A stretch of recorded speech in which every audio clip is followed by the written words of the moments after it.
the hearts of men and women who have stepped into the shadows. Yes, I know the nameless terrors of which they dare not speak. The Whistler will return in just a moment. But first, this message from the United States Air Forces in Europe. Swimming can be fun. Swimming can also be deadly. With the summer months coming on, most of us here in USAFE will be doing a great deal of swimming in pools and lakes, as well as at the beaches throughout Europe. Therefore, it might be worth repeating the following rules of caution put out by the USAFE Ground Safety Office. First of all, learn to swim. Your base probably conducts swimming classes. If not, virtually every swimming area has an instructor. Never swim alone. Swim in a safe, authorized area. The presence of lifeguards usually indicates the place is safe for swimming. Before diving, make sure the water is deep enough and that there are no hidden objects. Recognize your limitations. Don't try to overswim your ability or condition. Wait at least an hour after eating before going into the water. Don't swim when overheated or tired. Don't depend upon an inflated tube to hold you up. It can slip away. Don't run or horseplay around pools. If in trouble in the water, try to remain calm. Assume the face-up floating position. If your boat capsizes, don't swim away from it. Most small craft will float, even when filled with water. If you think about swimming accidents you've heard of, chances are you'll find one or more of these rules were broken.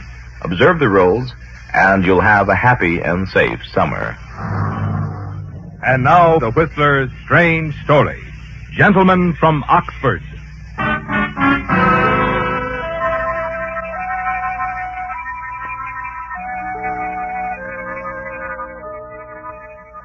On his return to America from Oxford University, Hugo Hayden expected to step into a top-level business position. But after several months, Hugo was still waiting, and his funds dwindled to almost nothing. Hugo began to wonder. And it does seem strange, doesn't it, Hugo? You're certain you have as much as most and more than many, yet no one has even approached you with a type of proposition you consider on a par with your background and personality. And then one day an idea strikes you. You decide to gain fame and fortune by writing a novel. You put everything else aside, and to your own surprise, finish it in little more than 4 months' time. Next day, you take the manuscript to an old classmate, Michael Baldwin, president of Michael Baldwin Publishing Company. 3 weeks later, you're back again. Well, come in, Hugo. Hello, Michael. How do you stand it in this stuffy place all day? It doesn't seem stuffy to me. I like it. You do? Well, to each his own. Well, shall we? Yes, of course. Sit down. Thank you. Well, what about X Light? Oh, yes. Your novel. Well, as you know, I read it very carefully. You certainly handle words brilliantly, Hugo. Oh, thank you. That leaves us with only one question. How much? Well, I don't think we... Well, I mean, I don't... You can't give me as much as I expect. Well, I can be reasonable. Shall we start with $1,000 advance and work from there? Hugo, I was trying to say that I don't think we can possibly publish your novel. What did you say? It's good as a first try, but brilliant words just aren't enough. You need real feeling, good characters, and something worth saying. And just where do you get off in pride? I don't want to argue, Hugo. You have my opinion, and you're free to try another publishing house if you want That's to. precisely what I intend to do. All right. But for old time's sake, I think I'd better set you straight. You'll only make a fool of yourself if you submit that novel anywhere else. Believe me, Hugo, I'm telling you the truth.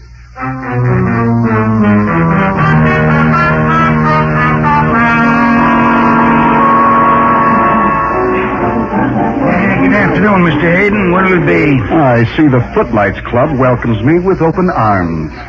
Glass of beer. Can you cover the purchase price? George, tell me, did you marry the boss's daughter? Or do you like torturing starving writers, miserable little actresses, and insane painters? I do my job. Your beer, and that'll be 20 cents, please. Here you are. Excuse me, please.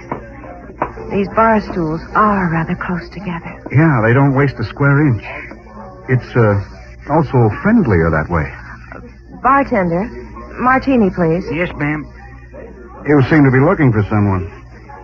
Just a familiar face or two. Oh? You're an old habitué of this bohemian den? I was.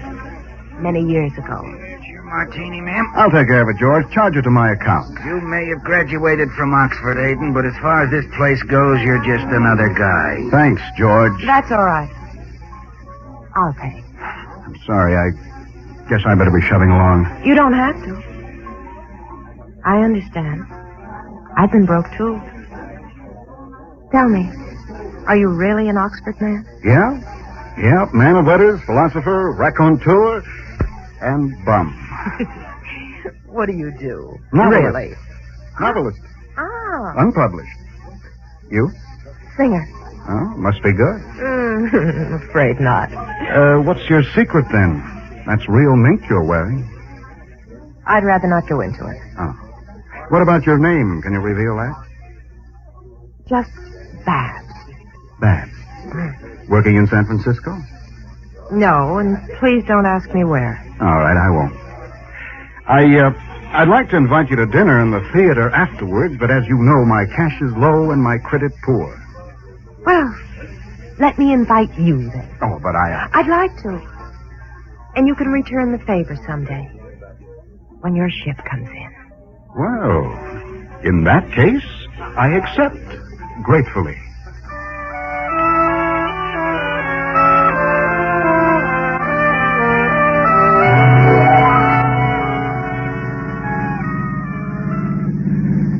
I wish that cabbie would slow down. We're almost at your hotel.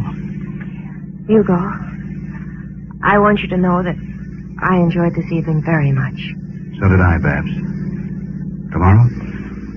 I shouldn't. Don't say no. All right, Hugo. Tomorrow.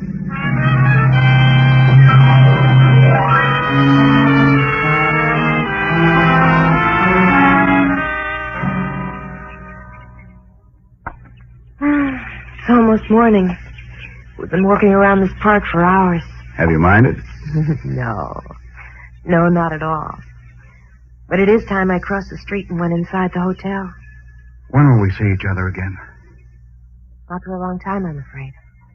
I'm leaving today. You can't. I know I've only known you for 2 days, but I'm in love with you, Babs. Honestly, I've never felt this way before. I know. I know how you feel. I feel the same way. But it will fade. It has to. Why? Why does it have to? Remember, no questions from either of us. We promised. What shall I say? A meteor streaked across my sky and died? Please.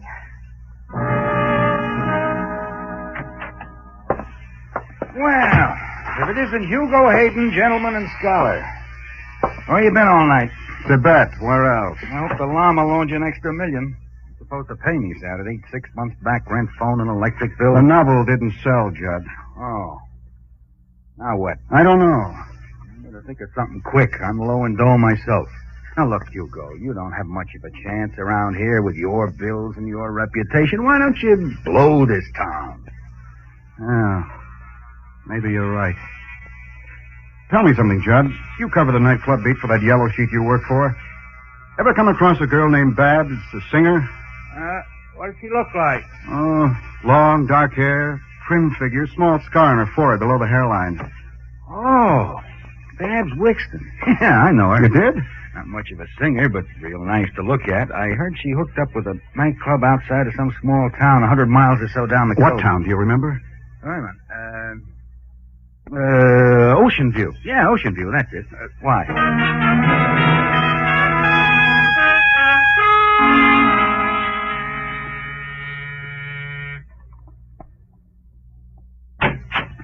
You're early, but... Hello, Babs.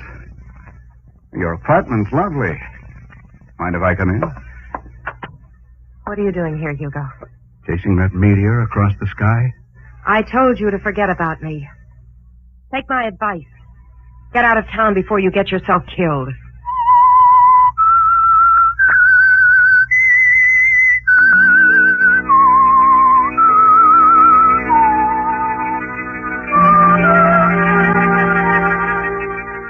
You stand there blinking foolishly, don't you, Hugo? Babs Wixton, the girl you were so certain was thinking of you as you were thinking of her, stands staring at you, cold and hard, threatening you with death. You just can't believe it, can you? Finally, you recover your wits and try to appear casual as you slip into an easy chair and light a cigarette. Now, what's this all about, Babs? I told you I don't want any questions. Please leave, Hugo. I've come a long way to see you. I think I deserve an explanation. I'll write to you. Hugo, please. Who's this man, Bert, you've been expecting? All right. You asked for it. Did you ever hear of Bert Morgan? You mean the big guy? Behind the racket? Yes. The big guy behind the racket. What's he to you? I sing at his club. He considers me his girl. Put that in the past tense. You're my girl from now on. Hugo, you don't know what you're talking about. Bert expects to marry me. I told him I would. If he even suspected I was interested in you, something would happen to you within a week. Did you ever read T.S. Eliot's poem? This is no time to quote poetry. Hugo, please listen to... Oh, fine. I'd like to meet the gentleman.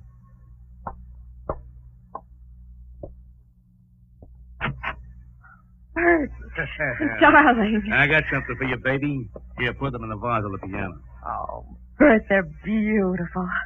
I never saw so many roses at one time in my whole life. Hell, when old Bert does anything, he does it right. Who's this guy? Oh, Bert, this is Hugo Hayden, an old friend of mine. We went to school together when we were kids. Glad to meet you, Bert. Same here. Hugo's been away in England studying at Oxford University. Oh, yeah, I heard of the place. What are you doing here in town, Mr. Hayden? Bert, he's just passing through. To where? Oh, L.A. maybe. Wherever I find a job. The fact is, I'm flat broke. Oh, that's too bad. What's your racket? Hugo's a writer. Sounds interesting. Babs tells me you're a pretty big man. You wouldn't need anyone, would you? A private secretary, maybe? Well, that might hand some of the boys a laugh at that. Me having an Oxford man doing odd jobs for me. You know how much schooling I had? I couldn't guess. I got kicked out in the 6th grade. Is that the secret of your success? Maybe. One thing for sure, I got plenty of sugar. Huh? You had me there. What about the job? I don't know. Is he all right, Babs? Yes. He's all right, Bert. Okay, you're on, Hayden. See me at the club first thing in the morning. Well, much obliged. Well, in that case, I better find a place to stay. I got you figured as a pretty Navy guy. I like Navy guys. But don't push it too far. Get me? Yeah. Yeah, Bert. I get you.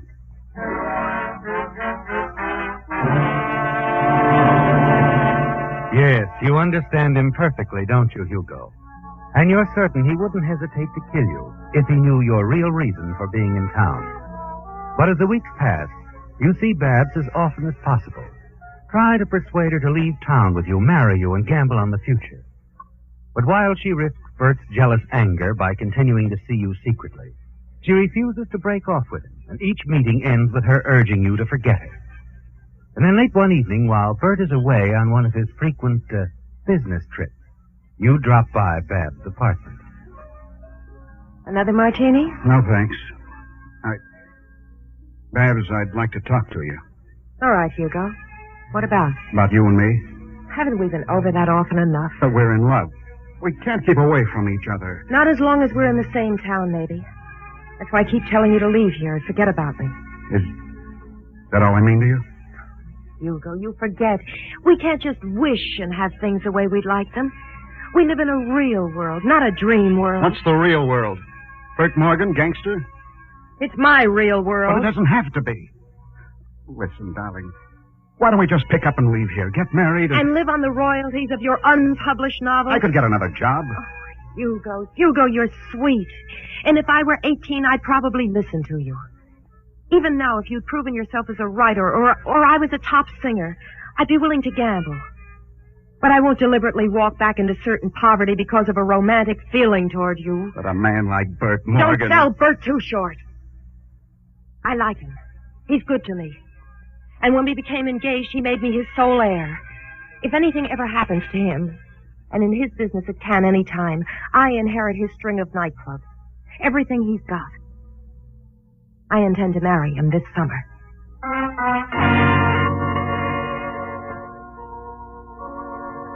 But Babs continues to see you at every opportunity, doesn't she, Hugo? And as the weeks pass, you're certain that sooner or later she'll see things your way. Break off her engagement to Bert Morgan. Then one night, the thing you've been dreading all these months happens. As you're about to start for Babs' apartment, your phone rings. Hello. Hugo, is that you? Yes. Oh, thank heavens you're still there. Don't come over tonight. Well, why not? I've been counting on We're it. being watched. Are you sure? Yes. Now meet me tomorrow at the club. Be at my dressing room before the first show. We'll talk then. Goodbye, Hugo. Bye.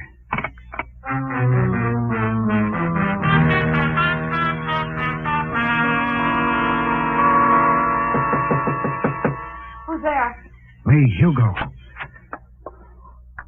Look, Babs, are you sure you're not imagining things? I never imagine things. Bert's chauffeur, Roy, was parked a half a block from my apartment all night last night. Then Bert knows about us. No. No, if he knew, you wouldn't be around. He only suspects. Then what are we waiting for? Let's get in your car and leave all this. We'd never even make it to the state line. Why not? Roy has been on my heels all day.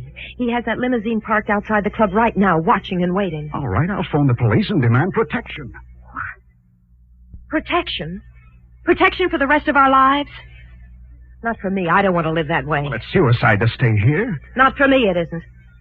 For you. What do you mean? I mean, we're finished, Hugo. I'm going to ask Bert to transfer you to another one of his clubs, down south.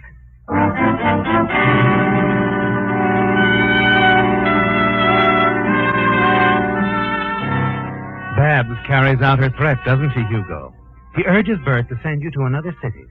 But strangely, Bert refuses. He explains that you've become very valuable to him.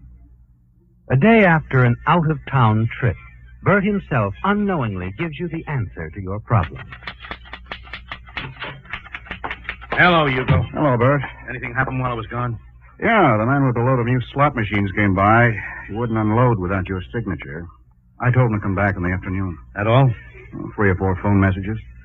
What kept you so long? Oh, that dumb Chief Martin hauled me into headquarters for questioning this morning. Oh, about what? Somebody's trying to move in here with an extortion racket, and Martin figures I'm behind it. Extortion racket? Well, didn't you see it in the papers? I don't read the local paper. Well, here, take a look. Mm-hmm.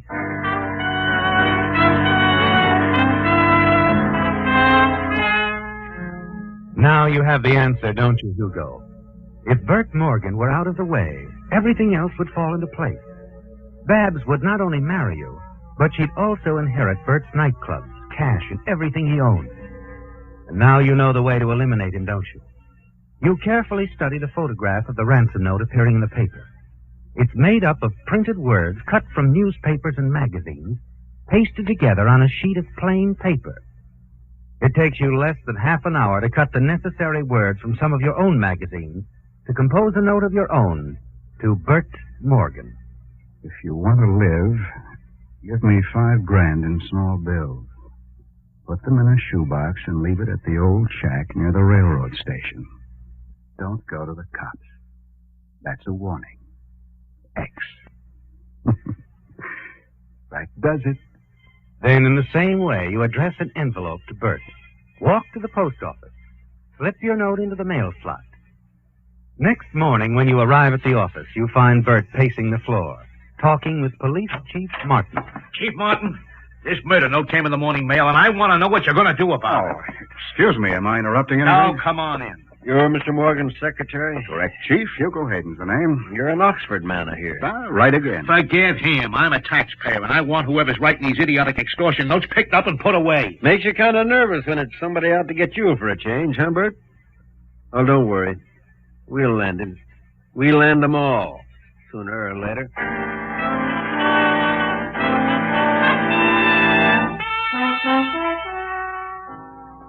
The first step worked perfectly, didn't it, Hugo? The police now believe that Bert's life has been threatened by an unknown extortionist. And you're certain your next step will be equally effective. You compose another note. The words again cut from your magazine. I saw the police chief go into your club. I told you I'd kill you if you went to the law. I meant it. Stay away from the law. This is my last warning.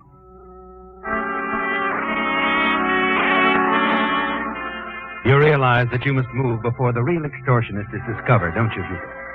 And you decide on the following Tuesday night. The night when the cook and Roy, Bert's chauffeur and bodyguard, are off duty. You're sure Bert will be alone until he leaves the house to pick up Babs, sometime around midnight. At a little past 11, you slip another printed note into your coat pocket and walk rapidly to the house of Bert Morgan and press the doorbell. Who's there? It's me, Hugo.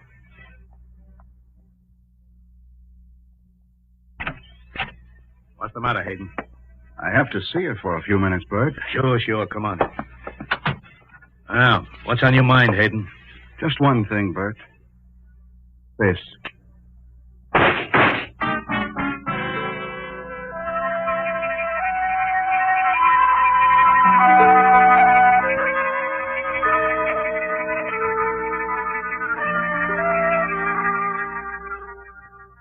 Everything worked out exactly as you'd planned, didn't it, Hugo? The police found the extortion note you had planted next to Bert's body, as you were sure they would do. They request your presence at headquarters, ask a few routine questions, and allow you to return to your work. You hear nothing further from them, and within 3 weeks, you're running a club for Babs, the recognized owner since the reading of Bert's will. Then one morning, Police Chief Martin drops in to see you. Excuse me, Mr. Hayden. I want to see you for a minute. Certainly, Chief Martin. Come in. What can I do for you? Well, I've got a right unpleasant job to do, I'm afraid. Oh, what's that? Arrest you for murder, Mr. Hayden? Murder? That's right. I got the report back from the crime laboratory down at the state capitol late yesterday. What report? The report that proves you killed Bert Morgan. You remember that note we found next to Bert's body? Yes. Well, at first, that note looked just like the other extortion notes people were receiving. We figured for a while the other extortionist killed Bert. Well, of course he did. Oh, no. No, he couldn't have. Why not? Because Bert was the other extortionist. What? Oh, he put on a great act, especially with you, but we were pretty sure it was him all along. We found the papers and magazines he'd cut the words from in his briefcase and overnight bag. Bert. That's right. Now, getting back to the crime laboratory. They found out that the words in the note that Bert got, including the one we found by his body, were all cut from 4 different magazines. The Literary Quarterly, a magazine called Modernistic Poetry, International Philosophy, and Newest Novel Review. So what? That doesn't prove anything. The local newsstands don't carry those magazines, Mr. Hayden. And there's only one person in town who subscribes to them. The killer of Bert Morgan. You, Mr. Hayden.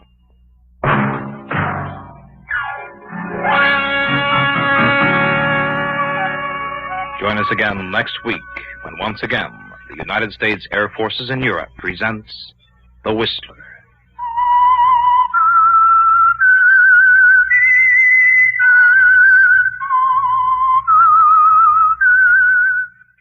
The Whistler.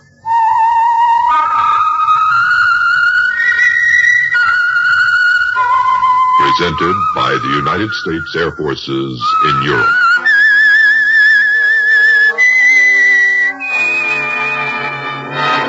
I am the Whistler, and I know many things, for I walk by night. I know many strange tales hidden in the hearts of men and women who have stepped into the shadows. Yes, I know the nameless terrors of which they dare not speak.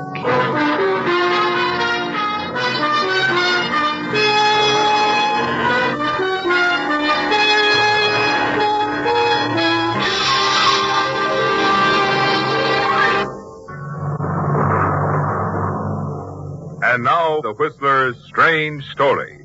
Dance Team.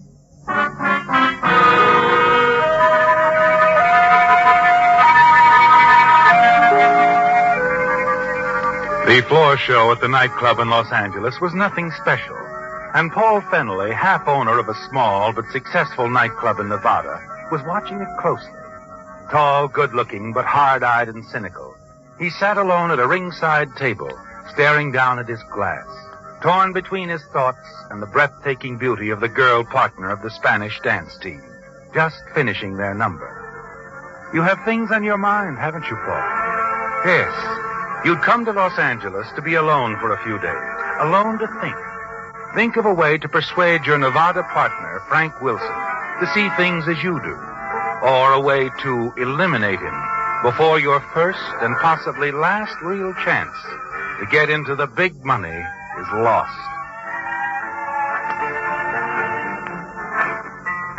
Well, look who's here, Paul Fenley. Oh, hello, Baxter. Just enjoying your floor show. Good. Haven't seen you around town in quite a while. Well, I'm over in Nevada now. Come into L.A. once in a while to look for acts. I've got my own club over there. So you finally promoted yourself into something good. You might call it that. It's just a small place. I've got a partner, Frank Wilson, a retired grocer. He put up the money, and I run the club. Sounds pretty sore. Yeah, we're doing okay. You seem to be doing all right here, too. Oh, fair. Paul, what did you think of that act? The dancers? The girls, great. Who are they? Ramon and Rita. They got a lot of class, especially the girl. She's beautiful, huh? Yeah, beautiful. Hey, what's going on? Yeah, it sounds like a fight backstage. I think I'll go see. I'll go with you. It's that Ramon, that Spanish dancer. He's done nothing but cause trouble ever since the act opened here. Oh, what's the matter with him? He's crazy jealous of his wife, Rita. Makes a big fuss if anyone even speaks to her. Always threatening to kill somebody. Kill somebody? Yeah. Oh, he won't, but... I'll kill him! Someday I'm going to kill you, too! Well, this is it for me. They're finished here. I'm going to call the cops and have that idiot thrown into jail. It'll do him good.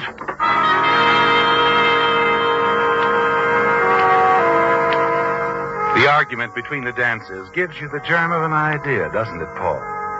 You're not certain just how you can use them, but you have a feeling that somehow a beautiful dancer and a madly jealous husband might fit in with your plans to get your Nevada nightclub away from your partner, Frank Wilson. After the excitement subsides and Ramon is taken away by the police, you have your friend Baxter take you to their dressing room and introduce you to the girl. I do not wish to talk about it, Mr. Fennelly. This is the end, the finish. Ramon is in jail and we are fired. Oh, there are other jobs? Not for us. No manager will book us now because of Ramon's jealousy. He is too jealous for this business. He accuses all men of being in love with me. Well, I'm willing to take a chance on you. A chance? How do you mean? Book you into my club in Nevada. Ramon and me? Sure. Same salary you're getting here. You've got a fine act. Just the type we need. I'll get Baxter to withdraw charges against your husband. I'm driving back to Nevada tomorrow. The two of you can ride over with me if you like. You open on Monday. It seems like a dream. I do not know how to thank you. Well, don't try. There's nothing to thank me for. I'm acting in my own interest, too.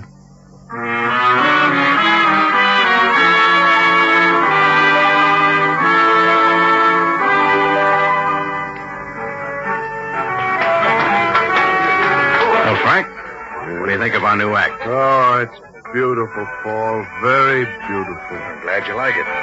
You never get tired of watching the floor show, do you? Never. Our club is my whole life. I watch every show from beginning to end. Yeah, no. And the funny part of it is I'm making money while I'm enjoying myself, thanks to your ability. Oh, thanks, Frank. For my money, there's nothing nicer than a nice little nightclub. Oh, that's a great dance team. Make them feel welcome, huh, Paul? Get fruit, flowers, candy for their dressing room. Spend plenty. Let them know we're glad they're here. You know what to do. Take care of everything, will you? Yeah, sure, Frank, I will. I'll take care of everything. You just watch the show. I'm going to the office for a while. I got some thinking to do.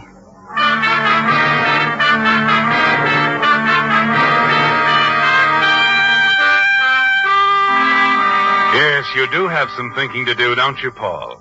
And a few minutes after you're seated at your desk, a long-distance phone call brings you to a decision. Yeah, hello. New York, calling Mr. Paul Fenley. This is Mr. Fenley. Just a moment. Go ahead, New York. Your party is ready. Fenley? Yes? This is Daniel. What about that half interest in your club? Well, I haven't been able to sell my partner on it yet, Mr. Daniels. He, sort of has a sentimental attachment to it. Well, you better sell him, Fennelly, and fast. If you don't, we're going to take over another club. You'll be out of business in 2 months. Oh, I'll sell him, Mr. Daniels. Don't worry. You got exactly 2 weeks to do it in. That's time enough. I'll guarantee you, Mr. Daniels. 2 weeks from today, we'll be partners.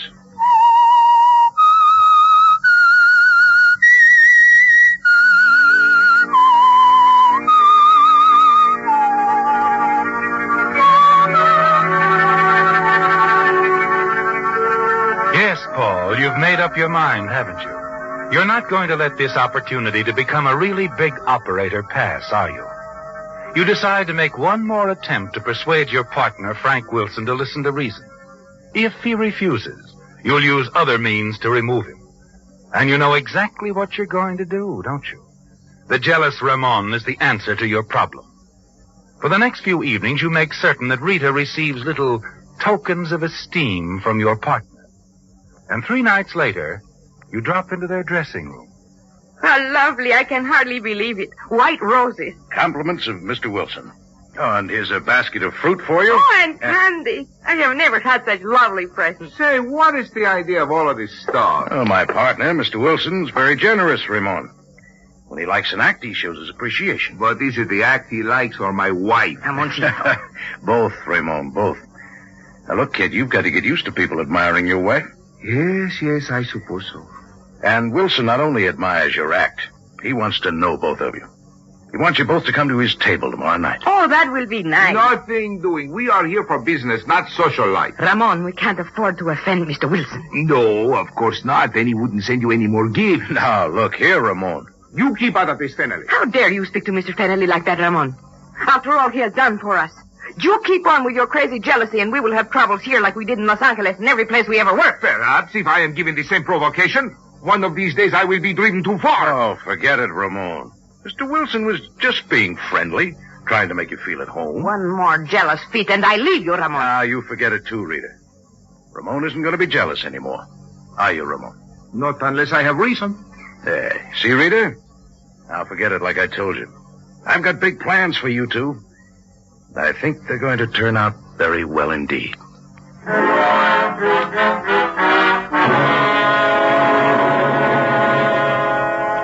Yes, you do have big plans, don't you, Paul? You're sure you can promote a situation where Ramon's jealousy will prompt him to such furious anger against your partner that Ramon will publicly threaten him. Then, if anything should happen to Frank, suspicion will fall on Ramon, not you. But first of all, you must make a friend of Ramon, win his confidence. Next day in town, passing a jewelry store, you see the ideal gift for him, an opening wedge in your campaign of friendship. 2 evenings later, you knock on the door of his dressing room. Oh, Mr. Fennelly, come in. Hello, Ramon. Oh, Rita isn't here yet, hmm? No, she's having her hair done. Well, that gives us a chance to have a little talk. I've got a new contract for you to sign. A new contract? Yes, for an indefinite stay. You're going to be here for a long time. But we're planning to leave. I was going to give you our notice tonight. Leave? But why? I want to get out of this business. Settle down somewhere. I'm afraid if we continue, something will happen. I might lose my temper once too often. Oh, that's ridiculous. No, it is not. People are always giving presents to my wife. Candy and flowers. You don't want your wife to have flowers? When I see them, I'm furious. Not because she has them, but because I did not buy them for her myself. I have done so little for my wife. I never remember to get her things. I would like to give her the most beautiful present in the world, especially next week on her birthday. Her birthday? Say, I'm glad you told me. We'll have a big party for Rita here at the club. Speaking of presents, I picked up a little thing I thought you'd like, Ramon. A present for me? Yeah, sure. You're part of the act, too. No reason why the women should get all the gifts. Yeah, take it. A gold cigarette case with my initial R in rubies. It's beautiful. The R is especially beautiful. I like that letter. Perhaps because it is also the initial of my wife. Oh, thank you, Mr. Fennelly. Oh, forget it, Ramon. You've got it coming to you. You know, you're beginning to pack this place. Then we shall stay on. Under the circumstances, we could not do otherwise.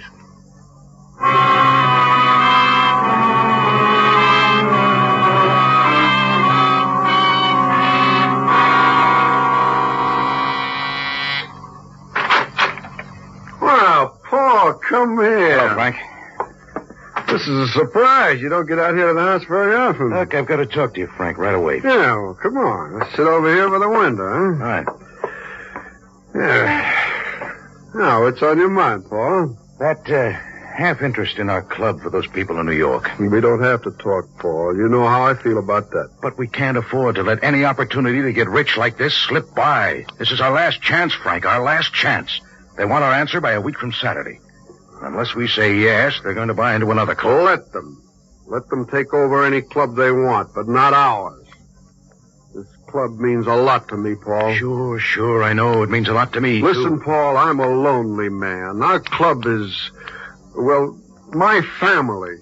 The only family I've got. Sure, I know. When I come home from the club at night, I just sit here in this chair by the window and go over the whole thing again in my mind until I fall asleep. You do? Mm-hmm. Yes, sometimes I sleep 3 or 4 hours, sometimes all night. The club means that much to you? Even more, Paul. Well, Frank, if you feel that strongly about it, I guess we better keep it for ourselves. Good. But, what do you say to putting on a bigger floor show with a line of girls? You mean a chorus? Yeah. We'll feature Rita. Yeah. Let her do some good fast Spanish numbers with the girls behind her. Have her work without her husband, huh? Oh, she can do her specialty with him, too, but we'll make her the star of the show. Will, Ramon like that? Sure. If I put it to him just right. Oh, but I want to talk to him about it alone. Yeah. We got to get his okay first. Tell you, Frank, you invite Rita to your table after the last show tonight. You think she'll accept? Oh, I'll see that she does. That'll give me a chance to talk to Ramon alone in the dressing room.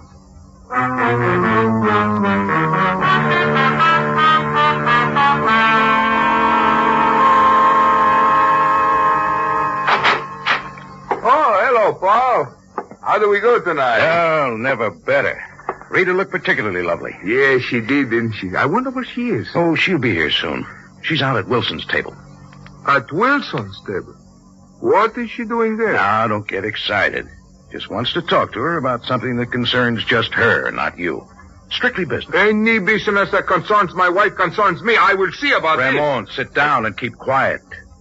Just a little idea Wilson has to star Rita in a single act. Star Rita?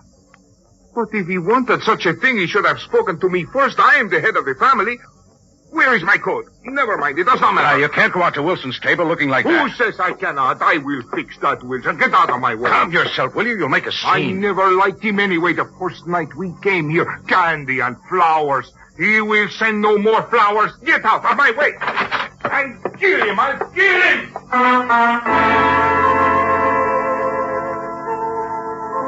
You don't follow Ramon immediately, do you, Paul? No, you must give him a little time. You glance at the makeup table. Yes, there it is. The jeweled cigarette case you gave him. You felt sure he wouldn't be carrying it in his dancing clothes. You carefully wrap it in your handkerchief and slip it into your inside pocket, and then go on out. Oh, Ramon, do not... Let me through, please. What's going on It here? is Ramon. He's roaring here like a madman and threatened Mr. Wilson. Said he would kill him. I am through with you, Ramon, and I mean it this time. Let go of my arms, you fool. Just wait till I get my hands on Wilson. I'll kill him. Juicy. You heard that, Mr. Fennelly. Where is Mr. Wilson? He's gone, and no wonder. Ramon said the most awful things to him. Oh, this is just a little misunderstanding. Now, go on back to your tables, everybody. This is only a family argument. This is a matter of honor. Honor, caramba. You have no honor, no decency. I hate you. Now, stop it, you two. You know you didn't mean that, Rita. You two go on home quietly and make up. Go home. I will never go home with him. Maybe you're right as far as tonight's concerned.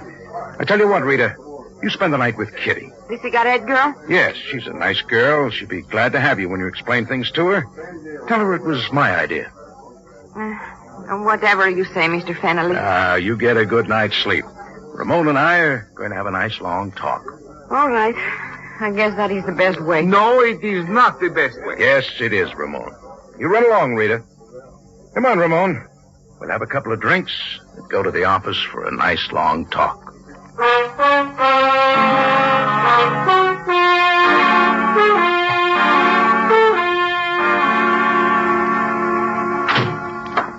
Yeah, sit down, Ramon. You feeling better? I am the world's greatest fool. I lose my temper and make a big noise. But it is only words. I would not harm a fly. No, I'm sure you wouldn't. But other people don't know that. It's pretty dangerous business talking like you did. I love Rita very much. What I want most is to make her happy. Instead, I cause her nothing but sorrow. Well, she'll forgive you tomorrow. Oh, I know she will. She always does. She'll come in the morning and everything will be all right. And you haven't got anything to worry about. No, except Mr. Wilson. I must go find him and apologize. No. Not tonight. He's gone on home. Just wait till tomorrow. Oh, here. Have a cigarette. No, thanks. Well, then let me fix us another drink. Well, just one more. Then I better go on home. Why, what for? Rita won't be there. The place would just depress you. Why don't you stay here at the club? You can sleep on the couch in Mr. Wilson's office. He never comes in till afternoon. But after my actions tonight... Oh, don't you worry about that. Wilson likes both of you. I'll phone him and tell him you're sleeping in his office tonight. It'll make him feel good. Why, he sleeps here lots of times himself. Keeps blankets and pajamas here. Well, if you are certain he won't mind... I am certain.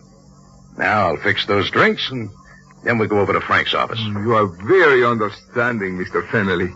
Thank you.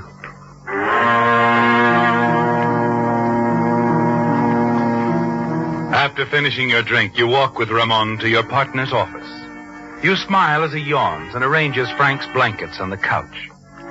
You made sure he'll sleep at least a few hours by dropping a mild sleeping tablet, one of your own, into the drink you made. Under the pretense of looking for a blank contract, you go through your partner's desk, remove his revolver from the drawer, unobtrusively slip it into your inside pocket. You're certain that this is your master move. Ramon slept in Frank's office, and the gun will be found near Frank's home, as well as the jeweled cigarette case you gave Ramon. After you say goodnight to Ramon, you drive out to your partner's home on the outskirts of town. An hour later, you're back in your own apartment. Next morning, the phone awakens you. Hello? Mr. Fennelly? Yes. Something terrible has happened.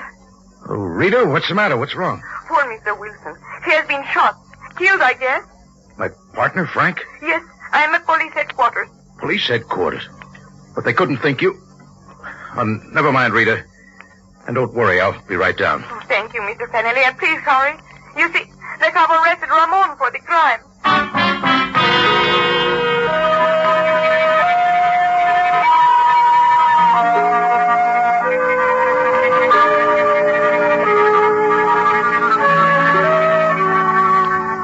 Well, Paul, things have worked out exactly as you planned, haven't they? You're certain that with your partner out of the way, you'll be able to close the deal you're sure will make you a big operator. You're sure, too, you'll never be suspected of any connection with his death. No.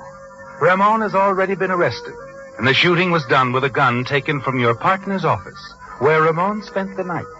And above all, Ramon's cigarette case was dropped just outside the window where Frank was sitting asleep when you shot him. When you reach the police station, you're taken immediately to the office of the captain. Oh, this has been a terrible shock to me, Captain. Wilson and I were not only partners, we were very close friends. So we understand. Anything I can do to help, don't hesitate to ask. Can you, identify this? Yes, it's Frank's revolver. I noticed it in his desk last night while Ramon was... It's all right. We already know Ramon slept in Wilson's office in the club. This gun was found a short distance from the Wilson home on the outskirts of town, wiped clean of fingerprints. Now, can you identify this? Yes, it's the cigarette case I gave Ramon. It was lying on the ground outside the window where Mr. Wilson was sitting when he was shot. A perfect target. Oh, but surely you don't think Ramon killed Frank? Nobody killed him. Whoever fired that gun was a pretty poor shot. Wilson was less than 3 feet away, and he was hit. And he's going to be okay. Oh, I'm glad. Especially for Ramon's sake. Ramon had nothing to do with it. But whoever did is going up for a nice long stretch for attempted murder. If it wasn't Ramon, then who was it? You, Fennelly. Me? You must be out of your mind. What motive would I have? You might have had several. If Wilson were out of the way, the club would have been yours. Everybody knows you've been trying to make a deal with some Eastern operators, and your partner wouldn't go for it. It was either you or Ramon, Fennelly. And you were the only one who had access to Wilson's gun and the cigarette case. Then it was Ramon. He was jealous of Frank. I gave him that case last week. He's had it ever since. Now, what more do you want? He left that case on his makeup table last night when he left his dressing room. You were standing right beside it. Ramon told us himself. Well, that's his story. Ramon doesn't need a story. He was sound asleep in Wilson's office most of the night. He can't prove that. Kitty Henderson, your cigarette girl, has already proved it. She came back to the club last night looking for that cigarette case just about the time Wilson was shot at his home 4 miles away. The door to Wilson's office was open, and she saw Ramon on the couch sound asleep. Kitty? Oh, that's preposterous. Why would Kitty be looking for Ramon's cigarette case? Ramon's wife, Rita, asked her to come back for it. Ramon had given it to her. That's an outright lie. Rita doesn't even smoke. No, she doesn't. That's why we're certain you shot your partner and tried to frame Ramon. Here, open the case, Fennelly. Oh, for heaven's sake. A woman's compact. Yeah, a woman's compact. Rita liked that case so well, Ramon had it made into a compact for her. He didn't tell you because he didn't want to hurt your feelings. The Whistler. Listen next week when once again the United States Air Forces in Europe present The Whistler.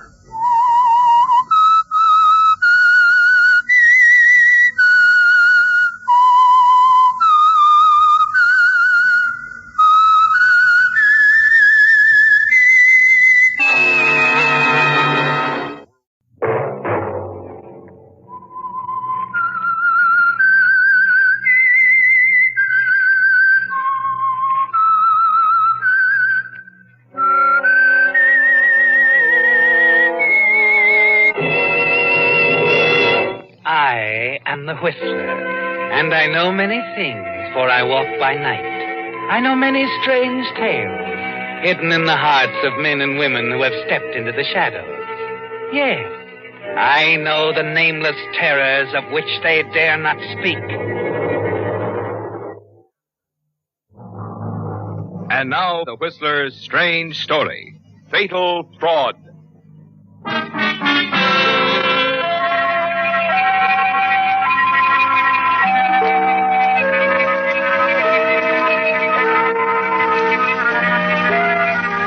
The questioning by the Hong Kong police was brief. The suspect's guilt was clear. But even though conviction was a certainty, the motive and circumstances behind the crime were considerably more complex. It had started more than a week ago at a fashionable gathering across the city, a swank social affair with smartly dressed ladies in evening gowns and jewels and gentlemen in dinner jackets. And the precise moment might have been when most of the guests adjourned to the library and listened to a well-known voice and stared at the man who spoke. In my life has already been long and eventful. I have seen many changes, political, geographical, and social. I have seen tyrants rise and fall, traitors live and die. And through it all, I've seen the British Empire remain the British Empire. England remain England. Wonderful, wonderful, Chris. A perfect impersonation. Oh, that's Churchill, all right. You could sure fool me. Oh, that's what he's famous for. Isn't it, Chris? Thank you, but not quite famous. You should be, young man. All those voices, it's fantastic. It's practice, that's all. And a living. Is it a good living, Mr. Holmes? Huh? Oh, Catherine. You haven't met our clever young man. Chris Holmes, Catherine Dawn. How do you do, Miss Dawn? Fine, thank you. And you do very well, Mr. Holmes. Oh, you like the impersonation? Very much. That routine of yours must be quite tiring, though. Don't you think you've earned yourself a cocktail? Oh, he certainly has. Run along, you two. You join me, Miss Dawn? You know, Mr. Holmes, that's exactly why I came over. I hate to drink alone. Alone? You? Don't tell Oh, me. I'm not really an invited guest. Just part of the help. A secretary. I'm here with my employer, Albert van Leuven. Oh, the importer. Know him? The very nice little Dutchman, the rosy cheeks, bald head, eyes that sparkle. He holds his head to one side like this when he talks. Oh, not impressed, Miss Dawn? You don't think I did him rather well? You were excellent, Mr. Holmes. Excellent. Come along before the martinis get too wet.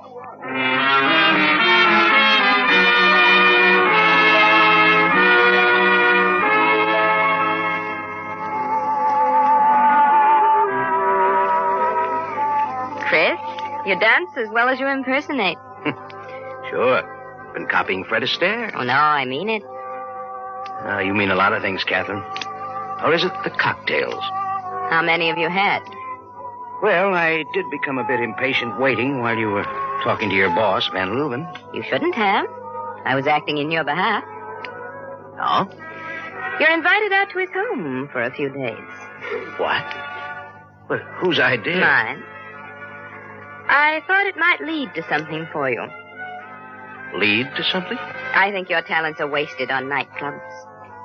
Oh, thanks, but the importing business isn't something one picks up overnight.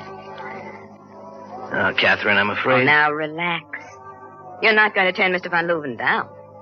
He wouldn't like that.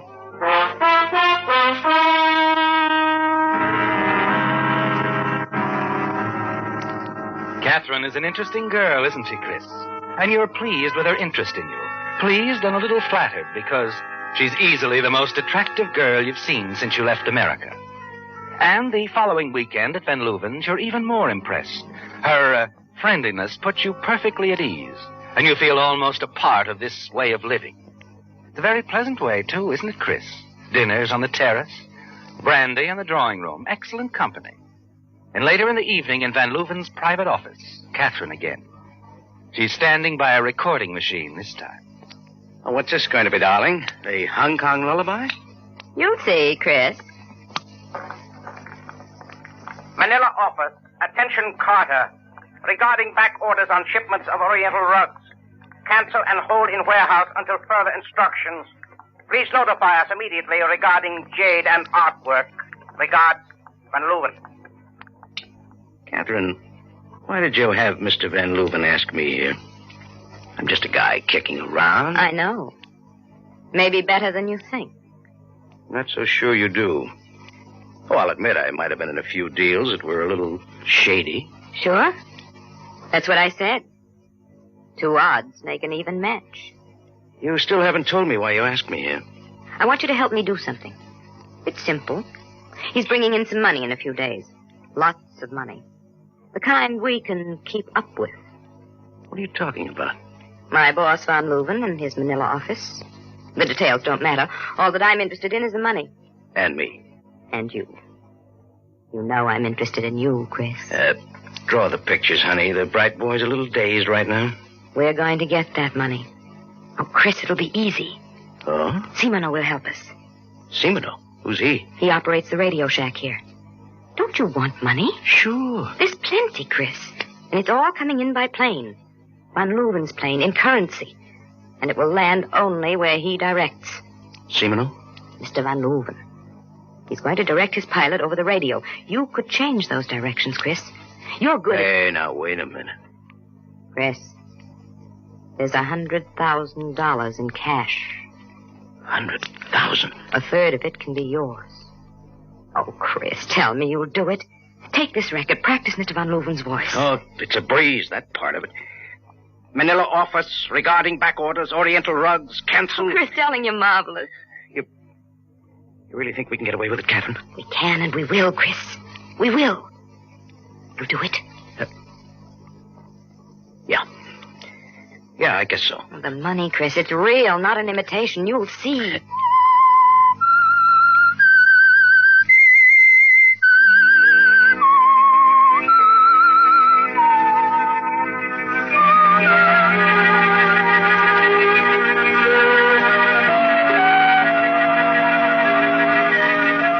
You've made a decision, haven't you, Chris?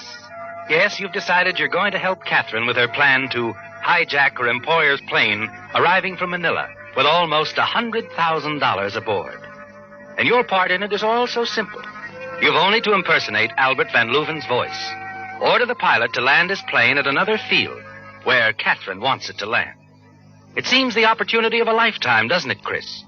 And the future grows brighter and brighter as you think about it the following day. Then that evening, Catherine takes you across the back gardens to a low, rambling building, a good distance away from the house. You find yourself entering the radio room, where you meet Renee Simoneau. Renee, this is Chris Holmes. So this is the famous one, eh? The one with the voices. Hiya, Simoneau. He's going to help us, Renee. Is he? Oh, you don't seem enthused, old boy. I am not. He's afraid our little scheme won't work, Chris. There are other ways, better ways of doing this, Catherine. If you would only listen to me. Renee, must we go through all that again? With Chris to help us, we can't fail. I do not like it, that is all. There are better ways. Maybe it's the money that bothers him, Catherine. Getting only a third of the loot instead of half. A third? Catherine, did you tell him? Yes, I think he's entitled to a third. I see. Don't look so glum. Third share will buy you a lot of scented hair oil, Simoneau. Oh, by the way, what's that you have on now? Eau de voilette? Listen, smart boy. If you know what is good for you... Stop it, Renee. You're acting like a child. Let him go. That's better. We've more important things to do than quarrel. What time do you expect the plane to arrive here in Hong Kong? Around 11 tomorrow night. Good. We'll be ready. Won't we, Chris? We will be ready, Katrina, my dear. You see, Renee, he is good, isn't he? Excuse me, Catherine. I have things to do. Excuse me, Catherine. I have things to do. Darling, you sound just like Renee. Well, at least we get along, don't we? Mm-hmm.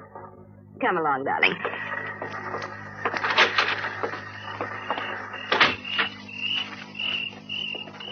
Catherine, can you trust him? Simoneau? Yes, I can trust him. What makes you so sure? Oh, I've known him a long time. He's in love with you, isn't he? He'd do anything for you. I suppose. Were you in love with him once? What difference does that make? I just asked. He could make trouble for us later. You leave him to me. I know how to handle him. And I love you, Chris. Remember that. I love you. You sure? I'm sure. Now come along. The guests are on the terrace. We don't want them to miss us. No, particularly Van Leuven. Check. Well, you must talk to him, Chris. Keep studying him.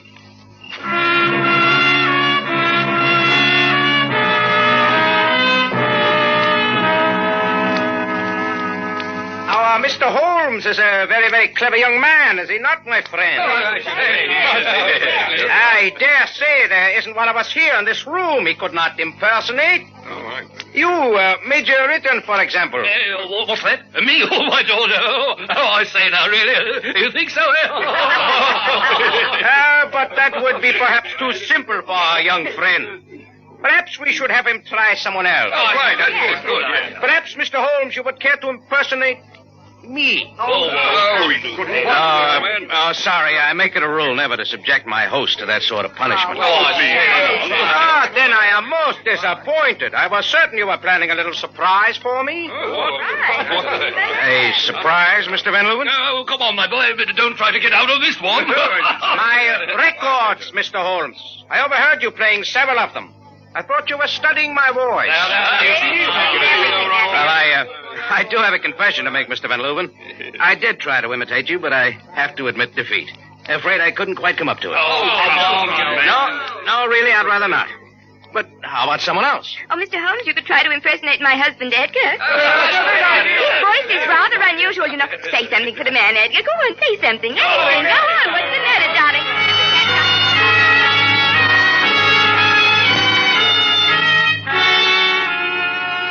You oblige her, don't you, Chris? And your impersonation of her husband goes over very well. Then you're called on to do others to the delight of the assembled guests. But through it all, you're a little on edge. You haven't forgotten Van Leuven's request that you try to impersonate him. And the rather strange expression on his face when he mentioned having overheard you playing his records. Finally, you manage to break away and look for Catherine. But she's not in the house. And so you wander outside into the garden for a quiet smoke. And then near the radio building, you hear voices. I'm sure this Catherine is a mistake. and Simano. But I don't like it, Catherine. I do not like it one bit. Renee, darling, I told you not to worry. But what do we know about this Chris Holmes? How can we trust him? Please, let's not argue. I know what I'm doing. Believe me, Renee, I know what I'm doing. He's important to us now. Without him, we haven't a chance. Now, all right. All right, Catherine. We will do it your way. But once this is over... Yes, darling, once this is over, then we'll see. We'll see.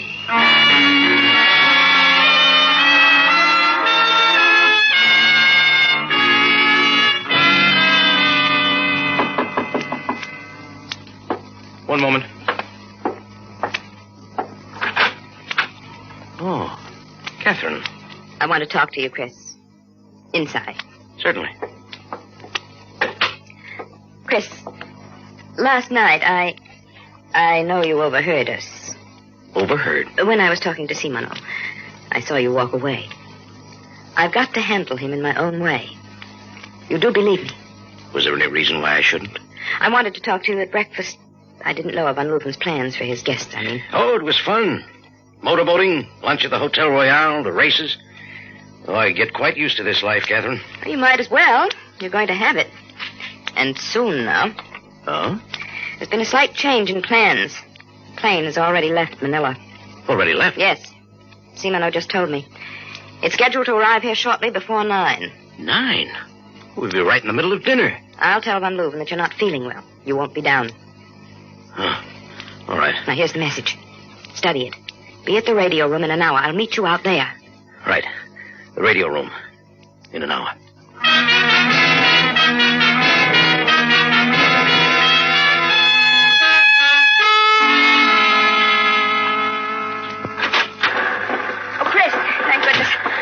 We've established contact with the plane. You know the message? Yeah, perfectly. Take the microphone. Yeah, thanks. Wait. W682RC. This is Albert Van Leuven. You will disregard previous instructions to land. Proceed to the emergency field on Perlang Road for landing. Repeat, please. Disregard previous instructions to land. Proceed to emergency field on Perlang Road for landing. Got it, Mr. Van Leuven?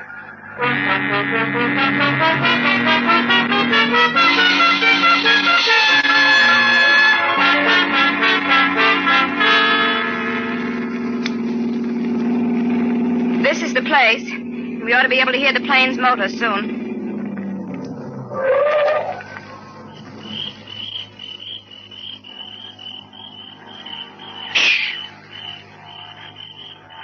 That's it. Right on schedule. Let's get out there for the landing. You wait here for us, Chris. Renee and I will meet the pilot. Okay, but go easy on him. I won't hold still for murder. Don't worry, he won't be harmed. We'll just tie him up.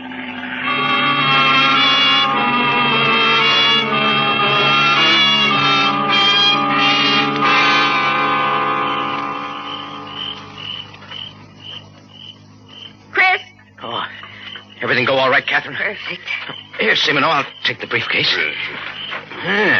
Feels nice and full. Better let me take care of the briefcase, gentlemen. It's okay with me. Simano? What can I say but yes? I'll take good care of it.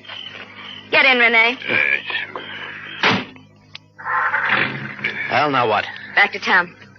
I've made arrangements for us to leave by boat tonight. I'll drive you back to Van Leuven's, Chris. What about you, Renee? I would rather not go back. Drop me off at the little cafe near the waterfront. I like their food. All right. Wait there until you hear from me. I think I'll try Simano's waterfront cafe, too. It's all right with him. Maybe it would be better for you to go with Simano, Chris. Let him come along. It makes no difference to me. Good. Let's get started.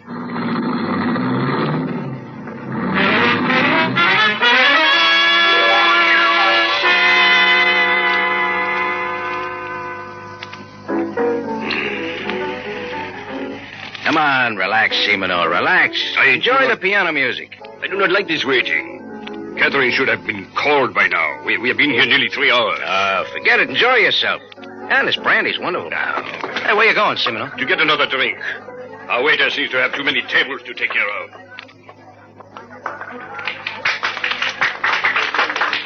After Simano leaves the table, you're suddenly aware of someone staring at you. An old man, standing a few feet away. a look of uncertainty on his face, indecision. Then swiftly he moves toward you, hands you a slip of paper, and darts into the crowd. You unfold the paper and read. We will leave on the 2 a.m. plane for Singapore. The two of us, darling. It's been just the two of us from the beginning. Come at once. I'll have the briefcase. Catherine. You stare at the paper in your hand. The carefully drawn diagram of the meeting place. The rendezvous where Catherine will be waiting. A quiet side street. Then suddenly it hits you. The original plan had been for you to go back to Van Leuven's home. Simoneau to come to the cafe. You're sure the old man made a mistake, aren't you, Chris? That the note he gave you was intended for Simoneau. You're certain that it's been Simoneau and Catherine all along. That they've been just using you. You should have suspected that after what you overheard in the garden last night. You slip the paper back into your pocket as Simoneau approaches. Did I miss anything? Huh? Oh, no, not a thing, pal. Hey, you got a cigarette? Here. Help yourself. Oh, thanks. Oh, this all you got? You do not like our local brands? Sorry, I always like the best. There's a tobacco shop down the street, on the other side. Do not get lost. I'll try not to. Shall I draw you a diagram? Diagram? No, thanks. I already have a diagram.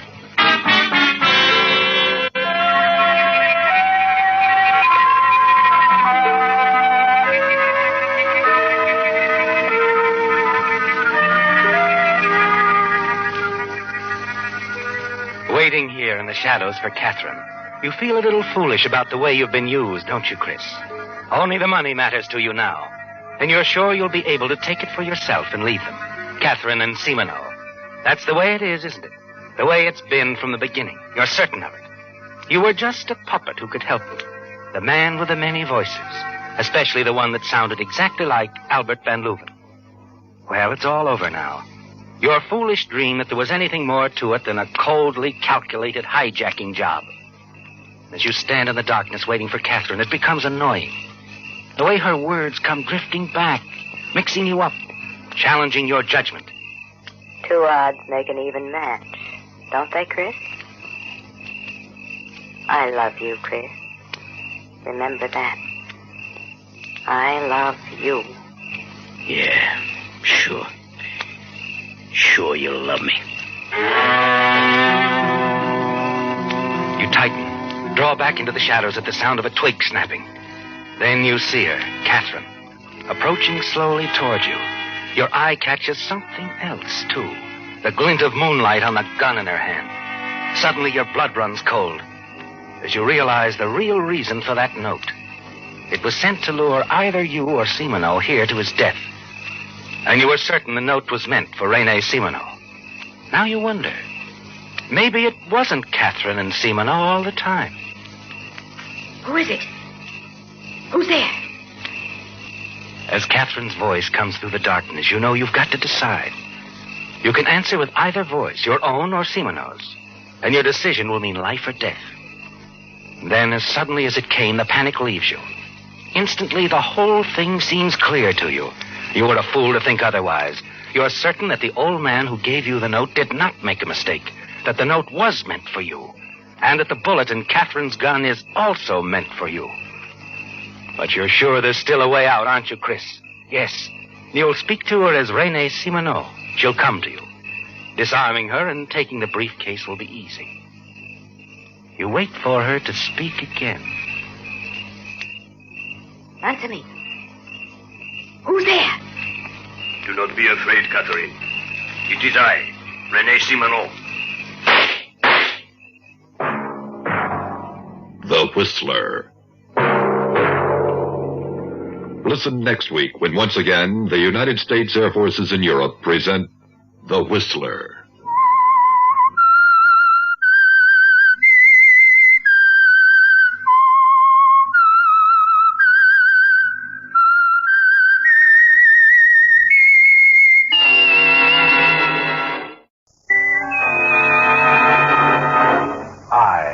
I'm the Whistler, and I know many things, for I walk by night.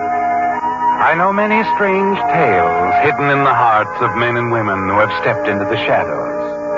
Yes, I know the nameless terrors of which they dare not speak.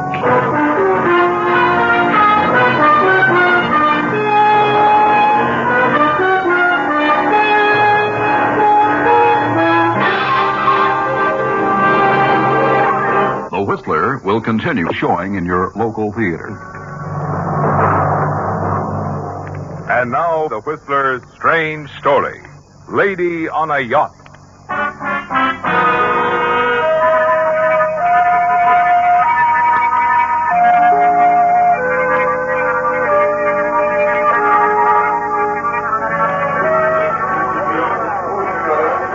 A beautiful woman rapidly losing money at the gaming tables attracts attention in any part of the world. And as Goethe Infante rose from the table at the resort of San Bresano in Argentina and left the room with a tall, dark Spaniard, all eyes were upon it. You wish to speak to me, Carlos? Yes, little sister. I am not your sister, Carlos. You are my sister-in-law, the widow of my dead brother. It is the same. As the head of the family, I must take care of you. You must not be careless, Goethe. Do not forget there are places in Europe where you are badly wanted, where you would face certain imprisonment and possible execution. I took care of myself before I married your brother, before I came to Argentina. I can do the same now. Now you are a member of our family. As the oldest son, I have the authority to demand that you come home with me before you lose the little fortune that my dead brother left to you. It is too late for that. It's gone. It's gone? All of it? Every peso. Then I am too late.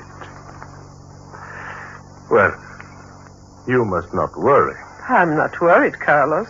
I have lost money, yes, but I have been playing for bigger stakes. I do not understand you, Gert. I have never understood you. It is the rich American. You mean Senor Philip Collins? Yes. For weeks I have been gambling. So has he. While losing at the tables, I attracted his attention. He has fallen in love with me, and I with him. A Norte Americano. I wonder, does he know? That I am the widow of your brother, of course. But before you came to Argentina. No, but there will be plenty of time to tell him. I am marrying him tomorrow morning and sailing from Argentina aboard his yacht.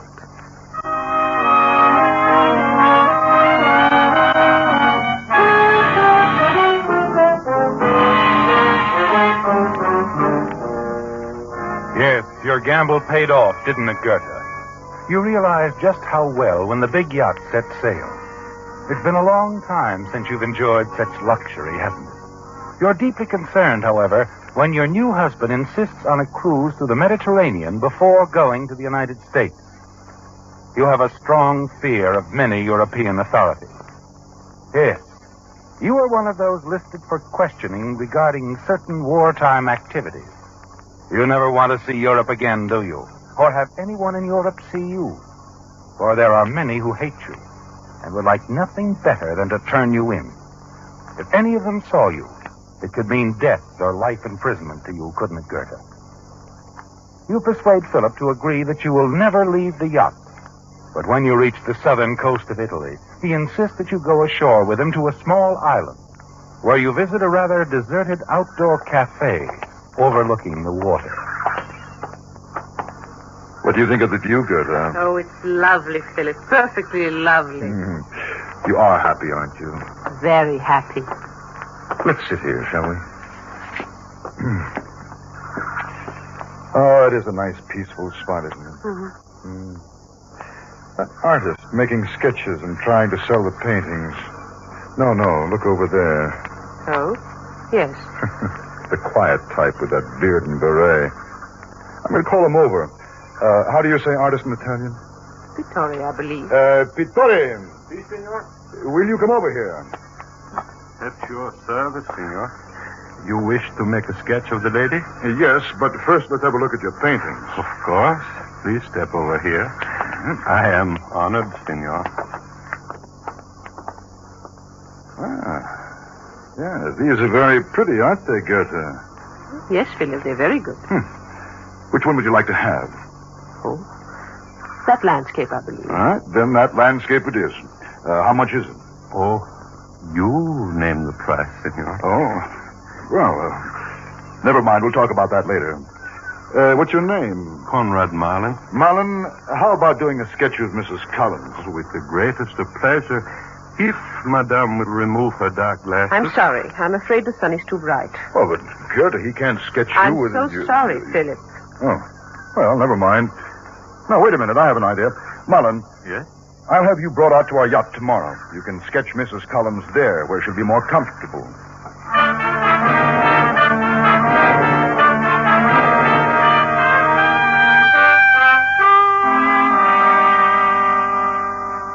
Now, why don't you sketch Mrs. Collins here, Marlin, on the deck, standing against the rail? Oh, that will be very nice, Mr. Collins. What do you think about it, Goethe?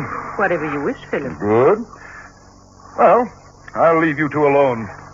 Come down and have a drink with me when you're through, Marlin. Thank you, Mr. Collins. You are most kind. Now, Mrs. Collins, if you will raise your head a bit. Like this? Perfect.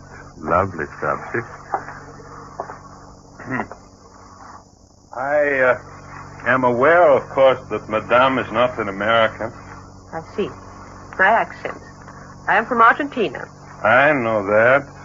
You went there early in 1945.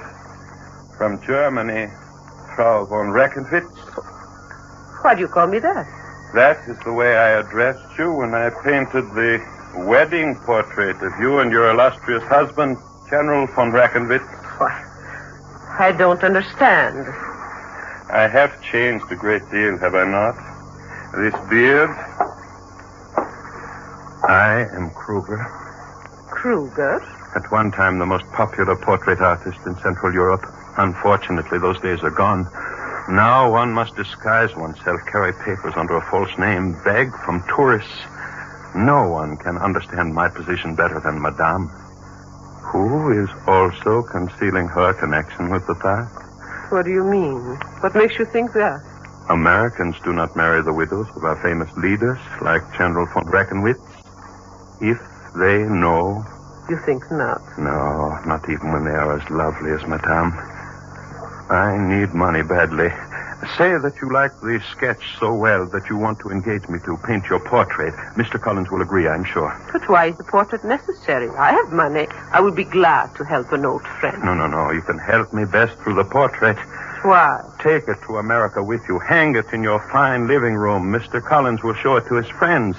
Tell them that Conrad Marlin painted it. There will be commissions awaiting me when I arrive there myself. You plan to go to America? Oh, yes. With the rich husband of my good friend, Goethe von Reckenwitz, Collins, to help me. Why not?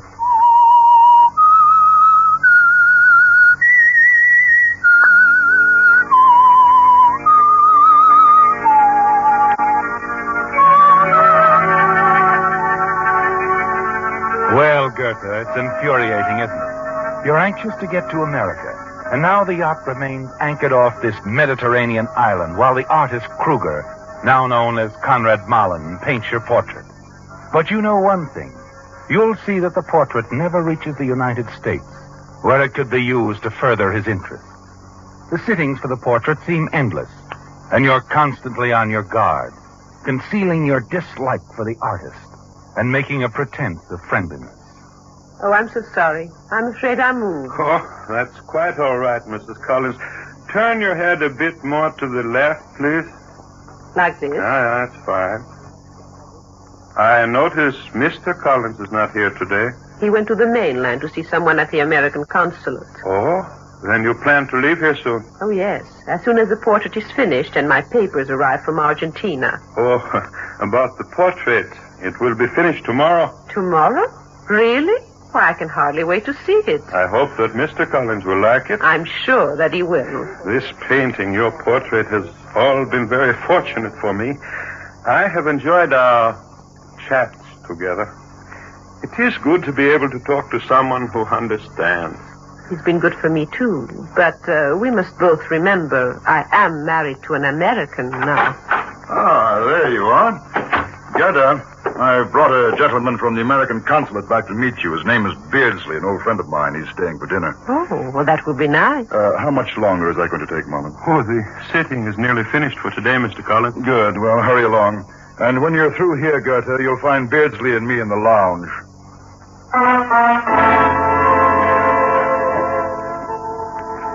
That was a narrow escape, wasn't it, Goethe? Suppose Philip had returned a few minutes earlier and overheard Mullen's remark.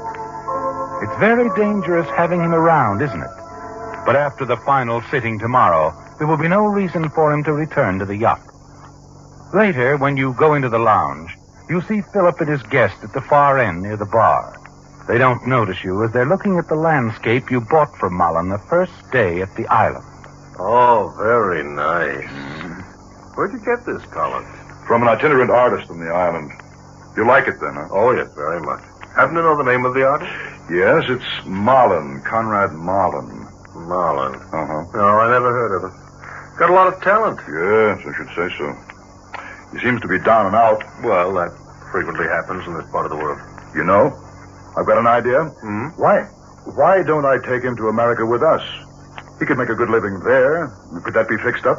You mean about his papers? Yes. Oh, perhaps. If he's already applied for a visa, there wouldn't be any wait. All you would have to do would be to sign as his sponsor. Good. It's a deal. All right, bring him over to the consulate to see me in the next day or so. I will. Well, this calls for a drink, Beardsley. Scotch? Yes, thank you. Good. And how about one for me? Huh? Oh, Gerda, there you are. This is Gordon Beardsley, dear. My wife, Beardsley. How do you do, Mr. Beardsley? Collins? What will you have, dear? The usual? Yes, please. Beardsley has been admiring Mullen's landscape. Oh? You like it, Mr. Beardsley? Oh, very much indeed. I'll tell you what. We'll get you one of his pictures as a present. Goethe, you see about it tomorrow when Mullen comes out to the yacht to work on your portrait. He's painting your portrait, Mrs. Collins, huh? Yes, he is. How is it coming along? Oh, very well, I believe. Now, that's interesting. You know, there aren't too many men who do both portrait and landscape equally well. Is that right? Yes. There was one man in Berlin, though, named Kruger. He did good landscape and also painted all the top political figures. What became of the artist? Hasn't been heard of since the war. Disappeared like so many others. He was wanted by the authorities. He's probably dead now. Or in South America. A lot of those political refugees went there, you know. Is that so? Oh, those people are scattered to the four corners of the globe. Doesn't matter much to us where they are until they try to enter the United States. Then, of course, it's different. That's pretty closely watched, isn't it, Beardsley? Oh, yes. Uh-huh. Yes. Of course, there are certain cases where we're virtually helpless, where certain beautiful women are concerned, for example. Some of these women were close friends or were married to key figures of the Nazi regime, and after the war, these women simply attached themselves to other important men. And in that way, they entered the United States, huh? At times, yes. Well, I don't like that. I don't like it at all. No, nor do I. But before turning down an application for a visa, I have to find some proof, you know, something concrete. Yeah. And in the cases of many of these women, especially when they've been away from Europe for some years or married prominent citizens of other countries, such proof is difficult to get. That's interesting, isn't it, Goethe? You're confident that if you're not recognized as the widow of the infamous General von Reckenwitz, the woman who was his willing co-worker in his ruthless and cruel atrocities against countless helpless war victims, you have little to worry over. And once your husband's yacht sets sail for America, there won't be anyone who could recognize you, will there, Goethe? Except the artist Kruger, now known as Mullen. You decide you can't let Mullen join you and your husband on the yacht. No. You must get him out of the way on some pretext while Philip is in Rome. But the next morning, as Philip prepares to leave, he suggests you go with him. Philip, darling, that's impossible. Marlon will come this afternoon to finish the portrait. Oh, yes, that's right. Tell him I want to see him as soon as I get back. Of course, dear. And don't forget about that painting for Beardsley. Get something really interesting. And have it sent over to the mainland with a nice personal note.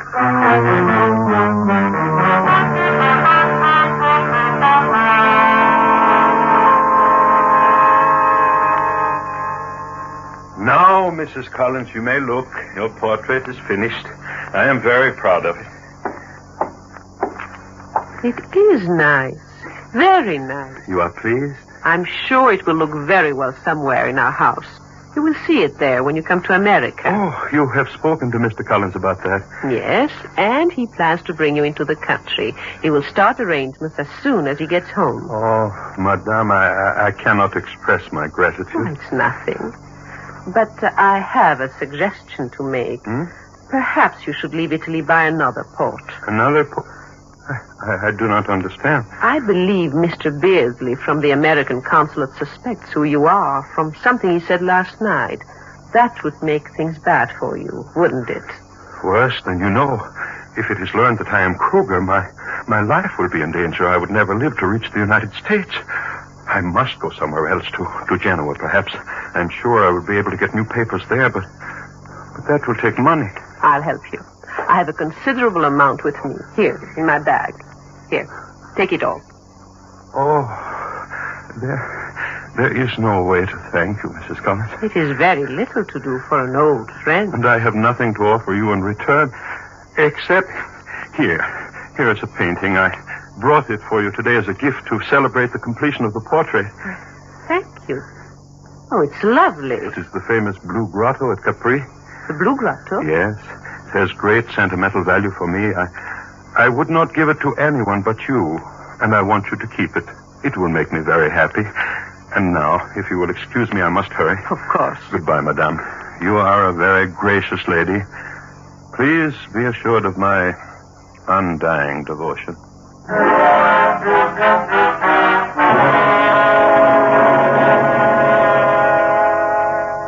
It was simple, wasn't it, Gerda? With Mullen out of the way, there's nothing to prevent your sailing as soon as you get your visa. And you feel sure that later, after you get to America, you can tell Philip of your wartime marriage to General von Reckenwitz. Convince him it was the impulsive act of a young, naive girl, that you didn't know what you were doing. Yes, things are working out well. And although you forget to purchase a painting for Mr. Beardsley as your husband requested, the painting of the Blue Grotto, which Mullen gave you, will serve equally well as a gift for Mr. Beardsley. By the time Philip returns from Rome, you're in excellent spirits. Philip, I'm so glad you're back. Did you have a nice trip? Yes, dear, and a profitable one, but over a big deal. And I've got good news for you, too. Yes? I stopped at the consulate and saw Beardsley. Your papers have arrived from Argentina, and everything's fine.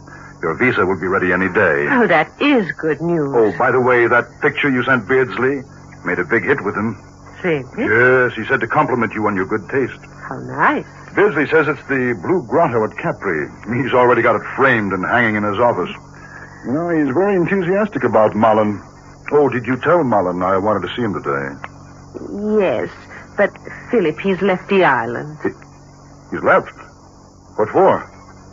I don't know. Oh, but good heavens, why would he leave? The man hasn't a cent, and he knows I'm going to do big things for him. I don't understand it either. I begged him to stay. You have no idea where he went? No, Philip. I hope you don't blame me. I did everything I could. Blame you? Oh, no, of course not, dear, but he can't have got very far. I'll have the police pick him up and bring him back. Bring him back? Oh, sure. He'll come back fast enough when he knows what I want him for. I'll have his description wired to every corner of Italy. But is it really worth the trouble? It is to me. The man's a great artist. I want Mullen in America. He goes to America with us no matter how long it takes to find him. You mean we won't sail without him? Goethe, this yacht doesn't budge from this spot without Mullen aboard.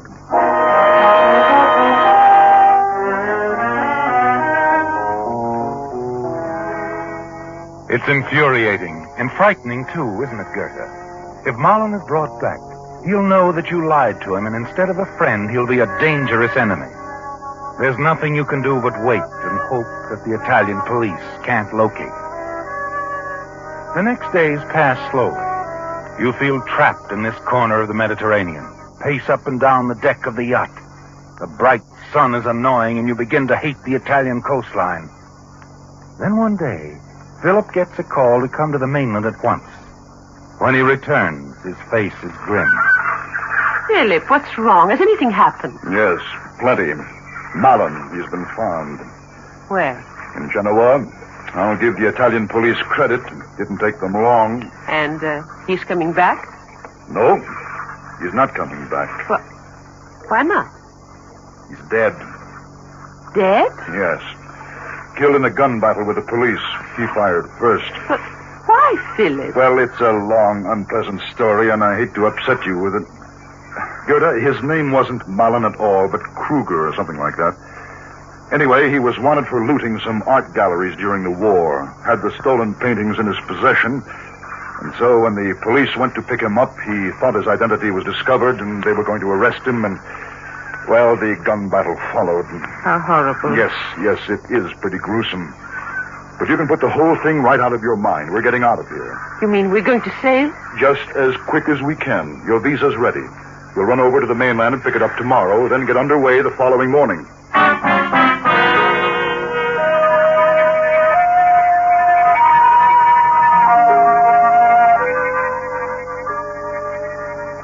You're certain now that everything has turned out very well, aren't you, Gerda? Yes, at last you're free to leave for the United States with your wealthy American husband. There's a lot of activity aboard the yacht the next morning as preparations for sailing are made. And you're in a state of excitement when you go over to the mainland with Philip to get your visa from the American consulate. You're quickly shown into Mr. Beardsley's private office, where he greets you warmly and tells you your visa will be ready in a moment. Oh, I hate to see you leave, Collins. I'll miss you and Mrs. Collins. Personally, I can hardly wait to get out of here. That Mullen business was pretty embarrassing to me. I made a fool out of myself. No, you didn't, Philip. Well, How could you possibly know that Mullen was a thief? It's quite sad in a way, too. Mullen had a great talent. That blue grotto Mrs. Collins gave me was one of the nicest pictures I've ever owned. Incidentally, where is that blue grotto? It was hanging here in your office yesterday. Oh, it's in the next room. An art restorer is working on it. An art restorer? What for? Well, he's taking the blue grotto off. There's a painting underneath. How do you know? I had it x-rayed. You see, Kruger had painted new scenes over several of the paintings he had stolen. Stolen masterpieces are often hidden that way. Yes, but that makes no sense. If that picture had another valuable painting underneath, Kruger wouldn't have sold it to Mrs. Collins. He did sell you the picture, didn't he, Gerda? Of course, Philip. Well, at any rate, I called in a restorer, and he's been working on it all morning. Well, I'd like to see that. Do you mind if we look? No, of course not. He's working right in here. Oh, won't you come along, Mrs. Collins? Of course.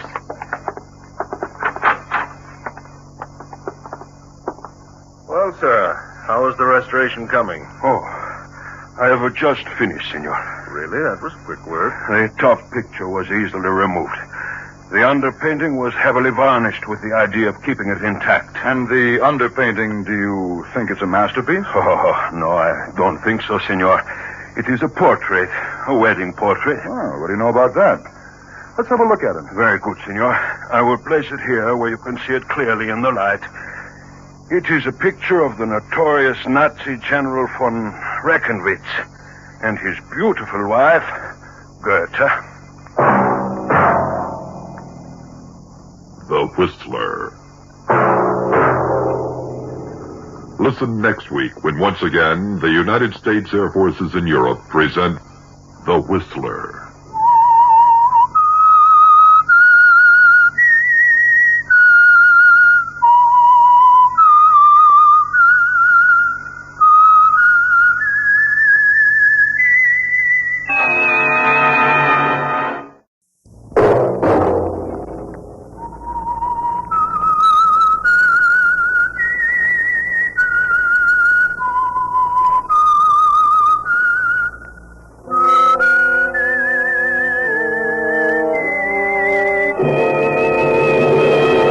I am the Whistler, and I know many things, for I walk by night.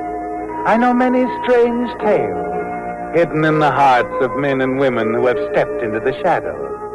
Yes, I know the nameless terrors of which they dare not speak. And now, the Whistler's strange story, Fading Star.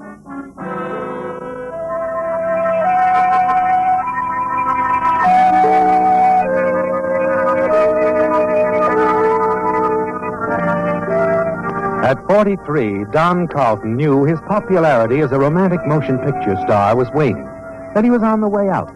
He knew that he must do something spectacular, ensuring national publicity and a sympathetic reaction by the public. So you decide on marriage, don't you, Don? Marriage to lovely young Dulcie Winslow, whom you're certain will soon be a top star. You're equally certain that marriage to Dulcie will be a great boon to your box office value. You decide to begin your campaign immediately, to spend the next 4 weeks in romantic courtship. Dulcie's already fond of you and grateful to you. You helped her to her first part, introduced her to the right people. And now, enjoying a leisurely breakfast in your own apartment, you smile as you recall her affectionate attitude of the evening before, when you took her to dinner to celebrate the final day of shooting of her first big part in a major picture. You're still smiling as you enjoy your final sip of coffee.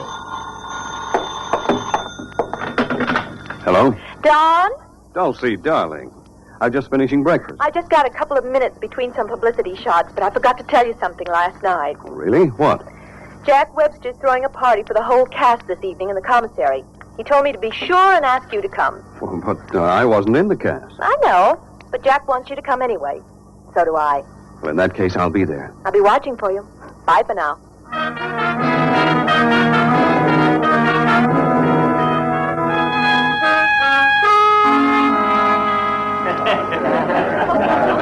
Well, it's quite a party. Everyone's saying you stole the picture. No, I wish I had. Who's the guitar-playing cowboy? Wally Barden. He sings the title song in the picture.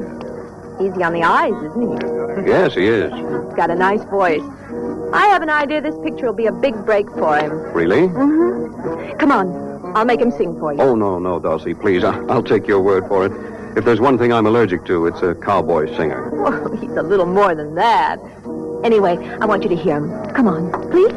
Okay. Wally, I want you to... Well, hello, gorgeous. I was just thinking about you. And I was just talking about you. You've never met Don Carlton, have you? Never have. Seen him often enough, though. How are you, Mr. Carlton? Fine, thank you. Dulcie was just telling me that Sing that number you did in the picture for him. Will you, Wally? He don't want to hear me sing. Well, then sing it for me. Oh, whatever you say, honey child. For you, I'd do anything.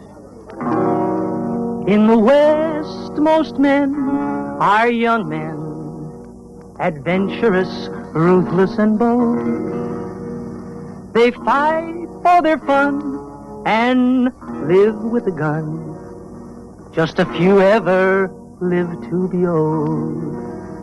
Some men come west to forget what they've been. Some come to look for gold. A man named Slade shot his way to good pay, but I hear that he's getting old. He's always been smart and quick on the draw, laid lots of bad men out cold. But there'll soon come a day when they'll cart him away, 'cause I hear Jack Slade's getting old. Well, was I right, Don? Yes, I'm afraid you were. He's really quite good. Thanks, Mr. Carlton. Look, Dulcie, this party's nearly over. How about you and me going out in the town and celebrating? Well, I'm sorry, Wally. Don's taking me out. How about tomorrow night, Dulcie? I'd love it. It's a date. I'll pick you up about 7.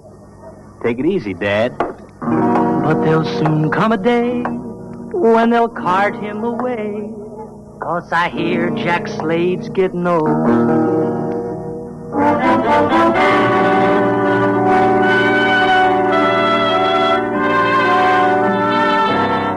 Wally Barden's needling you about your age was a jolt, wasn't it, Don? Dulcie's obvious interest in him jolts you even more.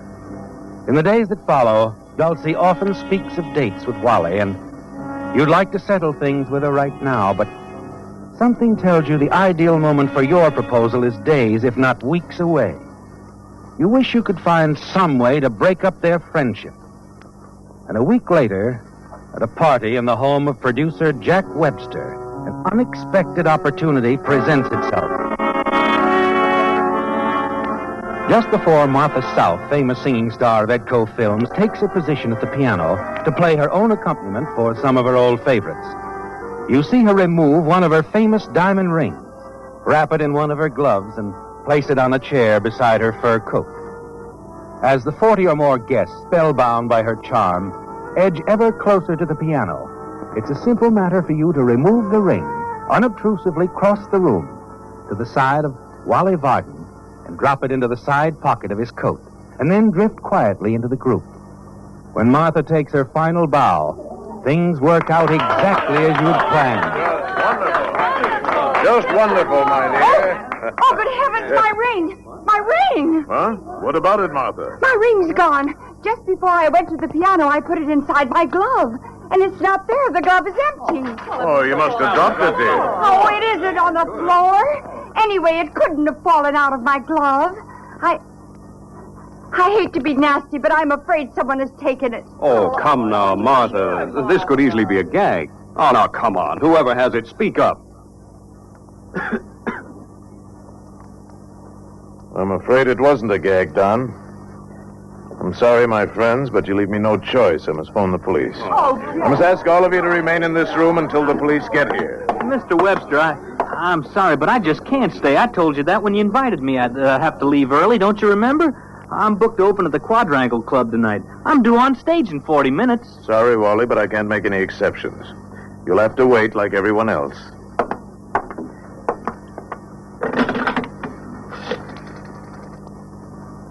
Operator, give me the police department, will you please?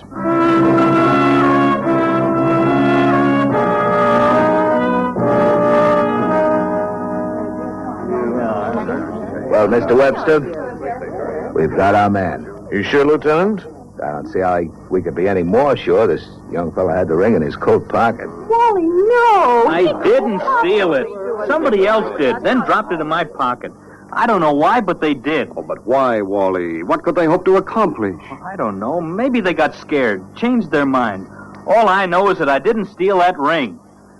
I know it's hard to believe my saying I had to leave to fill that club date just when I did. It makes me look bad. I'm afraid it does, Wally. Very bad. Oh, wait a minute. You mean this man wanted to leave before we got here? Yes, Lieutenant. Said he was due on stage at the Quadrangle Club. I am. You better get your hat, Varden. Things worked out even better than you'd hoped, didn't they, Don? Suddenly you get another idea. One you're certain will endear you to Dulcie forever. As Wally and the police lieutenant start toward the door... Just a minute, Lieutenant. For you too, Jack. Let's not act too hastily. Now, this young man could be telling the truth. I believe he is. I'm sure he is. I haven't known Wally very long, but That's the whole trouble, Dulcie. None of us have known him very long. He's the only person here we haven't all known for years. Mr. Webster. Hmm? Excuse me, Mr. Webster. Can I say something? Yes, of course. What is it, Bill? This young fella never took that ring. Oh, wait a minute. How can you be so sure? 'Cause I saw him the whole time Miss South was singing. He was standing right over there against the wall. Never moved once. You're positive of this? I sure am. I opened a little crack in the door and peeked in. Saw the whole thing. Did you see any of the other guests near him at any time? 3 or 4 of them. A lot of them was kind of walking around between songs. But you sure this young man, Wally Varden, didn't leave his position on this side of the room? Positive. Well, thank you, Bill. You can go back to the kitchen. You've kept us from making a bad mistake. Yes, sir. Shall I go back to my work? Yes. Unless the lieutenant has some further questions. No, nothing more. You're excused, Bill. Thank you, Captain. Well, what do you know? Well, it looks like we're right back where we started from. How about me? Does anyone still think I stole that ring? Oh, of course not, Wally. She was... I never did think so, Wally. I heard you say so, Mr. Carlton, and I sure appreciate it. I'll never forget it as long as I live. Is it all right if I leave now, Lieutenant? I think I can still make it on stage in time. Oh, certainly. We've no evidence to hold you. Well, then I think I'll be going. Good night, everybody. Good night, Wally. I'm sorry. Well, I might as well be leaving, too, Mr. Webster. There's nothing more I can do. Good night. Good night, Lieutenant. And, thank you very much. I think I'd better go, too, Jack. I've sort of lost my party mood. We all have, I expect. Well, we'll start over some other night real soon. Shall we? Sure, Jack. It's a good idea. Good night. Can I drop you off at your place, Dulcie? You surely can. Come up for a nightcap if you have time. I want to talk to you, Don.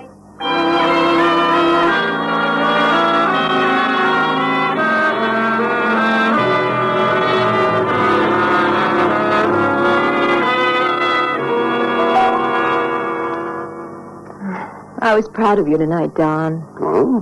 What do you mean? The way you stood up for Wally when they found that ring in his pocket. Oh, that. I just wanted to be sure he got a fair deal, that's all. He struck me as a clean-cut young fellow. He is, but... Quite talented, too. As a matter of fact, I'm going to see that he gets a nice break tomorrow. Really? Yes. The young fellow playing the part of the racing driver in Silver Road, the picture I'm doing now, was stricken with appendicitis today. I'm going to ask Jack Webster to replace him with Wally. They'll only have to reshoot a couple of scenes.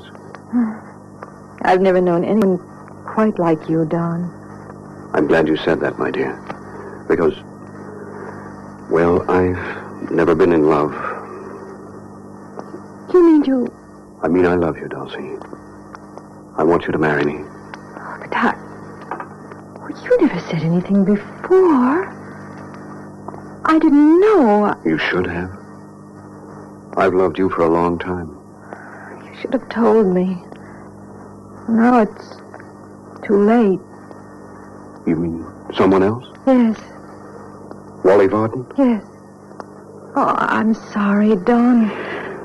I didn't know how you felt. If you told me earlier, even a month ago, you'd have made me the happiest girl in the world. But now Now it's Wally. Tell me, how long have you felt this way? Well, I've liked him all along. But I wasn't sure how I really felt till tonight. Tonight? When they found Martha's ring in his pocket. He said he was innocent and nobody believed him. I knew he was telling the truth. And I loved him. I see. Strange how things work out sometimes, isn't it? Well, better be running along, I guess. But be sure before you do anything rash. Let this new romance gel a while. Don't rush into things. Huh, baby? I won't. Your attempt to frame Wally Varden boomerang, didn't it, Don? And you curse yourself for your stupidity. At long last, you realize you're in love with Dulcie. That marriage to her means even more than the money it would bring you. Though that's still important, too, isn't it? And you're sure you can still win her if you can just eliminate Wally some way. Anyway, your jealousy toward him has turned into a murderous hate, hasn't it? And time is now a vital factor, isn't it? Even though Dulcie assured you she wouldn't rush into things, you learned long ago that women often change their minds. And whatever you do, you must do before Dulcie decides the time has come to marry Wally Varden. A few evenings later, in the living room of Jack Webster's, you're certain you see a sure and simple solution. Don, this is going to be the greatest chase you ever saw. Now, you'll be chasing Wally along that cliff road where we shot those scenes from the big car a couple of years ago. You remember the spot, don't you? Oh, sure. I've passed it 100 times since. I know every foot of it. Well, then you won't have any trouble finding it. I'll change the shooting schedule so you and Wally can drive up tomorrow, okay? Sure, fine. That's good. We can use a couple of foreign cars, convertibles. Now, that stretch of road's pretty dangerous. It'll be a cinch. I know every turn. Well, you'll have a few hours tomorrow afternoon for some trial runs. That's why I'm sending you up early. Good. We'll be able to run it blindfolded, huh, Wally? If you say so. I'll have the cars checked from A to Z tomorrow morning. Put on special tires and tubes. You and Wally can pick up the cars anytime after 11 tomorrow. 11:30 okay with you, Wally? Sure, fine. I'll bring the crew up early next morning. We'll be set to shoot at 9. You'll be there at 8. And use the trailer for a dressing room. 8 it is. Oh, you better stay at that little place we stayed in last time, the Casa Lodge. I might want to get in touch with you.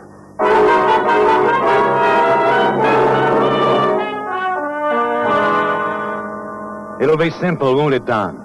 Jack Webster unknowingly gave you the answer to your problem of Wally Varden. You know that cliff road, and you know cars as well as most mechanics. All you'll need is a hacksaw and 5 minutes alone with Wally's car. You know exactly how to do it, don't you? The rod connecting the 2 front wheels and the steering arm. You'll saw through just enough to be sure it will hold through normal driving, but come apart after 1 or 2 curves at high speed. And once Wally loses control of his car, there's only one way he can go, isn't there? The following evening, after hours of driving over the scene of the next day's shooting, you and Wally arrive at Casa Lodge. Yes, sir. Double room? I think we'd better have our own rooms, don't you, Wally? Oh, anything's okay with me. Well, better give us singles, I guess. Right. Now, let's see. How about parking space? Oh, there's a private lot in the rear, sir. Well, I guess that's safe enough. What about dinner? Well, there's nothing wrong with the Haviland Grotto. About a quarter of a mile north. Nice bar, too. Oh, sure, I remember it. Yeah, it's okay, Wally. Fine. After we clean up a little, I'll drive you over. We'll have a couple of drinks before dinner. Celebrate, huh? You're due to go a long way in this business, barring accidents. But accidents happen, don't they, Don? And when you and Wally return to Castle Lodge at a little after 11, the accident you've planned has driven everything else from your mind, hasn't it? After a few minutes of idle chatter and a cigarette in the now deserted lobby, Wally yawns, says good night, and goes to his room. A few minutes later, you return to your own room, where you soon put out your lights and wait nervously in the darkness until nearly 2 a.m. Then you quietly leave your room and use the rear entrance of the lodge. Start towards your car parked right next to Wally. The cat, for a moment, panic seizes you. You stand frozen with fear for several seconds and then return to the rear entrance of the lodge. When minutes of silence finally convince you no one was awakened by the noise, you decide to go through with your plan and walk rapidly to the rear of your car. And just as you're about to lift the lid of the turtle deck... Get away from that car. Well, Wally. Oh, it's you, Don. Yes, what are you doing out here? Well, something woke me up a few minutes ago. I happened to look out the window, saw a guy walking towards the cars, and figured he might be an auto thief. I didn't know it was you. What's wrong? Nothing. Something woke me up, too. I got a crazy hunch somebody was after the cars, so I came out to take a look. Well, I'm going back to the hay. You'd better do the same thing. We only got a couple more hours. No, I'm going to stay up, Wally. I couldn't sleep anyway. All I do is toss around and worry about the cars. Not me. I'm catching some more shut-eye. You know what I think I'll do? Run these hacks around for a few miles. I've got a feeling about them. I think you're nuts, but it's okay with me. Here's the keys to mine. Thanks. I'll see you about 6:30, huh? Yeah, sure.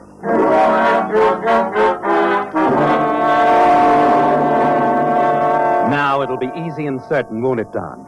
As soon as Wally re-enters the lodge, you take your toolkit and your flashlight from the rear of your car, slide behind the wheel of Wally's, and drive quickly away. A half mile or so from the lodge, you turn into a quiet side road, and in a matter of minutes, your mission is accomplished. At a little before 9 next morning, after some friendly kidding from Wally about your worries of the night before, you're sitting tense and nervous behind the wheel of your own car, your motor racing, about 10 feet behind Wally. After what seems like hours, Jack Webster finally barks the cue you've been waiting for over the loudspeaker. Roll 'em!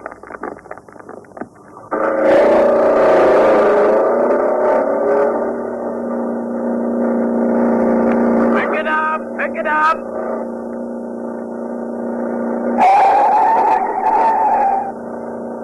Step on it, Don! You're falling behind!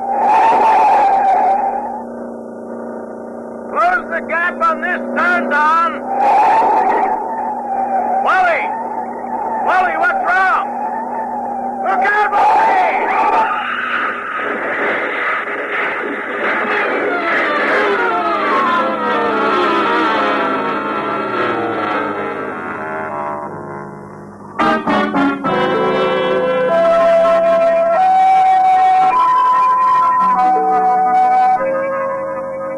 The curious crowd at the base of the cliff, where an unexpected tragedy had ended the filming of an exciting motion picture sequence and the life of a gifted actor, pushed forward to listen as the highway patrolman questioned a more fortunate actor who had miraculously escaped a similar fate.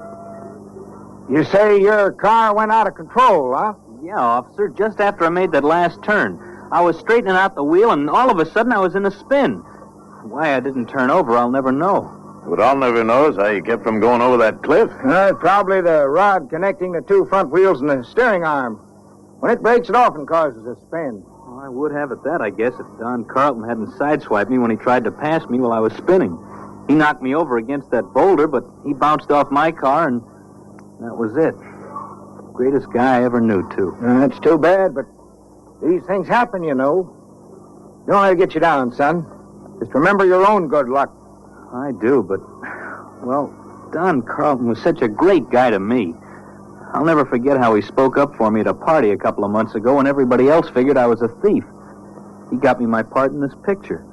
Don helped my wife a lot, too. Your wife? Since when? Since Tuesday, Mr. Webster. You weren't shooting any of my stuff that day, so we drove down to Mexico and tied the knot. We were keeping it a secret, but from now on, I want everybody to know about it. Maybe you've seen my wife on the screen, officer. Her stage name is Dulcie Winslow.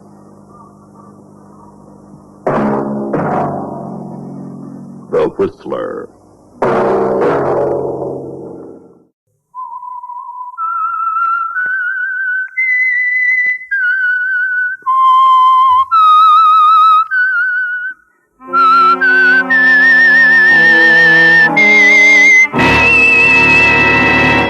I am the Whistler, and I know many things, for I walk by night. I know many strange tales hidden in the hearts of men and women who have stepped into the shadows. Yes, I know the nameless terrors of which they dare not speak. And now for the Signal Oil Company, the Whistler's strange story. Fateful Reminder.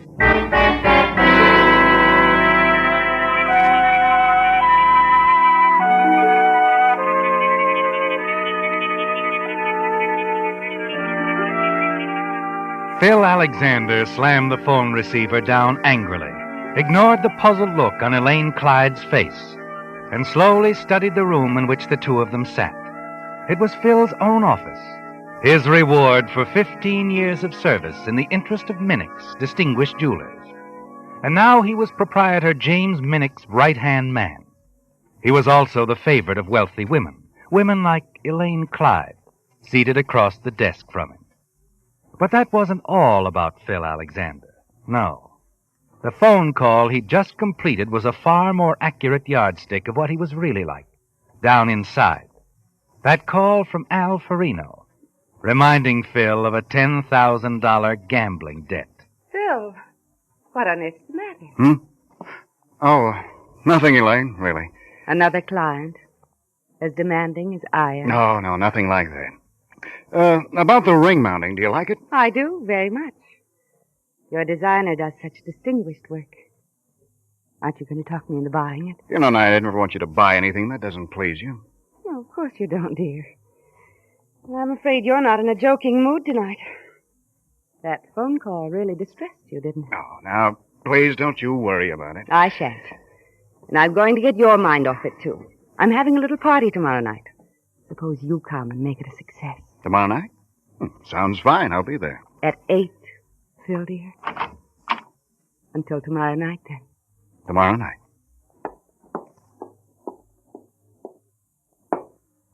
Mr. Alexander. What? That's a nice doll. She look expensive. Who are you? Relax, Mr. Alexander. Farino sent me over. Oh, look, you can't come in here, my place of business. But I did come in. You see, Farino don't like phones banged up in his ears, and he wants his doll. Where does he think I'm going to get it? Well, that's not his problem. Tell you what, though. I'll give you a lead. Why don't you bring the doll that just left down to the tables tonight? We can fix it so she'll drop at least 10 G's. Then you'll be square. Oh, hey, you get out of here. Okay. It's all right, Buster. Till Friday night, anyway. Friday night? Yeah, 11 sharp. Farino's place. But Farino I'm said... telling you what Farino said. Friday night at 11. You pay up or... pay off, Mr. Alexander.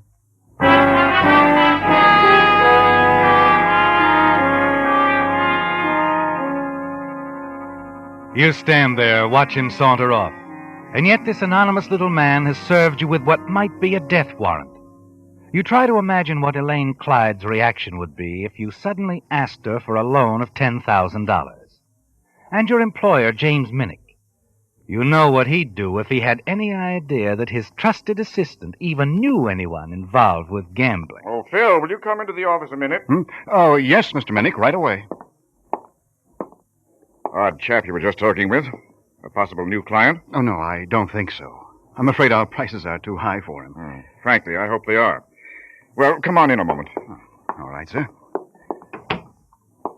Elizabeth, hold the phone calls, will you? Of course, Mr. Minnick. Sit down, Phil. Sit down. Oh, thank you, sir. I wanted to talk with you before the annual employees' dinner tonight. Oh? Something, rather startling has come up, Phil. Startling, sir? Yes, that's a small word for it. I suppose there's no easy way to say this. You know what a stickler I am for personal honesty, integrity.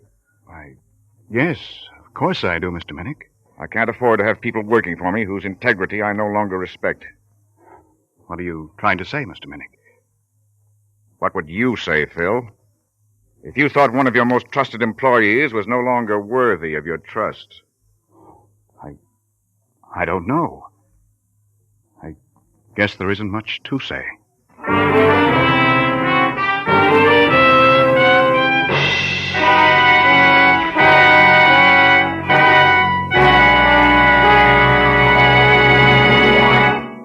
If you don't have a new car, then, like most of us, you no doubt wish you did.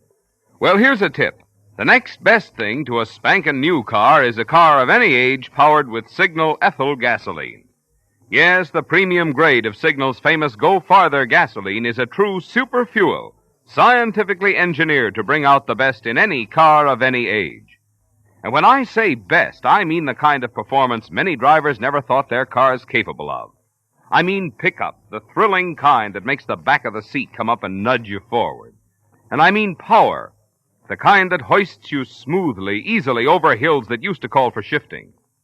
Now, don't get the idea, of course, that Signal Ethyl's going to let you step away from all new cars.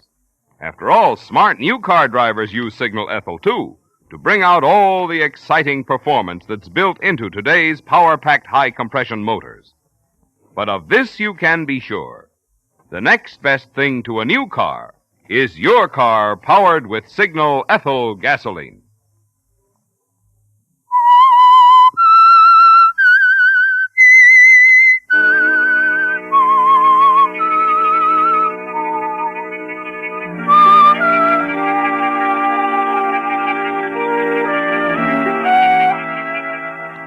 It's difficult to believe, isn't it, Phil?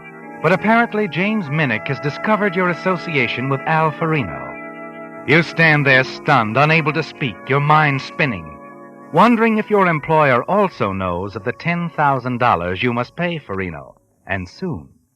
And as he speaks, you realize Mr. Minnick is looking at you and watching your face. I don't blame you for looking so surprised, Phil. I found the knowledge that one of my trusted employees was stealing almost incredible myself. What are you going to do? Nothing immediately. In matters of this kind, it's important to be absolutely certain of the facts. Yes. I want to be very sure. Excuse me, Mr. Minnick. Yes, Elizabeth? Sorry to disturb you, sir, but there's a man outside about the employees' banquet tonight. He said you wanted to go over the final arrangements. Oh, that's right, I do. All right, in just a moment. Yes, sir. I'd appreciate it if you wait for me, Phil. I think it might be a good idea if you and I went to the employees' dinner together. If I don't get a chance to see you before then, we can finish our talk afterwards. Certainly, Mr. Minnick. I'll wait for you.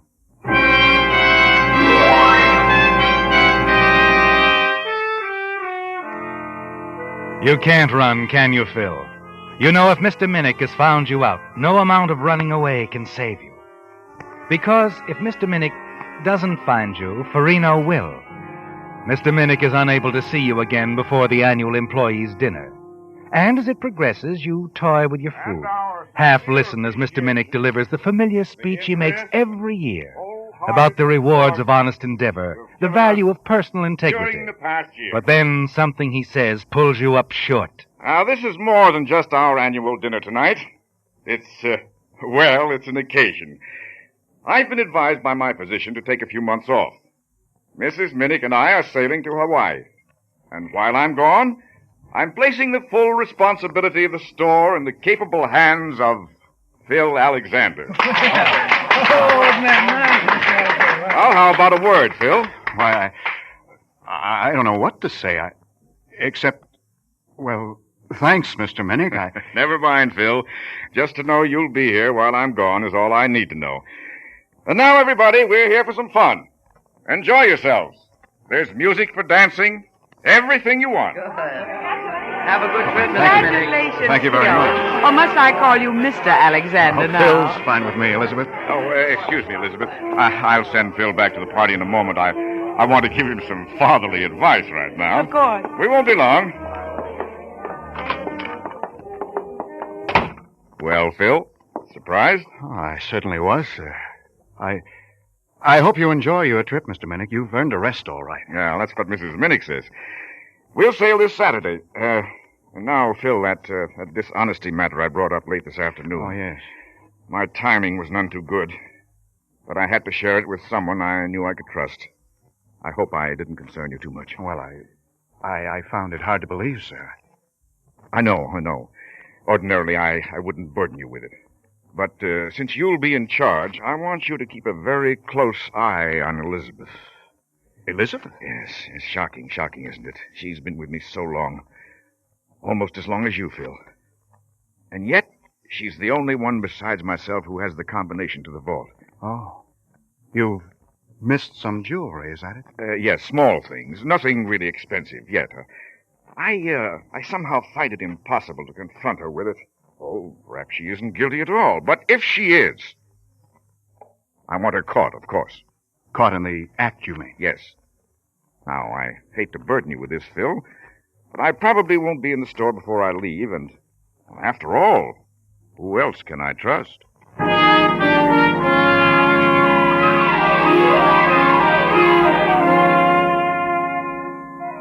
Your mind spins again, Phil.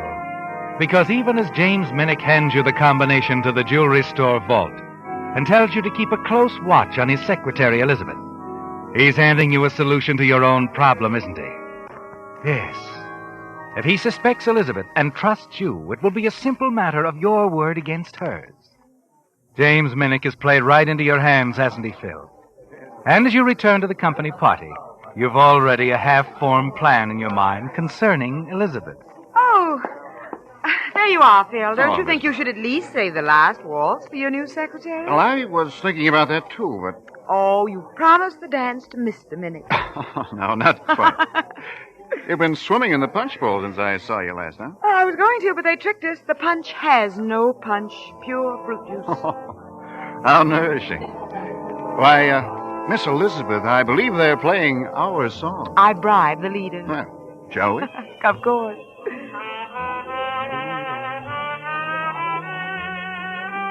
Elizabeth, I know a place with a far more interesting punch bowl. You do? Mm-hmm.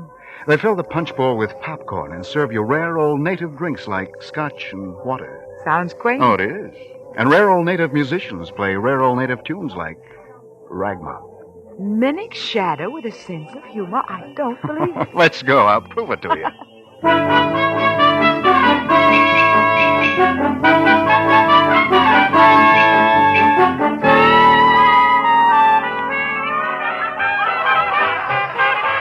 I like your natives, Phil. Very authentic, aren't they? You really had me fooled. Oh? I didn't know you were human. I don't believe I knew you could talk either. Except to say, yes, sir, Mr. Minnick, and yes, ma'am, Mrs. Clyde. Oh, now, look. Okay, I've gone too far. I'm sorry. Mrs. Clyde is a good client of Minnick's. It's my job to keep her that way, that's all. She's just a client, Phil? Just a client, Elizabeth. I'd like to be able to count on that. I'd like you to.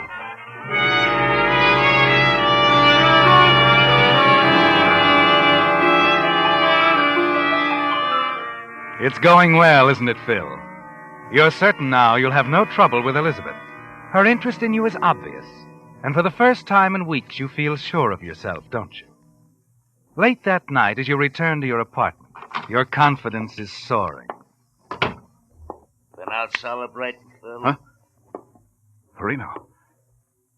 Good news travels fast, Phil. I heard about Mr. Minnick leaving you in charge of the store while he's away. That's fine, Phil. Fine. Look, Farino, now that you know you'll get the 10,000, can you give me till Monday?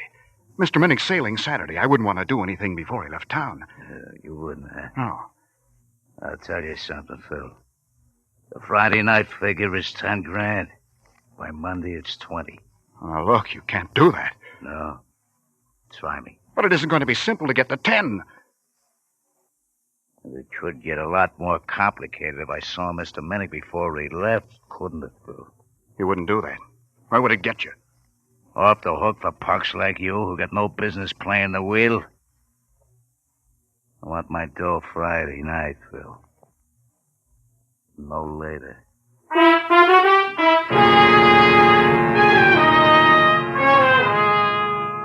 He means it, doesn't he, Phil? Friday night is your absolute deadline. And Farino isn't letting you forget it for a moment. There's very little time. The next morning is Thursday. And after a sleepless night, you arrive at the store early before anyone else. In James Minnick's private office, you go immediately to the vault, quickly work the combination. There's cash on hand, yes, but not nearly $10,000. And the jewelry is all marked for delivery to clients that day. You don't dare disturb it. By mid-morning, immersed in store problems, you find yourself trembling, looking up nervously, constantly fearful that Farino or another of his men will walk in on you. It's while you're making a quick tour of the display rooms that you finally do notice a strange man loitering about. And it takes all the nerve you can summon to approach him. Yes? Oh, Mr. Alexander? That's right. I have a message for you. Can we talk in private? See here. I've had enough of these messages as you described them. Oh, yeah? Yeah. And my private office is not provided for such negotiations. Now, if you'll Wait a minute. I don't think you understand. I understand that I want you to get out of here. Look, the boss said... I know what your boss said. Tell him I'll have the money for him Friday somehow, some way. Uh-huh. Okay, Mr. Alexander. Oh, one other thing. You sure you know what I'm... Certainly I know. Tomorrow night, 11 sharp at Farino's place, I'll have the 10,000. Now, get out of here.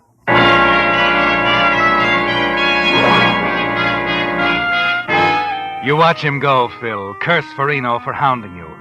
As you start back towards your office, go inside. You're vaguely aware that Elizabeth is speaking to you. Phil, Mrs. Clyde is on the phone. Huh? Oh, okay. If you take it on my phone, I'll hear just your end of the conversation. If you take it in Minnick's office, I'll hear both. I'll take it here. Hello, Mrs. Clyde. Hello, Mr. Alexander. My, we're so formal today, aren't we? Why, no, I'm kidding you, Phil. You haven't forgotten about tonight, have you? Tonight? Oh, my, you have forgotten. My party this evening, 8 o'clock.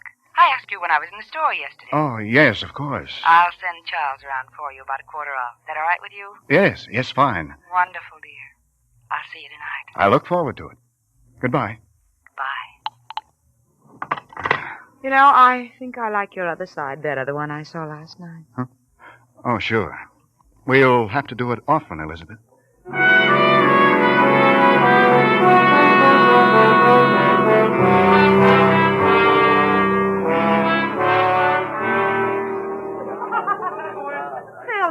You're not having any fun. Of course I am, Elaine. Everyone enjoys your parties. Just the same, I'm afraid you're taking your new responsibilities at the store too seriously. Perhaps that's it. I know something that'll put that old gleam back in your eye. Come on in the library. Oh, all right. Sit down at the desk, Bill. Mm-hmm. I want you to see these in a proper setting. The light's better there. You're being pretty mysterious. Oh, I mean to be. Can I trust you not to watch the combination to my wall shape? Why, yes, I think so. Oh, believe me, I'm not worried. Now then, what do you think of these? Good heavens, Elaine. Nice, aren't they? They're unbelievable. Diamonds, sapphires, emeralds. Not many of each, of course. But I did think they might make a nice bracelet. Oh, I'm sure they would. Now, I want you to take them. Take them? To Jacques at the store, darling. Let him study them. Work out the bracelet design. When it's ready, I'll stop by and see it. But about the gems? Can't you keep them in the vault at the store for me?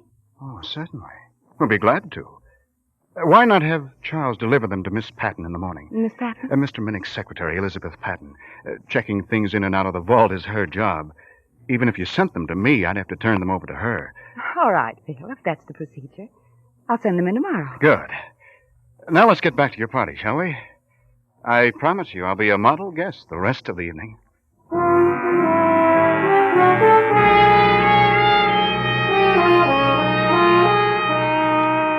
It's a break, isn't it, Phil? You know enough about gems to estimate the value of Elaine Clyde's collection. You'll have no trouble fencing them, you're certain of that. And the amount you can raise from one or two will more than cover your gambling debt to Al Farino. You're pleased, aren't you, Phil? Because your plan is so simple, so easy. The Clyde gems will be delivered to Elizabeth in the morning. She'll put them in the vault. And once any of them are missing, you're certain all the evidence of theft will point to her. You're at the office Friday morning, confident that you'll be able to keep your 11 p.m. appointment with Farino and keep on living in the bargain. Good morning, Elizabeth. Oh, good morning, Phil. Well, your party last night must have agreed with you. Oh, feel fine. So fine, in fact, I'd like to have dinner with you this evening. You know, that's nice, because I'd like to have dinner with you, too. Oh, good. I'm afraid I'll have to run out on you afterward. Have to have a business appointment, you see. But at least we'll have fun at dinner. I'm sure we will. We can go from work, if that's okay with you. Fine. See how agreeable I am? Oh, I almost forgot. Mrs. Clyde's chauffeur is bringing some stones in this morning. It wants us to keep them in the vault for her until our designer makes them into a bracelet. You'll check them into the vault, won't you? Why, yes, of course. Have you any idea of their value? No.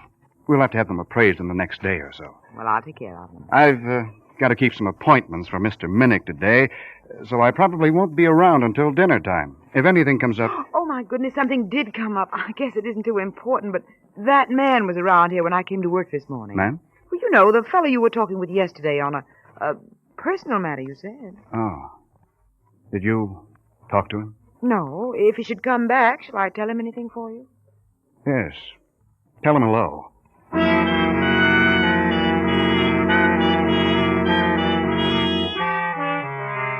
You spend a profitable day away from the store, don't you, Phil? Yes, you make contact with an established fence in the city, describe the stones you'll deliver to him later that evening, and get his assurance that if they are as you say, you'll easily get the $10,000 you require. Early that evening, you have dinner with Elizabeth. Send her home, see her home afterward, and then set your final plan into motion. You go directly to the store, let yourself into the darkened building, and make straight for the vault in Mr. Minnick's office.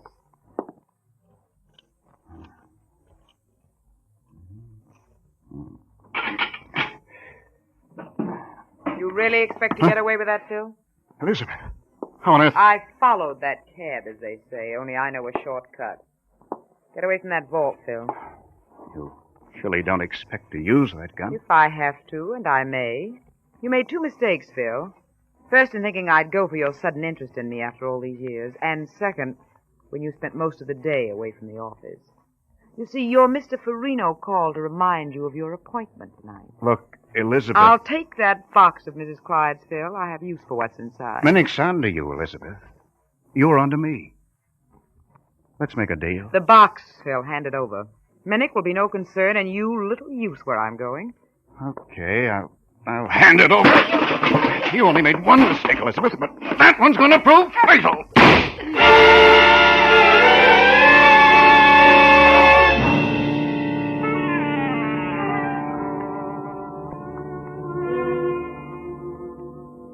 Well, Lieutenant?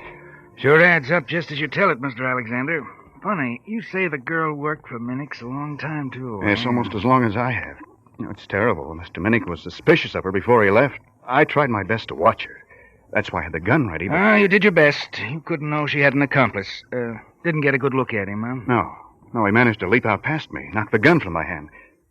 But not before... I know. Those jewels her partner made off with, you said they were uncut gems? Yes, that's the trouble. It'll be very difficult to trace them. Possible, probably. But don't feel badly. Mr. Minnick's insurance will cover the stones. Wouldn't have covered your life, though. Yes, you're right. I could have been much worse off if it had happened differently. Much worse off.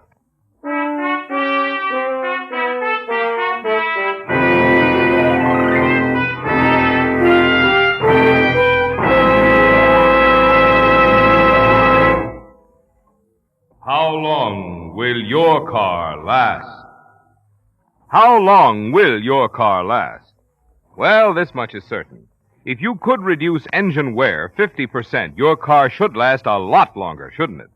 And now you can do just that. Reduce engine wear due to lubrication 50% with wonderful new Signal Premium Motor Oil. Think what this can mean to you in extra savings, extra driving pleasure. Thanks to new Signal Premium, your car should now run twice as many miles before needing an overhaul due to engine wear. If your car is not already an oil eater, new Signal Premium should help you enjoy low oil consumption twice as long. And speaking of price, although most things have gone up, this superior heavy-duty type oil that gives you all these extra benefits has not been increased in price at Signal stations. So if you want to keep expenses down and your car's performance up for a long time to come, you know the oil to change to. New Signal Premium. You know where to get it. At Signal service stations.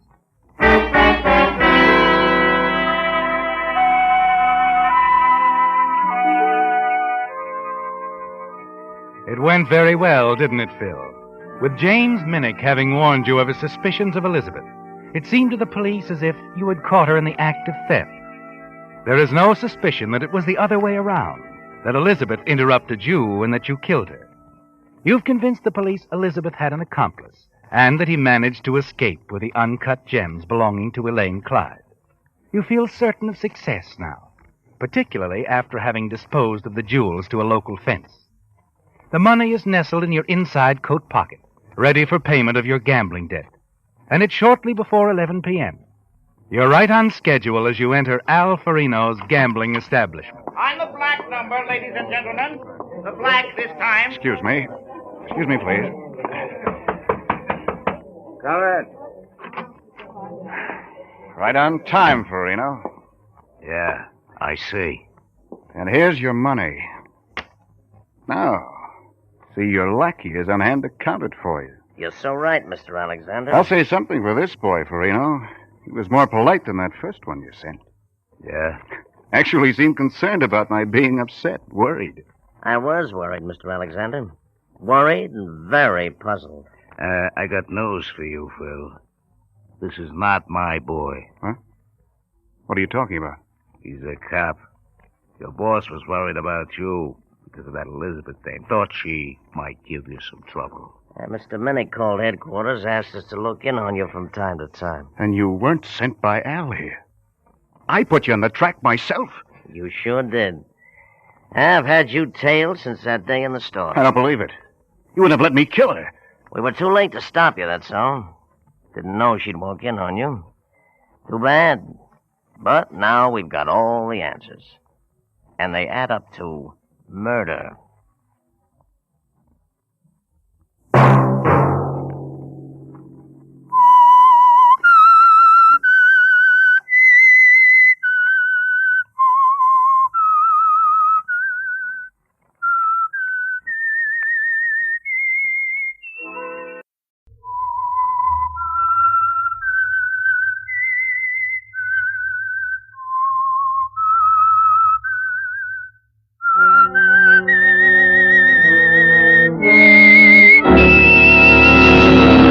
I am the Whistler, and I know many things, for I walk by night.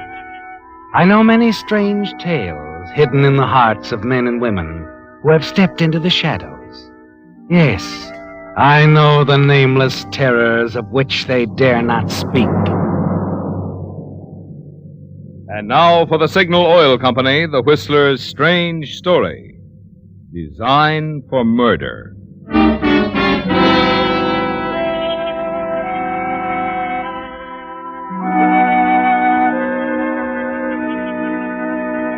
The trio in the big car, weaving its way through the evening traffic, seemed typical of almost any group on the way to a railroad station. Charles Gilbert at the wheel was responding patiently to the nervous admonitions of his wife, Edna. From the rear seat, his wife's close friend, Myrene Walker, chatted ceaselessly.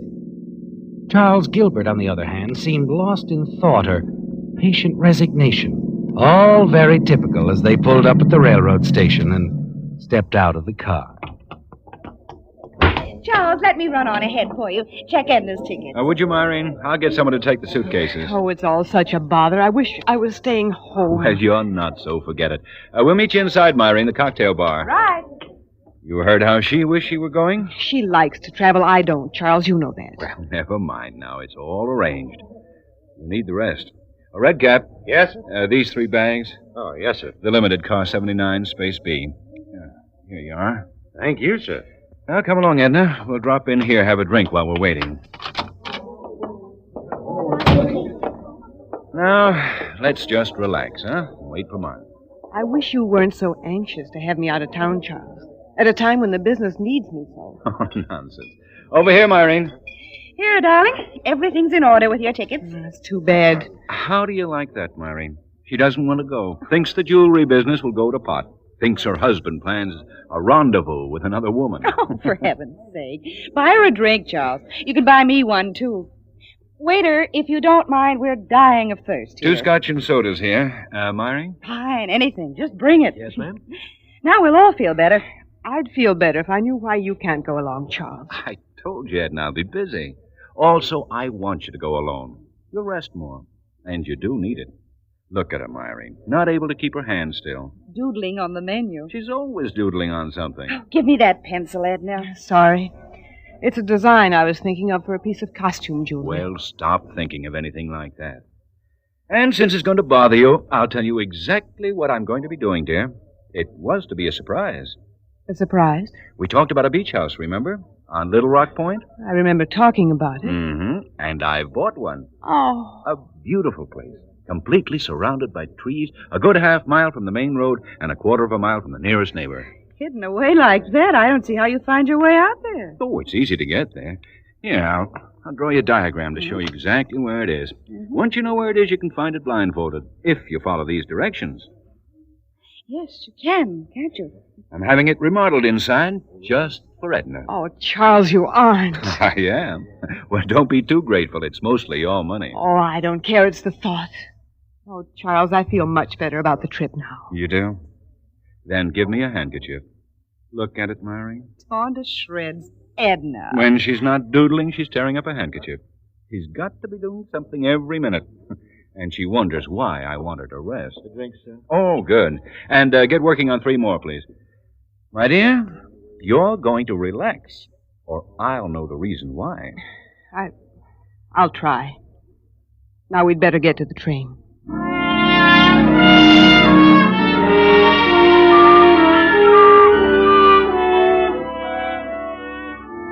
Well, Charles, Edna's gone, and after Myrene leaves you, you hurry back to the cocktail lounge. And inside, you go directly to a corner booth, slip in beside someone who's been waiting for you, not too patiently. I'm sorry, Helen. Darling, I am too. Sorry that we have to practice this deception. Charles, kiss me.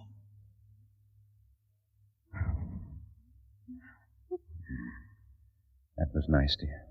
But we ought to be more careful in public. We really shouldn't be here, you know. Oh, stop worrying. Here, I ordered you a drink. Oh, and I can use it. Well, at least we'll have some time together, uninterrupted. You're sure Edna will be staying away for a while? She's gone for a month. It wasn't fun watching you kiss her goodbye. I know. Someday. I hope it's soon, Charles. Look, I want you to see the new place I bought at Little Rock Point.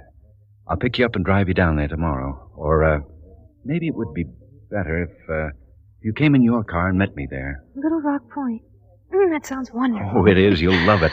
I've been using quite a few of your ideas in redecorating the place. Can you make it by 2? Yes, dear. I'll tell you exactly how to get there.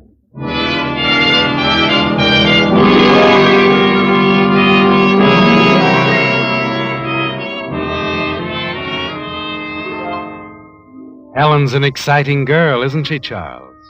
And when you reach your apartment building, you have difficulty getting around to saying goodnight to her. And only the thought of seeing her again the next day at the beach house at Little Rock Point finally makes it possible. It's quite late when you finally arrive at your own home and let yourself into the house. You're scarcely inside when That's odd. What could that be? Irene. Yes, little Myrene. Like to come in, Charles. I want to talk to you. Well, of course. We'll come straight to the point. About what? About you and Edna. And that little number you met in the cocktail lounge. It wasn't a very pretty sight, Charles. Seeing you kiss her right after bidding Edna goodbye. Oh, why, Go on. Make it good. that girl, Helen, An old friend. That's right. Someone you knew before you ever met Edna. Why, that's it exactly. Huh? She just won't leave you alone. Irene, you're positively... I'm not psychic. You're not nearly as slick as you think you are, Charles. No wonder Edna's a bundle of nerves. You're not going to say anything to Edna about this? Depends on you. I don't suppose you made any dates for the future with this, Helen. Oh, certainly not. You know, Charles, you weren't kidding when you made that remark about Edna's money. You've had it pretty easy since becoming her business manager and now her husband. Well, it's been a pleasant arrangement, if that's what you mean. Well, naturally, I love Edna. I hope you mean that. Oh, Irene, this girl means nothing, I swear it. I'll not see her again. Look, in a few days, you and Arthur drop down to the place at Little Rock Point. You'll see all that I'm doing for Edna. I'll take you around the place. We can relax, go for a swim. I don't swim, Charles. And when my best friend's husband starts two-timing her, I don't feel like relaxing either. Irene, I've told you... I heard you, and I've told you, Charles. Stay away from that girl.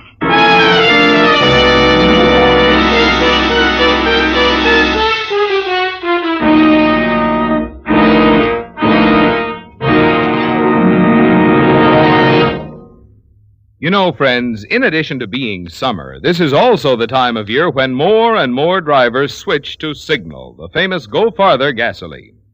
Vacation-minded folks just naturally go for Signal's good mileage. But mileage, mind you, is only half of Signal's story. Just you talk with a few Signal customers, and you'll find they're equally enthusiastic about Signal's performance. After all, in order to give you such good mileage, today's Signal gasoline has to help your motor run more efficiently. And when your motor runs more efficiently, naturally you also enjoy quick starting, proud pickup, and smooth purring power, the things that make driving a real pleasure. So to get the most out of your vacation travel dollars, make the friendly Signal stations you'll find throughout the Pacific Coast states your headquarters for happy mileage. And even if you're not planning a vacation trip, well, any time is a good time to power your car with Signal, the famous Go Farther gasoline.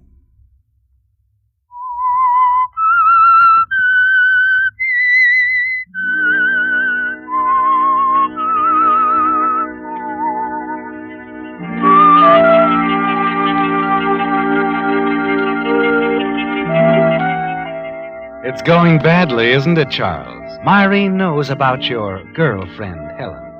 Knows that it was more than husbandly concern that prompted you to encourage your wife, Edna, to leave town on a vacation, a rest cure for her nervousness. Myrene has always been Edna's best friend, and she'll tell her the truth if you don't do something to reassure her that you don't intend to see Helen again. You wish you hadn't made the date with Helen for the following afternoon at the beach house at Little Rock Point. And after she arrives, you're very nervous all the time that she's there with you. What is it, Charles? You haven't heard anything I've said. Oh, yes, I have, Helen. It's just, well, I'm a little jumpy. Oh, I thought with your wife out of town. Helen, we've got to talk about that. It isn't as perfect as it seems. Oh? A friend of Edna's, Myrene Walker. She knows about us. Knows what about it? Well, not everything, of course. She thinks it's a casual thing that we're old friends, happen to run into one another. And... Oh, if she continues to see us together. That's right. She'll go to Edna. Helen, we've got to forget about it for a while. Forget about it? Well, you know, I really don't mean that exactly. I should hope not. You promised me you were going to talk to Edna, ask for a divorce. I know, and I intend to, but it can't be right away, Helen. I have my reasons. Right now, it's important that you leave, that we're not seen together. All right, Charles. I won't need a second invitation. Oh, now, wait a minute. I've waited long enough as it is. Quite long enough. Goodbye, Charles. But, Helen, Goodbye, Charles.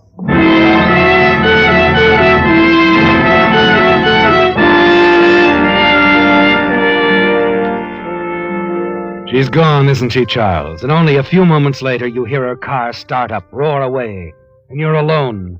Alone in the house that you were supposed to be remodeling for your wife, Edna. And as the rest of the afternoon drags by, you find yourself hating the place. And you'll always hate it, unless somehow soon the house can be yours and Helen's. Just how you're going to bring that about isn't quite clear to you yet, is it? How you'll get rid of your wife, Edna. That evening, as you're sitting alone, wishing you returned to town, you're still thinking about it when suddenly you're aware of a noise outside. Maureen. Well, this is a surprise. Hello, Charles. Snooping around, were you? All right. Call it that if you want. You're wasting your time, really. I'm quite alone. Are you? Of course. Come on in, Maureen. I'd like to show you around the place. Like a child caught at the cookie jar, Maureen follows you inside. She's nervous, ill at ease, avoids your gaze as you show her about the house. And then finally, the two of you end up at the boat landing. Well, what do you think of it? It's nice, Charles. Think I do like it? No, I don't. This isn't the sort of house Edna would like at all. It just doesn't suit her personality, let's say. Really? I'm sure there isn't a thing here that would interest her. Outside of that unusual painting in the living room. Rather nice, isn't it? Impressionistic, I believe they call that sort of thing. To me, it looked like a dragon about to devour something. Well, it is a painting of a dragon. But Edna likes offbeat things like dragons. I bought it especially for her. A surprise. Oh, really, Charles? And just what does that mean? May I be blunt? Feel free. You didn't buy this house for Edna. Let Helen move in. Now, see here, Maureen. You see here. It's a glamorous place, Charles. Exciting. Should just match her baby blue eyes. Maureen, You're not fooling me for 1 minute. And you won't fool Edna either. She's going to know all about this. You're not going to tell her about Helen. Edna's my best friend. Maureen, I think I've had just about enough of your meddling. Charles, wait. Just about enough. Stay away from me. I ought to wring your neck, you little snoop. Charles! Charles! You reached out to grab Maureen as she tripped, but you're too late, and she plunged off the end of the boat landing. Charles! Help me! Help me! I can't swim! Charles! You stand there, staring down at her, struggling in the water. She can't swim, Charles. She'll drown if you don't help her. And you don't help her, do you, Charles?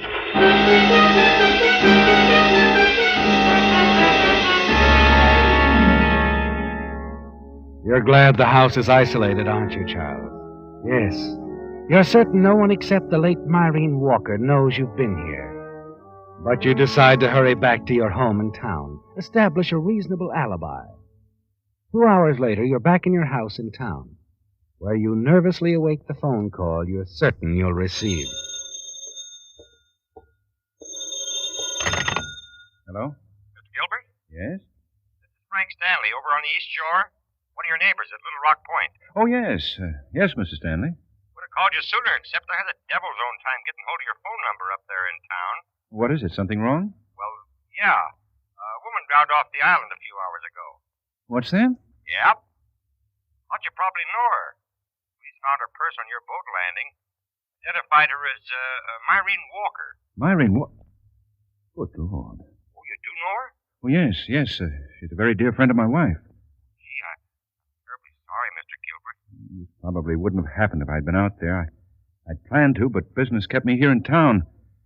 Maureen must have come out to visit us, wandered around in the dark, and... Yeah, that's sort of the way I figured it, too. Well, thank you for calling, Mr. Stanley. I'll get in touch with my wife right away. You smile, don't you, Charles, as you hang up the receiver. It's all over now. Maureen is dead. You could have saved her, but you didn't. And you couldn't have Maureen telling your wife about Helen, could you? Later that day, you send a wire to Edna at the resort. Inform her that You have some bad news. Ask her to return immediately. And that evening, you decide to go back to the house on Little Rock Point. Perhaps take a walk along the beach. See if you can learn news of the local reaction to Myrene's drowning. As you hurry up the path, you're startled to see a light burning in the living room. Helen, yes. She's probably paid you a surprise visit. Good evening, Charles. Found the key under the mat, so I came on in. I've been waiting hours for you. But I don't understand. I sent the telegram only a few hours ago. Telegram? Well, it must have missed me. I left Yuma this morning. But why? Yes. Perhaps this letter will explain. Myrene sent it to me. Myrene? Yes.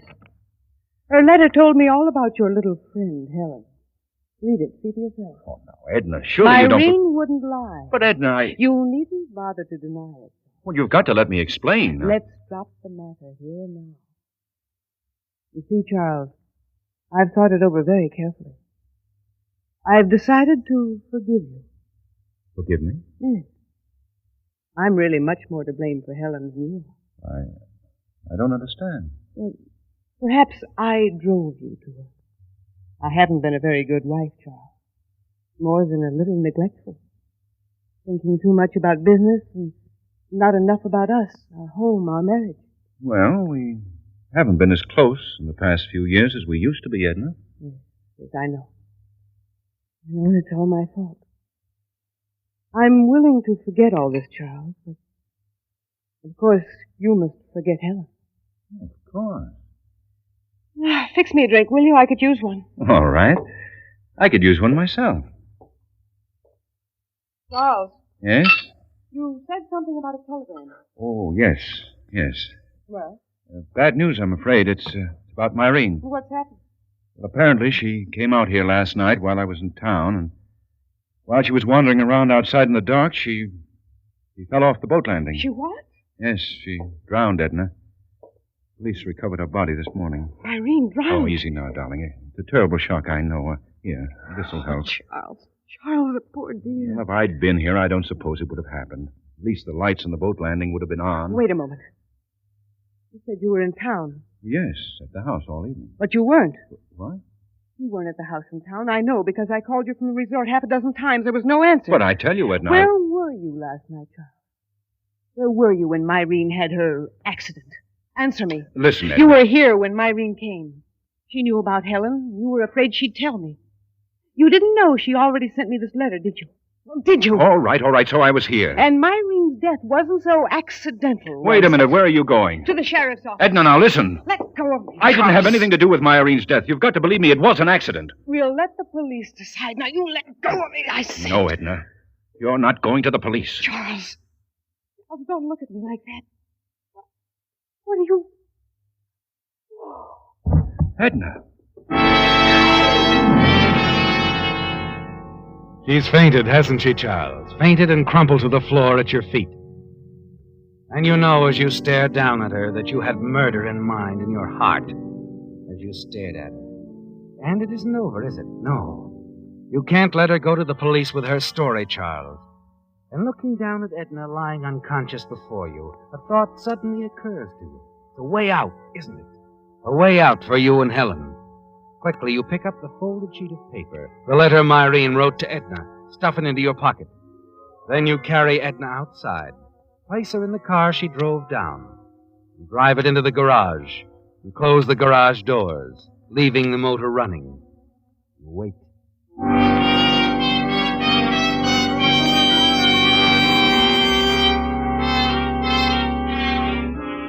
An hour later, and it's all over. Later, you drive Edna's body back to town in her car, put the car in your garage, again leave the motor running as you close the garage doors. Now all you need to do is return to the beach house and wait for Edna's body to be found in the garage. Knowing Edna as you do, you're certain she told no one of her return from Yuma. And you're sure no one saw her at the house at Little Rock Point. But you know you must get back there before her body is discovered. You take a bus back to the beach house. The next morning, walk the half-mile to the home of your nearest neighbor, Mr. Stanley.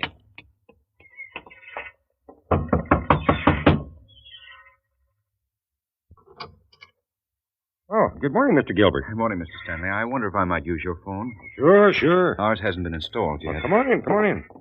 Sure was too bad about the little lady that drowned, wasn't it? Yes, it's going to be a terrible shock for my wife. I'm almost afraid to tell her. They were very close. Oh, you mean she doesn't know yet? Well, my wife is vacationing at a desert resort. I sent her a wire yesterday after you called me asking her to come home, but I haven't heard a word from her. I'm rather worried. Sure you are. There's the phone over there. Help yourself. Thank you.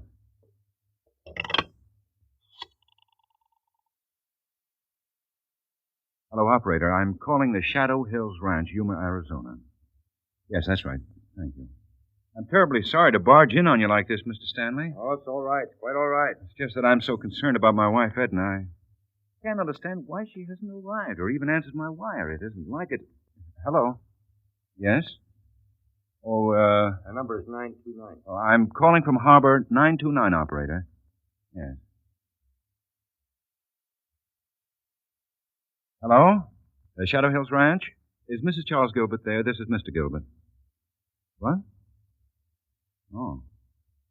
Yeah, yes, I see. Thank you. Is something wrong, Mr. Gilbert? They said she left the ranch yesterday morning. She was on her way back to town. I understand it. Where is she? No, Mr. Gilbert. No need to get all worried. She'll turn up. Well, something is wrong. I know it. I'd better call the police. Well, sure, if it makes you feel any better. If anything's happened to my wife, Mr. Stanley, I don't know what I'd do. I just don't know.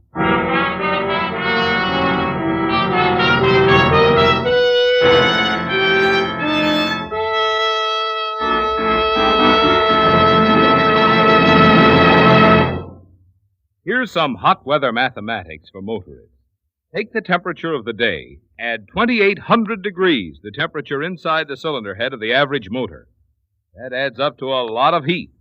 Good reason why your motor needs the protection of Signal's wonderful new heavy-duty type oil that's engineered to stand up under heat. New Signal Premium Motor Oil.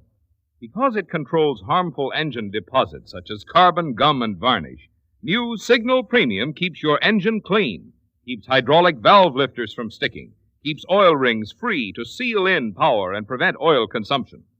And in addition, new Signal Premium stops acid corrosion. So you can now stop worrying about all these causes of costly repair jobs. Best of all, you get all this extra protection at no increase in price at Signal service stations.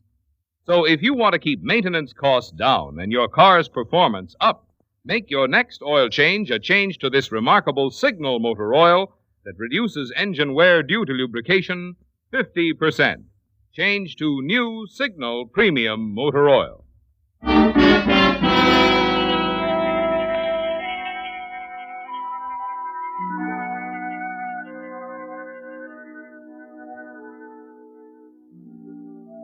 You've carried it off very well, haven't you, Charles? The role of the worried husband, concerned over his wife's whereabouts. And your phone call to the police brings quick results. An hour later, the sheriff calls on you at the house on Little Rock Point, quietly informs you of your wife's death, carbon monoxide, in the garage of your home in town. You continue to play the part now of the grief-stricken husband. And inwardly you're pleased, certain your performance has more than convinced the sheriff. Then, as he's about to leave you... Oh, Mr. Gilbert, you said you were alone here last night? Yes, that's right. I waited all night for my wife to show up. You sure she didn't? Of course not. She'd never set foot in this house. I bought it only a few days ago, shortly before she went on a vacation. Oh, I see. Why? Why do you ask? I was just looking at the painting of that dragon. Impressionistic stuff, isn't it? Yes, that's right. I understand your wife was always drawing. Quite a doodler. Yes, she doodled constantly. That's just a nervous habit, though. I was sort of wondering about that dragon picture. Looks very familiar. It's an original. I had it sent out from New York. Yeah? That sure is different. It was a present from my wife. Never got to see it. She wasn't with you when you bought it? No. She didn't even know it existed. Maybe you'd better look at this. Letter? An empty envelope. Addressed to your wife at Yuma. From Myron Walker. Found it in your wife's purse. From the postmark, she must have gotten it the same day she left Yuma. Well, what about it? Turn it over. All right, but... Say, your wife didn't even know of the existence of that dragon painting, Mr. Gilbert. Yes, You also said she wasn't here at Little Rock Point yesterday. Yes, I did. And you've got a lot of explaining to do, Mr. Gilbert. The doodling on this envelope your wife had is an excellent copy of that dragon painting. I think we can prove it's your wife's doodling, Mr. Gilbert.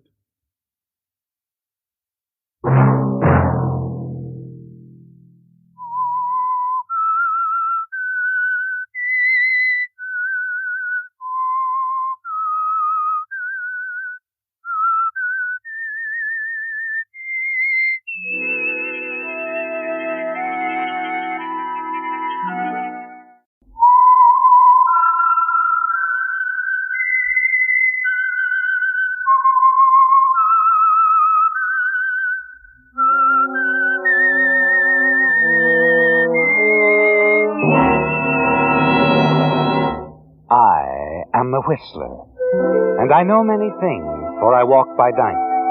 I know many strange tales hidden in the hearts of men and women who have stepped into the shadows. Yes, I know the nameless terrors of which they dare not speak. And now for the Signal Oil Company, the Whistler's strange story. Jessica.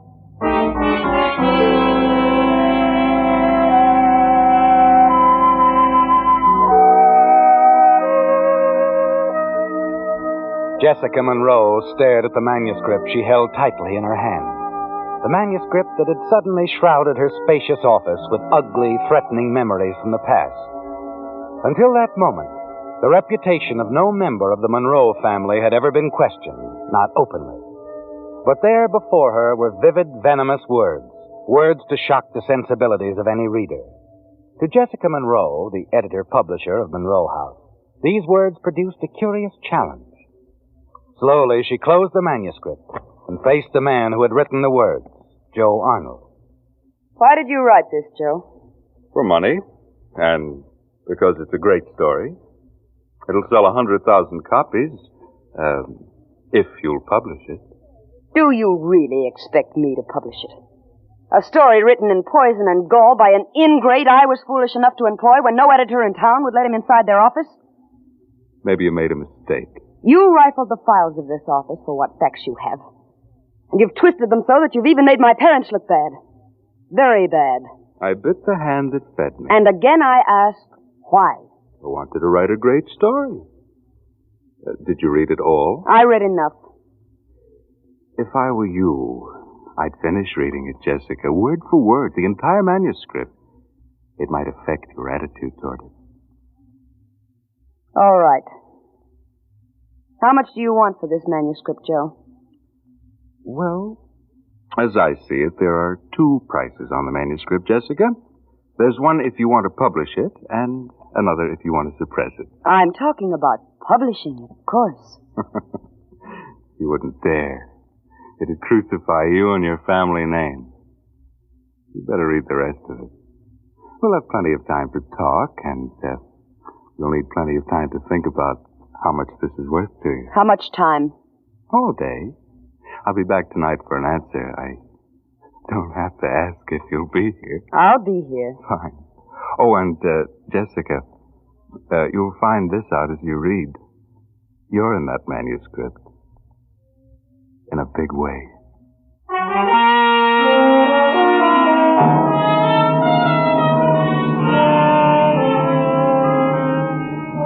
So that's it, Jessica.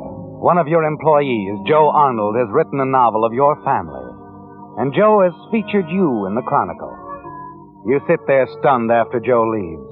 It isn't anger you feel, it's more terror, isn't it, Jessica? Joe seems to know a great deal more about you than you thought. Almost without knowing it, you pick up the manuscript again.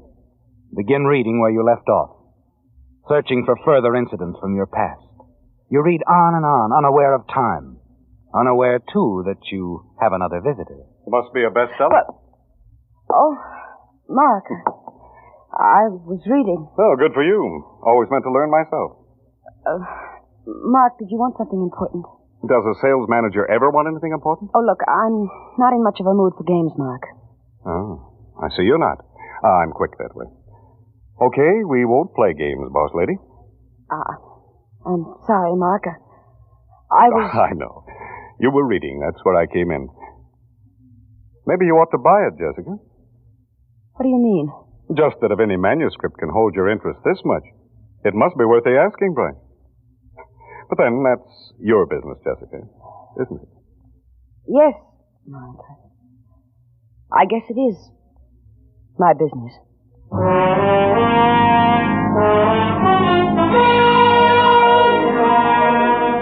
You're glad when Mark closes the door behind him, Jessica, and you turn quickly back to your reading of Joe Arnold's manuscript. By evening, you've finished, shocked and numb by what you've read. Joe hasn't missed a thing, has he, Jessica? Your own doings and misdoings are vividly reported and twisted in such a way as to bring discredit on your father's memory, even your grandfather's. It's past closing time, and your employees have left the building. Joe's footsteps, Jessica. You'll have to come to a decision. Had a few drinks to celebrate my victory, Jessica. Have you won a victory, Joe? How can I lose? I might as well sit down and be comfortable, huh? Sure. Sure I won, Jessica. Either way. If you publish it, I get money. If you don't, I get more money. I'm not going to publish it, Joe. Sensible decision, I'm sure. I suppose anything this contemptible comes high. Let's keep it on a business basis. I'll pay you $15,000 for the manuscript and all its copies. Nice starting figure, 15,000. Say some more. All right. How much do you want? 50,000 and a piece of the business. Maybe a junior partnership. You must be out of your mind. Isn't the reputation of a Monroe, especially if it's you, worth a small piece of your fortune? Before I'd let you commercialize this vindictive story, I'd kill you. That's your answer? Get out of here. You don't mean that, Jessica. Don't you touch me, do you hear? You try to reach for the phone, but Joe stops you. In one desperate movement, you free one hand. No, you don't. Seize a bookend from your desk and blindly wield it at him. You stare down at him, Jessica, and slowly the fury drains out of you. The shock of the deed replacing it. Joe lies there motionless. Convulsive shiver runs through you. You move to feel his pulse, listen for his heartbeat. And just as you bend over him... You'd better let me help you, Jessica.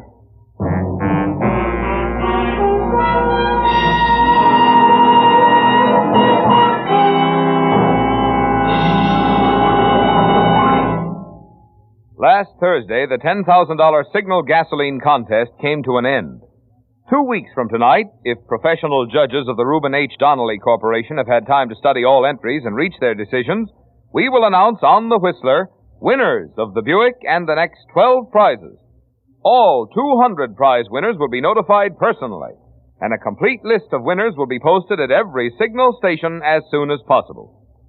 Meantime, Signal Oil Company wants to take this opportunity to thank the many thousands of you who entered so wholeheartedly into the spirit and fun of the contest. We regret there couldn't have been a prize for each and every one of you. However, if the contest has been instrumental in acquainting you with your neighborhood Signal dealer, your car has acquired a valuable friend. You see, Signal dealers are independent businessmen with sufficient experience and genuine interest in cars to invest their own money in the business of serving you. We hope you'll give your Signal dealer an opportunity to prove how his conscientious service, plus fine quality Signal products, can help your car run better, look better, and last longer.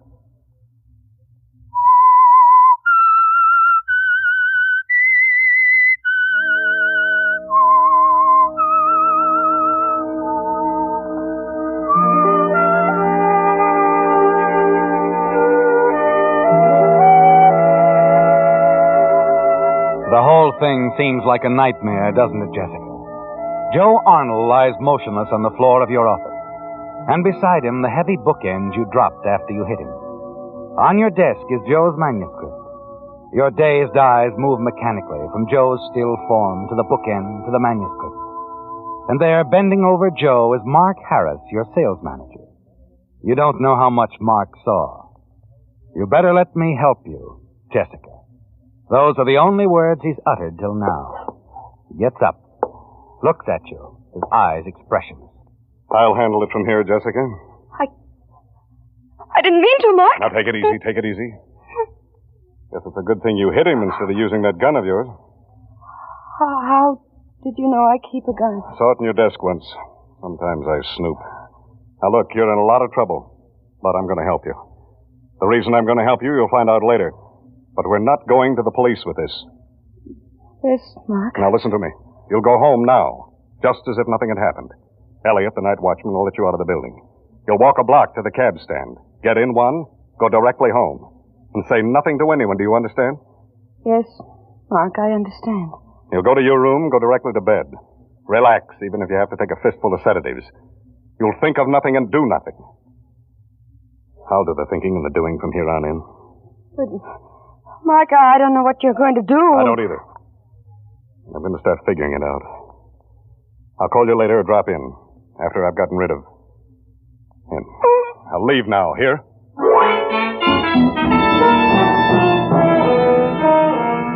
Well, Jessica, Mark's sudden assertion of strength has you completely in his power, hasn't it?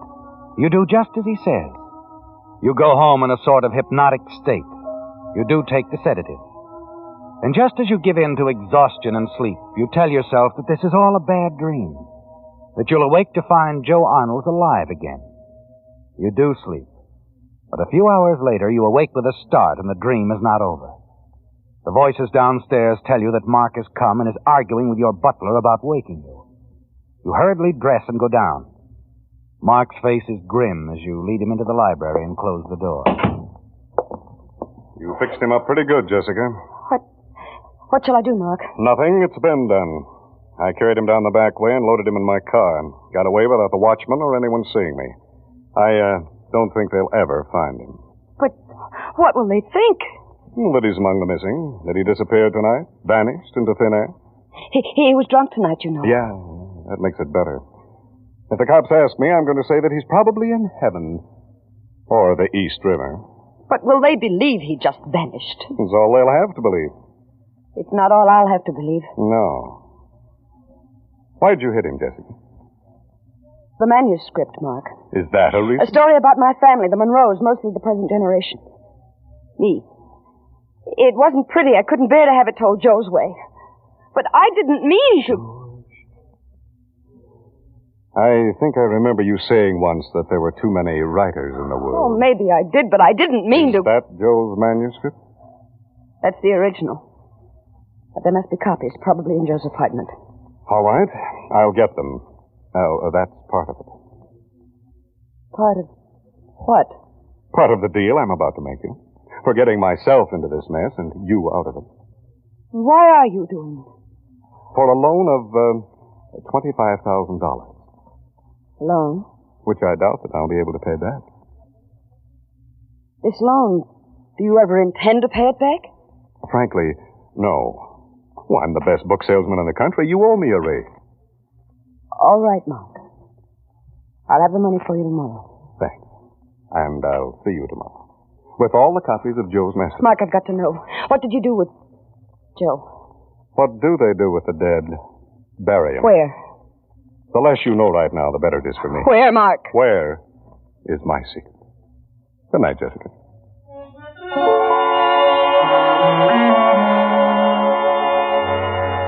Well, there it is, Jessica. Mark has disposed of Joe's body. It cost you $25,000. And you don't know where Mark hid him. The money, Jessica. You wonder if it's just the beginning of the payoff. But you're not in much of a position to ask questions or get answers. The next day and all that week, you sit by and watch Mark manipulate the business of Joe Arnold's disappearance. With the police, the Missing Persons Bureau, the office staff. Mark makes it very plausible that Joe went on a binge, disappeared, that he'll undoubtedly show up someday, somewhere. And everyone seems satisfied, Jessica, except Lieutenant Hennigan from Homicide, who's been snooping around the office quite a bit this past week.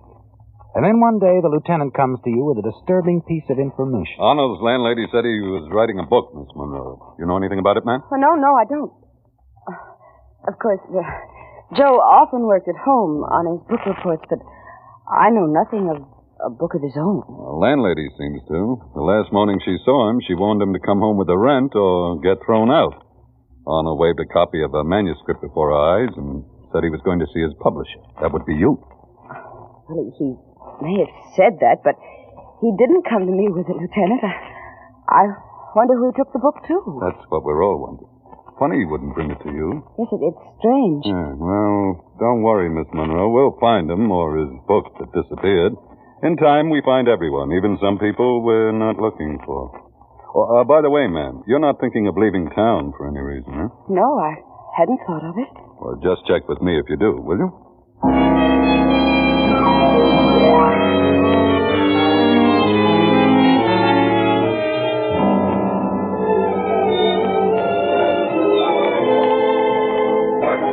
What's the matter, Jessica? Don't you like the music? I don't like the way that detective told me to stay in town. Oh, now forget it. That's what makes a cop, a suspicious mind. Mark, Hmm? maybe I should tell Lieutenant Hennigan everything. You don't trust me? I gave you $25,000, didn't I? But you're still not sure of me, is that it? Well, it's hard to be, Mark. I know nothing about you. On the other hand, you know all about me. Will this help? I was born on a farm near Omaha. I suspected you were born once. And at 20, I got sick of corn and wheat, and I went to the coast. I picked oranges, and I fought in a war. And then? And then, I was a press agent for a circus, later a jazz band, and finally a movie queen. Well, what was the movie queen like? Like nothing. A lampshade on her head and a Cadillac on each foot. You're a strange person, Mark. Still don't trust me? No. No more than myself. With a murder between us. There's only a table between us now, Jessica. But let's get out of here. If you're thinking I've got something to say to you I don't want to say here, you're right. You can't read my mind tonight, Mark. I haven't got one.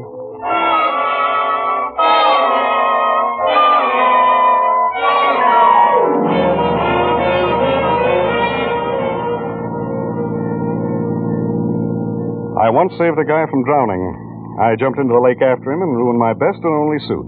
And when I got him to the shore and revived him, what do you think he did? Oh, it's your story. He busted me in the mouth. He was committing suicide. Is there a moral to your story? Mm-hmm. I should have thought a long time about it before jumping in after him. Maybe you better think some more before you tell the cops what happened to Joe. This is an interesting side to your character, Mark. And now that we're alone, here's another side to it. I'm in love with you. What? I don't mind repeating. It's really necessary. But Mark... I'm in love with you. When did this romance overwhelm you? The day I came to work for you, a year ago. If that's true, you've concealed it better than you think. Oh, yeah. Yeah, I concealed it all right. You had $1 million and I had 30 cents. I was standing on the earth looking at Venus.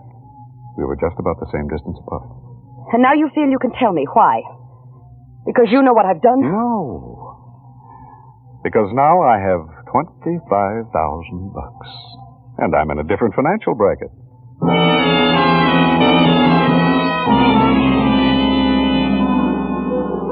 Mark has surprised you, hasn't he, Jessica?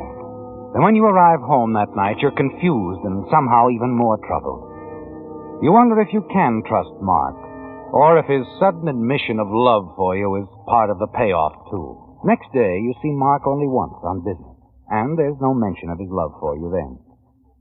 Late that night, you're at home trying to untangle your snarled thoughts. Suppose Mark does love you, Jessica. What does it mean? But your thoughts are abruptly interrupted. Yes? Lieutenant Hennigan, Miss Monroe. Oh, yes, Lieutenant. I thought you ought to know. We found what we were looking for. You found... What? Joe Arnold. Found him in the East River. Mark Harris must be something of a prophet. I see. When did you find him? A couple of days ago. We've we've been running some tests. We'll want you to come in the morning, Miss Monroe. There are some questions. Of course, Lieutenant. Make it 10 o'clock, will you? Oh, and Miss Monroe. Yes. I think you should know Mark Harris will be here, too.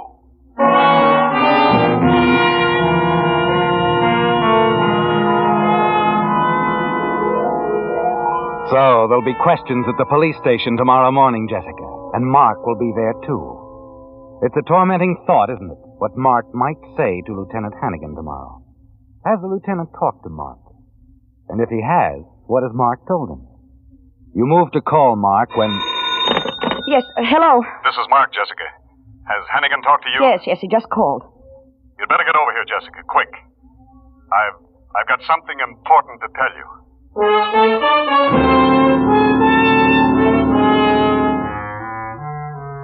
You leave the house hurriedly. Your cab makes one important stop before you go to Mark's apartment. A stop at your office, Jessica, to take your gun from its regular place in your desk. You're not certain you'll like what Mark has to say. Your gun is insurance against that possibility. When you arrive at Mark's apartment and he meets you at the door, you instantly notice that there's something different about him. The way he looks, his manner, the way he treats you. Mark has changed, Jessica. An unreal feeling sweeps over you as you take a chair opposite him. I've been afraid this time would come, Jessica. I thought about it a lot and dreaded it. You thought about it? What have you decided to do? There's just one thing I can do. But before I tell you what it is, I want you to understand I am in love with you, Jessica. Go on. Well, when we see Lieutenant Hannigan in the morning, I'll have to tell him the truth, exactly what happened. Somehow I knew you'd say that. Well, it wasn't easy to say. It wasn't easy to decide, but I want you to know now that... The devil are you doing? You're not going to tell Hannigan or anyone the truth, Mark. You're not! Don't use that gun, silly little fool! You don't know what I... You stare down at Mark, dead on the floor. No, Jessica. Mark won't tell the truth of Joe's killing to Lieutenant Hannigan or anyone, ever. The very thought that Mark's lips are forever sealed is comforting, isn't it, Jessica? A quiet confidence overtakes you. For the first time, you know exactly what to do and what to say. You go over to the phone and place a call to police headquarters, to Lieutenant Hannigan. Hannigan speaking. This is Jessica Monroe, Lieutenant. Oh, yes, Miss Monroe. You'd better come to Mark Harris's apartment immediately. He threatened me. There was a struggle. I shot him, Lieutenant, in self-defense. He's dead.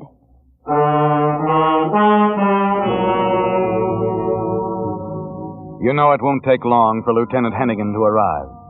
And when he comes, you'll have your story ready for him. You're composed, Jessica, quite sure of yourself. When the lieutenant arrives, completes his examination of Mark's body, you know that you must play very convincingly the role of a woman who has recently defended her own life. How'd it happen, Miss Monroe? He's been threatening me all along. I've been so afraid of him. Tonight, when I told him I was going to tell you the truth tomorrow, he came at me. I knew he meant to kill me, so I shot him. I see. And what is this truth you were going to tell me in the morning?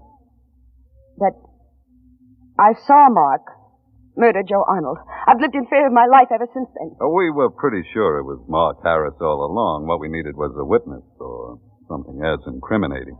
Well, he won't threaten you anymore, Miss Monroe. You're going home to bed now. You've been through enough. Oh, thank you. Our session tomorrow morning will just be routine. We'll try to spare you everything we can.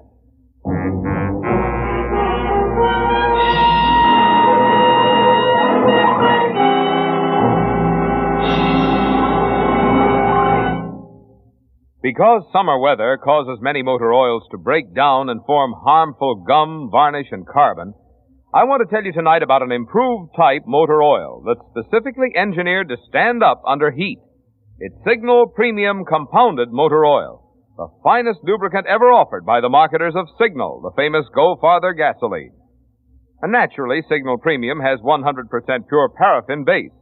But in addition, it contains scientific compounds that make Signal Premium do what oil alone could never do. One of these compounds, for instance, actually cleanses your motor of varnish, gum, or carbon that may already be there. Another compound protects against costly bearing corrosion. And still other compounds help in other important ways to keep that like-new performance in your motor.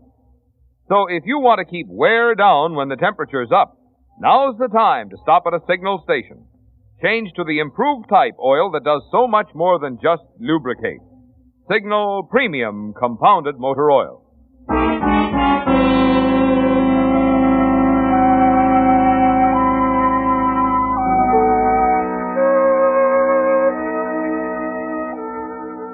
Well, Jessica, your ledger is balanced out nicely, hasn't it? Joe Arnold, the writer whose novel was a convenient means of blackmailing you, is dead. And his manuscript is destroyed, too. Mark Harris, the one man who could have betrayed your secret, is also dead.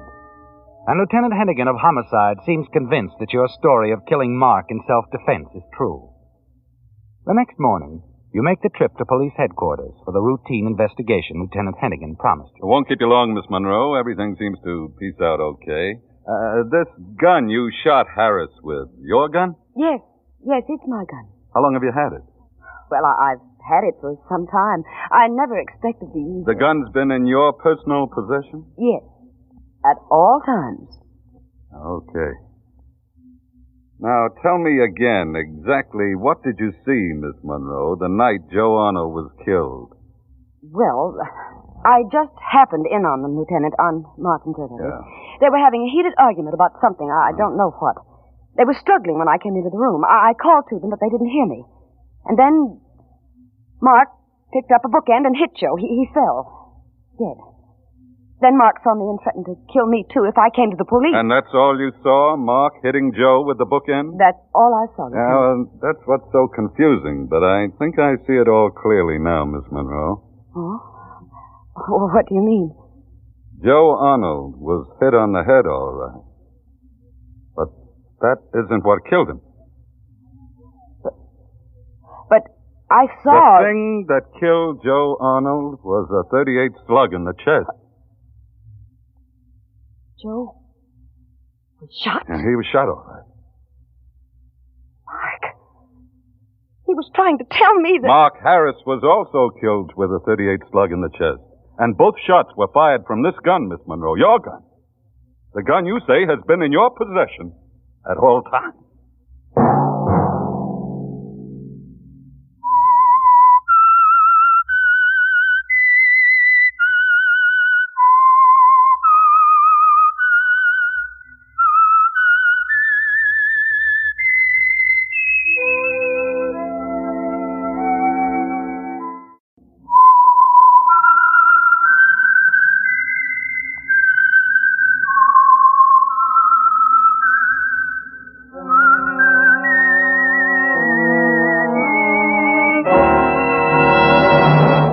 I am the Whistler, and I know many things, for I walk by night.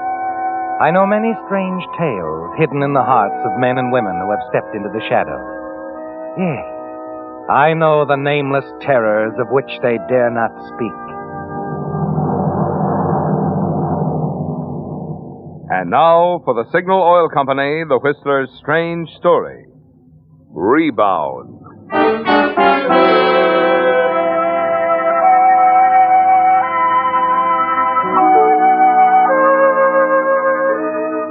It was early evening, and the offices of Rogers and Bowman, investment counselors, had been closed for nearly 2 hours.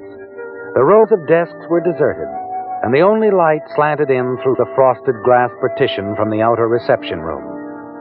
But at the rear of the office, Henry Hutton kneeled in front of an open safe, shuffling hurriedly through a sheaf of papers spread out before him. Finally, he selected 3 negotiable bonds of $1,000 denomination, replaced the others, and, after closing the safe, started out through the open door to the reception room. And then... Hello, Mr. Hutton. Oh, Charlie, what are you doing here? Worked late. I was just leaving. But I saw you leave at 5. Oh, I just went down to grab a sandwich. Came back, finished up the filing. Oh, I see. Well, that's very commendable. See you in the morning, Charlie? Sure, Mr. Hutton. Oh, Mr. Hutton. Yes? Did you, lock the safe okay? Naturally. Good. Just wanted you to be sure. Well, I'm glad you're so careful, Charlie, but everything's okay. I just came back to pick up a couple of bonds of my aunt's. We handle her account, you know. She wants to use them in a little real estate deal in the morning. See? Night. Good night, Charlie.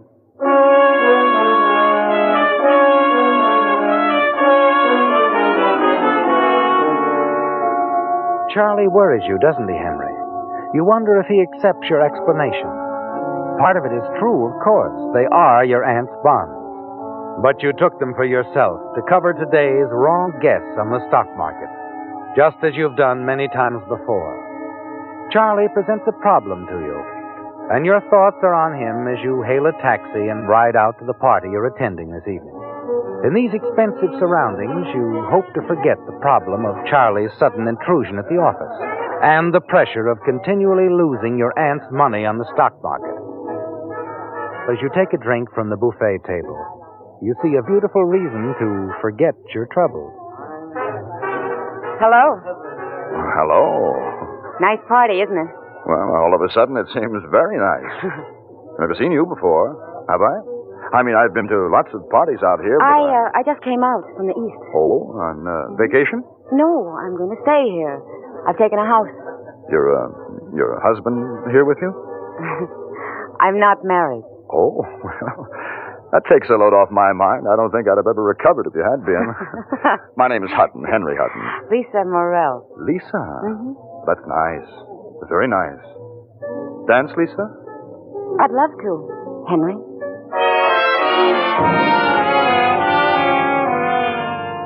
Lisa's just the girl you've been waiting for, isn't she, Henry? And you manage to spend most of the evening in her company. Finally, as the party draws to a close and you're about to phone for a taxicab, Lisa stops you. She has her own car. And when you slide under the wheel of her cream-colored convertible upholstered with leopard skin, you're even more impressed. Then several minutes later, you pull the car to a stop in front of the palatial residence she's taken in Northridge. It's so late, Henry. I think you better take my car. I'll have my chauffeur pick it up tomorrow. Oh, no, that's too much trouble, Lisa. No. There's an all-night taxi stand a couple of blocks from here. I'll just walk down and get one there. Well, you're welcome to the car. Sure I am. It's not necessary. Lisa, how about dinner tomorrow night? Or, am I a little quick? I'd have been disappointed if you hadn't had me. Swell. I'll pick you up around 7. I'll be waiting. Well, Henry, you've found an answer to your dreams, haven't you? If you can only marry Lisa Morell and her money, your problems will be over. And during the next couple of months, you do everything you can to impress her. You take her everywhere, using money from your aunt's bonds as often as necessary. And finally, your efforts are rewarded. Lisa agrees to marry you, and you're sure your worries are over. Then a few days later, on your return to the office following luncheon. Hi, Mr. Hutton. Charlie? Well, you just missed seeing your aunt. Oh, she was here? Yes. I had quite a chat with her. She went to lunch with Mr. Rogers. How long ago did they leave? Just after you left. Oh, do you know where they went? No. But I heard your aunt say something about going to her attorney's after lunch. Her attorneys? What about? Well, how would I know? I only talked with her a couple of minutes. Well, she loves to talk, Charlie. What did she have to say? Oh, nothing in particular. Oh? Just kind of rambled on. Oh, yeah. Politics. Sure. Mr. Rogers. Stuff like that. You know something, Charlie? You're a pretty smart guy for your age. You know how to handle people. I'm going to see that you get a raise in salary. Now, you can count on this going through, too. Gee, that'll be swell. Only I don't quite see... Take, for instance, the night you saw me pick up those bonds in the safe. Well, a lot of guys your age would have told somebody in the office about it, but... Well, it wasn't any of my business. You're the office manager. Exactly, but between you and me, it could have been a little embarrassing. You see, I'd forgotten about it. I was supposed to take care of the matter a couple of days earlier, and, well, my aunt and, Mr. Rogers, too, they like promptness. Mm-hmm. You see what I mean? Yeah. Sure, Mr. Hutton. I see what you mean. Good. I thought you would. And about that raise, Charlie, you can count on it.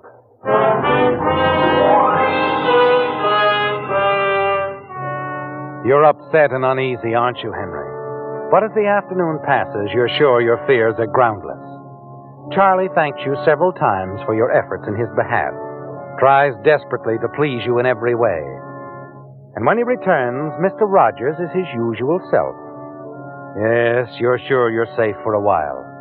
But until you're married to Lisa and your aunt's bonds are replaced, your situation is increasingly dangerous. You decide you must marry quickly. Late that night, after another long evening of dancing and nightclubs, in the luxurious library of Lisa's palatial house, you carefully make the move you're certain will dissolve your problems and ensure your future. And as you were sure it would be, it's a successful move, isn't it, Henry? Would it make you awfully happy, Henry? Oh, yes, it would. Happier than you know. Well, to tell you the truth, I guess I'm as impatient as you are. Am I shameless? Oh, no, you're wonderful, Lisa. We'll be married Friday. Then we can fly to Yuma and fly back to some nice spot near the ocean, say Monterey, and spend a couple of days there, then come back to town. And later we'll take a real honeymoon. Anytime you say, darling. Happy now? I guess I'm the happiest guy in California.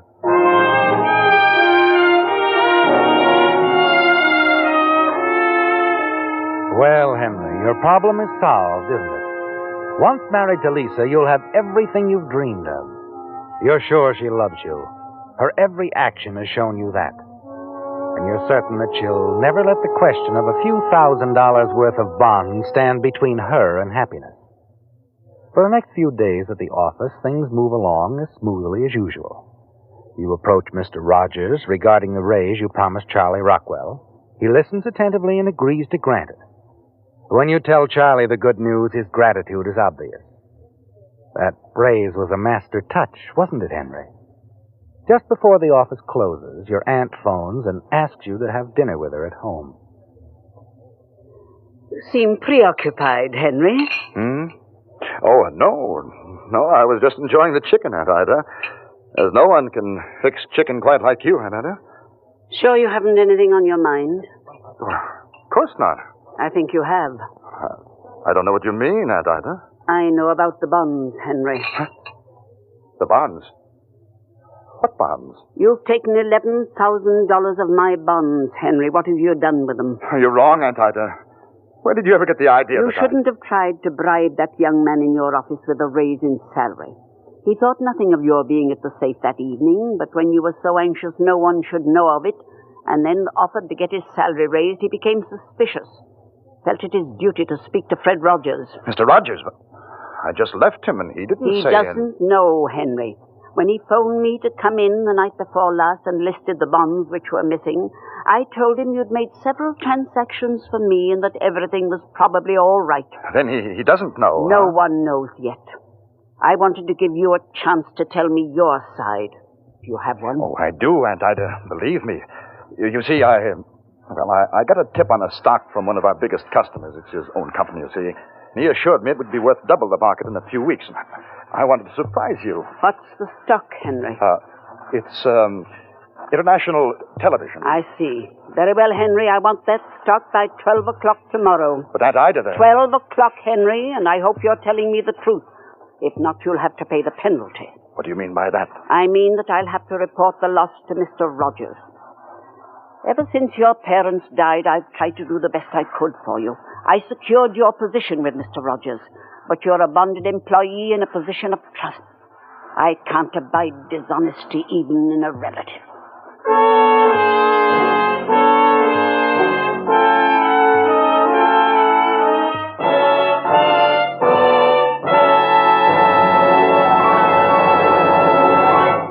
Hurry, hurry, hurry! Just 4 more days left to enter Signal's big $10,000 contest. That's right. Thursday, June 15th is the last day to mail your entry that may win you a new Buick or one of 200 valuable prizes. So if you haven't gotten an entry blank yet, hurry, hurry, hurry to your nearest Signal station and get one free, completely free, no purchase required. Then here's all you do. You know those Signal cartoon billboards that show an angry bride waiting at the church door for the groom who is just arriving late because he ran out of gas? You can just imagine what that bride is probably shouting at the groom. Something like, "Mother warned me you were dumb, but I thought you at least knew enough to use Signal Go Farther gasoline." Well, just write on your entry blank what you think she's shouting in 25 words or less. And then, hurry, hurry, hurry! Get it in the mail so it'll be postmarked no later than this Thursday, June 15th. Winners will be selected on the basis of originality and humor, aptness and suitability in advertising Signal products. And your chances of winning are good, because only entries mailed on official entry blanks from the 6 Signal states, California, Oregon, Washington, Idaho, Nevada, and Arizona, are eligible to win. So act quickly. Your entry may still win one of 200 big prizes worth $10,000.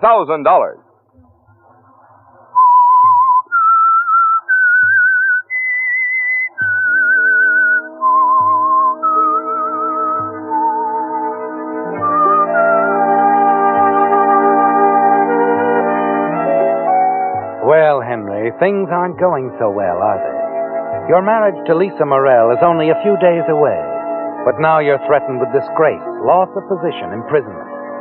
You decide you must do something right away. As you glance around the room, you notice the electric clock on the wall. It's a little past 7, and you wonder if Lisa is at home. You'll have to turn to her now, won't you, Henry? Find some way to explain your sudden need for quick cash. It's not the way you'd hoped it would go, but it seems the only way out. So you hide your concern and smile as you turn to your aunt. Don't worry, Aunt Ida. You'll have your stock by noon tomorrow. I'm glad to hear you say that, Henry. That will make me very happy. Happier than you know. I'm sure it will, Aunt Ida. Now, if you'll excuse me, I think I'll drive over to Hollywood. I want to pick up some pipe tobacco, a couple of other things. I'll be back before long.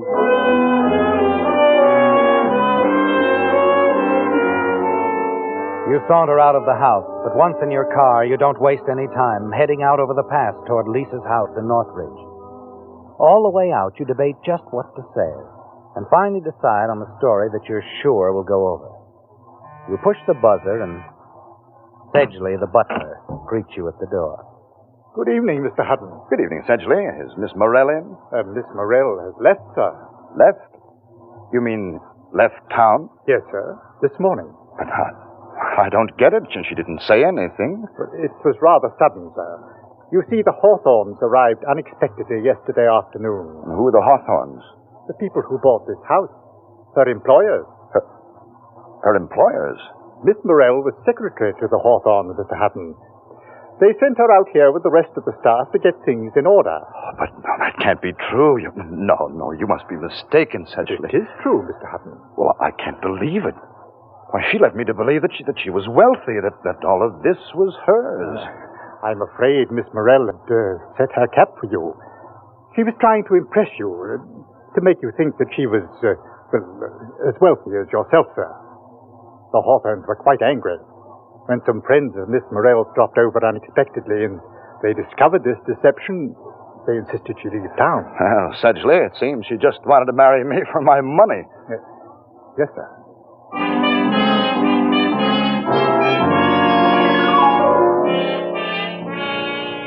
Well, Henry, your vanity has played a cruel joke on you, hasn't it? Never once did it occur to you that the charming Lisa was anything but what she seemed.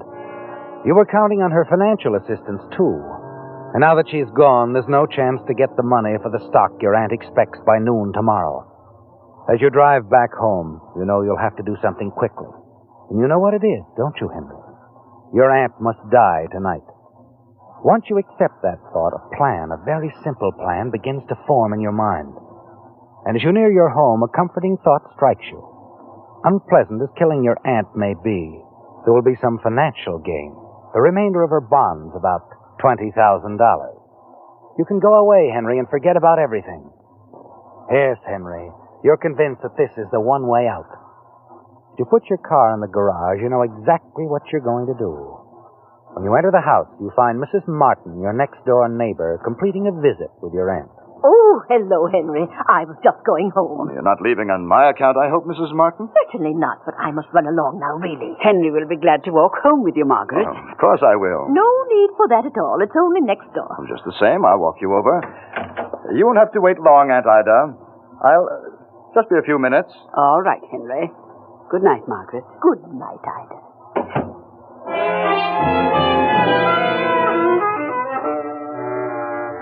You don't have long to wait, do you, Henry? But as you say goodnight to Mrs. Martin at her door, you're sure your plan can't fail. It's so simple, so final, you're certain it'll work. Once you're back home, you go up to your room and dress for bed, leaving your aunt downstairs at her reading.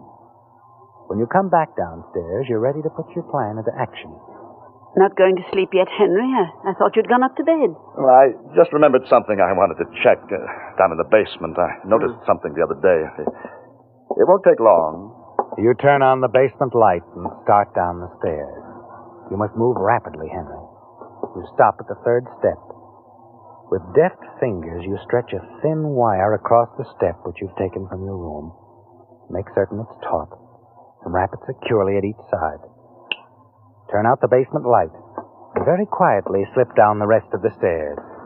You're breathing heavily as you reach the basement floor. This next move is all important, Henry. You must be calm, and you are. You sound quite normal as you call upstairs. Aunt Ida? Yes, Henry? Did you call, Henry? The basement lights are out. Can you bring me a fuse, please? Of course. Just a moment. You hear her footsteps overhead. She's gone for the fuse. You stand there in the basement waiting. Very shortly, you hear her light footsteps approaching the door at the top of the stairs. Where are you, Henry? I can't see a thing. Just come down a few steps, Aunt Ida. I'll meet you. All right, Henry.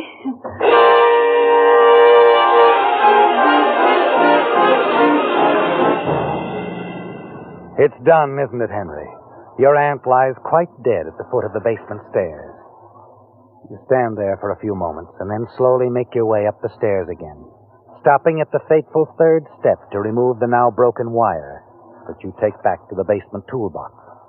Within a few minutes, you're back upstairs in your own bedroom. You rumple the bedclothes and open a book on the nightstand. It's all part of the plan, isn't it, Henry? Part of the convincing story you must tell in a very few minutes. Then you place a call to your aunt's doctor, the one who's looked after her for years. It'll be coming shortly, Henry. And finally, you place another hurried call. Hello, Mrs. Martin. Yes, this is Henry. Can you come quickly? It's Aunt Ida. Something horrible has happened. She's dead. The next few minutes flash past. Mrs. Martin arrives first, and you tell her your story. The doctor arrives a short time later. And because it's an accidental death, the doctor calls the police. You play the grief-stricken nephew to perfection, Henry. And then finally, you're telling your story to the lieutenant. And, you say you were reading in your room, Mr. Hutton? Yes, that's right. I left Aunt Ida reading downstairs. I was in my room upstairs, reading. Mm-hmm. Suddenly, the lights went out. The fuse must have blown. Well, I called down to Aunt Ida that I'd be right down, but she didn't hear me. When I started downstairs to her in the darkness, I heard her scream and the fall. And when I reached her, she was dead. I know this is very difficult for you, Mr. Hutton. Just one more question now. Yes. How long would you say the lights were off?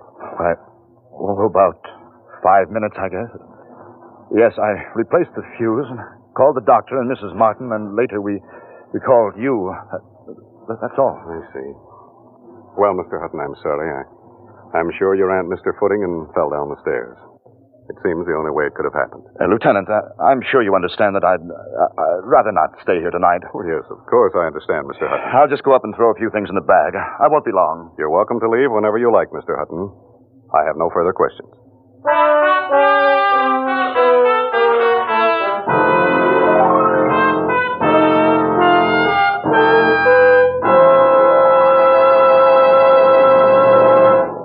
There's no limit to the number of times you can enter Signal's big $10,000 contest, in which the first prize is a Buick.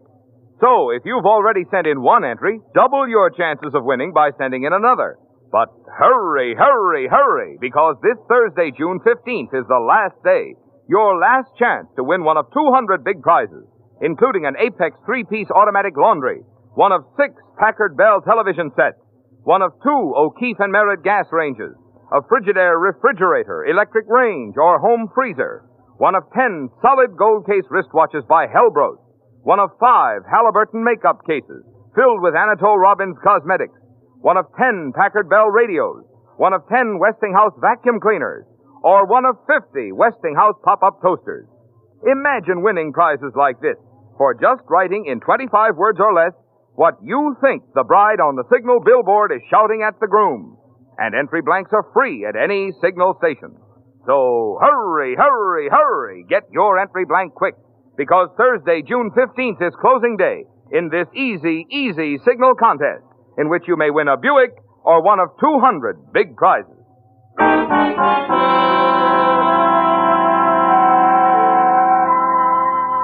Well, Henry, it's over at last. For the first time in months, you can breathe easily, secure in the knowledge that no more questions will be asked about your aunt's missing bond. Downstairs, the lieutenant and his men are completing their routine examination. But as you pack your bag, you feel certain there will be only the formalities, and then what's left of your aunt's holdings will be yours. Not a great amount, but enough to let you get away and forget all that has happened. You're not even too angry about Lisa anymore, are you, Henry? You can almost smile now, as you realize that Lisa was after your money just as you were after hers. And you're still thinking about her a few minutes later as you move down the stairs and into the living room, where Lieutenant Ames is talking with Mrs. Martin and the doctor.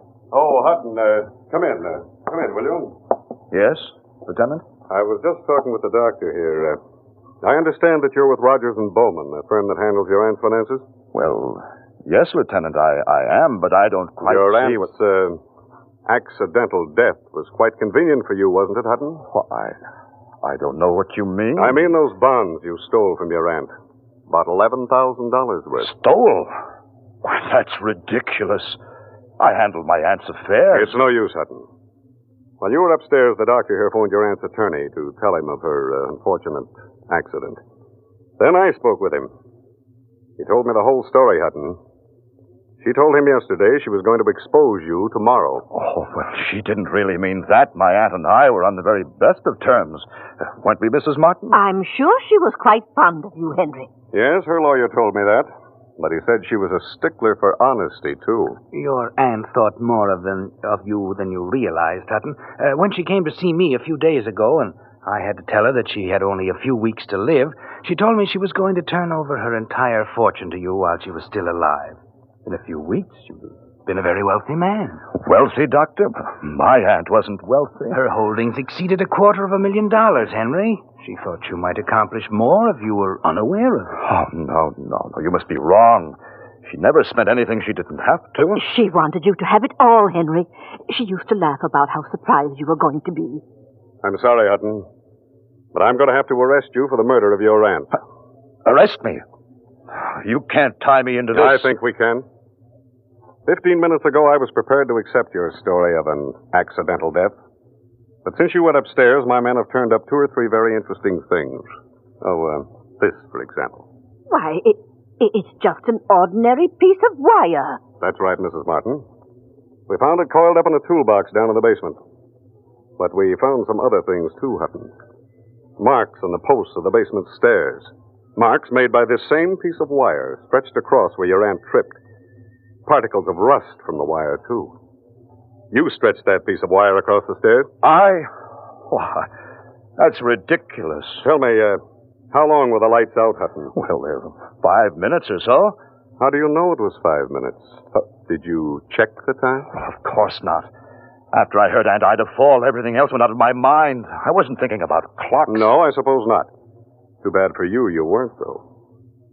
Will you step in here a minute, Hutton? I want to show you something. What is it? Up there, on the wall. The clock? An electric clock, Hutton. Well? Is this the room where your aunt was reading? Yes, I told you. The lights were never out in here, Hutton. What do you mean? Come here, I'll show you. I'm going to pull the plug that leads to that clock. There you are. See that red dot in the face of that clock? That's what happens when the current goes off. If the current had ever been off in here tonight, that red dot would have been there. Well, it wasn't. But wait a minute. You've been lying, Hutton. Come on, we'd better go down to headquarters.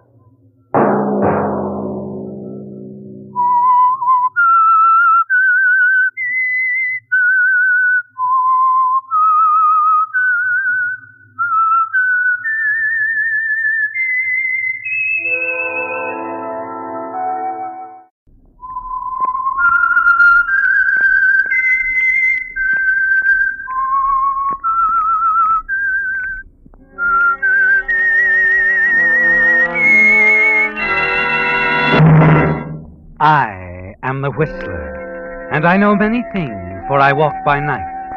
I know many strange tales hidden in the hearts of men and women who have stepped into the shadows. Yes, I know the nameless terrors of which they dare not speak. And now the Whistler's strange story. Panic on Mulberry Street.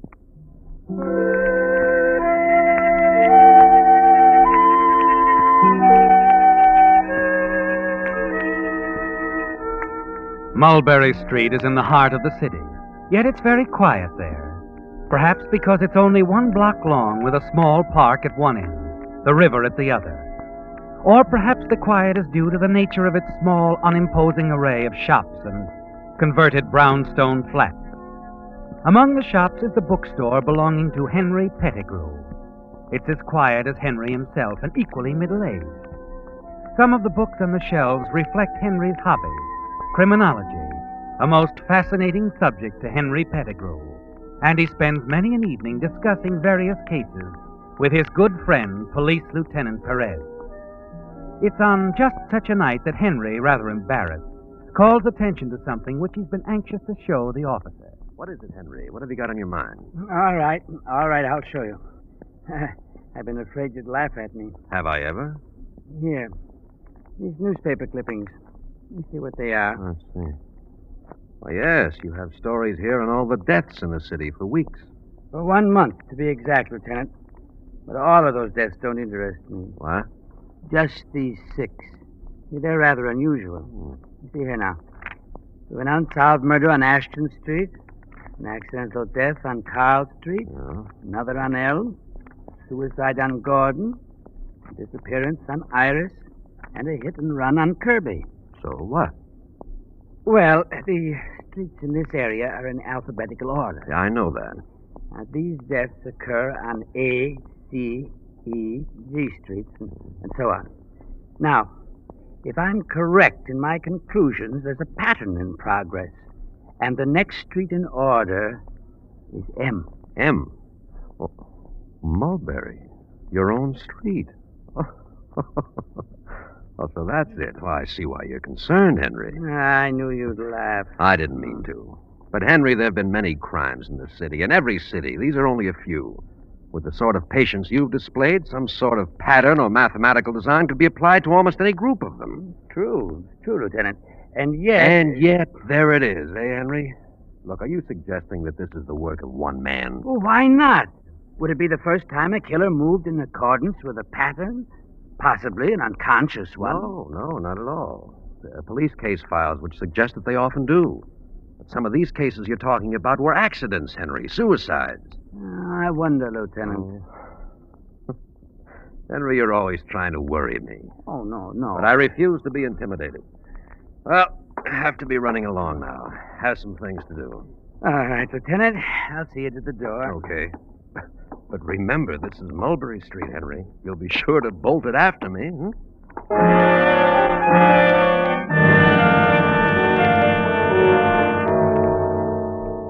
He's amused, isn't he, Henry? You expected him to be, but you're pleased, proud of the little plan you've worked out, your ceaseless reading and clipping until you found something on every street you wanted.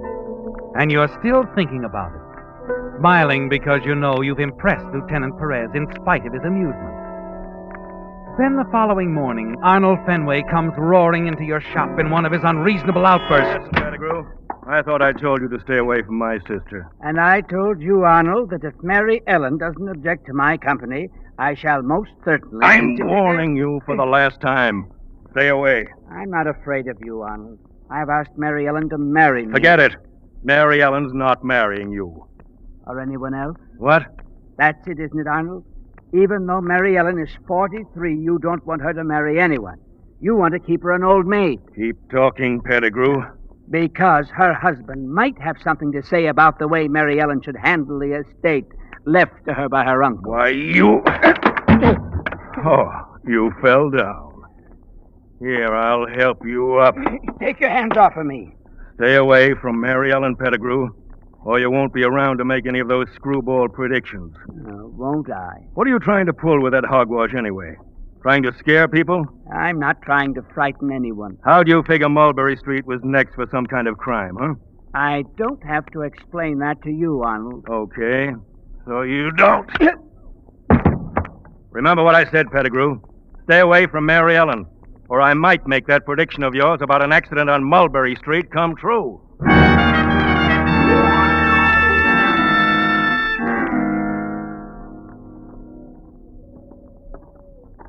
Over here, Henry. Oh, yes. Didn't see you at first, Mary Ellen. Well, it's the same bench, Henry. Sit down. This is nice. Don't know what I'd do without this little park. Been a good friend for years. And I don't know what I'd do without you to talk to, Henry. How's it been? Still the same? Oh, worse. Arnold is more unmanageable than ever. He has no right to interfere with your life. You're scarcely a child, Mary Ellen. I know that, Henry. It's just that Arnold is so set against you, and he's terribly quick-tempered. I'm afraid of what he'd do to you. Well, I wouldn't worry about it. I'm not going to. His kind of people have to run their course. Run their course? I don't understand, Henry. Nothing, Miriam. Let's forget your brother. For now. Henry. Yes? Henry, there's something I meant to ask you. One of the neighbors mentioned it about this theory you have. Theory? The pattern you've worked out. Oh, yes. My pattern for death, as the lieutenant calls it. Isn't it kind of silly, Henry? I mean the idea that, well, that the next time it'll be Mulberry Street. Oh, no, it isn't silly at all. That's exactly what's going to happen. I mean to say, Mary Ellen, that, well, such things are quite possible. Mulberry Street may very well be marked for death.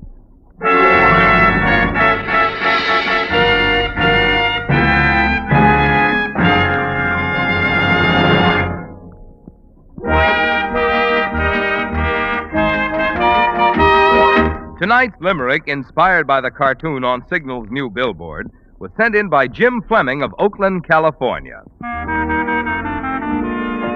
There once was a driver who plastered his car with every new gadget, including radar. The car was a riot. No one could deny it. But without Signal gas, he could never go far. Signal, signal, signal gasoline. Your car would go farther gasoline. Our gadget-minded friend in the limerick should have realized that the logical way to make a car go farther is with Signal, the famous Go Farther gasoline. What's more, by filling his tank with Signal, he'd also have discovered how much fun driving can be. For the secret of Signal's good mileage, the more efficient performance that today's Signal gasoline coaxes from your motor, also helps you enjoy faster pickup and smoother, more responsive power. So if you want your gasoline dollars to go farther, just heed the advice on those Signal billboards you pass. Next time, fill up with Signal, the famous Go Farther gas.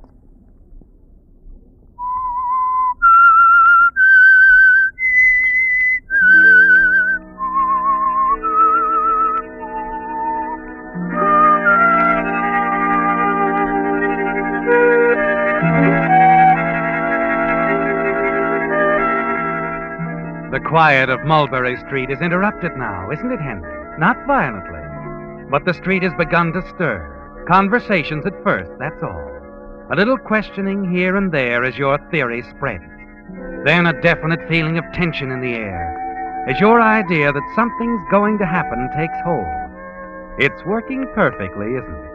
Exactly as you knew it would from that day weeks ago when you thought of the pattern for murder and figured out your plan for a perfect cover-up.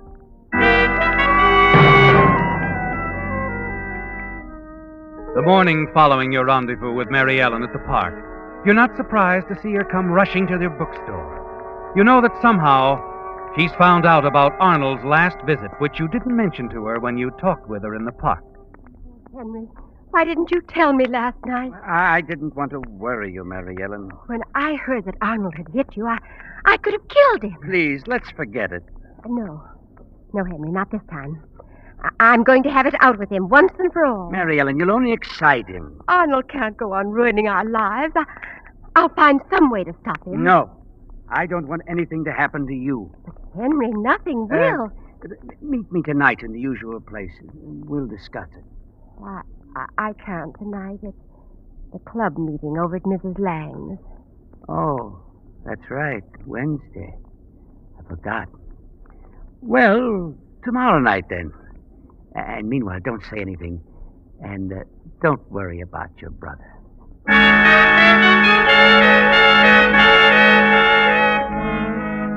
She'll be free of him soon, won't she, Henry? And so will you. Free to enjoy the happiness that is rightfully yours. And you won't have to live in constant fear of what he might do to her. You know that Arnold drinks heavily at times. He's a man of violent temper. And in a moment of blind rage, he could easily kill her or you. Tonight, with Mary Ellen away at her club meeting, Arnold will be alone in the house. Yes, Henry, the time is right for your pattern of death.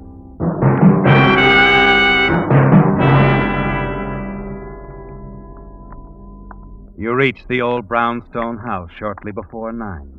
You glance around, turn into a tiny delivery alley running between the houses. Inside, near the library window, is Arnold. He's sitting with his back directly to you. Perfect. His back couldn't be better. Then Arnold rises suddenly. You duck out of sight as he comes to the window.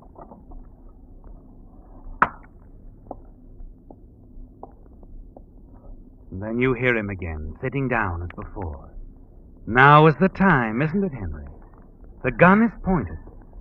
But your arm suddenly becomes paralyzed and your knees begin to tremble. I just can't. I can't do it.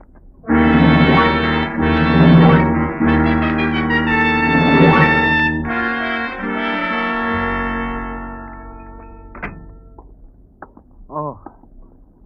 Good morning, Lieutenant.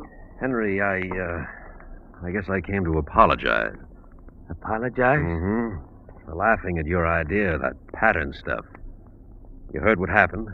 Happened? No. Arnold Fenway disappeared from his home last night under mysterious circumstances. Disappeared? Uh-huh. Maybe you hit something with that crazy idea of yours, Henry. You stand in shocked silence, staring at the lieutenant, your mind spinning crazily. It's fantastic, isn't it, Henry? But it's happened. The theory, the plan you worked out to cover up Arnold's murder, it really exists.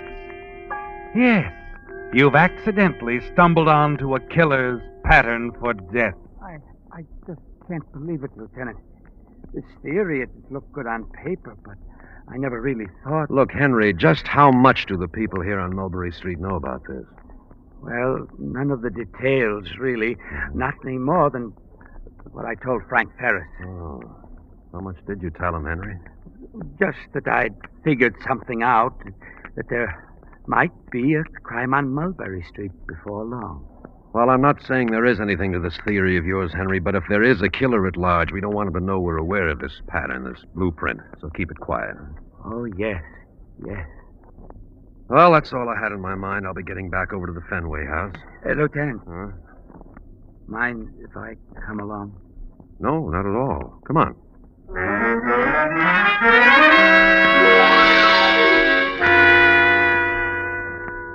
It was around 11 o'clock when I came home, Lieutenant. I assumed Arnold was still working. Lights in the library were on. I didn't want to disturb him, so I went directly to my room. You didn't look in at all? No, I didn't. Miss Fenway, from the appearance of this room, there must have been a struggle here. You're certain you didn't hear anything at all during the night? No, not a thing. Lieutenant, isn't it possible the struggle took place before Mary Ellen came home? She said she didn't look into the library on her return. Yes, that's possible, Henry. It wasn't until this morning when I came down here that I knew something had happened. So I ran into Arnold's room, and the bed hadn't been slept in. That's when I called the police. Uh-huh. You said you came home around 11 last night, Miss Fenway. Now, what time did you leave the house earlier? 10 minutes to 8. It's only a few blocks away to Mrs. Lang's. We meet at her house every Wednesday. Well, you went to a club meeting then? Yes. I see. Now, Miss Fenway, about your brother... Excuse me, Lieutenant. There's a Mr. Cosgrove out here. He says he's Arnold Fenway's boss. Oh, that's right, Lieutenant. I telephoned him a little while ago. I thought perhaps he might know something. Oh, I see. Okay, Radek, send him in. This way, sir. Well, thank you, officer. Good morning, Miss Fenway. Mr. Cosgrove, this is Lieutenant Perez and Mr. Pettigrew. Gentlemen. How do you do?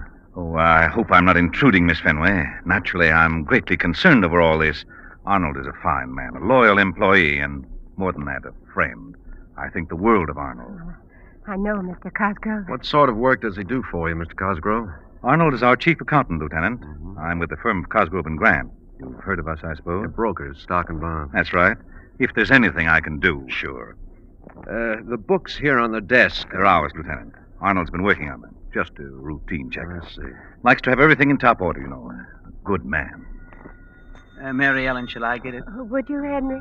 Now, Miss Fenway, do you know of anyone who would want to harm your brother? Hello? That you, Arnold? Oh, this is Henry Pettigrew. Oh, Henry, this is Mrs. Lang. Is Mary Ellen there? Yes, but she's rather busy at the moment. Well, don't bother. It's not important. I just called to see if she was ill or something. She isn't, is she? Why, no. Well, the reason I asked, she never misses a Wednesday night meeting, and when she didn't come last night, I just wondered. Well, you tell her I called, Henry. Henry? Yes, I'll tell her, Mrs. Lang.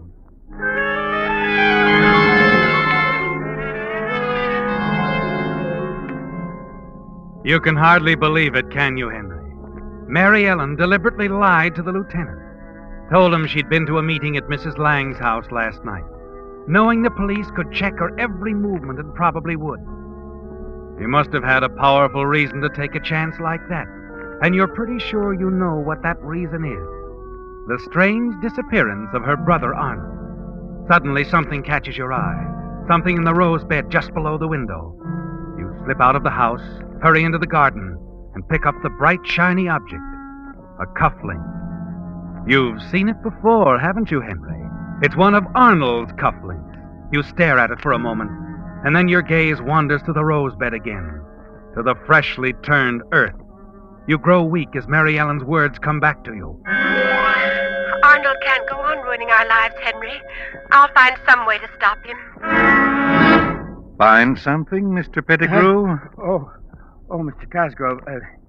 No, I was just looking around. Well, I do hope we learn what's happened to Arnold. This has been a terrible thing, Mr. Pettigrew. A terrible thing.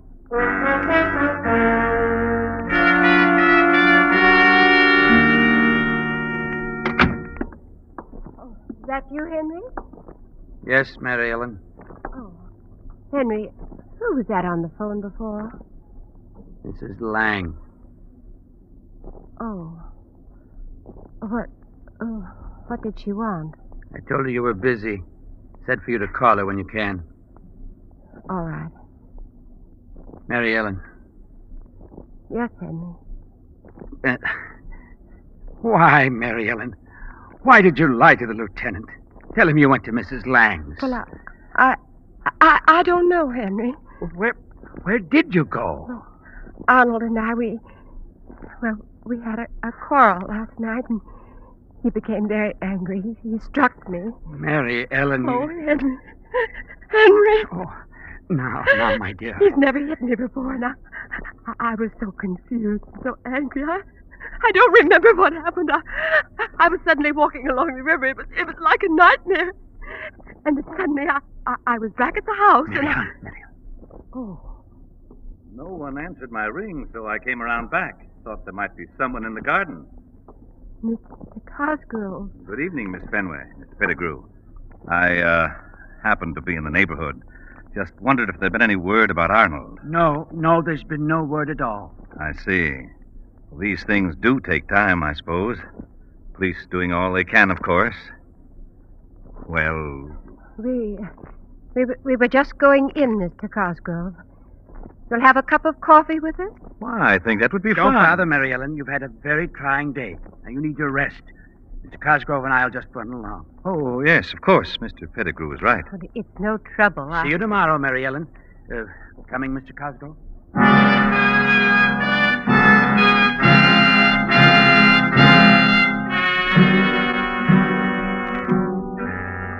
As you walk along the quiet street with Mr. Cosgrove by your side, listening to his small talk, you're certain there's something more important on his mind, aren't you, Henry?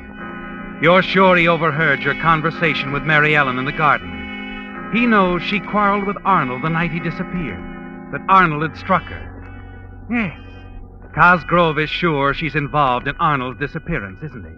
And so are you. And then as you reach your shop door... Mr. Pettigrew. Yes? About Arnold. The two of you never hit it off very well, did you? Oh, I don't know. He's told me quite a bit about you, his objections and all. Arnold didn't get along with his sister either. What are you driving at, Mr. Cosgrove? Arnold Fenway is a friend of mine, a trusted employee and good friend. I'll do anything in my power to find out what's happened to him. I understand that, If you know anything about his disappearance, even if you think Miss Fenway, his sister, does. Are you insinuating that she... I believe she knows more about this than she cares to tell. So do you. And if you're shielding her... Why, that's ridiculous. Is it? Perhaps the police won't think so. Good night, Mr. Pettigrew.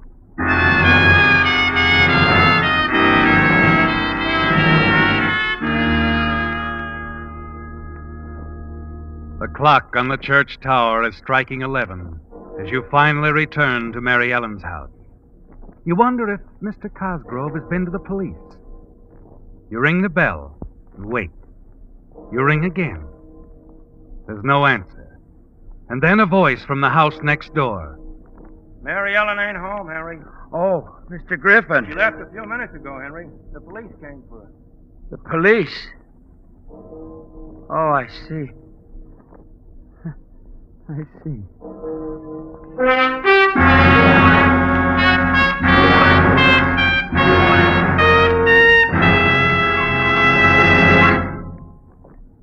There's a 16-page booklet which signal service stations are offering free that can make tomorrow's 4th of July outing and all your other summer trips a lot more pleasant. It's called Lane's Guide, and in it you'll find answers to the questions travelers ask most often. What's a good place to eat? Where's a good place to stay? In addition, this handy pocket-sized booklet, which was prepared by an independent travel organization, contains much other useful information, such as whether prices are low, medium, or high, whether the lodging place is on a beach or has a swimming pool, and in the case of motels, whether kitchens are available. Since Lane's Guide includes 243 cities and towns throughout 7 western states, you'll want a copy in your car for all your summer travels. So I'd suggest that you stop at the very next signal station you see to get your copy of Lane's Guide while the supply lasts. You'll find that this is just one of many friendly services that independent signal dealers offer to put more pleasure into your driving while you go farther with Signal.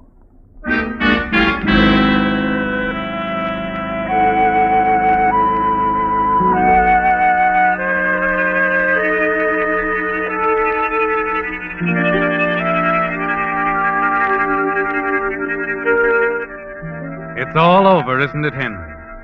You're certain Mr. Cosgrove has told the police what he suspected, that Mary Ellen is involved in her brother Arnold's disappearance.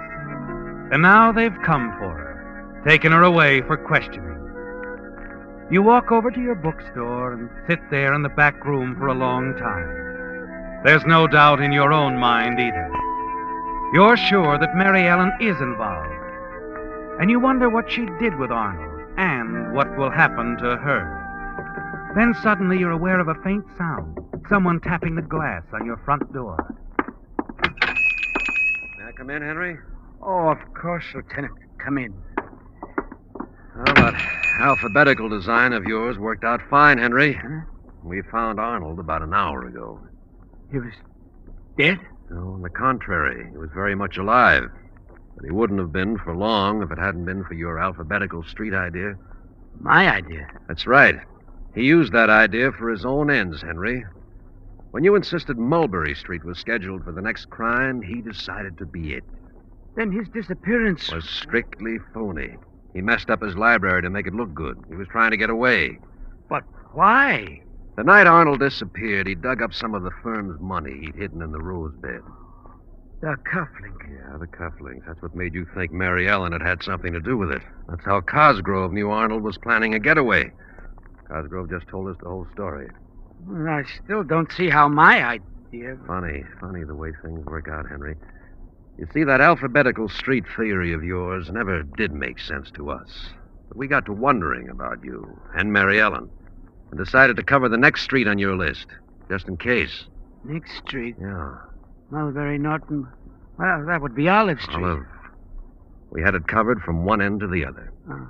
2 hours ago at the Olive Street bus terminal, we picked up Arnold with $20,000 on him. He and Cosgrove were working together. Arnold was trying to double-cross him and skip town, but he'd have never made it.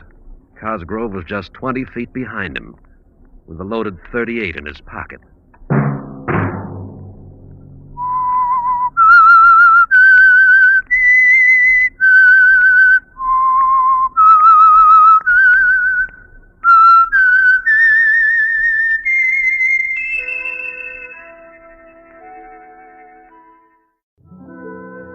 And now the Whistler's strange story. Danger is a beautiful blonde.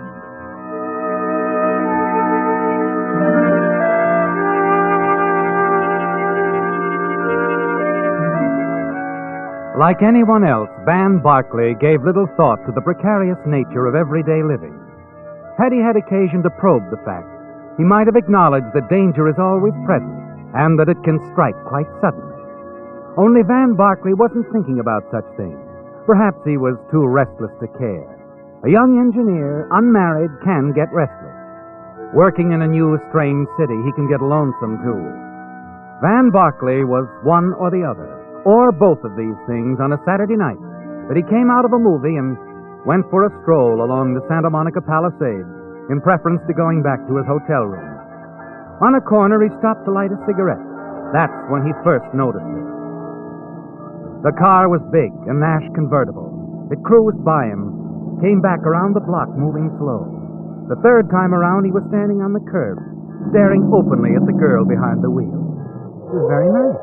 Young, blonde, considerably more than attractive. And she was looking at him just as obvious. Hello. Hello.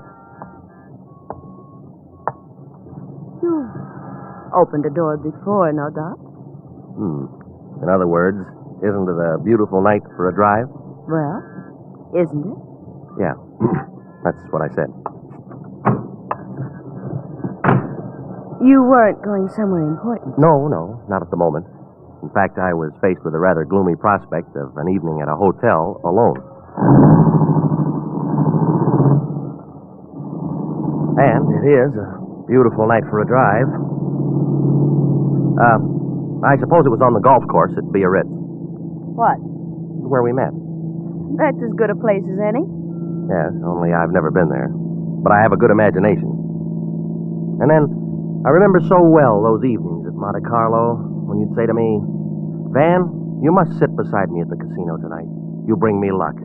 You called me Van in those days, remember? Never Mr. Barclay. And I used to call you, what was it I used to call you? It might have been darling, mightn't it? Yes, might have been at that. Or maybe the mystery woman, huh? Beautiful, fascinating, and unpredictable. Especially unpredictable. Oh, that's not very flattering, Mr. Barclay. You might have said, especially beautiful. Yeah, I might have, and meant it. Okay, you win. You're not only beautiful and fascinating and unpredictable, but you're too fast a worker for me. How come? How come what? All this. You're not happy about taking a drive with me, Mr. Barclay? I'm delirious. But why me? What have I got? Well, you're not unattractive, you know. Yeah, but baby, you never saw me before. How do you know what I'm like? Perhaps I like to take chances. Didn't your mother ever warn you about picking up strange men on the street? My mother was rather unusual, Mr. Barclay. She taught me that when I wanted something, there was only one thing to do. Get out and find it. Okay, who's kicking? You'll pardon me if I pinch myself. This is something I wouldn't have believed. Sort of like an angel from heaven dropping in your lap. Oh, I'm no angel, Mr. Barkley.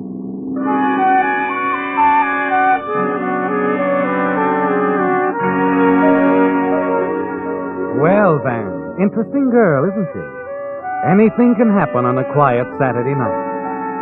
As you look over at her, the motion of the car moving her hair excitingly, you ask yourself if you might not be dreaming. And the dream gets a little better, doesn't it? As she swings into a long, curving driveway and stops before a big, sprawling house on a cliff above the ocean and smiles over at you. Would you like a drink? You're driving. Then come on, we'll go in. Well, this is the swankiest roadhouse I ever saw. Oh, it's not a roadhouse. I live here. Come on.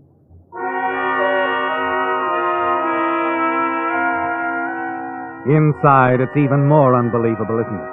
The big hall, lush carpets, and on the walls a treasure in fine art.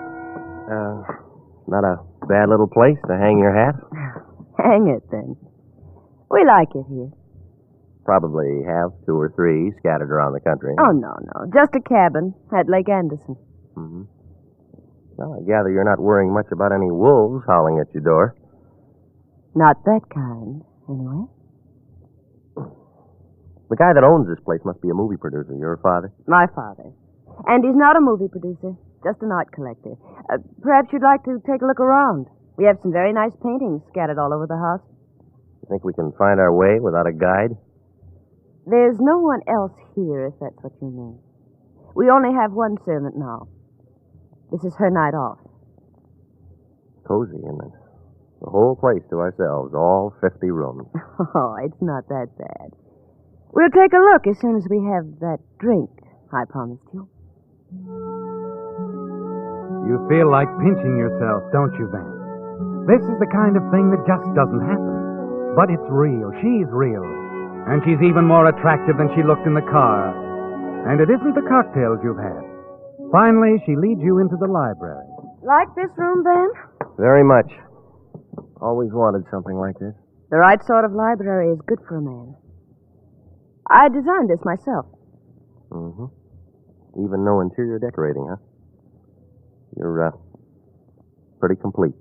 Thank you. Van, fix yourself another drink. The decanter is over there. I'll be right back. Well, take your time. This is all very pleasant.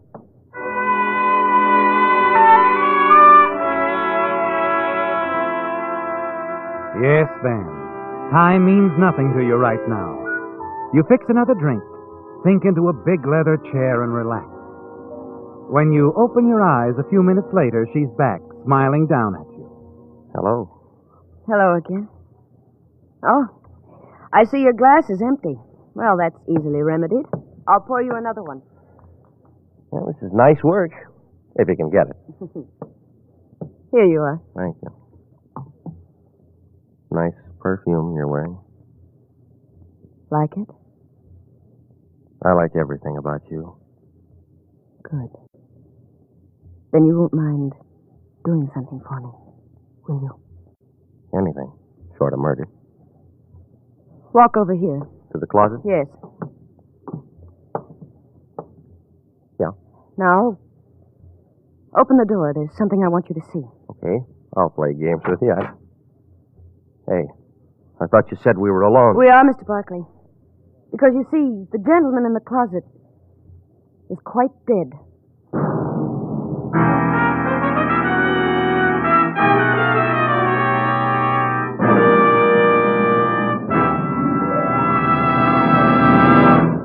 With the prologue of Danger is a Beautiful Blonde, the Signal Oil Company brings you another strange story by The Whistler.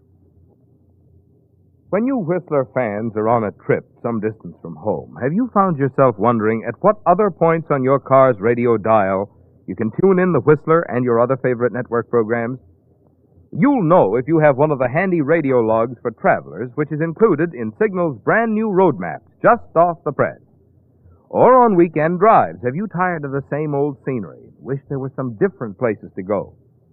Just consult the guide to interesting places to visit, which is another extra feature of Signal's new maps. Their large size makes these colorful new Signal maps easier to read. But because of their improved type accordion fold, they're also easier to handle. Obviously, Signal went all out to make these free maps the very finest obtainable. And I might add, this insistence on top quality is typical of all the products and services you'll find at those friendly independent dealers throughout the Pacific Coast states, who feature Signal, the famous Go Farther gasoline.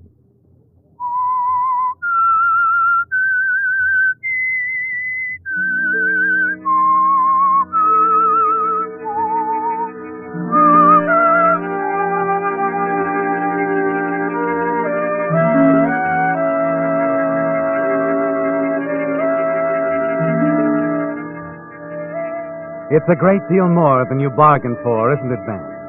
Yes. When you stepped into the car at the invitation of the beautiful Blonde, you didn't realize what kind of a ride was ahead. It was like a dream, wasn't it? Going to her home, having cocktails and relaxing. And then in the library, you looked into the closet. Fantastic, Van. Your mind spins, almost unable to cope with the situation, as you stare down at the quiet figure of a dead man on the floor of the closet. You scarcely hear the girl beside you. You'll help me, won't you? Huh? What'd you say? All you have to do is help me hide him permanently. Now, wait a minute. There's a place out in the garden where some newly turned earth wouldn't be noticed, but I'm not much good at digging graves.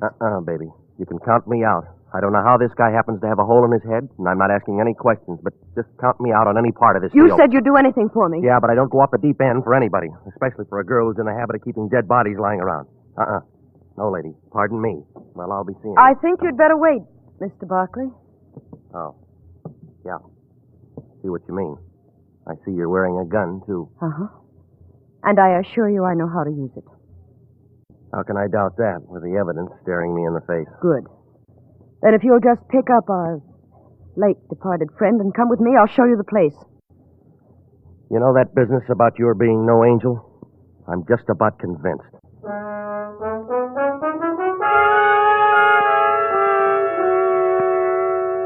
Well, Van, you're in deep, and there's nothing you can do about it, not with a gun in your back.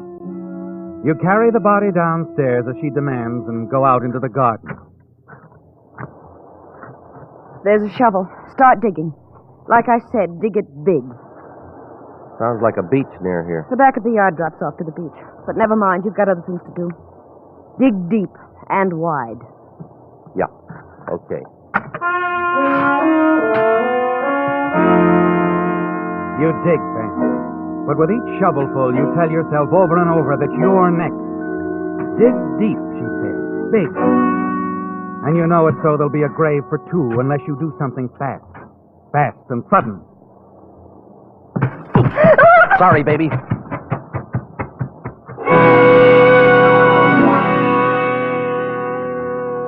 A heavy shovelful of dirt in her face knocks her off her feet.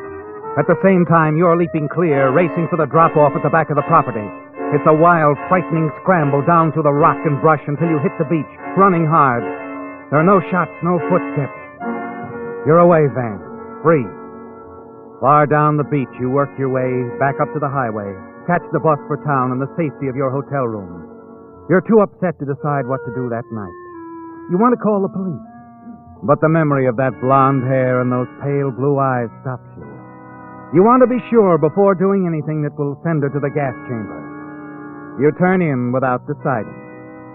Next morning, when you go downstairs, the desk clerk hands you something. Good morning, Mr. Barkley. Morning. What's this?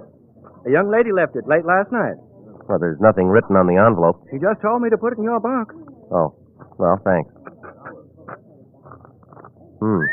That looks awful green. Yeah. $100 bill. And no note, no nothing? Nope. I wish I knew your secret, Mr. Barkley. You'd like to know that secret yourself, wouldn't you, Van? Now more than ever. $100 to pay for your silence, and probably a chance at more if you live up to the bargain. But there's also a chance to play it smart, isn't there? If you can find out more about this girl, her name, what's behind it all. You catch the bus again, and as you approach the big house, there seems to be quite a few people around. At the gas station on the corner, you find out why. All set, Mr. Armstrong. Anything else? That's all, Joe. Thanks.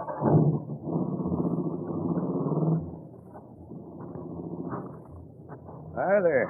What can I do for you, mister? Run out of gas or something? No, I was just walking, and I saw there was some kind of excitement around here. Yeah, more than we've had in a long time. They found a body down on the beach this morning. Oh? Somebody drowned? Maybe so. But he got a bullet hole through his forehead first. Oh, murder, huh? Yeah, looks that way. Guy named Alfred Hamilton. Lived right up the street. Over in that house? Ridgely's? Oh, no. He used to be over there a lot, but he didn't live there. Well, I noticed that there was a police car out in front. Ah, that's part of the excitement. Not only is this friend of the Ridgely's bumped off, but Doris is missing. Doris? Yeah, Doris Ridgely. Mr. Ridgely's daughter. Well, that's Ridgely, the art collector? Sure, you know. He's about the richest person in the neighborhood. Nice man, too. Mm-hmm. And Doris, his daughter. I remember. I've seen her. She's a blonde, isn't she? Good looking? That isn't the word for that girl. She's a peach. And she's beautiful. Yes, but rather hard and spoiled. Doris? No. Why, there isn't a nicer girl in town. And I ought to know. I've been taking care of her car ever since she started to drive. I sure hate to see her mixed up in anything like this. And missing, too. Why, she might be in the ocean herself, only her car is gone, too. Oh. They think she murdered this guy, Hamilton? I don't know. But if you ask me, she couldn't have. She's too regular. And if she did, she had a good reason. Hamilton was no good. I never could understand why Doris and old man Ridgely put up with him. There's just two of them live there, huh? Yeah, Mrs. Ridgely died a while back. Gosh, I hope they find the girl okay. He'd just about kill the old man if anything happened to her. Yeah. When was this guy murdered? Last night. And I can tell you exactly when. 10 minutes to 8 on the nose. Oh? How can you be sure? Because I heard the shot. I didn't think anything of it at the time, but I did notice what time it was. Because I was just getting ready to close up. Did you tell the police that? Sure. Where did the shot come from? How should I know? It was just a noise. Maybe from the house over there, maybe from the beach where they found him. Well, thanks. Thanks a lot. Yeah. Hey, say, who are you anyway? Nobody important. So long.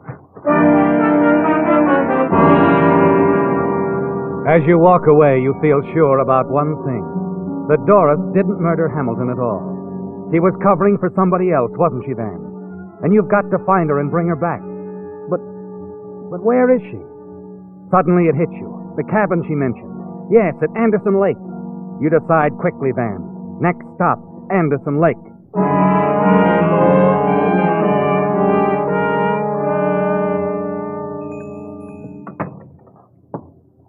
Hello there, young fella. What can I do for you? Got everything here a body needs. Groceries, notions, drugs, fishing, tackle. Oh, no, I was looking for somebody, Pop. Thought maybe you could give me directions. Well, I'm the person to come to. Can tell you about anybody in Anderson Lake. Who you looking for? Doris Ridgely. She's got a cabin up here, hasn't she? Yep. Well, how do I get there? You don't. Huh? Why not? Wouldn't do you no good. Why not? Nobody there. But I'm sure Doris is up here, and I've got to find her. Well, if you got eyes in your head, you wouldn't have to go to no cabin. Huh? If you look across the street over there, you'll see her car in front of Jake's Cafe. She's eating inside. Okay. Thanks, Pop.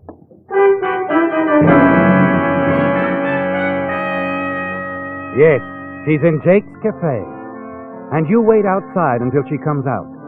As she gets into the convertible, you slip around the other side and open the door. Hello, baby. It's a nice day for a drive, isn't it? Mr. Barkley. Don't reach for your bag. I'll take it instead. I'll take a look inside, too. Yeah, just as I thought, the gun. You still got it. Well, I'll just keep it this time, if you don't mind. Look, Mr. Barkley... Now, just a minute. I'll do the talking this time. First, I'll give this back to you. Even if I had a price for this sort of thing, it wouldn't be $100. It's all I had last night. I said even if I had a price. I don't. I'll keep my mouth shut until I'm ready to talk. Or you are. What makes you think I have anything to talk about? Now, look, I think I know a good kid when I see one. If you're really in trouble, I'm sorry. But I don't think you are. I don't think you killed this heel, Hamilton. I think you're covering up for somebody. No, I'm not. I killed him. He was threatening me. Threatening to tell something about me, and I killed him. I don't believe you. All you did was try to get me to help cover up somebody else's work. No. That's not true. Okay, so you're not ready to talk yet. Come on, let's go for a drive. Well, You know, I'm sorry I had to smother you with that shovel full of dirt last night. But I didn't like the prospect of sharing that hole in the ground with Hamilton. you mean you thought I'd... Oh, no, I never intended to do that. Well, how'd you think you'd get away with it then? Just let me walk away to tell the cops? I don't know. Okay, baby, keep your chin up. Of course you don't know. You were mixed up in something you knew nothing about. Well, you couldn't have killed this guy, Hamilton, any more than you could have killed me. So, come on. Come clean. No, I can't. All right, now look, whoever this is you're covering up for, they'll be found out eventually. Probably they had a good reason for doing this, from what I hear about Hamilton. But now you've got to get yourself off the spot, and me too. We're accessories to the murder. Yes, I know. Look, why are you doing this? Why did you come here? I'll show you why.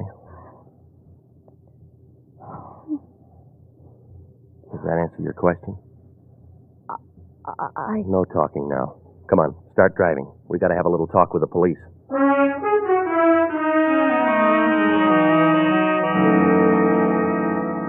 Well, Van, you found her, and she's grateful. You can see that. The way she smiles at you weakly, wonderingly. And perhaps later, when it's all over, you can pick up the dream where it left off. You think about it, you drive back to the city with her. Then as she swings the big convertible into San Vicente Boulevard, she suddenly slams on the brakes and pulls up beside a police squad car. Hey, what's the idea, baby? We don't want a squad car. We want to go to police headquarters. Officer! Arrest this man. He's wanted for murder. And be careful. He's got a gun. You can't believe it's happening, can you, Van? But it is. And later at police headquarters, your dream is turned into a nightmare as Doris pours out a wild story to the chief of the Homicide Bureau. Yes, they were both at my house last night. They left together. Then I heard a shot. When I went out looking, I found Mr. Barkley standing over Hamilton's body down on the beach. He'd taken his wallet. What? You'll find it in his pocket right now. The officer here already has the murder gun. Are you kidding? Why, I haven't any wallet. I don't have a... Easy now. Well, seems you do have a wallet, Mr. You Barkley. see, Sergeant? Yeah, but she put it there. She slipped it into my pocket while we were driving. This is Hamilton's wallet, and this is the same caliber gun that killed him, Barkley. But I tell you, I didn't kill him. It's all a lie. Oh, hello, Mr. Ridgely. Thanks for coming right over. The lad's right, Sergeant. He didn't kill him. Dad. It's no use, Doris. I appreciate what you're trying to do, but you can't protect me. Dad, please don't say anything. I said it's no use, dear. You can release them, Sergeant. This young man and my daughter. I killed Hamilton. He was no good. I shot and killed him.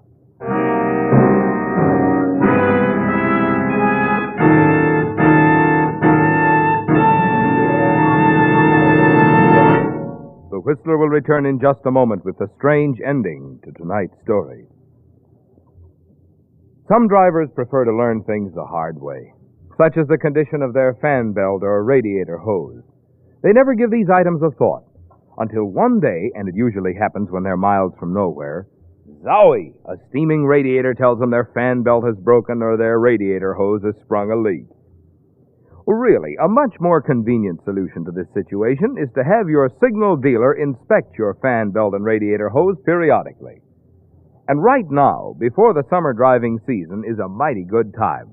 The inspection is free, and if your signal dealer finds that your fan belt or radiator hose are the worse for wear, he has fine quality new ones that he can install while you wait. These, incidentally, are just 2 items from your signal dealer's complete line of recognized quality accessories that include Lee tires, Champion spark plugs, Rainmaster windshield wiper blades, and Purolator oil filters. Like Signal gasoline, you'll find that all Signal products and services are designed to help your car run better and go farther.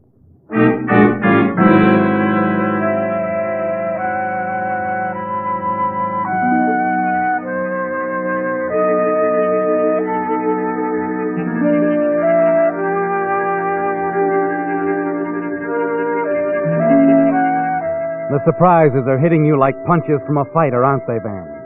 The attempted frame against you by Doris.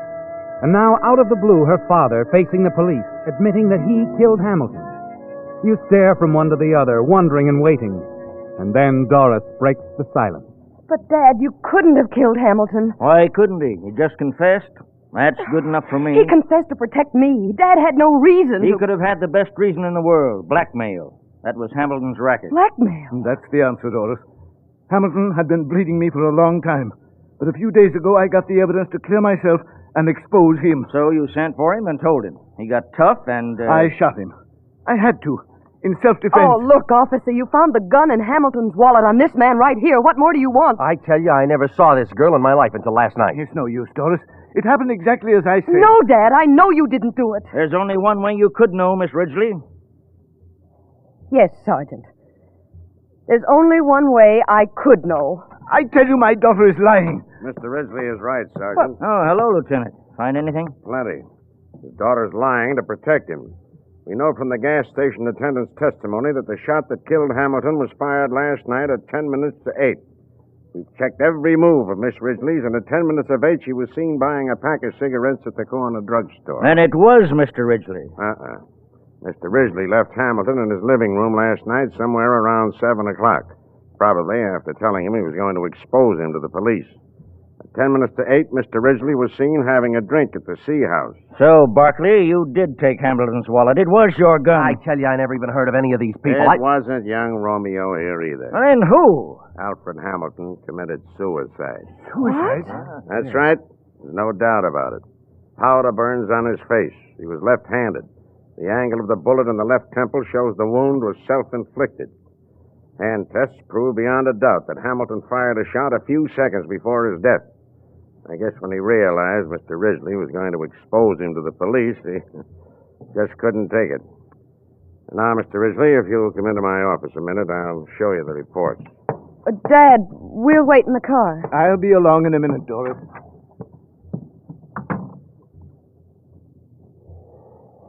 Well, baby, you gave me a nice ride. A very nice ride. Oh, honestly, Van, I'm terribly sorry, but I was worried crazy about Dad. Van, do you think we could have that drink again? Sometime, maybe? Oh, look, you're a nice kid. You're beautiful, fascinating, all those things. Especially beautiful. But, baby, if you ever see me walking down the street again, just go on by. Please.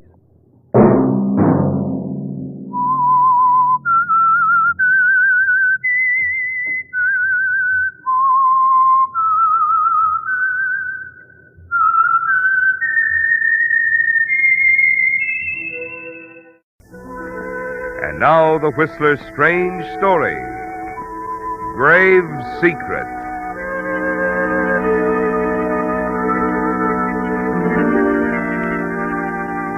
From the parlor window, Harriet Eldridge watched the postman wheel his bicycle down the tree-shaded street, saw him turn into the driveway and approach the house. She stepped out into the hallway and stopped for a moment to rearrange a bowl of dahlias on the table, then hurried to the door, a faint smile on her lips.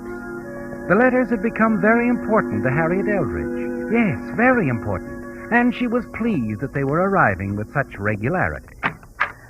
Morning, Miss Harriet. Good morning, Henry. Here's another one from Australia. Oh, from Mr. Pettis. How nice. Sure is having a big vacation for himself, ain't he? I wish I could retire, go gallivanting all over the world. Only I wouldn't go off visiting relatives. Mr. Pettis has no living relatives, Henry.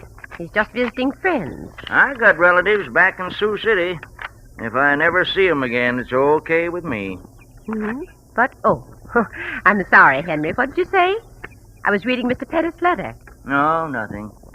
Are those photographs? Oh, yes. You know Mr. Pettis and his camera.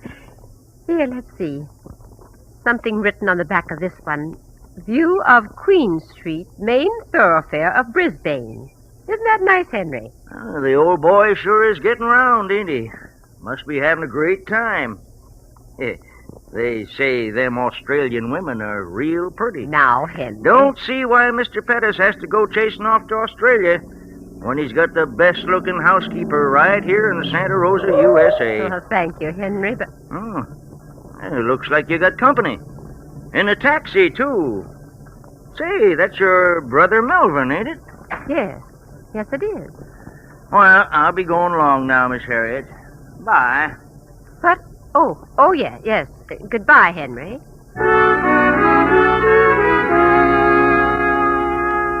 You smile at Henry, watch him for a moment as he turns and walks away. Then your eyes swing back to the man who has just stepped out of the taxi, and a frown crosses your face. Moments later, he steps into the hallway, closes the door, and sets his suitcase on the floor. Hello, Harriet. I wasn't expecting you back so soon, Melvin. I know. Did everything go well? Yes, everything went well. I did exactly as you said.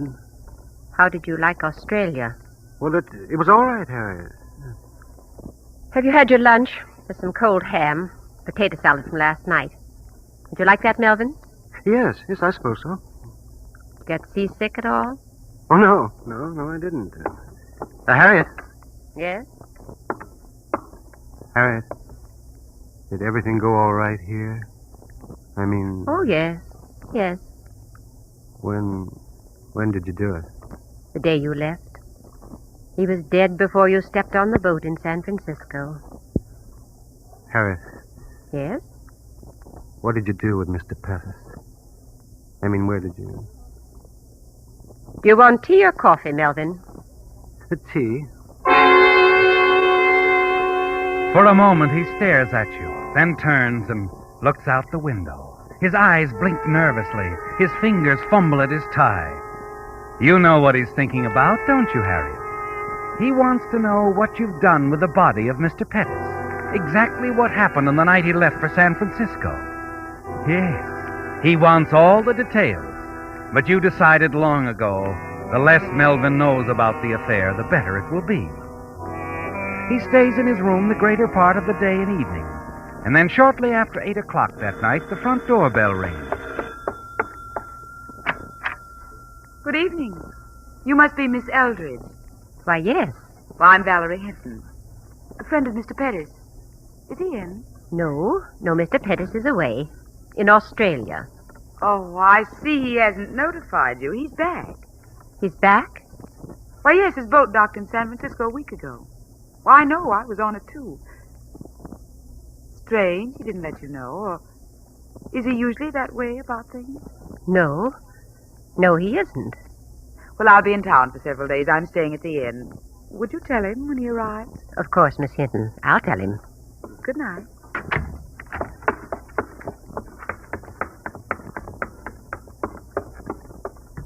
Melvin. Oh, yes, come in, Harriet. Melvin, why didn't you tell me you'd arrived in San Francisco a week ago? Oh, well, And who is this Valerie Hinton? Valerie? How did you know? She was here a moment ago asking for you. Here? Why did you have to tell her you were Albert Pettis? Harriet, I was only doing what you said. You told me to use the name to establish his presence in Australia. You met this woman in Australia? Yes, I did. I see. And this week you spent in San Francisco, was that devoted to Miss Hinton? Well, at first I saw no harm in it, Harriet. She's a wonderful person. Did you have to tell her you lived in Santa Rosa? I didn't. Oh, she must have seen the Santa Rosa postmark on the letters you sent me in Australia. Oh, believe me, Harriet, when I ran out on her in San Francisco, I never thought I'd see her again. You ran out on her? Yes, I realized it would be dangerous. What with everything that's happened here. So she followed you. Oh, Melvin, don't tell me she's in love with you. Oh, I don't know. Are you in love with her? Yes. I'm sorry, Melvin.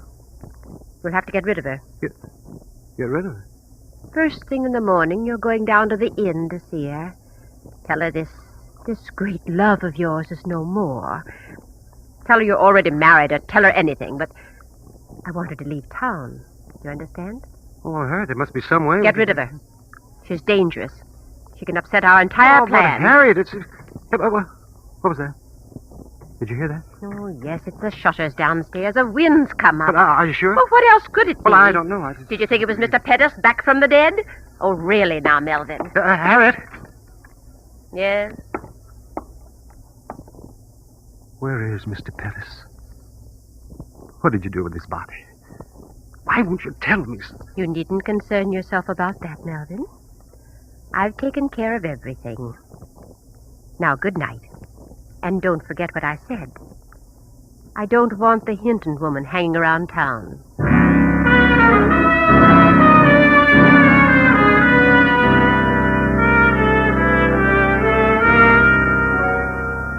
The following morning, you're alone in the big house.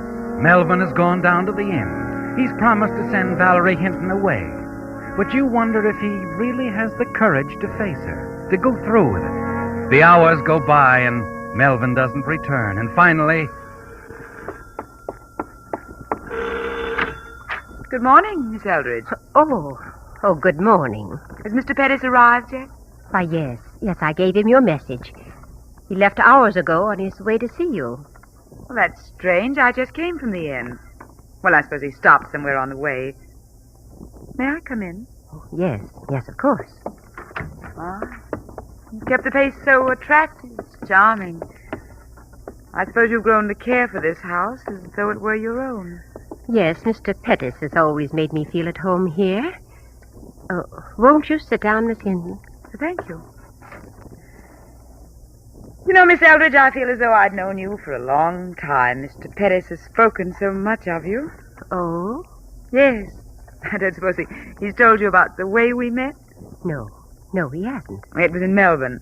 I happened to be glancing through the newspaper. I noticed a list in the shipping news, a list of new arrivals, and there it was. Mr. Albert Pettis. Oh? Well, of course, I dashed right over to his hotel. And imagine my surprise when I discovered that Mr. Albert Pettis wasn't Mr. Pettis at all. What do you mean? Not my Mr. Pettis, that is. My Uncle Albert. It was quite a shock. I suppose I should have realized there'd probably be more than one Albert Pettis in the whole world.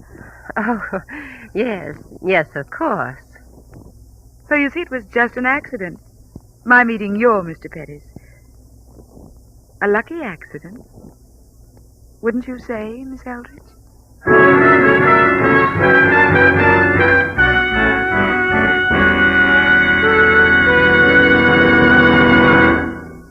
With the prologue of Grave Secret, the Signal Oil Company brings you another strange story by The Whistler. If you like avocados, you'll probably be as surprised as I was to learn that in parts of Mexico, avocados were once used to lubricate the axles of wagons. Does that sound primitive and old-fashioned to you? Well, then just remember this. It's almost as old-fashioned today to lubricate automobile motors with plain motor oil.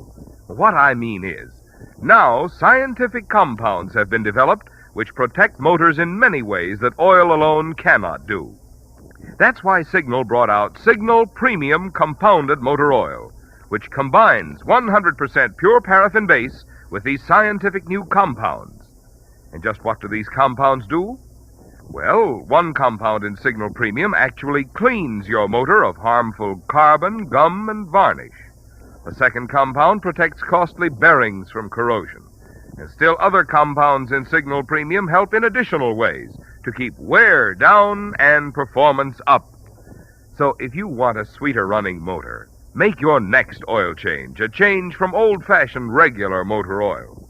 Stop at a Signal station for the improved type motor oil that does so much more than just lubricate. Signal Premium Compounded Motor Oil.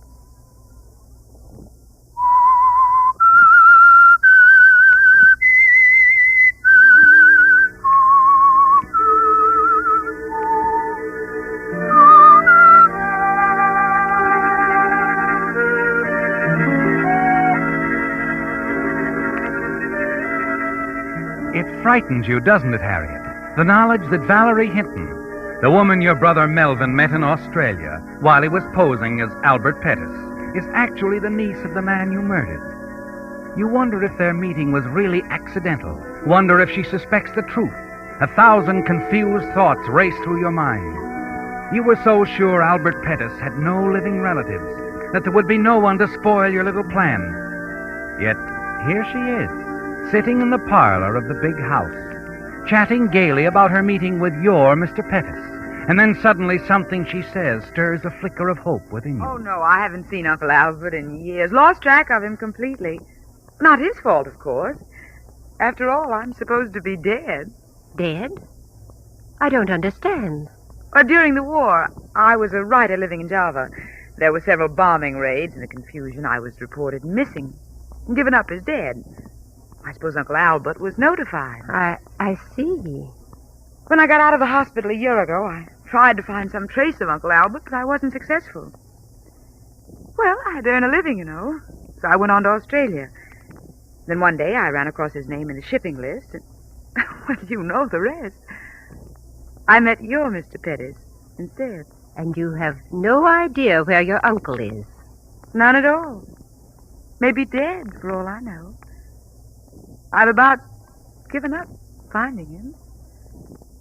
I'm devoting all my time to writing now. That's why I've come back to the States. To try my luck here. Oh, Harriet, Albert. Hello, Albert! Oh, Albert. You watch Valerie rush across the room, throw her arms around Melvin. He stares back at you over her shoulder, a bewildered, hopeless look in his eyes. You turn, hurry away. Moments later, you're upstairs in Mr. Pettis' room, searching through the closet. Then you find what you want. You take the photo album, sit on the window seat, and start turning the pages.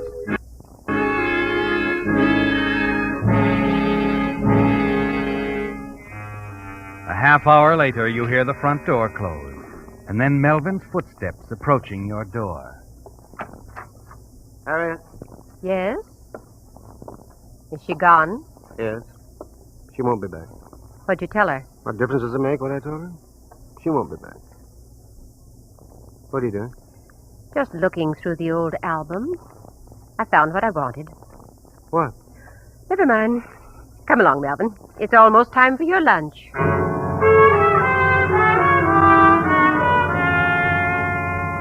Yes. You found what you were looking for, haven't you, Harry? A faded photograph. A young girl. And you're certain it's Valerie Hinton. She's really his niece, isn't she? At least that much of her story is the truth. But you're still a little afraid. And you know that you'll be afraid until the girl herself has left town. Late that afternoon, you step out on the front porch and wait while Melvin drives the car out of the garage. Then a taxi pulls into the driveway. And then, despite the recent assurances of your weakling brother Melvin that she wouldn't be back, Valerie Hinton steps out. The shopping list drops from your hand and your eyes are fixed on the suitcase she carries. Hello, Miss Eldridge. Oh, Miss Hinton, you're leaving. You've come to say goodbye. On the contrary, Harriet, I'm moving in. Moving in? Here? Why not? I've a perfect right to, you know. After all, it's my uncle's house, isn't it?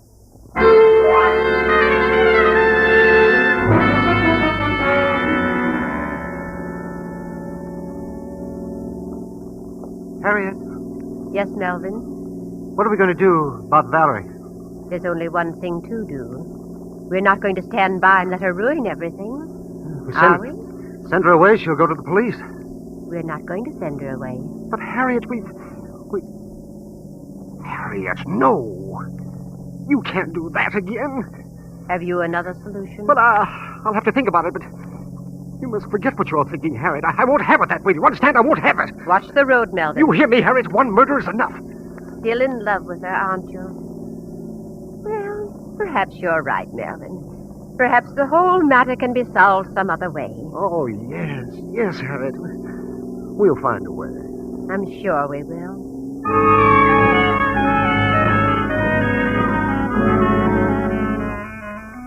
The whole plan is in danger, isn't it, Harry? Melvin is still in love with her, and you know that he can be very weak. That you alone must provide the strength to carry things through. Late that evening, after Melvin has gone to bed, you and Valerie are left alone in the library.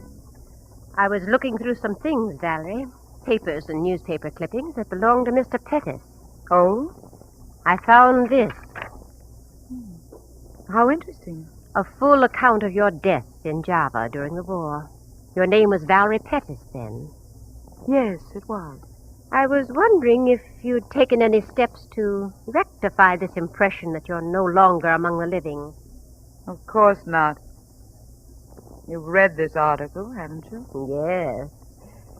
Before her death, Valerie Pettis was wanted for the police. That's right. So you see, we're in very much the same position, aren't we? Neither of us can go to the police, or anyone, about the little secrets we've both discovered. You're quite confident?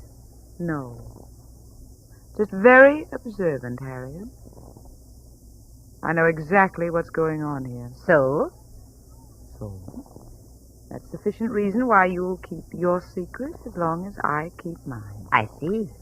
Now, there's something else, Harriet. Uncle Albert's money. Money? Yes, I know about that, too. Uncle Albert received a lot of money and jewels several years ago in inheritance. And if I know dear Uncle Albert, he's kept it right here in this house. I'm one who believes in sharing the wealth, Harriet. The money, the jewels, and this house. You intend to remain here? Yes.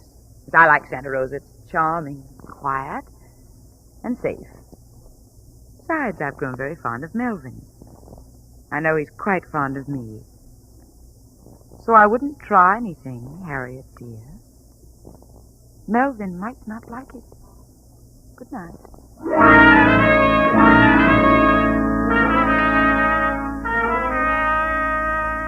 Well, Harriet, it's out in the open, isn't it? The contest between you and Valerie. And it's a contest you can't afford to lose. You must get Valerie out of your way. And you know how to begin, don't you? With Melvin. You must turn him against her. And the very next day you start working on him systematically, using his love for Valerie as a wedge. Each day you have something to drop in his ear. If Valerie goes for a long walk or to the public library, you manage to suggest to Melvin that she's keeping a rendezvous somewhere with another man. Slowly but surely he begins to break down, to draw away from the girl, sometimes even getting up from the dinner table and leaving her in the middle of a conversation. What's the matter with him? Melvin? Yes, why did he walk out of the room like that? Well, I'm sure I don't know. Perhaps he's tired. Tired of me, you hope? I didn't say that. As a matter of fact, Valerie, I've come to grow quite fond of you. I'm not foolish enough to believe that. On the contrary, you're foolish not to. Now, where are you going? Out. Isn't it rather late? I don't care. I've got to get outside, walk somewhere, any place. Somewhere I can think. I understand. I'll tell Melvin that you went for a walk.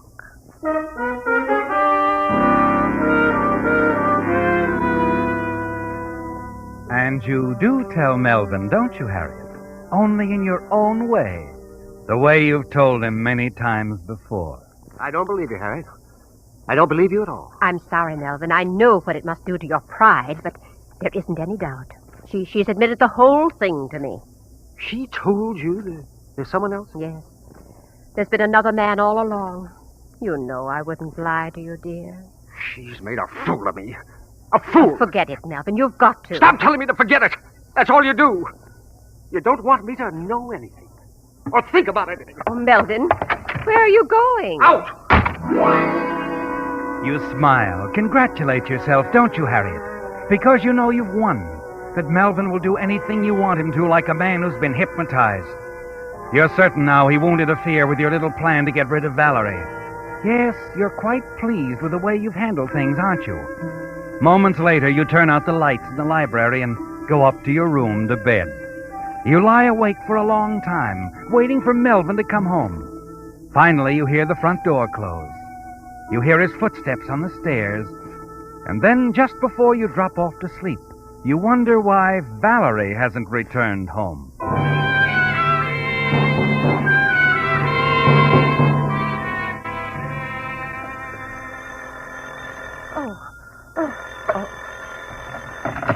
Yes? Good morning, Miss Eldridge. This is Sheriff McQuaid. Sorry to be calling at this early hour. Something wrong? There's been a young woman staying at your house. Miss Hinton, yes. Yes, what about her? We found her in the woods beyond your place half-hour ago. You found her? She was dead, strangled to death, apparently with a rope. Oh, no, the poor child. She'd gone out for a walk last night, Sheriff. You haven't any idea who No, could... sorry, we haven't. Could you come down to make the identification? Oh, yes. Yes, of course. There isn't any doubt, actually. It will only be routine. Just routine. I understand. We'll be right down, Sheriff. Oh, my slippers. Now, where did I... Oh, Melvin. Hello. Who was it, Harry? The sheriff. They found her, Valerie. You won't be bothering us anymore. You're not angry with me, are you, Harry? Did anyone see you? No. Are you certain? There was a bright moon last night. No one saw me. What about the rope or whatever you used? No one will ever find it. I hid it. All right. Harry, No. I'm not angry with you. Now, we better get dressed and go downtown with me. And don't worry, Melvin. Everything will be all right.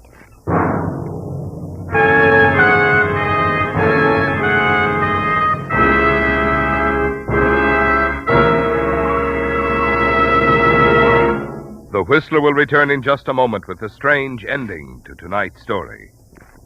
Meantime, a question. Have you ever had the experience of coming upon a lot of people who were all staring in the same direction? Well, let's face it, it's only human nature to want to stop and see what's attracting them.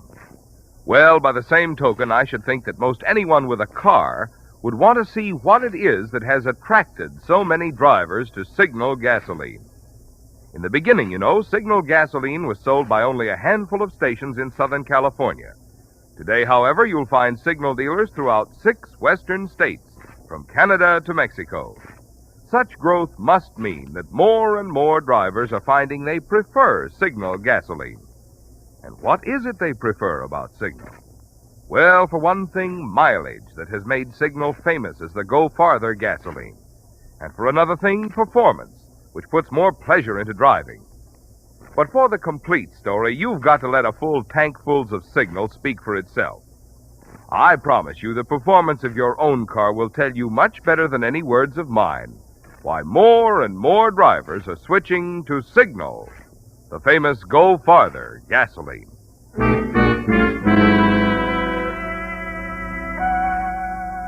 At the coroner's office is just as the sheriff said. It's simply a matter of routine, isn't it, Harry? The two of you, Melvin's stony-eyed silence easily mistaken for the shocked grief that he appears to feel, and your own nervousness in answering a question. It's something the sheriff seems to have witnessed many times before. Finally, the identification is over, and they lead you out to another room. Oh, Sheriff, it's almost too much to believe. I know. Best thing is try to forget it, Miss Eldridge. Yes, just forget it. That's what we have to do, Harry.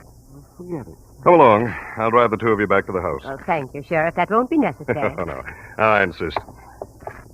Bring my car around front. Yes. Hey, tell me, Miss Eldridge, have you heard from Mr. Pettis lately? Still in Australia? Oh, yes. Yes, he is. I get an occasional letter. Fine man, that Mr. Pettis. We all miss him, Sheriff, you needn't bother driving us home. It's not far. No trouble at all. I've got to go out there anyway. Something I have to check on. I've already sent some of my boys on ahead. What? Well, we got a call from one of your neighbors. Might give us a lead. I don't understand. Your neighbor, Mrs. Enfield, tried to call you this morning, but it was while you were on your way down here. When she couldn't get any answers, she thought we'd better investigate. Investigate what? It seems late last night she saw someone doing some digging out in back of your house. Digging? Yeah. It might not be anything. But then again, it might have been the killer burying the rope on his way back to the highway. Valerie Hinton was strangled, Burying the rope, but where, Sheriff? Your neighbor says he was digging in the dahlia bed. We thought we might do a little digging there ourselves, if you don't mind. The dahlia bed. Oh, no. What is it, Miss Eldridge? Harriet, you never told me. Is that where you... Yes, Melvin. Now you know. Mr. Pettis was always so fond of dahlias, I thought it would be appropriate.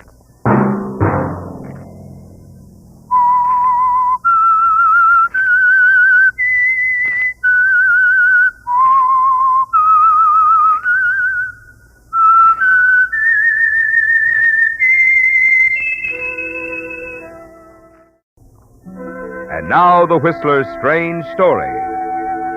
ticket to Paris.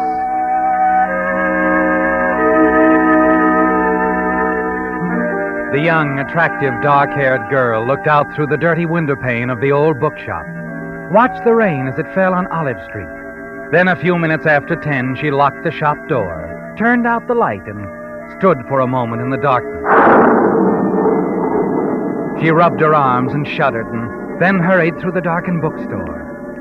She would always live in terror of the dark, of even the next moment, so long as one man remained alive. The man who was living only to kill her. She'd been forced into the back streets of obscurity to escape him. And though she despised this grim little bookshop where she worked for the old woman named Hattie Simmons, the job paid for her keep, provided her with more safety than she could find anywhere else. As she reached the door to a room in the back of the shop, she stopped and listened. There was someone in the room, searching in the darkness. She threw open the door and switched on the lights. Hello, Madeline. Hattie, what are you doing here in my room? I couldn't sleep, and this old rocker here is so comfortable I thought I'd come in and sit a while. Oh, my, it's comfortable. You don't mind, do you, dearie? No, I don't mind. It's the storm, I suppose. Makes me so restless. Hattie. Yes, dearie? My trunk. I'm certain I had left it closed. Oh, that. Well, you see... The wine bottle is in the cupboard. Help yourself. Well, now, I don't like to pick up the habit, mind you, but seeing that I can't sleep... Perhaps these would be better for you. Oh, the sleeping tablets. Yes, I was looking for them. The box was here on the table. Dear me, my eyes, you know. Here you are. Madeleine, it always struck me kind of queer, a young girl like yourself taking so many of these pills. They're harmless. Yes, I suppose.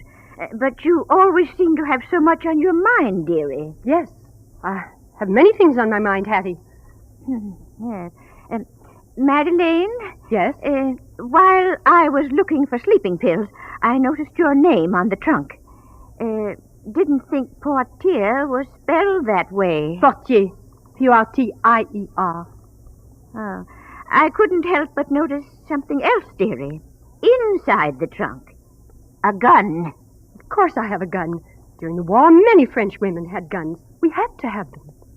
Yes, I suppose. I was just wondering, how come you've got a German gun? Hattie, why don't you take the pills and go back to your room? I'm very tired. All right, Madeline. You close up the shop all right? Yes, it's locked. Never know when we might have thieves, you know. Good night, dearie. Have a nice sleep.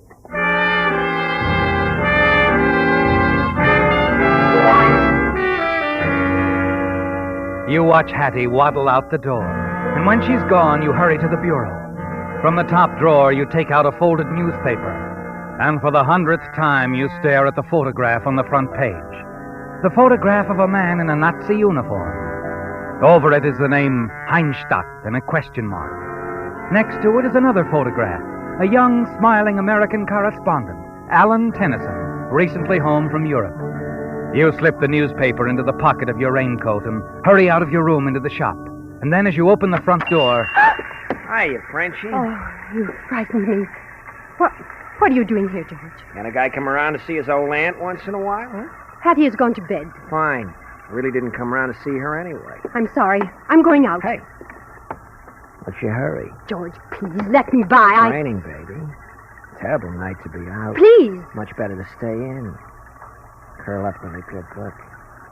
Or something. Madeline? Madeline, is that you out there? I thought you said the old goat had gone to bed. Madeline, what? Oh, it's you. What are you doing here, George? That seems to be the burning question of the week. Good evening, Aunt Hattie. Madeline, I thought you were going to bed. No, I decided to go for a walk. In this weather, dearie? Don't worry about me, Hattie. Good night.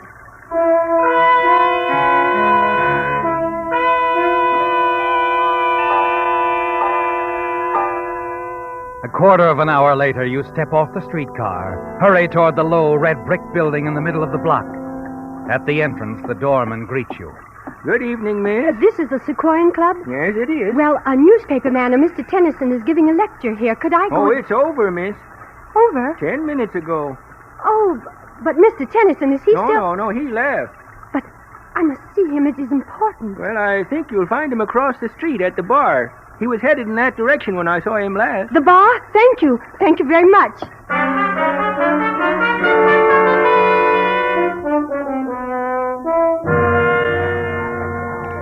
Here we are. Drink? No. Well, if you won't have a drink, what's on your mind? Mr. Tennyson, there was a story in the paper yesterday about a man, a German named Heinstadt. Heinstadt. Yeah, that's one of my stories. What about it? This man they're holding in a Paris prison. The French government is not certain he is really Heinstadt. No, they're not. Plastic surgery is a great thing. But certainly there are ways... They know what they're doing. It'll take a little time. You, sure you won't have a drink? No. Well, it's Heinstadt, all right. Look, what makes you so interested in this? Oh, I am curious. Yeah, that's been established. I used to know him. That's so? When? During the war in my country when the Nazis occupied Paris. You speak pretty good English for a mamselle. I was educated in England. I see. And just how did you and this Heinstadt get along?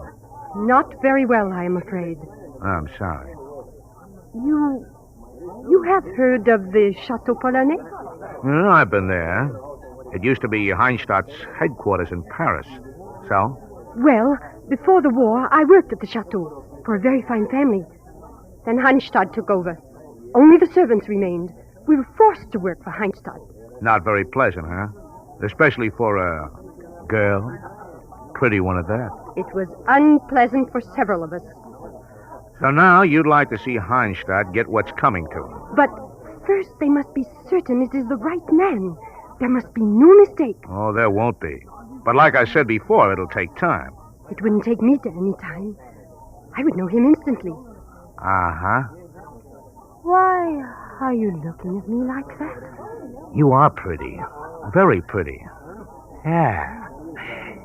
You look good on the front page. What? My picture? My syndicate could use a follow-up story on Heinstadt. French girl tells all. Sinister figure of Paris occupation. Oh, no, Think of the publicity, baby. Wouldn't do you a bit of harm. And with the movie studios only a stone's No, throw... I'm not interested.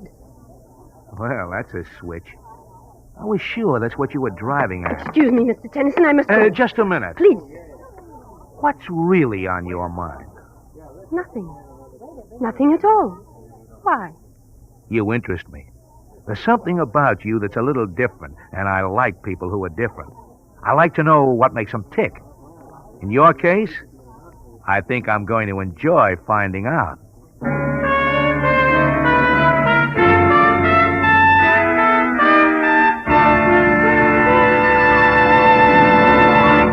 With the prologue of Ticket to Paris, the Signal Oil Company brings you another strange story by The Whistler.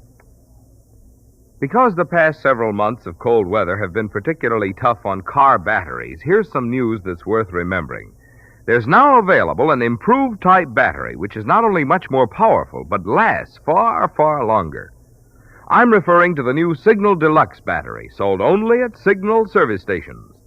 Unlike ordinary batteries, which may be guaranteed for 12 or 18 months, Signal Deluxe batteries are guaranteed a full 30 months on a service basis.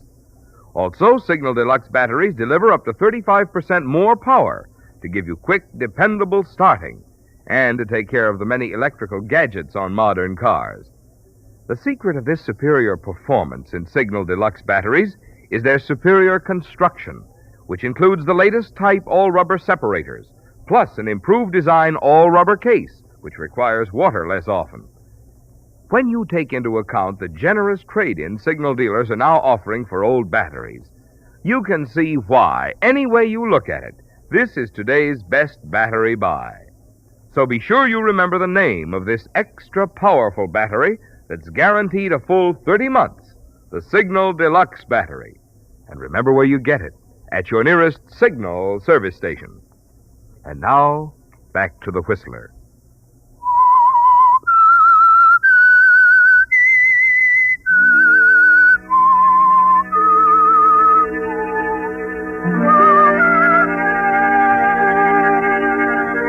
Yes, Madeline. The thought of your picture in the newspaper, the publicity frightens you, doesn't it? And that's why you ran away from the correspondent named Tennyson, the man you went to for information on the German who is now being held in a Paris prison. You hurry back to the little bookshop, spend a sleepless night wondering if the prisoner is Heinstadt. You wonder, too, about the newspaper man, if he really meant it when he said that he would find out more about you.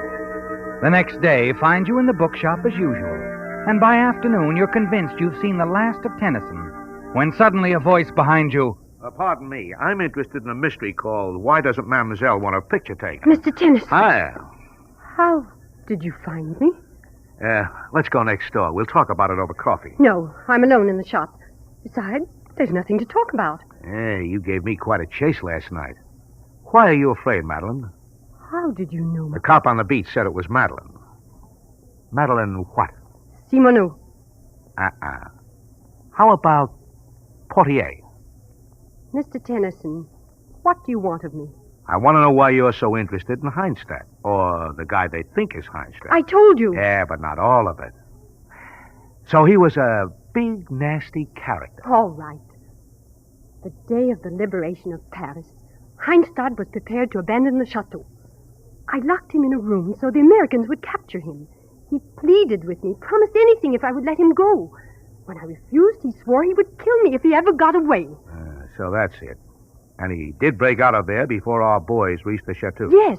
I knew that as long as he was at large, somewhere in Paris, I was not safe. I see. So you had to get out of Paris? Yes. Later, I came to America. Still don't feel too safe from Heinstadt, huh? Well, I've heard that a few Germans have been able to sneak into this country, and it's possible that Heinstadt may be here now. Any publicity about you would lead him right to your doorstep. That's right. You see, Mr. Tennyson, why it's so important to me that I find out if that man in the Paris prison is really Heinstadt. Sure. Well, I'm not going to twist your arm. We'll just forget the story. Mr. Tennyson, you have contact with these things. Perhaps you will let me know when word comes. When the man is identified? Yes, I'll do that. I'll let you know. Thank you. Thank you very much.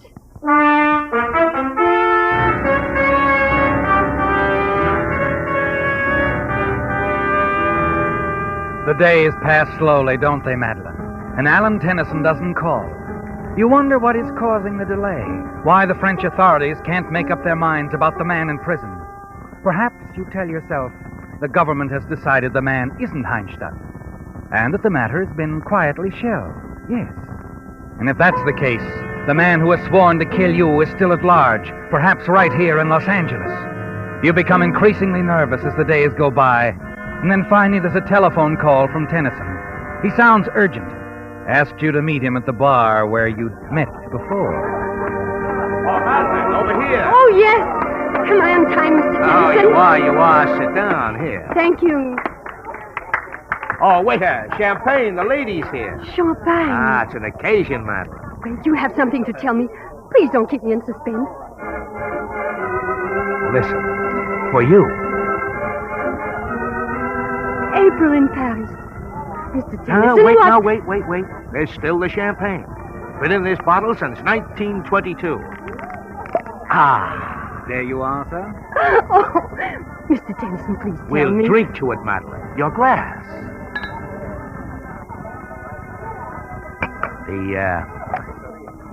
The wire came this afternoon.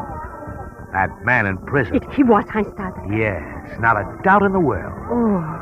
They were going to force him to stand trial, but... He didn't escape again. No. He's dead. Swallowed poison. Oh, no. Oh? Delight or remorse? Well, in winning, we can afford some sympathy for the loser. Yeah. I guess it's only human. But, I'm so happy now, Mr. Tennyson. Drink the champagne. To Paris. The Paris I love. To the Paris you love, Madeline.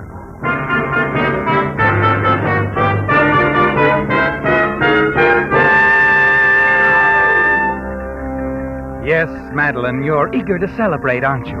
Because this news of Heinstadt's death clears the way for you. Yes, not just to the Paris you loved, but to the hidden wealth in the cellar of the Chateau Perlinais. Only you know about that, Madeline, because it was you who hid it there. A fortune, Madeline, yours now for the price of a ticket to Paris. That's all you need to do. Return and take what belongs to you through your own cleverness. Hurrying back to the bookshop after leaving Tennyson, you're thinking of only one thing: where to get the money for your ticket. You're so deep in thought that you don't even notice Officer Davies outside the shop. He looks at you concerned. You're back, Miss Madeline. What? Oh, Officer Davies. Inside, Hattie and that nephew of hers. George? Uh-huh. They're having a lulu of a fight. I started to go in, but Oh, I thought... I'll take care of it, Officer Davies. It's nothing. Why not, Hattie? I'm not asking for the moon. You heard my answer. Now go, George. You see what I mean? Sometimes I can wring your neck. I said go. All right, I'm going. George. Let me by. But... Oh, well. He's hot-tempered, all right. And if looks could kill... Excuse me, Officer Davies. I've got to talk to Hattie. Yeah, sure. I'll be moving along, man. George? No, Hattie. Oh, I thought it was that no-good nephew coming back. I was just hiding this strongbox. Now, there. Another quarrel, Hattie? Yes, over the usual thing, money. Oh. Hattie. Yes? Hattie, I must return to Paris. I had a call. I have to return at once. Return? Oh, I'll hate to lose you, Madeleine. Come to count on you a lot. Thank you, but it is very necessary that I go. Soon? That depends. I haven't the money for a ticket. Oh. I was wondering... Well, Hattie, could you lend me the money just for a little while? Lend you the... Dearie, you know I'm fond of you, but you also know I'm not young anymore. I need what little I have. You must be able to get it somewhere else. No, I'm not. I don't know anyone else. No one that I could even ask. You can't turn me down, Hattie. Please, Madeleine. I've had all the squabbles about money that I can stand for one night. But, Hattie, I will pay Madeleine, it. I said no. Oh. Now, good night, dearie.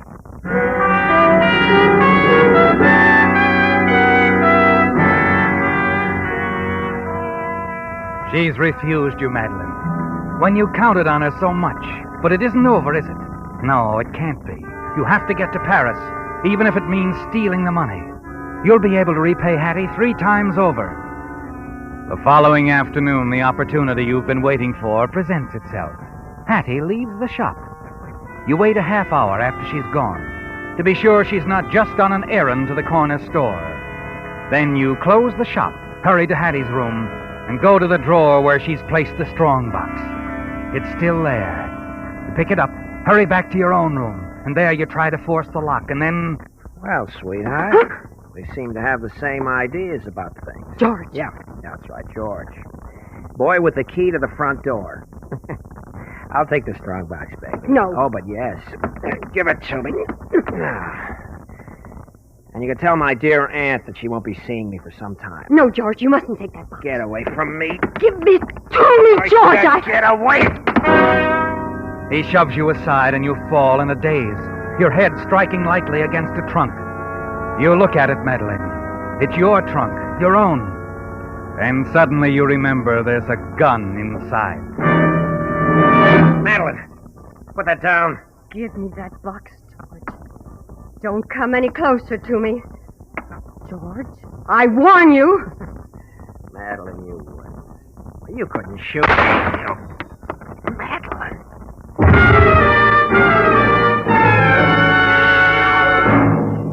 You've killed him, haven't you, Madeline? And in a flash, you realize that your plans are ruined. You'll never get away with the money now. George's body would be discovered before you can even get out of town. You stand there bewildered, wondering what to do, and then... Yes? Madeline? Mr. Tennyson. I wonder if I can stop by. I want to talk to you. Say in about an hour or so. An hour? I don't... All right, Mr. Tennyson. Yes. Do come by. It's a way out, isn't it, Madeline? A sudden way out that's about to be given to you. A little later, you've unlocked the front door, put the strong box back in its place, and you've turned your room into a shambles, upset the lamps, scuff the rugs, pull things from the dresser drawers. When Tennyson arrives and walks in, you're in the middle of it all, aren't you? Yes. Sprawled out, apparently in deep sleep, the gun clutched tightly in your hand. Madeline, what is it? Wake up. Mr. Tennyson, Is this your gun? my gun?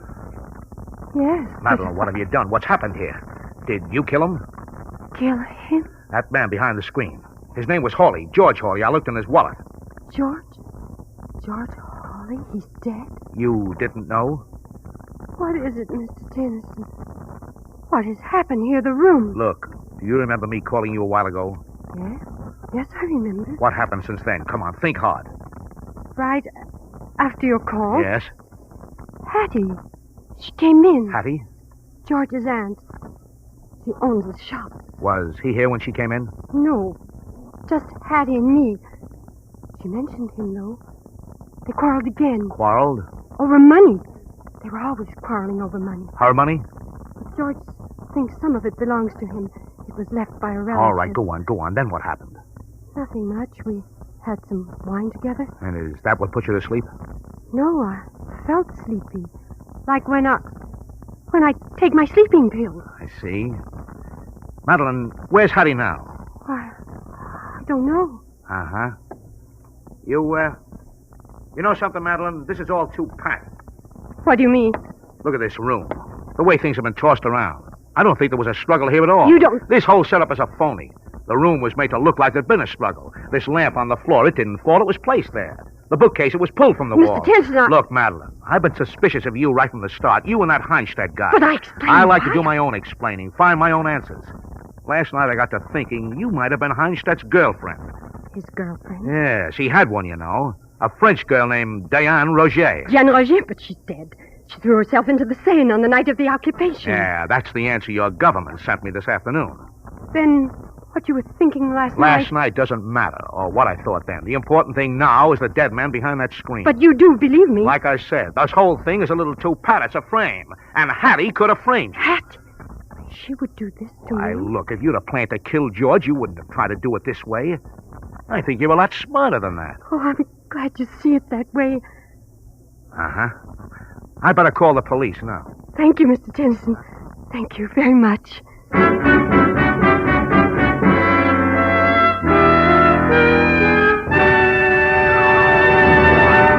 The Whistler will return in just a moment with the strange ending to tonight's story. But now, a message from missing drivers.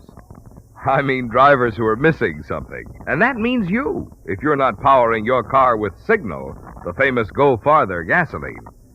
One thing you're missing is that good mileage, which has made Signal gasoline known throughout 6 western states, from Canada to Mexico, as the Go Farther gasoline. But equally important, you're missing the superior performance in today's Signal gasoline, which makes such mileage possible. You see, in order for today's Signal to help you get the most from every drop of gasoline, it has to help your motor run more efficiently. And when your motor runs more efficiently, you also enjoy quicker starting, faster pickup, and smoother power. So you see, in gasoline, mileage and performance do go hand in hand. And that's why Signal says, to be sure of the tops in gasoline quality, there are just 2 things to remember. 1, it takes extra quality to go farther. And 2, Signal is the famous Go Farther gasoline. And now, back to the Whistler.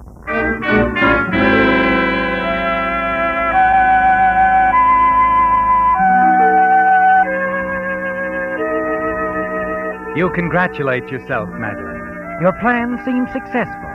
You're certain you've sold Alan Tennyson on the idea that you were the victim of a plot by Hattie, that she had killed her nephew and had fixed the blame on you. And now it looks like he's going to help you, because he seems convinced of Hattie's guilt. You listen as he calls the police and tells them what's happened. Then he calls his newspaper. Minutes later, he's back in your room, and you notice a strange expression on his face. Is something wrong? One of the boys just cabled a story from Paris. The French authorities found a fortune in jewels in the cellars of the Chateau Polonais. Oh, no. You seem disappointed. You know, that hunch I had last night, maybe I was right after all. Maybe Heinstadt's girlfriend, Diane Roger, didn't jump in the Seine the night of the occupation. Maybe it was the real Mademoiselle Portier who was pushed into the river. How about that, Dion? You will never be able to prove it, Mr. Tennant. No, I guess not. What about the dead man over there, George Hawley? Hattie tried to frame me. Madeleine? Madeleine? Where are you, dearie? Oh. Hello, Hattie. Officer Davis. How are you, miss? So, the police found you, Hattie. Found me? What are you talking about, dearie? I've been with Officer Davis all afternoon. We went down to Long Beach. Hattie wanted someone to go along with her. Protection, you know. And it was my afternoon off. Protection? That's right, dearie. Forget what I said last night. I changed my mind. I decided to go down to the bank where my brother works to get the money you wanted for your ticket to Paris.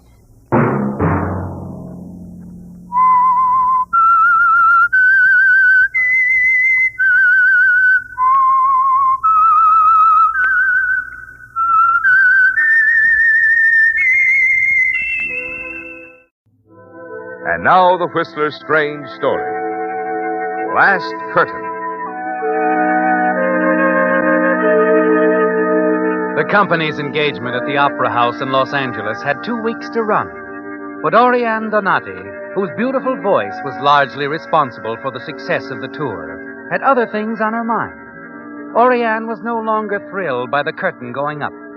She was not new to the music world, and moreover, when she allowed herself, she could feel the years inside. She didn't allow this often, of course, and certainly it was not being displayed at the moment. With Charles beside her, quietly reassuring her, Oriane found it a simple matter to face the anger of the impresario, Giulio Cassini. Have you lost your mind, Oriane? You cannot just tear up a contract. I'm protected by the law. Law. There is only one law I recognize. I do as I please. And I will not desert my Charles. And why should you, my dear? Do marry Charles, but remain with us for the season at least. Please, cara It mia. is impossible. Charles will not hear of it. We are both desperately in love. Am I right, my darling? Yes, you're quite right, Oriane. Oriane, please, Sorry, reconsider. Julio, my mind is quite made up. Come, Charles. Let's go someplace where we can be alone. By all means. All right, play your games, but if you want my advice, It was rather unpleasant, yeah? Julio, he only thinks of the money he will lose. Enough of him, though. Do you really love me? Don't you know?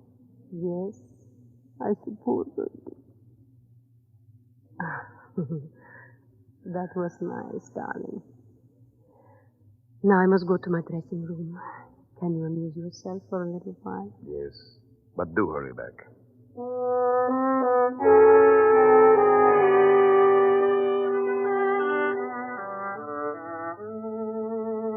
Yes, Oriane. At this point in your career, in your life, the most important thing is Charles and your love for him. You're thinking about this, aren't you, as you sit down before the mirror in your dressing room? Mama. What, Mama? Oh, Felice. How often have I told you not to call me Mama? Oh, Mama. What am I going to do with you? Oh, tell me, how are you coming along with your voice? Very well. Professor Gresty is pleased with my progress. What are you up to now? I've just finished Faust, time to take up Martha next. Oh, Martha, lovely. You know, Mr. Cassini has a great hope for your future. Do you enjoy your work in the chorus, darling? Very much. But, Mama, how long must this pretense go on? Now, Felice, my baby, it will be over sooner than you think. I am going to be married. Married? Yes, cara mia, to a very fine, handsome, rich man. We shall all three of us be very happy. Oh, Mama, when? Soon, Felice. Very soon. Now, child. Yes? 8,000 patons, my lady. But if you have the time, I should like a word with you. I am very busy, Peppo. But, young lady, you run along now. I hope the advice I have given you will help you to amount to something. Oh, it will, Madame Donati. And thank you. Well, what is it, Peppo? Please, Madonna, is it true what they are all saying, that you are leaving us? Being married? Yes, it's true. Oh, no, my lady, no. You must remain. The opera needs you. The opera? Go away, old man. Go to your world of props where you belong. You fatigue me. Oh, you grieve me, Madonna. True, I am without physical grace and beauty, but, oh, please, in my heart there is love. Love? Love indeed. Go away, buffo. Go down to your room where you belong and stay out of my life. Stay out of what does not concern you.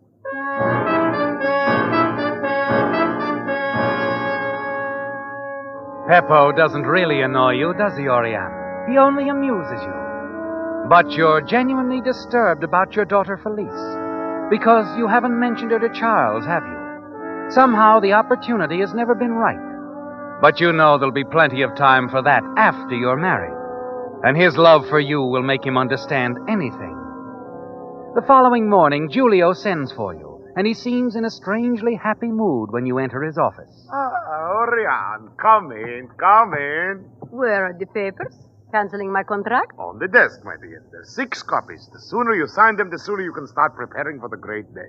You do not want me to perform tomorrow night? Oh, not necessary at all, Carmi. Now, if you just sign the papers... Giulio. Yes?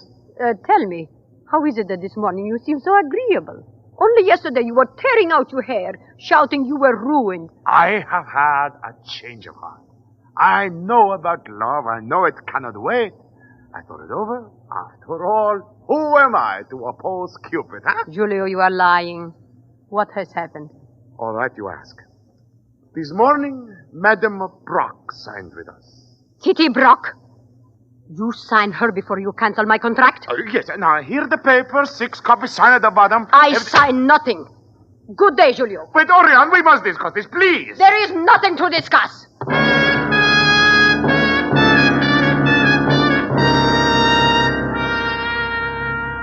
The thought that Giulio has taken you at your word about leaving the company infuriates you, doesn't it, Oriane?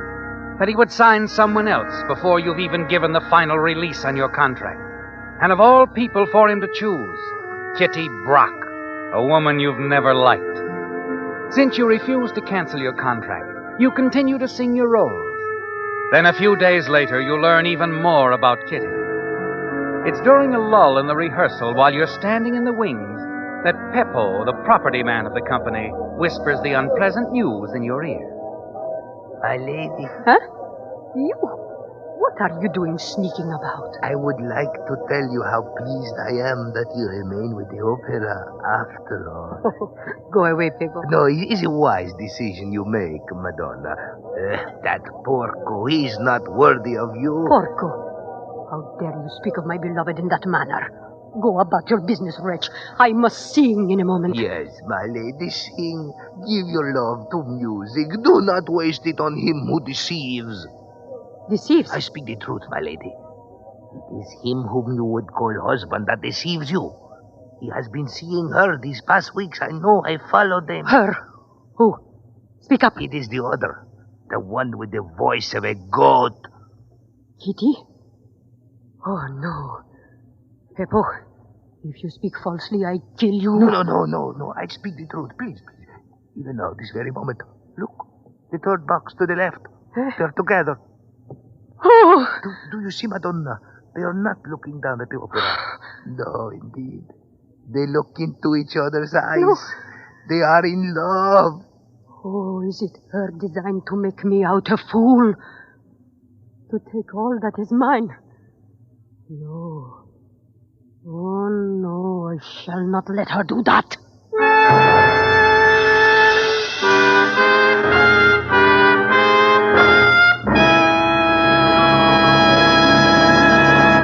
With the prologue of Last Curtain, the Signal Oil Company brings you another strange story by The Whistler.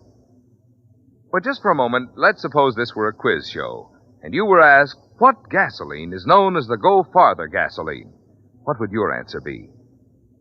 Well, if you've lived out west any length of time, you know that from Canada to Mexico, Signal is famous as the Go Farther gasoline.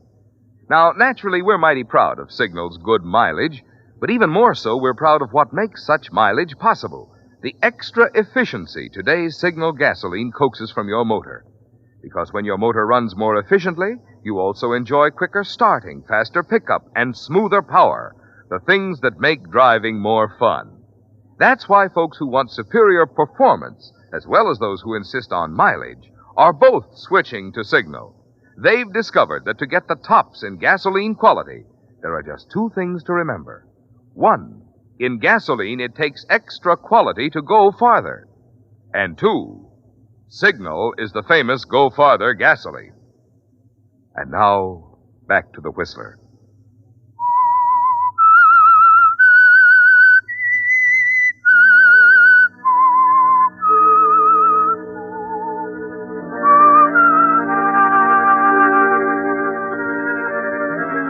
The worst has happened, hasn't it, Oriane? Charles and Kitty. The shock of it keeps you confined to your hotel rooms all the next day, and the evening's performance goes badly. And the day after that brings angry words between you and Julio, when he tells you that Kitty Brock is going to sing your role tonight, regardless of your contract. Later, the odd, strangely devoted little Peppo comes to your dressing room. My lady. Peppo, please, let me be. Madonna, I beg of you, listen to what I have to say. Oh. Look, after tonight, Madame Brock will bother you no longer. What are you saying, Peppo? In the room where I keep my props, there is a mirror. A mirror especially created for the use of Madame Cazzana. A mirror? Yes, but such a mirror. And so practical. You see, it was purchased for Madame Cazzana nearly 20 years ago by a man who was madly in love with her and very jealous. Oh, come now. You're speaking in riddles, old man. Explain yourself. Well, the mirror, the glass, was treated in such a way that a high-pitched trill or vibrato would instantly explode it in one's face. A just reward for vanity, Madonna, would you not agree? Especially if one is accustomed to singing into one's mirror, like the good Faust Margherita. How is that you have come to possess this mirror? Madame Cazzana was in love with another, so she gave the mirror to me. You're dreaming, old man. If you were telling me the truth, you could not know of the mirror's treatment. Cazzana herself did not know. But I do know. The jealous lover told me. When Cazzana sang Margherita and the mirror did not explode, the man came to see why. When I told him I had the mirror, he begged me to give it back for fear some innocent one would be hurt. But you kept the mirror? Yes. I was certain that someday it would serve its purpose. Oh, get out of here, people. So, this then is my reward for offering you happiness. I told you to leave, Peppo. Very well, my fine lady. But the next time, you will come to me. Really? You think no, Madonna?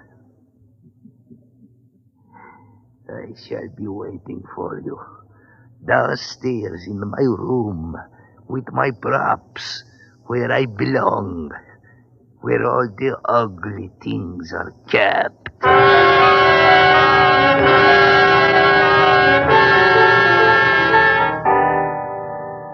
You know in your heart there is only hatred for Kitty Brock, don't you, Oriane? And you wonder why you failed to take advantage of Peppo's offer. The more you think about it, the more you're certain Peppo told you the truth. The principle of shattering glass by vibration has been known for more than a century. And now you've sent him away, the only one who could help you. As you leave your dressing room and start down the circular stairway... Oriane! Oh, Charles. Oriane, where have you been? I've tried to reach you. Charles, you have to excuse me now. I must see Julio. Oh, wait, it's important. I have something to say to you. Well, all right, but do hurry. I hardly know how to begin. It's rather difficult to... Charles, what is it? Oriane, I must ask you to release me from my promise. Release you? Oriane, please don't hate me. So it's true. The Brock woman, is it? Yes, it happened all at once. It was sudden, overwhelming. Neither of us could help it. Oh, Charles, you fool! Wait!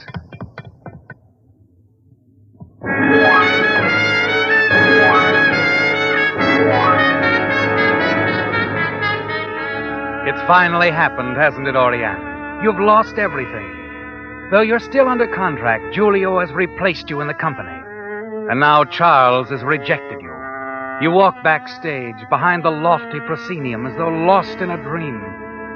As the hours pass, you can concentrate on only one thing, one person, Kitty Brock. She's the cause of it all, isn't she? Then in the distance you hear the chorus rehearsing for tonight's performance of Faust. Concealed behind a flat, you watch your daughter Felice as she sings, so young, so alive. Then another voice becomes audible. Kitty Brock rehearsing your role, the role of Margherita. Her voice taunts you, doesn't it, Oriane? You begin to tremble with rage, and then a thought flickers through your mind. Jewel song. Margherita gazes into a mirror. A mirror.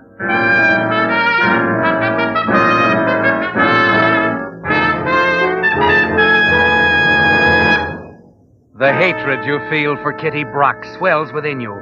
You turn, rush downstairs to the property room. It's the first time you've been below the opera house. You find the air damp, faded. And as you walk along the dark corridor, you see a dim light at the far end, and you hear Peppo. Peppo! Peppo! Oh. It is the fine lady come to visit Fateful, huh? What an honor you accord me. Peppo, I am in need of your help. I have no time to lose. I must have the mirror. Peppo, please give it to me. A moment. For what reason do you want it? For what reason do you think? The Brock woman. She has robbed me of my fiancé, my position, everything. Everything, my lady? Or is it just that she has robbed you of your lover? Are you going to give me the mirror? Yes, I will give you the mirror. Take it. Thank you. And then now, Peppo. Yes? You leave the building and stay away until after the performance tonight. Oh, but Madonna, Mr. Cassini, what will he say when he asks me? What shall I say? You were called away suddenly. Somebody in the family was ill. Anything, I don't care. It will be safer. If you are not here, they cannot blame you. An accident. Someone picked up the wrong mirror by mistake. Yes, I understand. Yes, I will go immediately. You watch Peppo back out of the room, twisting the tattered cap in his hand. The moment he's gone, you pick up the mirror. Quickly, you slip it under your wrap and hurry to your dressing room. You put in a call to Union Station, reserve a compartment on the late train to New York. Moments later, you're backstage, to the left wing, where the garden sequence paraphernalia is set and waiting. You hurry to the jewel box on the table. Quickly, you remove the mirror from the box. Replace it with the deadly one you got from Peppo. Yes, Oriane. In a fraction of a second, the deed is accomplished.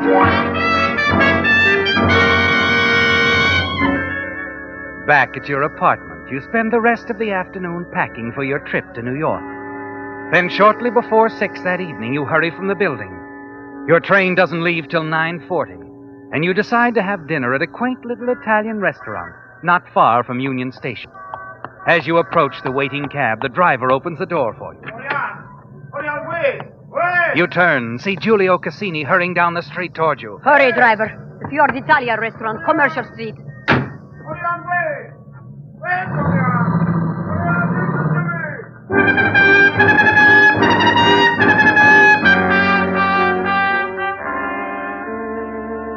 You're relaxed, aren't you, Oriane? Hours later, as the train pulls out of the station, you lean back in your chair, give yourself up to the slow, hypnotic rhythm of the wheels on the track. Wheels that every moment take you further away from the opera house, where the performance is now in progress. Suddenly a picture flashes through your mind. The opera. Kitty Brock and the Jewel Song. You can see her now, can't you? Singing into the mirror. You can almost hear the high-pitched trill and then the glass shattering.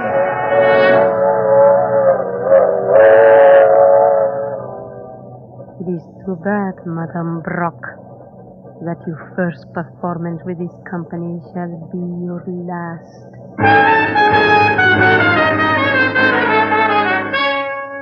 About 10 o'clock, you step out of your compartment, start down the narrow corridor toward the club car. And then suddenly your ears become alert. Your brain starts spinning wildly as two voices emerge from a compartment up ahead. Oh, come along, darling. That's Kitty Brock's voice. What is she doing on this train? A moment later, you see her step into the corridor, followed by Charles. You stand there dumbfounded, unable to move, unable to think. Kitty, don't you think we ought to wire Julio? When we arrive in New York, we'll be soon enough. Do you think he'll be mad because we eloped? Missing the performance tonight, I mean. He'll be furious, of course. But who cares? I doubt very much if Orion will ever sing for Cassini again. That's true, I suppose. Well, it's Felice. She's quite good, you know. Felice? Who is? Orion's daughter. You didn't know. Felice.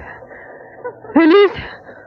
Oh, no. Oh, but Felice will have to sing. She's the only one left who knows the rules.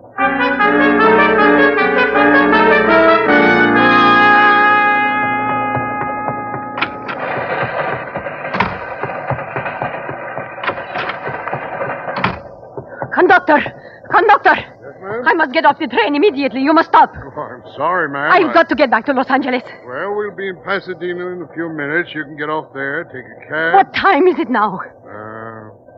10 minutes after 10, ma'am. All right. I get off at Pasadena.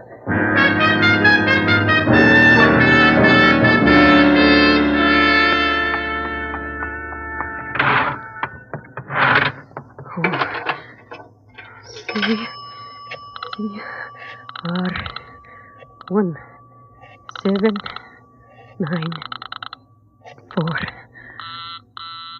Busy. Oh, no. It can't be. It can't. Try operator. Oh.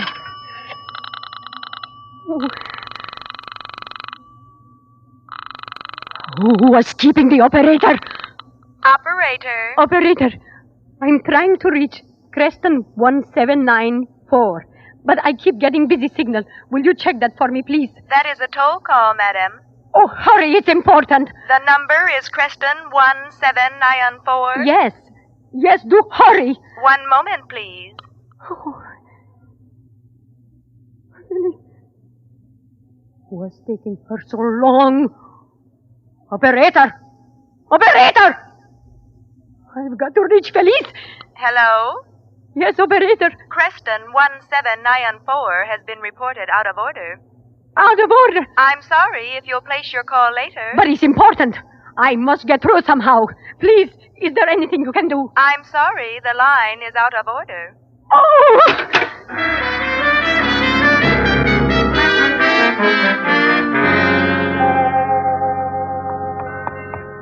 Taxi!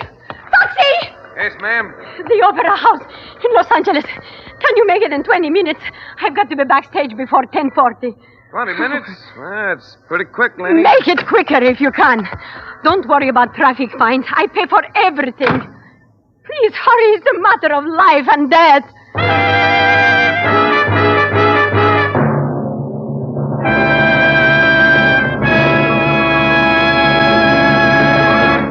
The Whistler will return in just a moment with the strange ending of tonight's story. Meantime, a brief weather forecast. No, I'm not going to predict just how cold it's going to be or how often. But this much I do know. The kind of weather we're likely to have during the next couple of months is tough on car batteries. And you can never tell how suddenly you may need a new one.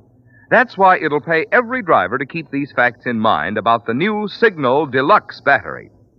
Unlike ordinary batteries, which may be guaranteed for 12 or 18 months, Signal Deluxe batteries are guaranteed for a full 30 months on a service basis.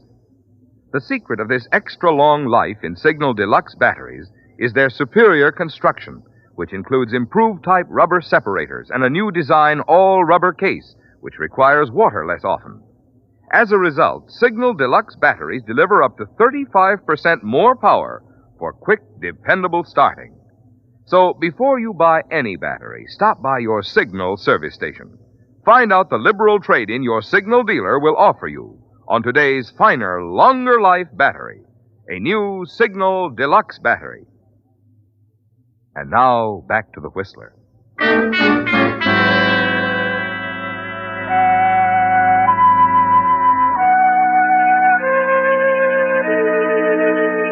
It's It's a race against time, isn't it, Oriane? The minutes tick away, precious minutes.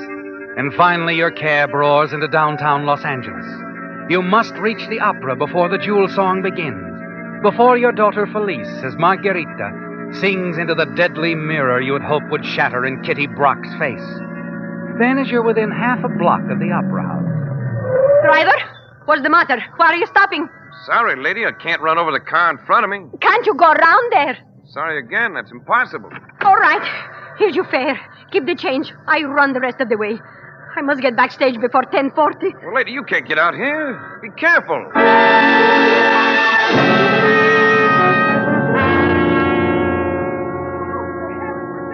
A small crowd had gathered near the opera house, stunned by the news of the tragedy. They saw Giulio Cassini slip out the side entrance with Felice Donati. They watched the sobbing girl, a handkerchief covering her face, being assisted toward the waiting ambulance. Now, my dear, everything will be all right. Please, let us through. Here, let me help you. Please. Giulio. Take it easy, Felice. Now, we're all right. Please.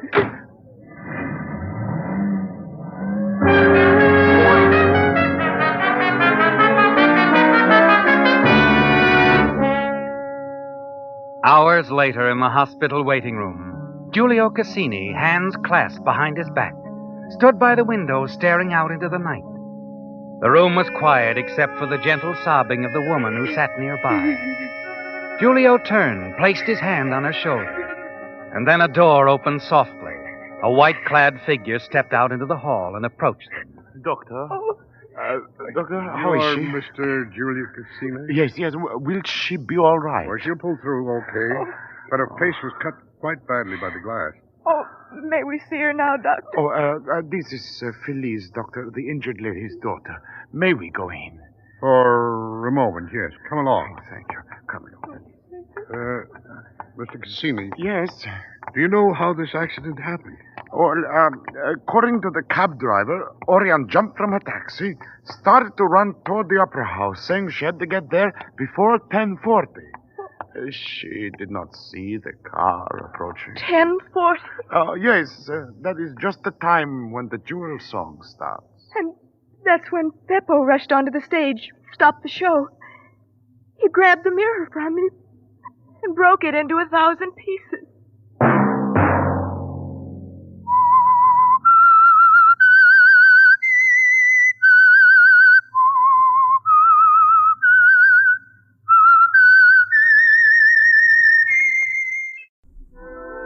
And now the Whistler's strange story. The Cheat.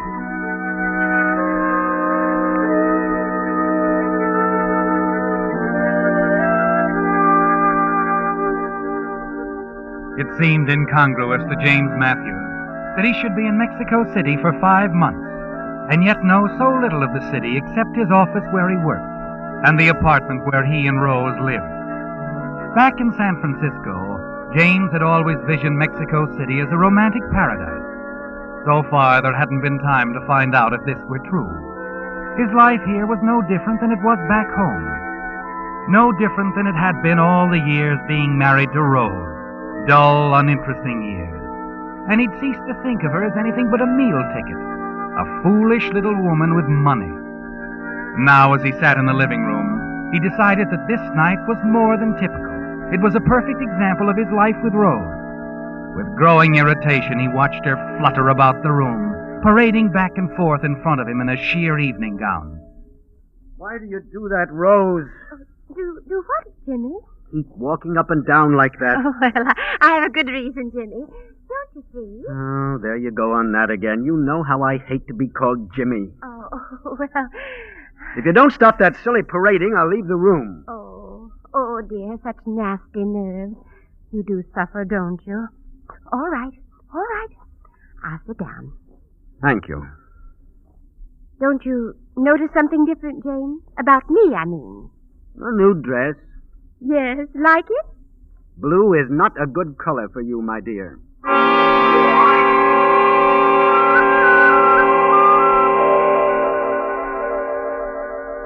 You watch the smile fade from her lips. A pained, hurt expression sweeps over her face. But it doesn't matter, does it, James? You ceased to worry about her feelings a long time ago. And now there are more important things to think about. You lean back in your chair, close your eyes. Try to concentrate on the business deal that brought you here to Mexico City.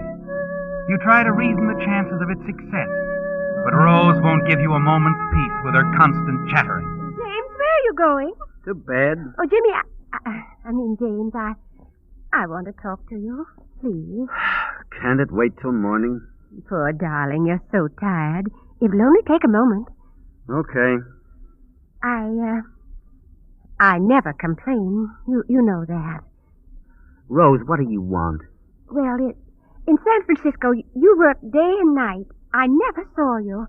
Oh, I minded all right, but at least I had my friends to fall back on. Yes, get to the point. Why can't we go home? How many times must I tell you? This is not a vacation, this is a business trip.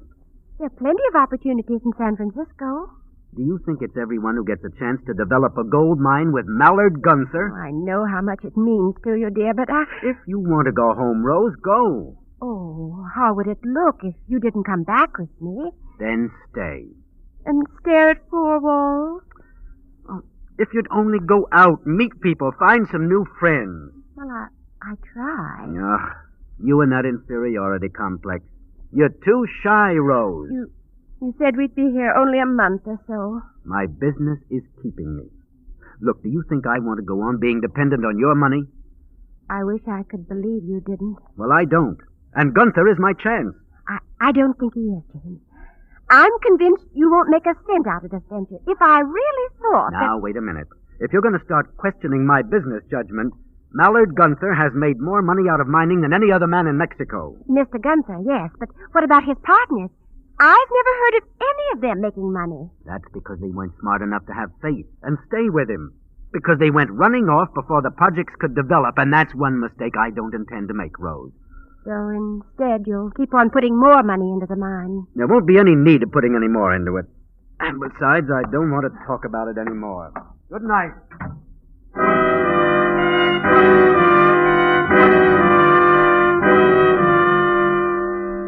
Alone in the bedroom, you try to calm yourself. You can't let Rose upset you, even when she comes so close to pointing out what you fear the most. You tell yourself there's nothing to worry about. Gunther doesn't sink his money into anything unless it pays back big returns. The partnership with Mallard Gunther is the opportunity of a lifetime, isn't it, Jane? Yes, the money you'll make will mean much more than respect and power, won't it? It means independence. Independence from Rose, your wealthy wife. You'll have your own money then. And if you want to, you can leave her for good. The following morning, you hurry to the office. Gunther's been out to the mine the past few days, and you expect him back. You wait all day, but he doesn't return. That evening, you close up the office, wander down the street. At the corner, you step into a small cafe.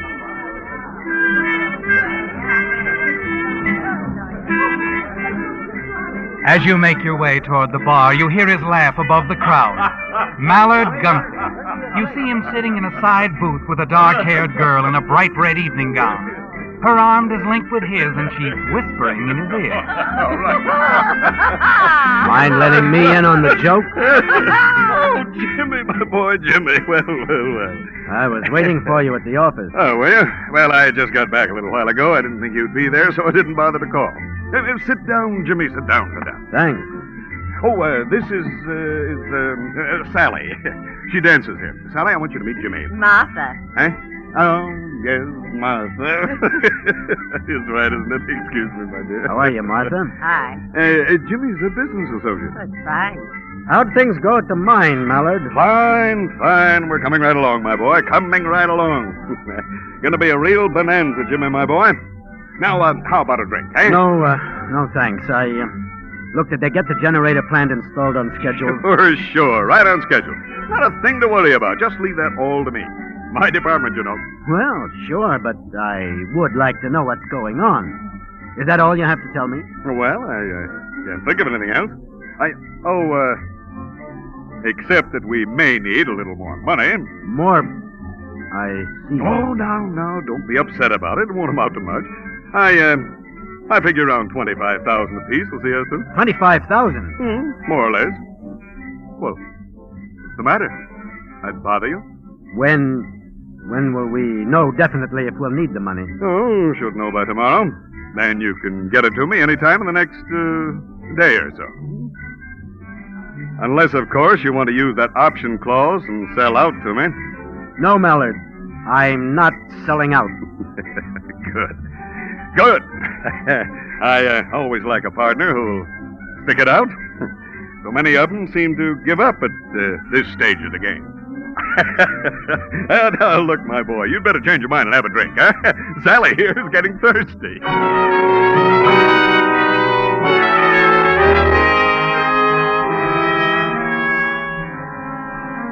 Well, there it is, James. The thought of having to spend another $25,000 disturbs you, doesn't it? But not nearly as much as the realization that Rose was right. The added money means nothing to Gunther, but unless you can match it, you'll be forced to sell out to him on his own terms. And you don't intend to do that, do you? No, you'll meet him at his own game with the help of Rose's money.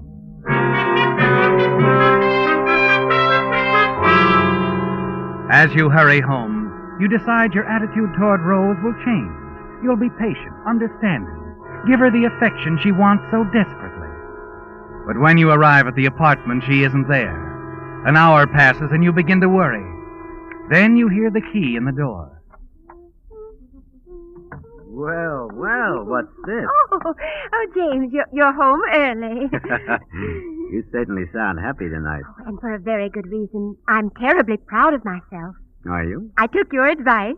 Oh, I don't follow it. Oh, shy, am I? Oh, that's what you think. Oh, I merely said that. I know what you said, and I'm going to prove you're wrong. Remember Juan Ortega? Seems I should. He's in the mining business, too. You introduced him to me when we first arrived. Oh, yes. Rather elderly man, tall. Where'd you see him? In the lobby. I was on my way to lunch. I made a point of speaking to him, and you know what? He invited me to a party, and I went. Good. All by myself. Not the least bit timid. Not the least bit. Oh, I had a grand time. His house was swarming with such interesting people. A French painter, a Hungarian composer, and... Oh, I've been invited out to several other parties, too. You have? Well, that's fine, Rosie, fine. I'm delighted you had such a good time.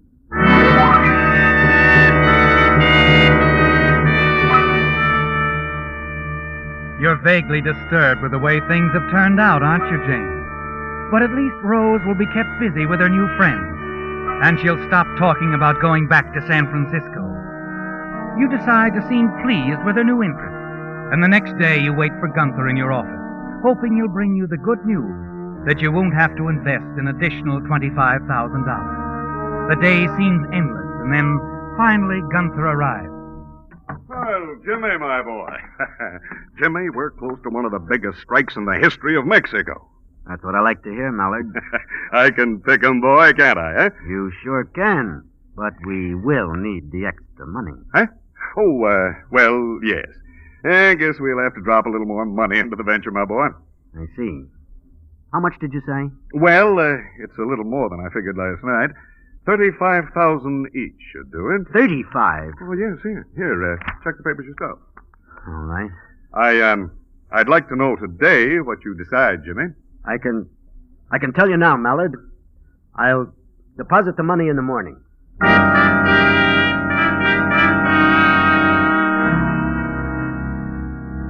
It sounds good, doesn't it, James? You'll deposit the money in the morning. What money, you ask yourself? You throw the reports aside and hurry home. You arrive just in time. Rose is dressed, ready to go out. You don't waste a second, coming right to the point. You tell her how much money you need and why. But, Rose, you'll get your money back 10 times and over. Oh, really, James, I'm not interested. Now, please, I have to go. I'll be late. There's $1 million at stake. We can't lose. No, dear. Once and for all, I won't give you the money. Rose, listen to me. Not now, darling. I've got to go. Go where? Oh, didn't I tell you? Remember the American I met at Ortega's party? Well, he telephoned today. He talked for over an hour. George Turner, an engineer, I think. He's down here designing bridges and all sorts of things. All right, I'm not interested in George Turner. I am. He's quite charming, and he's invited me to a lawn party with the Ortegas. I'm late now. You're not going anywhere until you sit down at that desk and write me a check. You're being idiotic. Goodbye, James. Rose, come back here. See you later. Rose! Don't wait up for me, dear.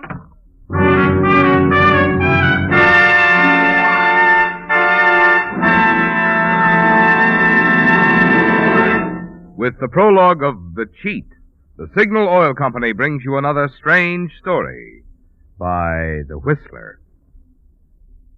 At the beginning of this program, you heard me say, in gasoline, it takes extra quality to go farther, and Signal is the famous Go Farther gasoline.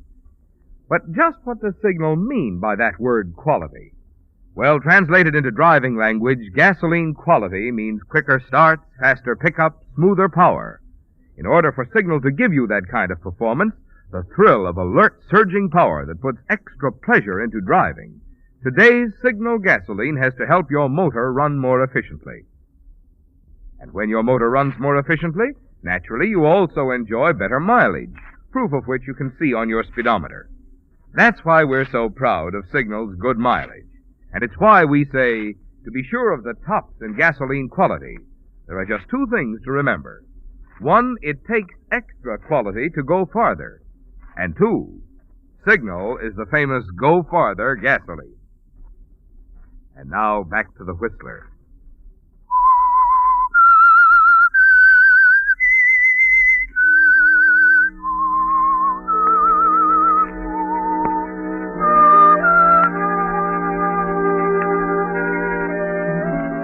It's infuriating, isn't it, James? The knowledge that Rose stands between you and your independence. And you know why she won't give you the money. She's well aware that she'll lose you if your plan with Mallard Gunther turns out successfully. One thing you're sure of, James, you have to be clever now, patient, if you expect to get the money from Rose. The next afternoon, you approach Gunther. Oh, Jimmy, I was about to send for you. You sort of forgot something, didn't you? You mean the money, of course. No, I want to speak to you about it. Something's come up. I'll need more time. Sure, Jimmy, sure. You don't have to say another word. It's simply that I have to turn one of my investments into some cash. Take all the time you need, my boy. I understand. Well, thanks, Mallard. Now, let's say we give you about 3 days. 3 days? Why, you should know I'm easy to do business with, Jimmy. Yeah. Thanks again.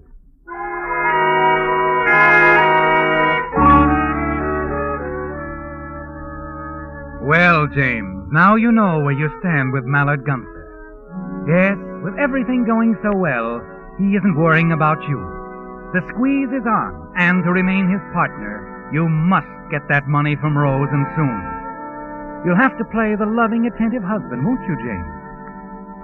Back at the apartment, you call out to her, cheerfully when you come in, but she isn't there. And the clerk at the desk downstairs tells you that she left hours ago, leaving no message as to when she would return. Yes, James, you're more than annoyed, and the next hour is the longest you've ever spent. Finally, your nervous pacing is interrupted by the ringing of the telephone. Hello?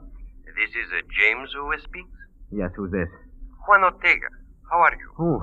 Oh, wonderful. Yourself? A slight case of the gout, but outside of that I cannot complain. Oh, it's nice hearing from you. Yes. Your lovely wife asked me to deliver a message. Very kind of you to do so. You know, we were all over at George Turner's house till he took the whole crowd out to his ranch. George Turner? Yes. She tried to reach you, but couldn't. So I said I'd call for her. I see. They probably won't get home till late. Well, thanks for calling. Not at all, my friend.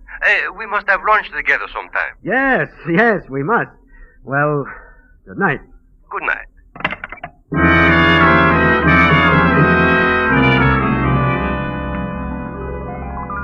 It's frustrating, isn't it, James? You're ready to give in to Rose, and she isn't even around. And the next day and the next, it's no different. For Rose is too busy to accept any of your invitations. It's lunch with George Turner, tennis with George Turner, a theater party with George Turner night and day. Then on the morning of the third day, with your anxiety reaching a point where you no longer can contain yourself, you arise to find Rose in the living room arranging some flowers.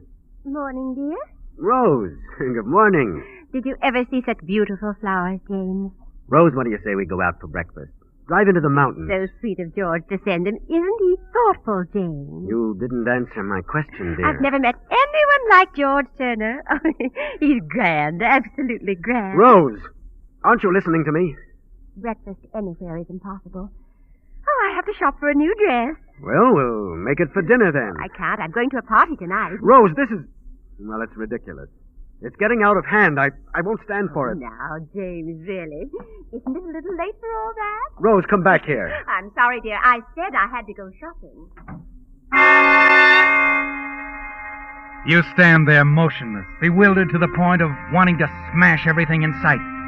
The tension is almost more than you can stand, and you lean on the desk to support yourself.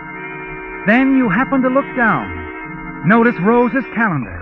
You start to turn away and then glance at it again. Only one line has writing on it. You read it carefully. George, cocktails here, 5 o'clock. You read it again. So George Turner is coming here to your apartment. You stiffen, then turn suddenly and hurry out. The rest of the day seems unreal, doesn't it, James? Though you've made up your mind what you must do, it doesn't seem like it's really you who is carrying out the necessary preparations. You must figure out a way to get Rose's signature on a check for Gunther. And then you've got to make certain that she doesn't stop payment. Early that afternoon, you take the first step to ensure the success of all your plans. Si, senor. May I help you? Some flowers for someone? Yes, I want a corsage of orchids. Si, senor. Do you wish a card? Yes. And write this, will you? Till 5 tonight, love. Sign it GT. And I'll take them with me. Si, senor. Si.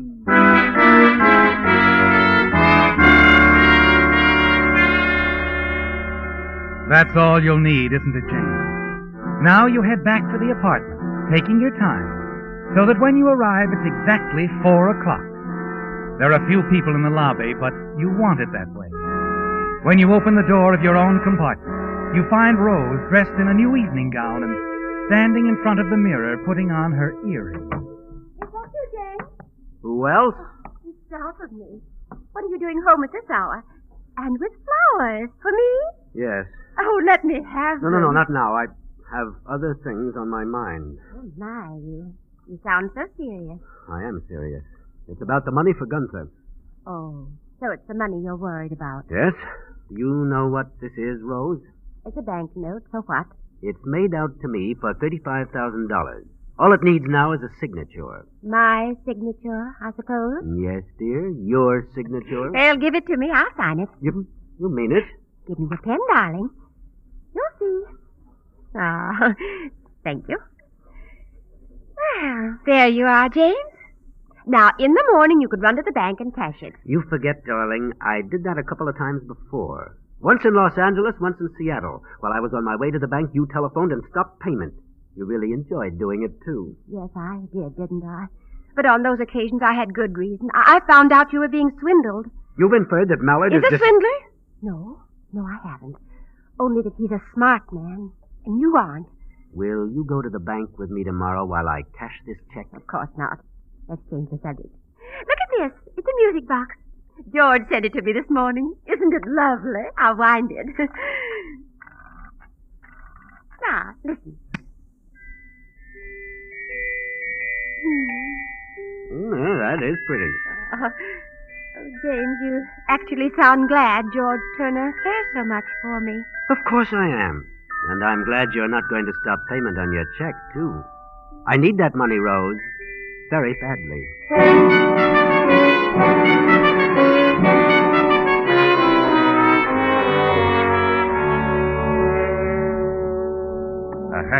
Something I can do for you, Senor Matthews? I just want to use the house phone here. Surely. This is Mr. Matthews. Will you give me my apartment, please? Hello, Rose? No, I'm downstairs. I forgot to tell you, if you want to reach me, I'll be working at the office late. No, I won't. What? Oh, the clerk. Yes, I'll tell him. Goodbye, dear. Ramos, Si, Senor Machos. My wife's expecting a friend at 5. You can send him up without ringing. Muy bien, senor.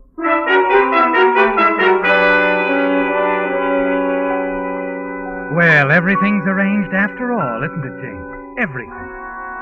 Now, holding tightly to the check Rose just signed, you return to your office.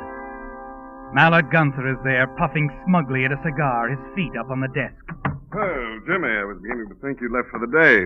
I had an errand to run. Now, if you need any more time, Jimmy. Time? To raise the money. Oh, I've got the check here, Mallard. I'll have the girl deposit it in the morning. Oh? That's great. Hope I didn't put you to too much trouble. Not too much.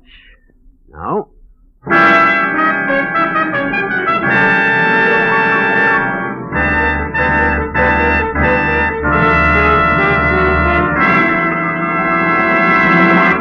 The Whistler will return in just a moment with a strange ending to tonight's story. Meantime, a question. How safe a driver are you? Well, regardless of how many safety rules you observe, you're still taking big chances if you're driving on wet, slippery pavement with smooth, tread-bare tires. What's more, safe new tires now cost much less than you'd expect, thanks to the generous trade-in that signal dealers are offering on nationally advertised Lee of Conshohocken tires. And when I say Lee, you know that for over 40 years there has been no tire finer. The new Lee Super Deluxe tire, for instance, has an extra-wide 8-rib tread that is not only flatter, but contains lots more rubber. As a result, you enjoy far quicker stopping and greater non-skid protection, plus amazingly long wear. You can imagine how superior this tire is when Lee backs it with 2 guarantees: a 15-month road hazard guarantee, plus lifetime guarantee against defects. So play safe with your life, and the lives of those who ride with you. Ask your signal dealer now how little it will cost you to replace those smooth, dangerous old tires with today's outstanding new tire buy, the 8-rib Lee Super Deluxe tire. And now, back to the Whistler.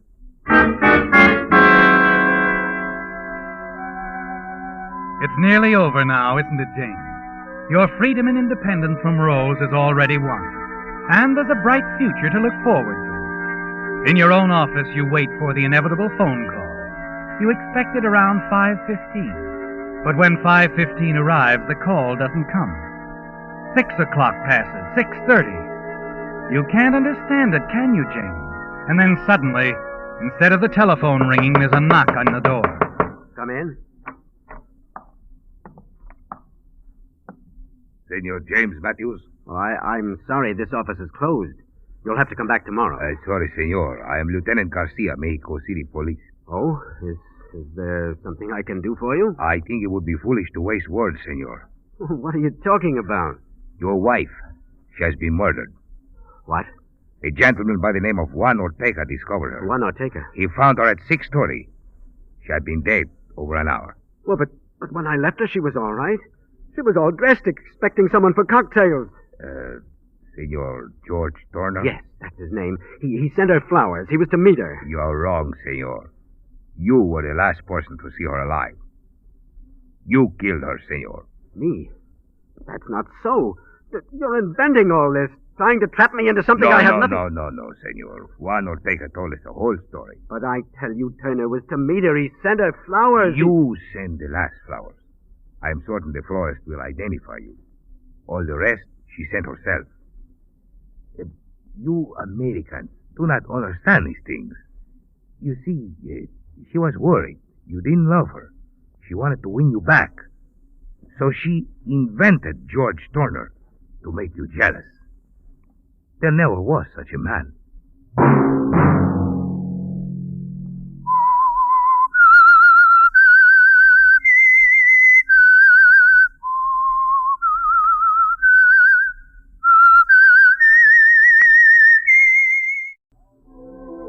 And now the Whistler's strange story. Murder on Margin.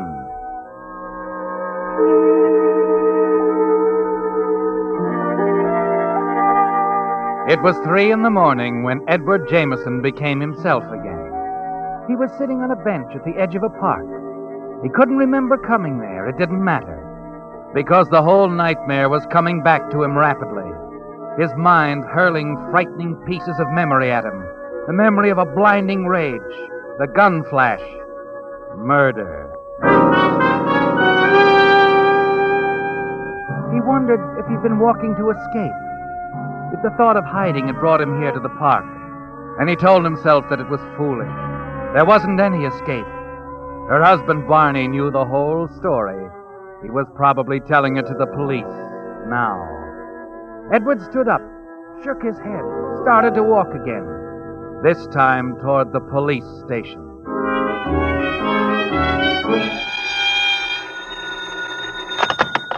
Seventh Precinct, Sergeant Burke. Oh, yeah, Dave. Happened over on East 54th Street. Yeah, I think we got it sewed up already. Just a minute. Yes? What do you want? My name is Edward Jameson. I want to talk to someone about that shooting on East 54th Street. What about it? I can tell you the whole story. I want to. Call you back, Dave. Something's up. Okay, Jameson, what do you want to tell us? Well, it really began when... Aren't you taking this down? Should I? Yes, I think so. I did it. I'm the murderer.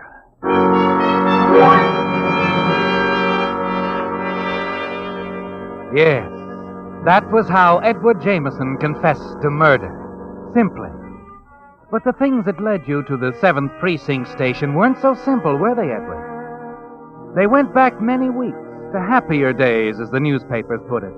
The days when you were free to decide what to do with your own life. Also, Miss Turner, remind me on the 4th that Mrs. Jameson's having some kind of a function at the house. I can get the 7 o'clock instead of the 5:06. Yes, Mr. Jameson. And that the 8th is Mrs. Jameson's anniversary. Our anniversary. Our 5th. Must get her something. And get Mrs. Jameson something? Yeah, that's a good question. What? Well... Could get her a campaign ribbon with wooden battle stars, but... no, I'll figure it out. Well, that's all I have. You anything for me? Oh, just a few. Mrs. Burton would like you to call before the opening of the market tomorrow. No, fine. Remind me. Your class luncheon tomorrow at noon at the Harvard Club. Good. No, I'll take it. Hello, Jameson speaking. Hello, Pappy. Wall Street still in business? Oh, Miss Leeds. How are you? We should know better than you. Well, the market was good today. Quiet, but firm. Ah, it sounds nice. Yes, I think we've tested the lows here and can expect an uptrend from here on. I can feel that mink coat now. It may not go that high. But I think this is as good a place as any to get in. Fine. Fine. Now, what's your address so I can have my secretary mail you the form? You know the address, silly. Yes, that's 522 East 54th Street. Always has been. Anything else I can do for you now? Uh-huh. I'm lonesome, Pappy. Oh, certainly. As soon as the signed papers are in our hands, we can begin. We can go home on the 6:02 tonight, huh, Pappy? So we can have a few minutes together? Well, I'm not sure that can be arranged. Come on. I'll meet you in the Commodore Grill in 15 minutes, huh? Well, all right. Yes, I'll do that. Thank you for calling. Good night. Miss Turner, mail a margin agreement and discretionary trading form to Miss Susan Leeds, 522 East 54th Street tonight, please. Yes, sir. Oh, and call my home and tell Mrs. Jameson I'm delayed. I have a few matters to attend to. Ask her to meet me at the station. I'll be taking the 6:02.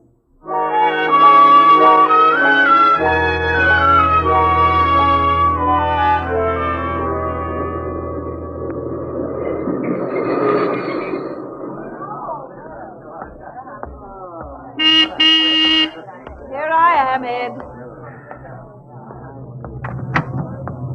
Hello, dear. Hello, Ed. What's the matter? Something wrong? No, nothing wrong. Why, does there seem to be?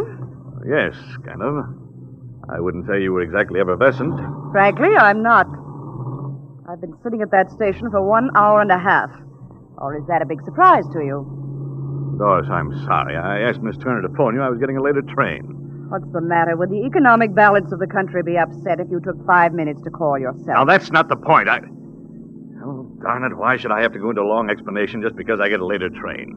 I don't reach for my hat the minute the market closes. There are other things to do. I have letters to write and calls to make and contacts to keep up. I'm sure.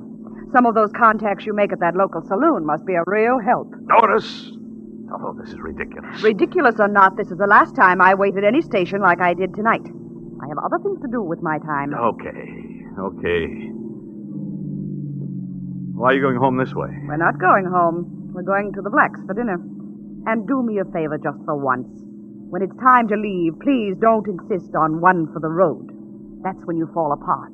Nobody else seems to think so. Oh, yes, I'm sure, but they're not married to you. Oh, that can be fixed. What was I that? said... Nothing. Dear. Nothing.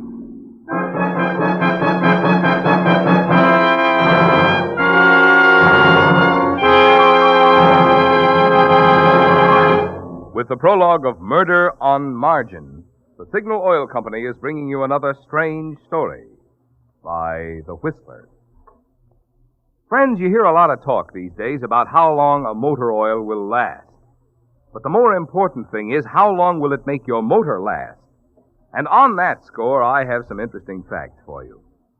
In an actual road test, identical motors were run over 70,000 miles, some using today's finest regular motor oils, the others using Signal Premium Compounded Motor Oil, that improved type Signal lubricant which combines 100% pure paraffin base with scientific compound. When these motors were torn down for inspection, those using Signal Premium had only 1/6 as much carbon deposit and 1/3 less cylinder wear. So what does that mean to you? Well, less carbon means that your motor runs quieter, smoother. And less cylinder wear means that your motor keeps its like-new power longer. Good reason, I'd say, for making your next oil change a change to the improved type Signal oil that's your guarantee of a sweeter running motor. Signal Premium Compounded Motor Oil.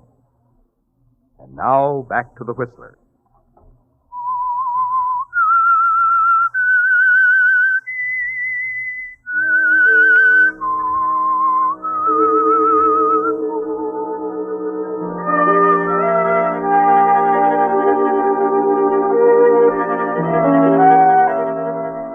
In your own mind, at least, it's out in the open, isn't it, Edward? That your married life with Doris isn't what you want. It's all too average, dull, lacking in the excitement you feel in just being around Susan Lee. You're determined to do something about it, aren't you, Edward? Something that will eliminate the explanations, the excuses. Turn those stolen moments with Susan into days, years that belong to you.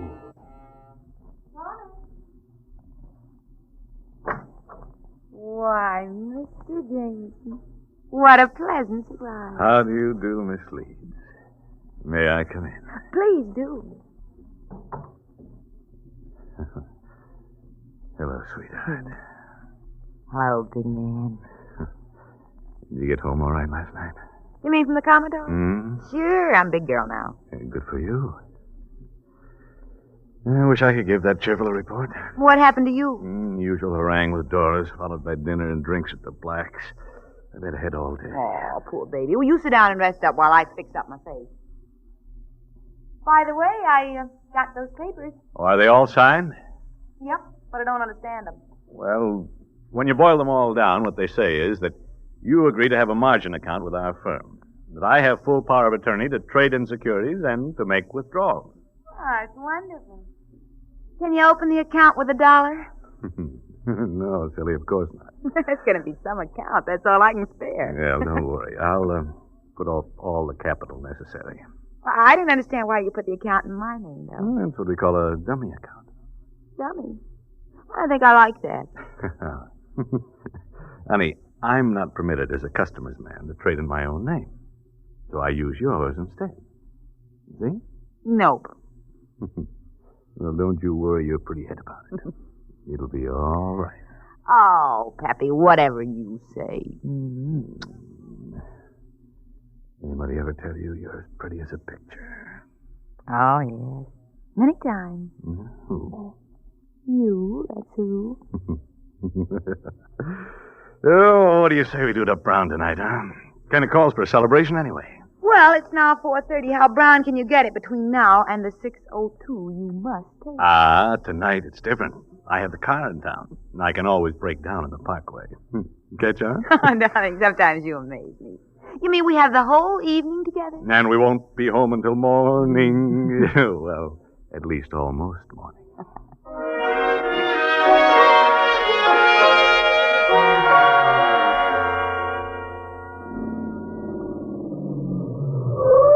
Well, here we are. Amen. Did you have fun, Susan? Yes, I did. It's been a wonderful evening. Well, Now, don't get out, Ed. I'll let myself in. It's pretty late. You don't want to get into trouble. I won't get into any trouble. What am I, a mouse or something? No, darling. You're the fun-loving Rover boy, but it's still pretty late and you have a long drive ahead of you. So be a good boy. And run along home. All right, but I don't like it. Someday we won't have to say goodbye like this. Of course, darling. Good night, Susan. Good night. And drive carefully going home, Pappy. I don't want anything to happen to you. Okay, I will. Don't worry. Bye.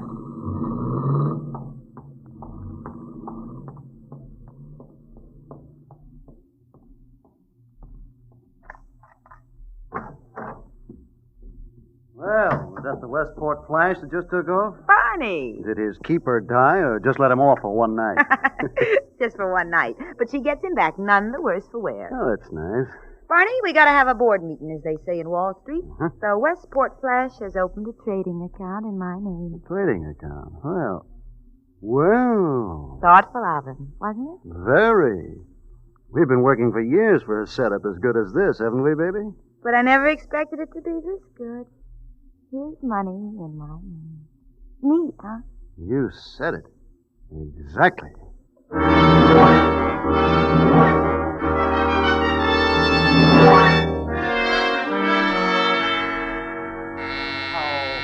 who in the world is this darling? Ed, what are you doing back here? Well, I'm back, that's all. Are you all right? Tonight I own the world, Susan. Let me in. It's very late, Ed. Have you any idea what time it is? Time is no longer of the essence, as they say. Now, look, Ed, I have an early appointment. I gotta get some sleep. Be a good boy and go on home. I've been home. I'm not going back. Doris and I argued and we're through. We're finished. When did this happen? A couple of hours ago. No man can stand that kind of thing for long. Ed, all married people have spats. This is no spat. This is it. Now, you don't mean that. Yes, I do. I told her where to head in. Yakety, yakety, yakety. She doesn't understand me. She never did. Well, maybe you don't give her a chance to. Oh, don't I? Oh, now be fair, Ed. Doris is a wonderful girl. How do you know? Married you, didn't she? That was a long time ago. Now, all the more reason for you not to go off half-cocked. You can't just tear up years together like that. Be sensible, Ed, please. You mean that, don't you? From the bottom of my heart. Oh, Susan, when they made you, they threw away the mold. No wonder I love you so much. You always think of the other fellow first. Darling, I just don't want you in trouble. And I don't like to see you unhappy. Oh, my baby. My darling. You understand me, don't you? Yes, of course. Now, you go on down to the club and get some sleep with what's left of the night, and tomorrow you call Doris and make up with her. I'm not No gonna... arguments now. Susan knows best. No, I mean it.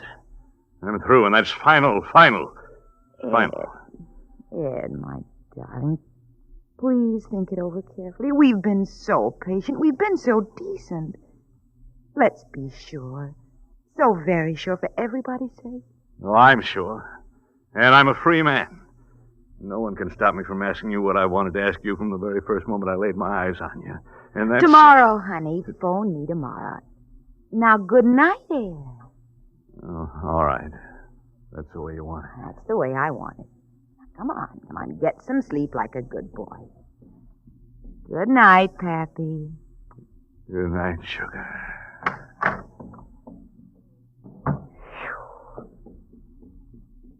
Ronnie. He's left, eh? Yeah. Did you hear? Not all of it. You should have. He's going to blow his happy home. Oh?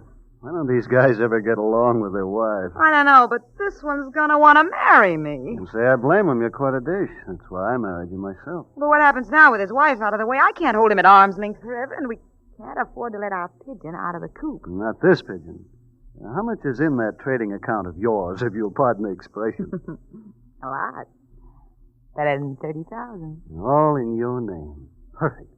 And tomorrow morning you sell everything in that account. It almost seems a shame to do it. He trusts me so much. Look, baby, don't go moral on me at this late date. It might spoil our beautiful relationship. Don't worry about me, darling. Don't give me reason to. Now, tomorrow morning we cash out that account. And as soon as we get a check for the proceeds, we'll vacate this apartment. And if it'll make you feel any better, we'll mail Jameson the key as a gesture of goodwill. Well, how does it feel to have a rich wife? Fine, fine. We'll buy a house in Westport and live graciously. Sure, I'll plan menus and play bridge with the girls, and you can go into the office every day. Yeah? Over my dead body.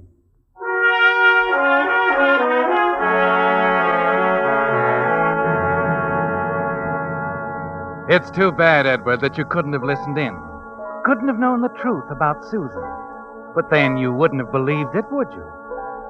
Even though there are signs around that kind of people, signs that can easily be read, you wouldn't see them.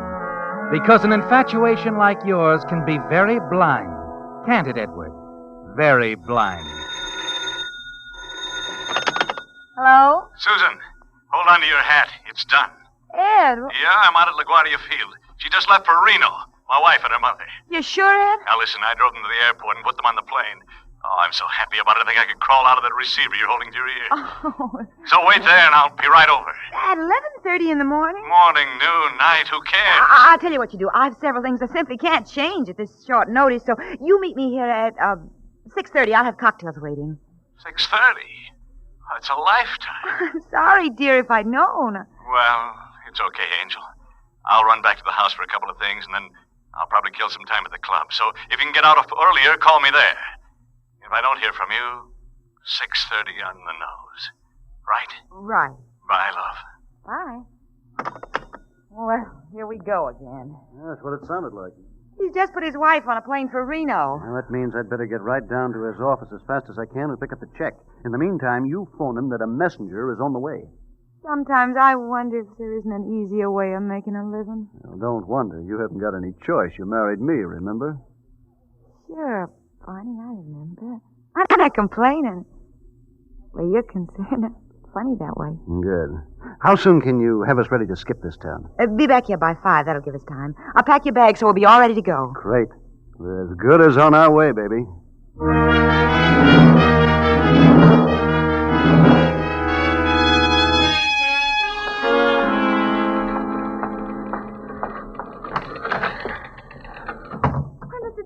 I didn't expect you'd be in today. No, neither did I, but the best laid plans, you know. Yes. Well, what's new? I've typed out a list of everything. It's right here on your desk. Oh, let me see. All the calls. Mr. Brown's been taking care of your customers, and all the transactions they made are on the list, too. Very efficient, Miss Turner. Thank you. I'm sorry to hear about you and Mrs. Jameson. Not at all, not at all. Those things happen, I suppose. Yes, they do.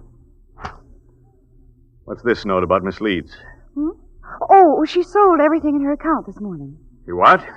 Yes, Miss Leeds said you had talked it over with her. You know I do all the trading in that account? Oh, but the account is in her name, Mr. Jameson. I couldn't question her instructions. Oh, no, not your fault, Miss Turner. Tell me, were there any other instructions from Miss Leeds? Yes, she wanted the check right away. Get out to the cashier's department and stop that check immediately. The check was picked up by messenger just a few minutes ago. It was what? Yes, so she called again at noon and said the messenger was on his way. You remember what time exactly? Well, it was about, let me see, about 11:45. Yes, because Miss Turner, get me a taxi fast. What's the matter, Mr. Jameson? You look like I'd lost my best friend? Well, maybe I have. Just get me that cab.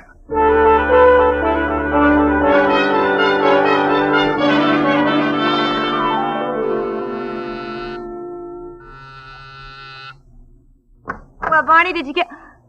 Ed. Hello, Susan. You're early. It's a little, maybe. I was almost too late. What do you mean? Why did you do it, Susan? Do what? Close out the account. Why did you do it? I felt like it, and the account was in my name. That money was mine. Ours. Why did you do it behind my back? That should be obvious. Well, it isn't. No one can possibly be that stupid. Susan, I put every cent I had in the world in that account. It's all right if you want the money, but I love you, and you hurt me and shocked me. You'll recover. Susan, darling, you don't understand. Well, you finally said it. I don't understand. Doris didn't understand. Did your mother ever understand you? It's come over you. I've never seen you like this before. You never looked. Baby, I can't stand you like this. I love you, baby. We've got plans. In 6 weeks, we can get married. Oh, why don't you grow up? Susan. What makes you think you're God's gift to women?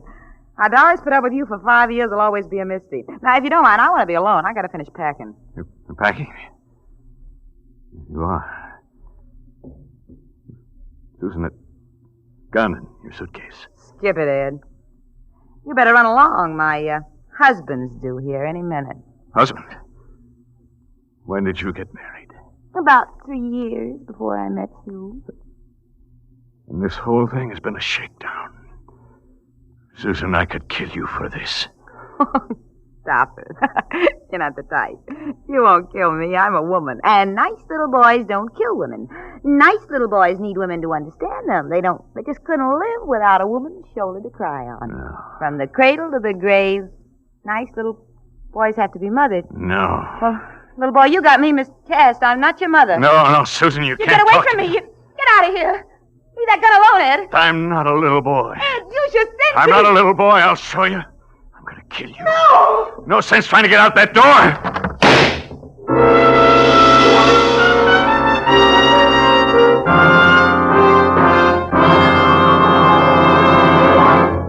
The Whistler will return in just a moment with a strange ending to tonight's story.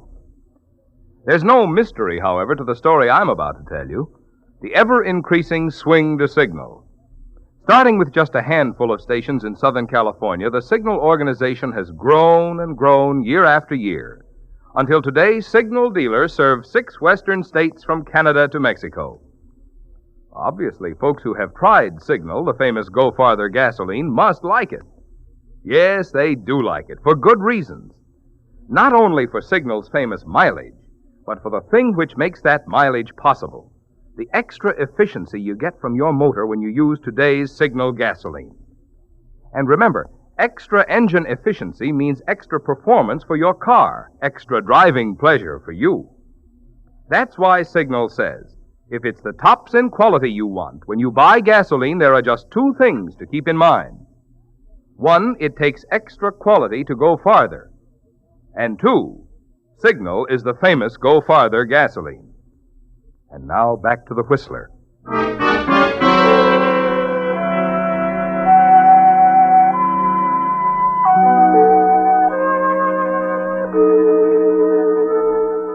It's over at last, Ed. The whole story. Your break with your wife, Doris. The terrible shock when you discovered that Susan Leeds had made a fool out of you. That she and her husband, Barney, had planned the whole thing to take away a little boy's money.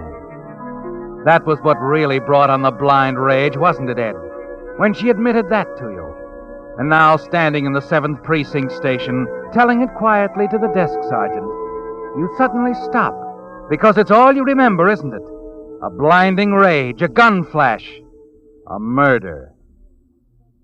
And that's your story, is it, Jameson? Yes.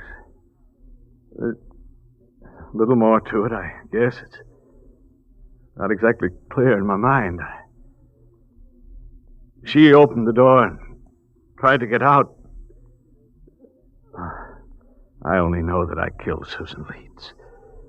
So you killed Susan Leeds. Oh, I don't know. Why does this have to happen to me? But I told you, Look, we walk in on a couple of characters we've been trying to nab for months. They're wanted in half a dozen states on everything from blackmail to larceny. We find one of them dead, the other one standing there half-dazed with a murder weapon on the floor. It's a perfect case, all wrapped up. and you walk in. But I killed her. I'm trying to tell you. Wait.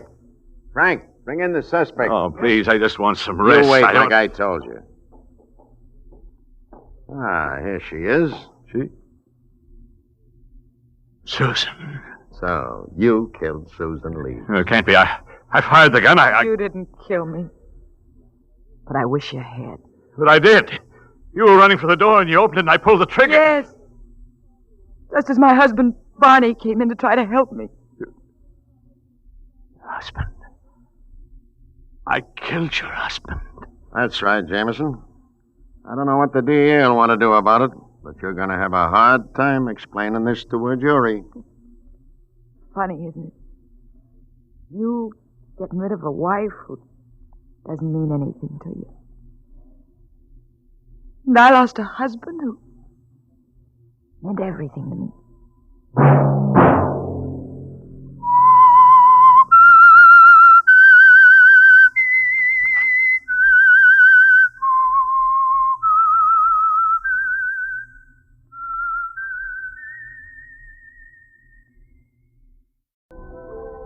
And now the Whistler's strange story. Bird of Prey.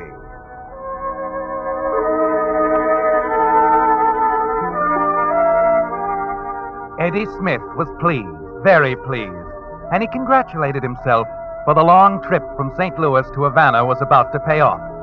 It had been quite a task tracking down the elusive, mysterious J.C. Raven, the big question mark of the literary world.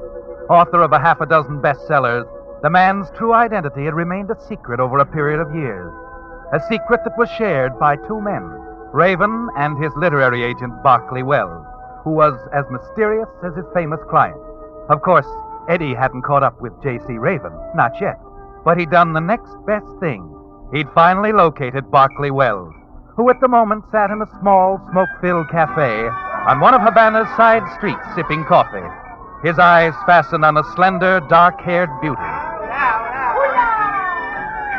Now, look, Mr. Wells, this story means a lot to me. It'll make a great magazine feature. Now, I'm willing to play along with your client's man of mystery routine, and I'll write the story any way you wish. But Mr. Wells. Huh? I'm very sorry, Mr. Smith. She is attractive, isn't she? Yeah, she? Yeah, the young lady in the floor show. Oh, yes. She reminds me of home and mother. Now, look, Mr. Wells, you and your client have built up a fine gimmick, the mystery angle, I mean, and I wouldn't want to hurt it. If you're worried that my story is going to... Mr. Smith, how did you find me? I own a Ouija board. Do you really? Oh, cut it out, Wells, cut it out. Now, listen, why don't you fix up an appointment for me to talk to this guy, Raven? Guy? Mr. Smith, has it ever occurred to you that J.C. Raven might be a woman? Sure, I'd kick the idea around, but I won't buy it. Now, take that last novel, Undertow. Could a dame have written it? Undertow? Oh, yes. Fine book. Yeah, and from what I read in the trades, it's going to be a terrific movie. And I also read that Imperial Studios are paging your boy and waving a big fat contract if he'll come out of hiding. Very true. We're not interested. We? My client isn't interested. By the way, Mr. Wells, what are you doing down here in Havana anyway? Business? Yes. Business, of course. Oh, yeah, sure. All the literary agents hang out in Havana. There's nothing to keep an agent in New York, Philadelphia, Boston. Nothing at all. What are you driving at, Mr. Smith? Oh, nothing. But, wouldn't it be funny if you turned out to be J.C. Raven? I? Oh, no, really. I'll tell you what. Suppose you drop around to my apartment tomorrow afternoon. We'll have another little chat, eh? I live at... Yeah, 36 Plaza del Norte, 3rd floor front. Say around, too? Well, do you mind if I walk along with you to the door? Why should I? Come right along, Mr. Smith.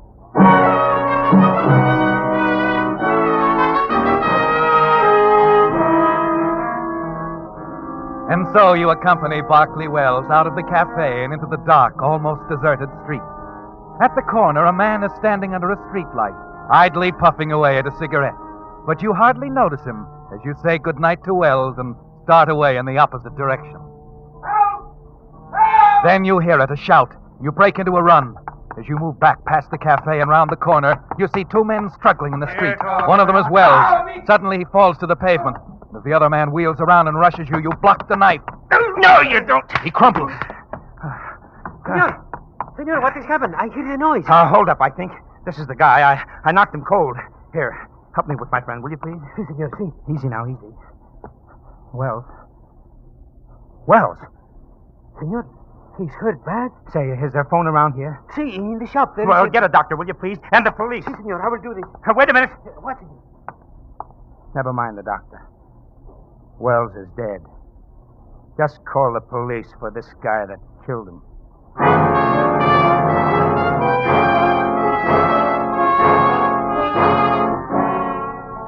You watch the man disappear into the shop to call the police. Then you turn and stare at the lifeless form of Barclay Wells. Or was he really J.C. Raven? There's one way to find out, Eddie.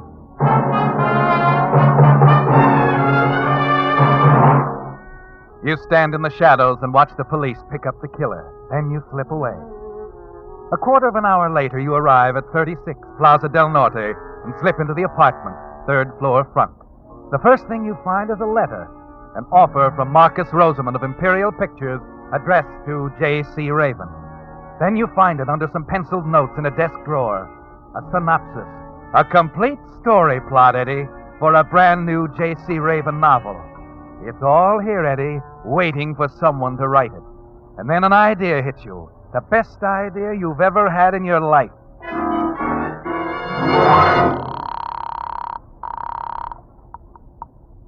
On American Airways? When's the next plane leaving for Miami? 4 o'clock, senor. Well, that'll do. And I'd also like to arrange for a reservation out of Miami. Muy bien, senor. Where to, please? Going west. Los Angeles.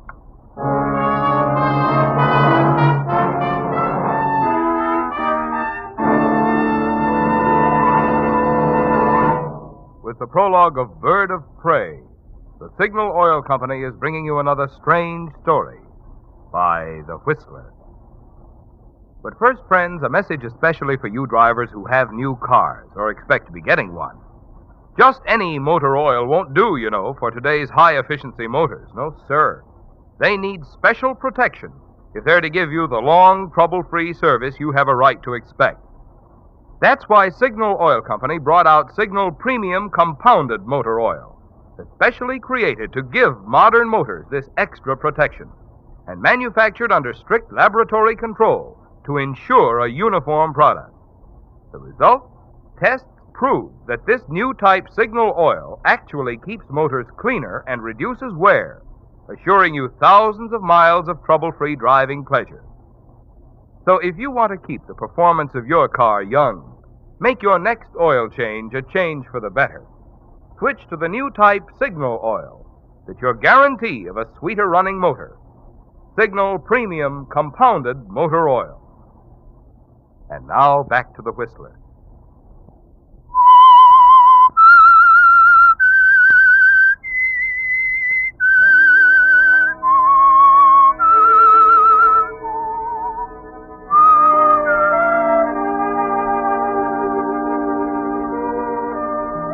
So, Eddie, you're on your way to Hollywood, secure in the belief that J.C. Raven, the literary man of mystery, died on a quiet street in Havana.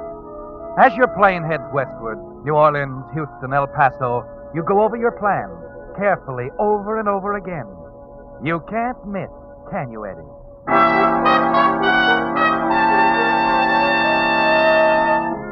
It's late Thursday afternoon when you arrive in Hollywood and check in at a fashionable hotel.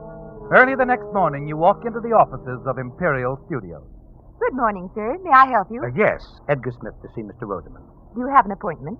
Appointment? Honey, I don't need it. I'm sorry, sir. My dear girl, apparently you don't read the papers very much, do you? The papers? There was a small box item on the front page of this morning's Hollywood Reporter. What was it about? Why, wait a minute. Then you're... I'm Edgar Smith, and I want to see Mr. Rosamond. Now, if I may trouble you for an envelope, I'll just jot down a little note on this letter.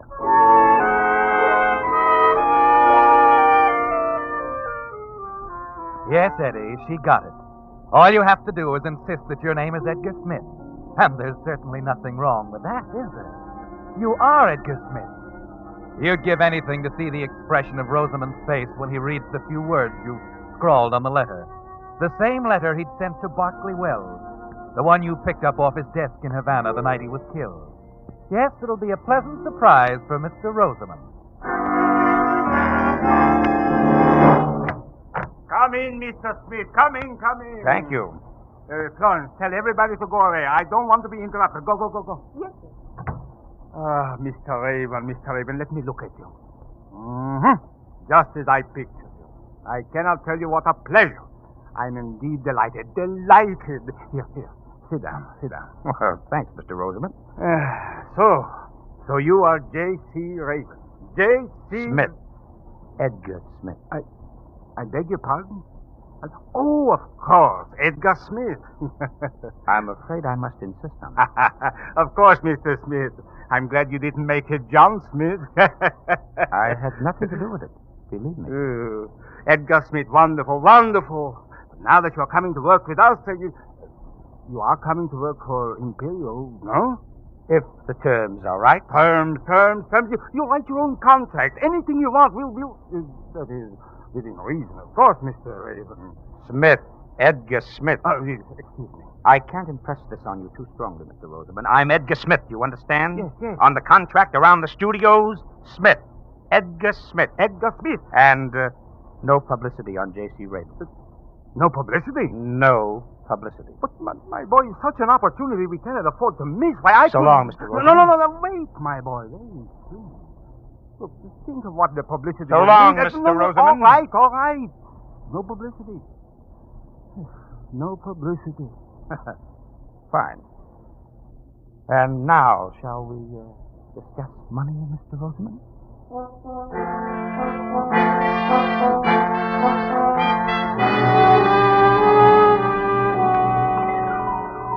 When you leave Rosamond's office an hour later, you congratulate yourself again. Yes, you're in now, Eddie. It's a big step from freelance writing to a movie contract. You've cleared the first hurdle. The rest of the way will be easy. The next day, you settle the matter of the contract with Rosamond over lunch at the Brown Derby. Then there are a few other details that Rosamond handles personally, like your new office and secretary. On Wednesday morning, you meet Miss Corby, your new assistant. Small, slender, mousy, with large brown eyes, a pale, thin face, dull blonde hair trimmed close to the head. Mr. Smith, you can take my word for it. She is the finest girl in the building. Knows the industry better than I do. Oh, I wouldn't say that, Mr. Rosamond. A jewel, Mr. Smith, a veritable jewel. She'll be a great help. With her, you'll turn out some great stories for Imperial. This Veronica. He's a genius. Take my word for it. I'm sure he is, Mr. Rosamond. Mr. Smith, take my advice and listen to Veronica. She'll save you a lot of time and trouble. Take Slauson, Perry, Hegstrom, the other writers. She taught them everything they know about pictures. A jewel. You listen to her. Well, thanks, Mr. Rosamond. I'm sure we'll get along. Well, shall we go, Miss Corby?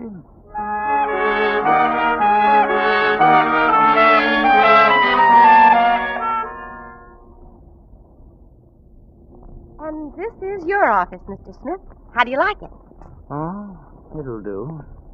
But where's the trout stream? Oh, well, whenever you're ready, I'll be glad to take you around the studios. You'll want to meet a few of the... Time enough for that, Miss Corby. Right now, I'm more interested in getting to work. I have an idea for a story I want to get down on paper as soon as possible. Well, yes, but Now, you just park yourself out there in your little office like a good little girl and see that I'm not disturbed.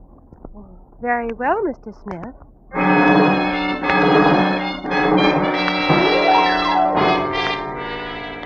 And so you get to work on your first story for Imperial Studios, the Raven original you picked up in Havana. You can't take any chances, can you, Eddie? The first story has to knock 'em cold.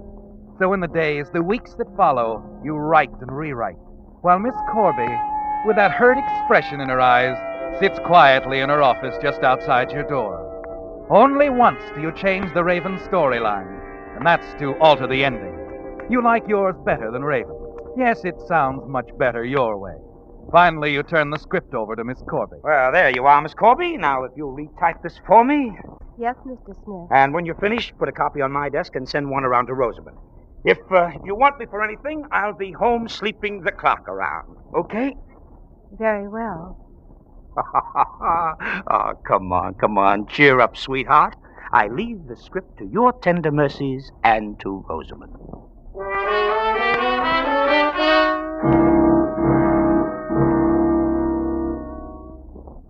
Oh, Mr. Rosamond, come in. I was just about to run up to your office to... Mr. Smith, it's wonderful.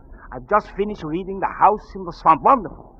The same ingenious touch, the same masterful approach of Undertow. Better than Undertow. Well, thanks, Mr. Rosamond. There are a few technical matters, but Veronica can help you out. But the storyline, wonderful. Mr. Smith, Eddie, you know something? What's that, Mr. Rosamond? For a little while, I was not sure. As I read your story, I was a little afraid. Afraid? Oh, ridiculous, of course. I should have known. Forget it. Oh, no. What do you mean? Well, halfway through the story, I saw the ending. I was a little afraid it would turn out that way. It was the way our $100 a week writers would end it, but no. The way you handled it, my boy, wonderful. A complete twist. The touch of a master. Well, you really like the way I paid it off, huh? I can see it now. That scene between the old man and the little girl at the edge of the swamp. What? The old man and the little... Yes. The confession. Beautifully written. Wait a minute. You mean that's the way the... What's the matter, Eddie? Oh, nothing, Mr. Rosamond. Nothing.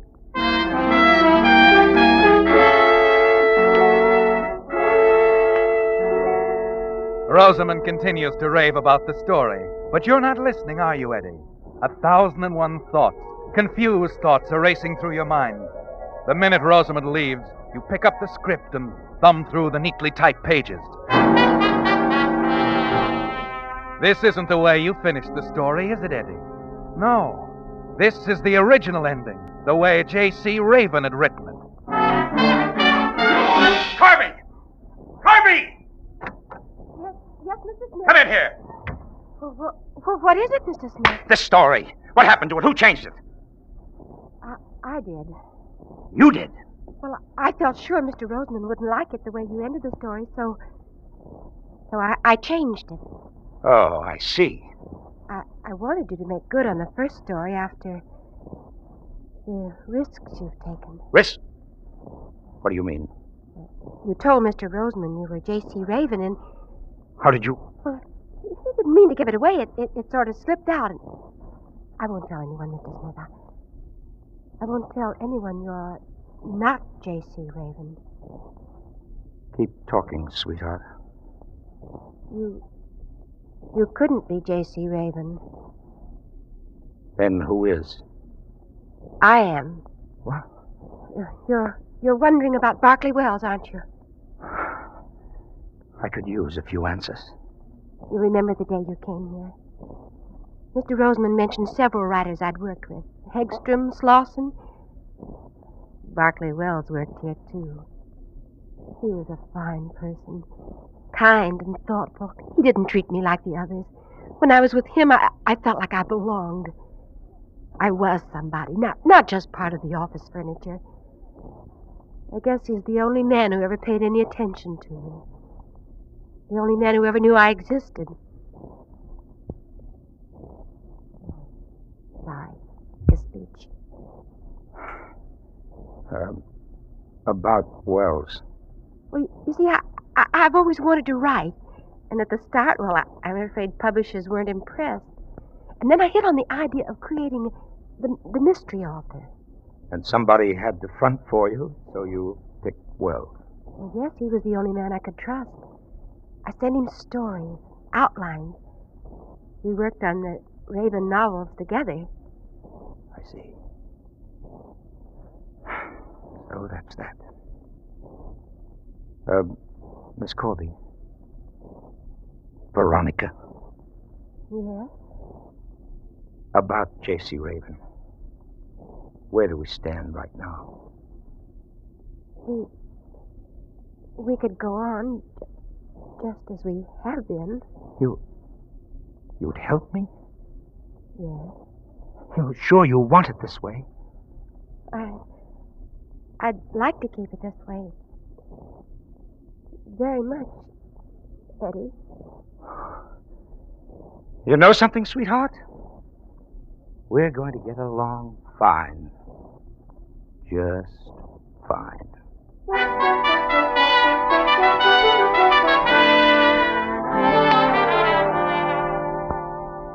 In the weeks that follow, you spend quite a bit of time with Veronica, outside of office hours.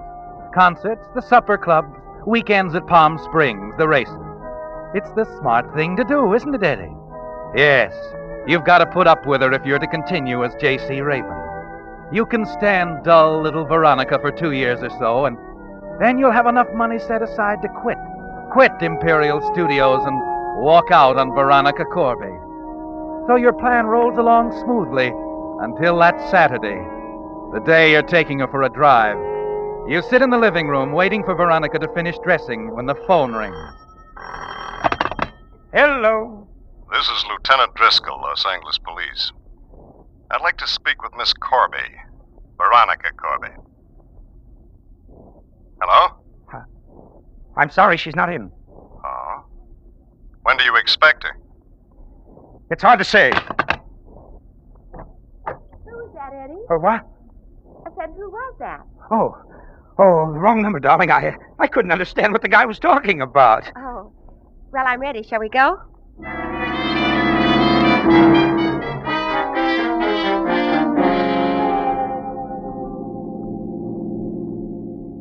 Eddie. Yeah? I've been wondering. Maybe I shouldn't bring it up now, but What's on your mind? what really happened in Havana the night Barclay Wells was killed? Why do you ask that? Well, I just wanted to know. The papers didn't have much information to The give. papers? I didn't see anything about it in the papers. Oh, it was there. The Havana police arrested a man named Emilio Vasquez, but he denies doing the killing. Well, he would, wouldn't he? Oh, I suppose, but a native who lived in the neighborhood said there was someone else at the scene of the crime. They seem to think this unidentified man may have done the killing. They do? And what do you think, Veronica? Me? Oh, I haven't the slightest idea.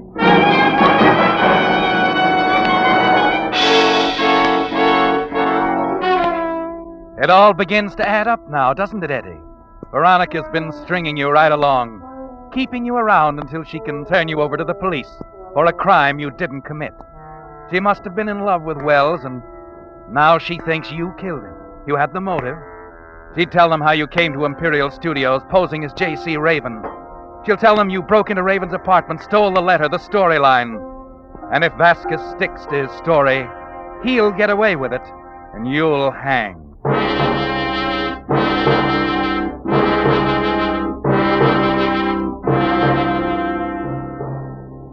There isn't any doubt in your mind what Veronica's little game is.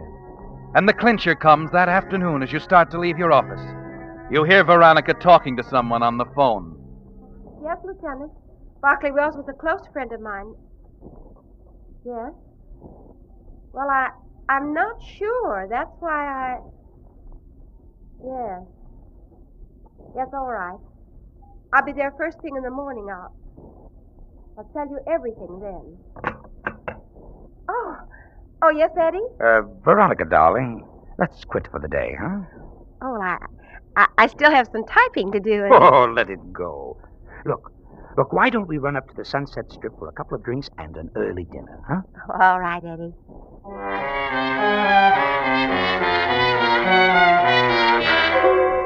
It's shortly after 7:30 that evening when you drop Veronica off in front of her apartment. After you say goodnight and watch Veronica go up the steps, you drive around the block and slip into the darkened alley running along the back of the apartment building. A few minutes later, you hurry into the rear entrance and dash up the stairs. You've got to silence Veronica before she gets a chance to talk with a police lieutenant. Why, Eddie? Aren't you going to ask me in? Oh, yes. Come in. Is something the matter? You're a smart cookie. Don't you know? Oh, what are you talking about? Eddie, let go. You're hurting me.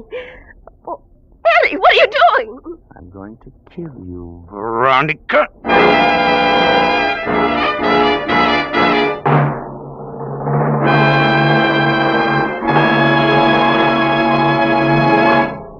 The Whistler will return in just a moment with a strange ending to tonight's story. Meantime, let me give you a clue toward solving another mystery: how to make today's shrinking dollars buy more value. When it comes to your gasoline dollars, if you want to be sure you're choosing the gasoline that gives you the very maximum in performance and mileage, there are just two things to remember. One, in gasoline, it takes extra quality to go farther. And two, Signal is the famous Go Farther gasoline. Yes, it's a fact. Your best yardstick of gasoline quality is mileage, the thing Signal gasoline is famous for. After all, in order for a gasoline to give you more miles per gallon, it has to help your motor run more efficiently. And when your motor runs efficiently, naturally you enjoy quicker starting, faster pickup, smoother knock-free power. In other words, the superior performance you expect of a superior quality gasoline. That's why we say, to be sure of the tops in gasoline quality, there are just two things to remember. One, in gasoline, it takes extra quality to go farther. And two, Signal is the famous Go Farther gasoline. And now, back to the Whistler. It's all over very quickly, isn't it, Eddie? Too bad Veronica won't be able to keep her appointment with the police lieutenant in the morning. No, she's dead. You glance at your watch, 7:45, then you start for the door. Miss Corby? Miss Corby? It's Mrs. Ellison, the house manager. You can get rid of her easily enough, can't you, Eddie? Quickly, you drag Veronica's body behind the Davenport, then you open the door. Yes, it's Mrs. Ellison, all right. Oh, Mr. Smith. Is Miss Corby in? These officers want to see her.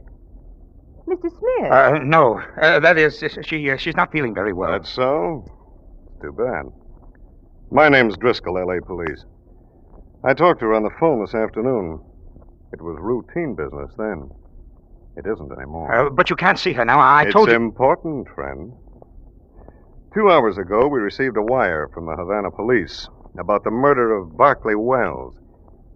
Seems he wrote novels under the name of J.C. Raven. Well, look, It also seems he had an assistant. The assistant got a little greedy and decided to take over in place of Raven. What? This morning in Havana, a killer named Emilio Vasquez confessed to the murder of Wells, or Raven, or whatever you want to call him. Confessed he was hired to bump off Raven for $5,000. Says he was paid off by the dame that lives here, Veronica Corby.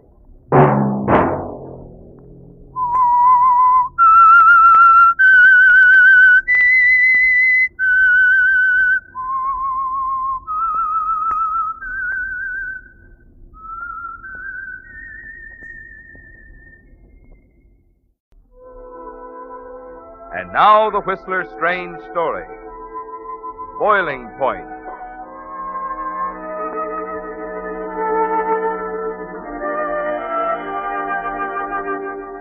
Kelly never knew exactly when it was that he decided to kill her.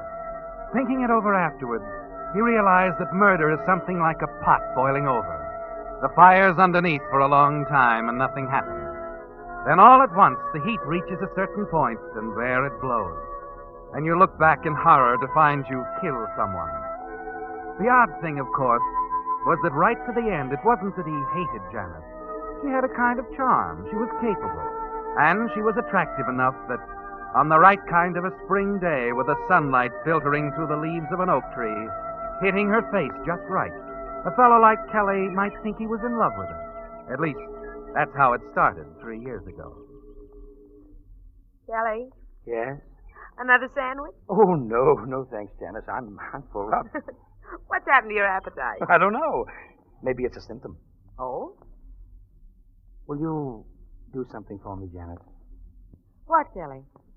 Tell me something, honestly. All right. I came to this town out of nowhere, really. I'm a failure. 29 years old, been fired from the greatest assortment of jobs in captivity. I meet you at a party. From then on, everything's different. Is it, Kelly? Yeah, sure. You gave me a build-up with your boss at the Star Realty Company. He puts me on as a salesman. And suddenly, for the first time in my life, I'm a success. Why? Well, it's simple. You're a good salesman. No, that's not what I mean. What I want to know is, why did you do it for me? Oh. Now, you said you'd be honest. Oh, maybe I have the interests of the Star Realty Company at heart. Mm-hmm. And maybe I just like you. Come on, have another sandwich. I don't want to take them back. All right. I want to go over the escrow papers on that Williamson deal again. Oh, no, not now. Don't you ever relax? I'm relaxed. Come on. Lean back and take your glasses off. Oh, all right. Is that better? Mm-hmm. You ought to take them off more often. I'm blind as a bat without them. What's the difference? You're not looking at the wolves. They're looking at you. Like you're looking at me? Oh, they better not. I don't want anybody else to look at you like this. Don't talk like that, Kelly. Not unless you really mean it. I do mean it, Janice. I'm crazy about you. Oh, I know I'm not much of a guy, and I'll never know why you bothered with me. But, Janice, I want to marry you. You won't be sorry. I'll work hard and be a success. That's enough, Kelly. Oh, please listen to me. I heard all I want to hear when you said you love me. Aren't you going to kiss me, darling?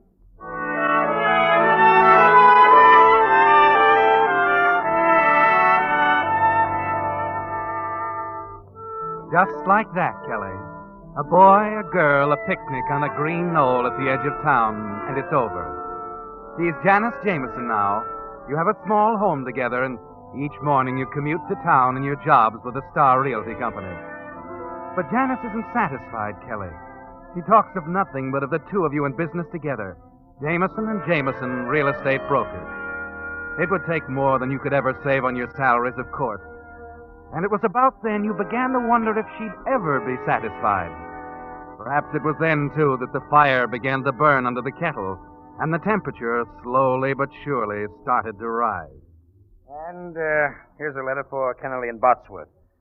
Gentlemen, with reference to the lease on the property at Lilium Way and Gladstone Boulevard, we are informed that the present holder is perfectly... Huh? Oh, yes, Janice? Can I speak to you for a moment? Well, I'm tied up. Couldn't it wait? No, please, right now. All right. Excuse me, Miss Eldridge.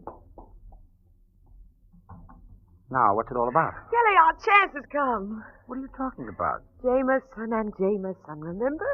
Oh, that. All right, Janet. What do we use for money? Look at the teletype from New York offering $40,000 for the corner of 8th and Maple.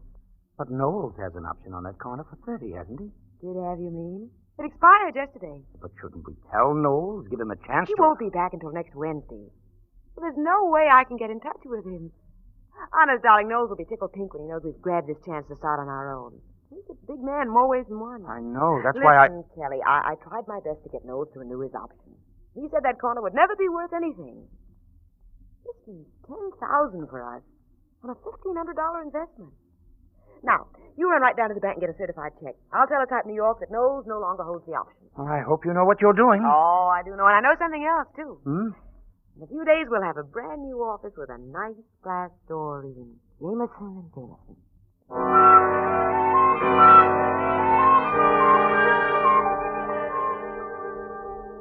And sign that Jameson and Jameson. That's all. Jameson and Jameson. I'll have it right out. You made a slight error, Janice. What? Not Jameson and Jameson. Jameson and Stew. Please. Kelly, let's not get into that again. Why not? Dear. Why not? Let's be honest. You've got the brains, I run the errand. You set up the deals on paper, I go through the motions. Well, that's not true. This Brewster deal, for instance. A nice, clean little deal. I'm all set to handle it myself. Kelly, you're just being silly. There were just a few things you hadn't considered. I thought it might help if I wrote them out for you, that's all. There's something I don't think you realize yet, Angel. I'm really not a backward kid at all. Why, you act like I'm not quite right. You're wrong, Kelly. I think you're the best salesman in the business. Besides, you're my husband and I love you. Now, what difference does it make which one of us does None. what? But why can't you give me credit for some intelligence once in a while? Kelly, listen. Why, you're not my wife anymore. You're a business machine. Darling. As cold as a piece of steel. You don't realize what you're saying. Sit down. I'm not through. Kelly, no. For once, you're going to listen. I'm your husband, Janice. Kelly. Your business partner. Please. Not a pet spaniel you lead around Please on don't, a leash. Kelly. Oh. Janice. Janice! Oh, Janice, I'm sorry. Oh, good Lord. Yes, Mr. Jameson? This is Mr. Jameson. Get a doctor up here. Hurry. I think Mrs. Jameson had a heart attack.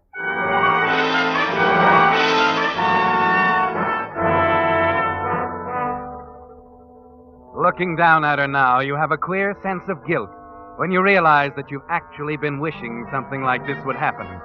Anything to free you, give you back your independence and self-respect. Yes, Kelly, you're sorry and ashamed.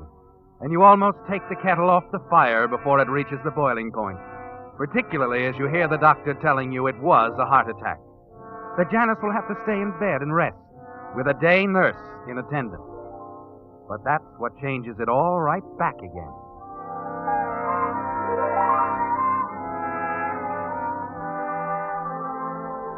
The nurse's name is Vera, and there's something like music in the deep, cloudy blue of her eyes. Something about her voice, the youthful grace of her that sets your heart racing, makes you think that here is everything you missed in your marriage to Janet. Good morning, Vera. How's the patient? I just don't know, Mr. Jameson. Kelly. Mr. Jameson. Check. She seems to think the doctor's all wrong, that it's silly to think of heart trouble at her age. Well, that's the way she is. Well, something has to be done about it. She says it's all foolish and that she's going to get up and go back to work. I know. I've been over that with her several times. Well, you ought to talk to her, Mr. Jameson. Kelly, what good would it do for me to talk to her? Well, after all, you are her husband. Yeah. Sometimes I wonder. What do you mean? Oh, stupid. Kelly, is that you? Yes, Janice, I'm coming.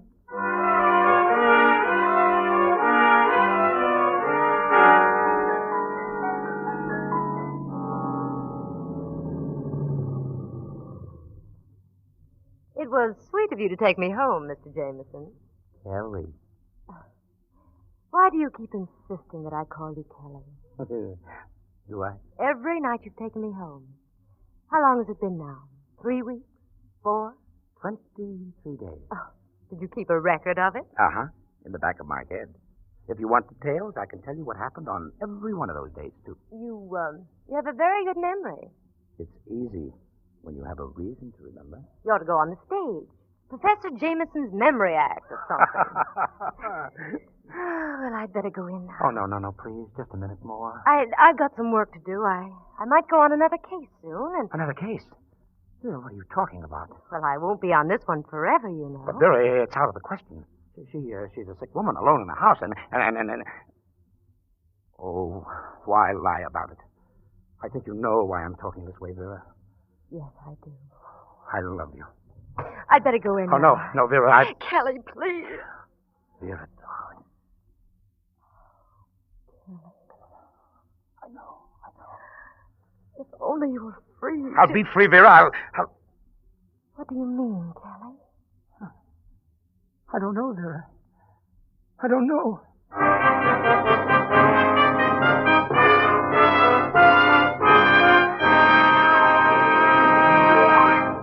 With the prologue of Boiling Point, the Signal Oil Company is bringing you another strange story by The Whistler. Friends, this being the first program of March, I'm reminded of that old saying, in like a lamb, out like a lion. With Signal gasoline, it's always that way. It goes into your car as a clear, innocent-looking liquid. But once inside your motor, it generates the power of a lion. Lithe, eager power that's quick to spurt ahead in crowded traffic, or to send you springing effortlessly up steep grades in high, with nary a ping of complaint. But while Signal's power may be likened to a lion, you'll find that your car's appetite for Signal gasoline is gratifyingly small. That's because the extra efficiency which today's Signal gets from your motor naturally means extra mileage, too. So when it comes right down to it, your speedometer is really the best yardstick of gasoline quality. That's why Signal says, to be sure of the tops in gasoline quality, there are just two things to remember. One, in gasoline, it takes extra quality to go farther. And two, Signal is the famous Go Farther gasoline. And now back to the Whistler.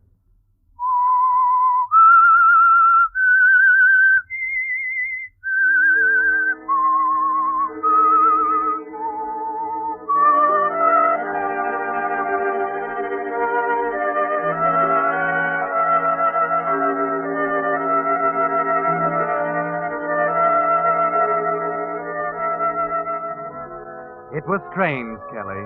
You didn't know it, but that night in the car, the last night you took Vera home, a murder was taking shape. A murder made of several things. Of your love for Vera, of Jameson and Jameson, and $20,000 in the company account. And naturally of Janet. He'd never give you up, Kelly. You're sure of that. And the next day, as you sit alone in your office, you're wondering about alternatives. Puzzled, even a little frightened by the sudden, impulsive thing that popped into your head as you said goodnight to Vera. I'll be free, Vera. I'll...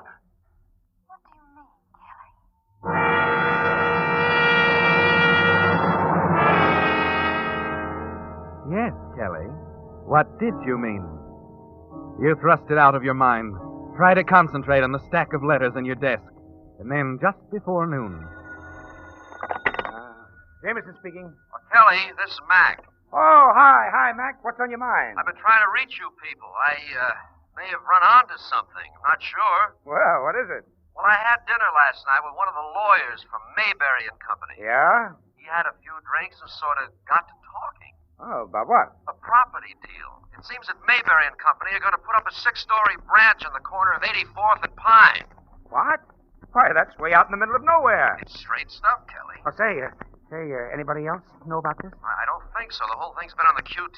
They picked up that corner for a song. Wish I'd had it. Well, never mind that. Maybe the surrounding property will go for the same kind of a song. That's what I wondered about. Why, in a year, maybe 18 months, there'll be a whole community out there. And if we had the lots, why, the sky's the limit. You think so? Oh, no doubt about it. Gee, I'm glad you called me, Mac. Yeah, well, I really wanted to talk to Janice, Kelly. If she thinks it sounds well, like... Janice isn't well, you know that. Yeah. Now, look, we'll have to move fast on this, Mac. I'll tell you what we'll do. Wait a minute, Kelly. Not that fast. It's a $40,000 investment. I'm not going ahead until we have her opinion. What's the matter with you? I'm running the office now. Maybe not. This is a big thing. I realize that, Mac. You're lucky to have someone like Janice to turn to. Yeah, but, Mac, Listen, either talk it over with her or count me out, Kelly. I have a lot of faith. Skip it. I'll get back to you. Okay, I'll be waiting. Oh, Janice. What does he take me for? I'll go ahead with it alone if he doesn't want to... What? Janice. Surprise. Am I interrupting something big? Well, never mind that. What are you doing here? I thought that I belonged in bed? I know, Dr. Allen thought the same thing. But today he had to admit it was all brought on by strain, overwork. The rest did it. I'm fit as a fiddle. I'm back on the job, that's all. Aren't you glad, darling? Why, of course, naturally. But, what about Vera? What about Vera? Well, I dismissed her. Is that what you mean? Well, do you think it was the wise thing to do? Don't you? Now I'm well. I certainly don't need a nurse. Well, tell me, what are you so excited about? Who are you talking to? Oh, it wasn't anything. Oh, now don't tell me that. You're bursting with it. Come on, you've had a hot tip.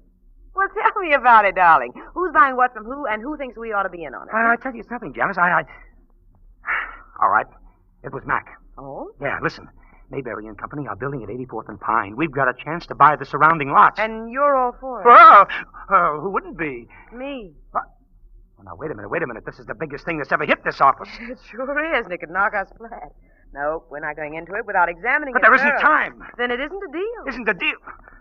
Janice, do you realize what you're saying? Well, I think so. If we can't look before we leap, it's not for us, Kelly. I suppose Mac has it wrong. What if they don't build? Then we're left with a row of weed-covered lots that'll never be worth a thing. Yeah, but if they do build... It's a mighty big if. Now, where did Mac hear about it? Oh, one of their lawyers. He had dinner with them. The guy started talking. Why? What do you mean, why? He had some drinks, that's why. Are you sure?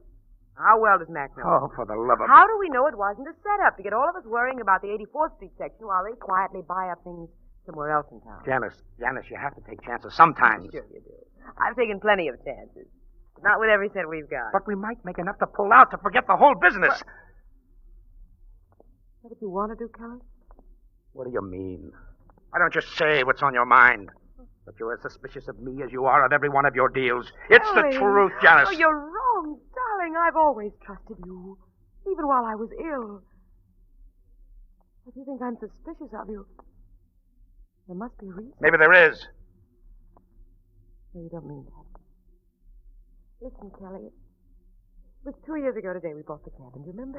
Yes, and we've been up there once since. Let's go once more, Kelly, right now, right away. Oh, but what about the Mayberry deal? Mac is waiting to hear from us. Let's forget that. At least till we get back from the cabin. Maybe we can think more clearly up there. And when we come back, we may feel differently about a lot of things. I don't know. I'm supposed to drive out to the Paxtons tomorrow. They want an appraisal on the ranch. Maybe some other time, Janice. You can go by the Paxtons, too. From their place, you can come up the back road to the cabin. What? I'll drive up the main road and meet you there tomorrow afternoon. What time? 2 o'clock, Kelly. All right, Janice. 2 o'clock at the cabin. I'll be waiting for you.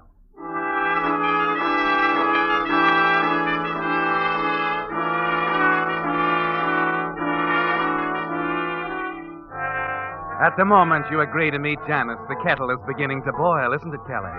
The first tiny bubbles are rising dangerously close to the rim, threatening to pour over, and there's no way to stop them. It's the same the next day as you drive up to the cabin. And grinding up the narrow mountain road, you admit to yourself that the Paxton Ranch was just an excuse, that you weren't even thinking of keeping your appointment there. You were thinking of an old wooden bridge, a bridge over a 200-foot drop, straight down, a bridge that Janice would have to cross to reach the cabin.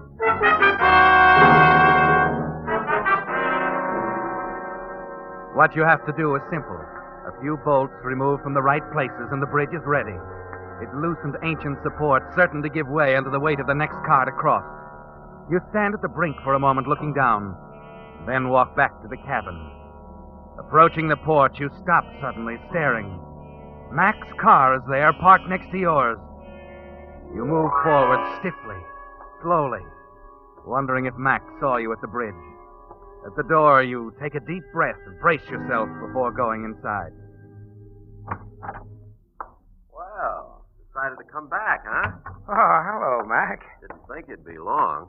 You mean you saw me when you drove up? No, just saw that good scotch on the table. Oh, yeah. I was just out back checking the wood supply. Oh. Hey, what brings you up here, Mac? I should think you'd be in town hot after that deal. Well, the town end of it's okay, Kelly, under control. All I need is your signature. What? Tried to catch you at the Paxton place, but you didn't show, so I figured you decided to skip it. Oh, yeah.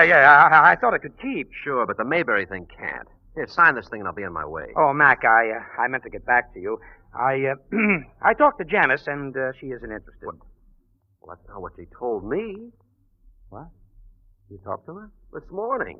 She was worried about my tip, but that lawyer's a good friend of mine. She's convinced. And she signed already? Uh-huh. Now you, okay? Well, sure, okay. Say, give me the pen. Right here? Yeah, that's it. Well, there you are. Good. And now you better get back. We don't want any slip-ups, huh? You came up the back road, didn't you? Yeah, but I'll go back by the front road. It's faster. Oh, I don't think so, Mac. I take the other way. No, I'm in a hurry. But what? Look, Mac. Look, do me a favor before you go, will you, fella? Run over these papers on the Paxton property. See if you think my ideas are right. Gosh, I don't know. Didn't Janice go over 'em? Oh, yeah, sure. But Paxton's a pretty tough guy to handle, and I'll need all the ideas I can get. Look it over, will you? I'll be right back.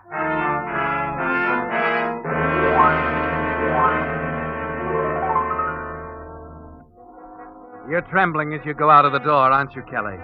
Because everything is ruined if you can't talk Mac out of driving down the front road and over the bridge.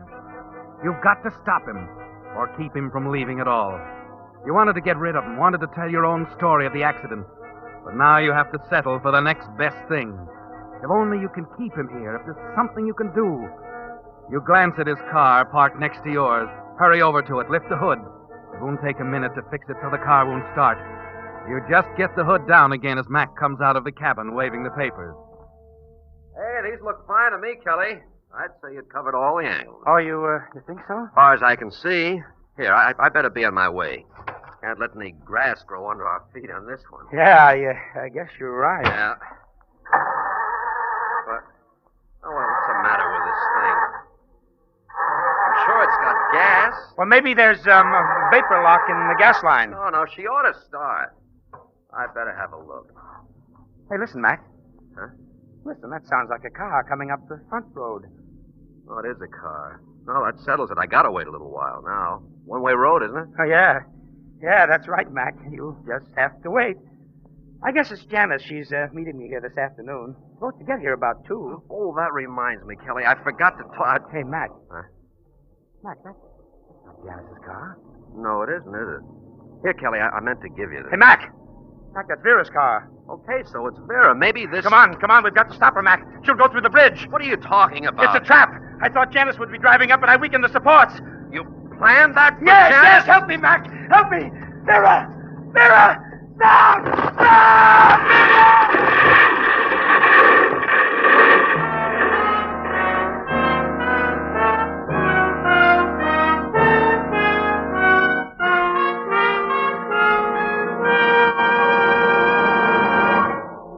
The Whistler will return in just a moment with a strange ending to tonight's story. Meantime, in place of the little chat about one of Signal's products or services that we usually have at this point on the Whistler, Signal Oil Company is giving this time tonight for an announcement in the interest of public welfare. Once each year in March, we're asked to think of those who, in time of unexpected emergency, need the quick, friendly help that you and I make possible through the Red Cross. Just who are these people? Why, they're the victims of disasters such as earthquake, flood, fire, wreck, or epidemic. Disasters that can strike any one of us any time without warning. Who else? Millions of discharged veterans and their dependents have called on the Red Cross for a helping hand. And don't forget the thousands of hospitalized veterans who may depend on the Red Cross for a long time to come for their recreation and entertainment, their letter writing, shopping, and other assistance. These are just a few of the hundreds of ways the Red Cross is called upon to help every day. It's going to take $75 million to answer all the calls for help the Red Cross will receive this year. So give as generously as you can, remembering that you're the lucky one to be in a position to give help rather than to need help. And now back to the Whistler.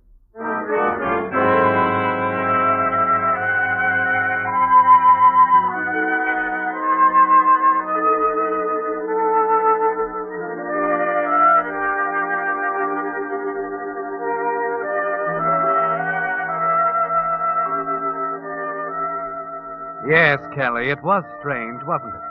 The way it sneaked up on you. The way the temperature rose slowly, quietly to the boiling point. Now, with the temperature back at 0, Vera lies dead in the wreckage at the bottom of the gorge beneath the bridge. The bridge whose supports you'd hacked away to trap Janice, your wife, so you'd be free to marry Vera. And as you stare down in fascinated horror, the words of Mac begin to penetrate the cloud of fog surrounding your brain. If you hadn't been so insistent on my going over those Paxton papers, this might not have happened. Paxton papers? That's right. I had a note for you from Janice. Janice? Yeah, she decided not to come and asked me to deliver this when I got here. Every time I tried to tell you about it, you interrupted me. Yeah, you'd better read it while I phone the police. The police? Oh, wait a minute, Mac. I can't wait, Kelly. I've got to report a murder. Better take a look at Janice's note. Yes. I guess I had, Mac. Why not?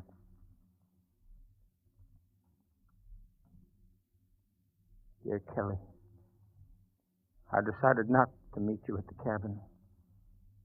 For a long time, I felt you no longer loved me. Now I'm sure. I had it out with Vera after you left yesterday. At first, she denied everything, then admitted the two of you were in love. I was tempted to tell her she couldn't have you.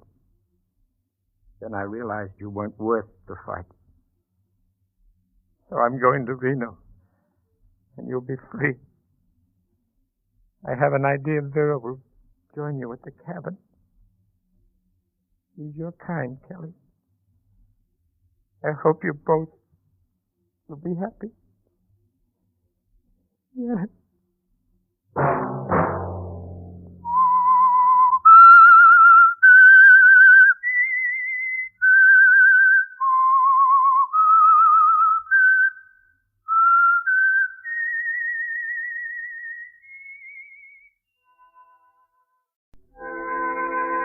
And now the Whistler's strange story. Night Final.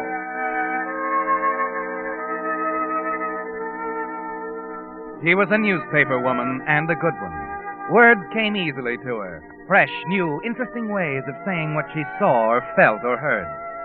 Her critics and colleagues agreed that regardless of her shortcomings as a person, Helen Conover was a superlative reporter, holder of the Guild Award for on-the-spot reporting, the first woman to win such an honor. Yet now, as she stood in the courtroom, she found it was hard to put her feelings into words, impossible to describe the exhilarating sense of freedom she felt when the judge announced his decision. That's all, Mrs. Delavan? That's all, Your Honor. Very well. Divorce granted.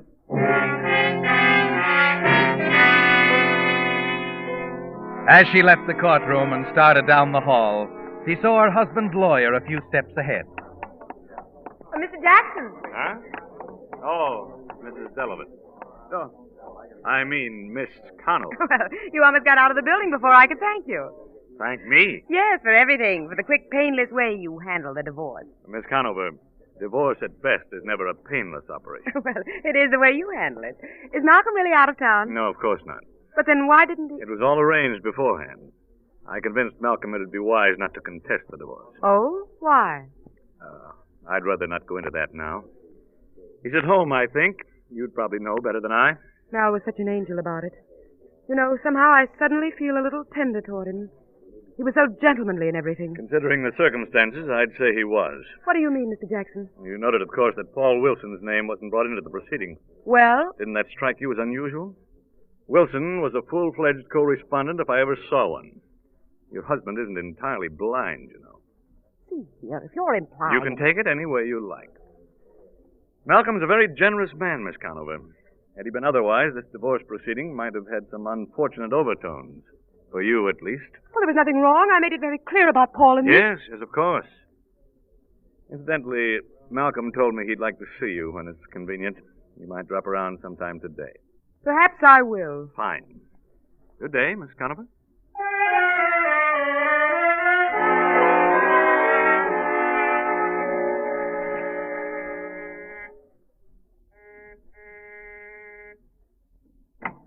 Hello, Malcolm. Oh, nice of you to ring the bell, Helen. Oh, now, don't be that way. I've come to tell you how nice you were. For what? Being such a good sport.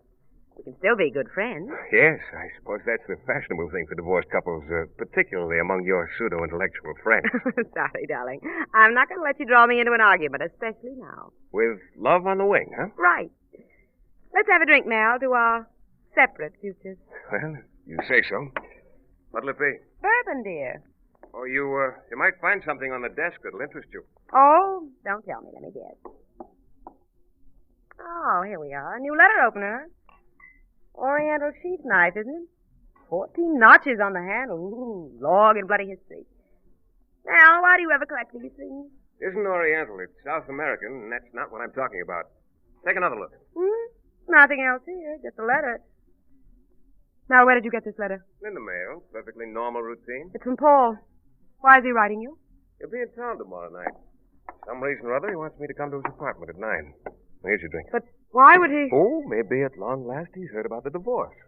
Airline pilot's out of touch with things, you know. You're going to see him? Of course.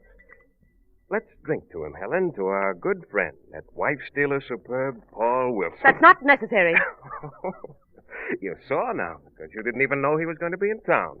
I knew it and you didn't. That's a great story. Man bites dog. Stop it, Mel. I won't have you talking like that. All right, Helen. You're a great girl, a fine reporter. I resent losing you, I admit it. Just too bad you didn't take enough time out from your reporting to learn to be a woman. Now you'd better go. Listen, Mel. I said you'd better go. He's probably in town now waiting for you. Well? All right. Goodbye, Malcolm.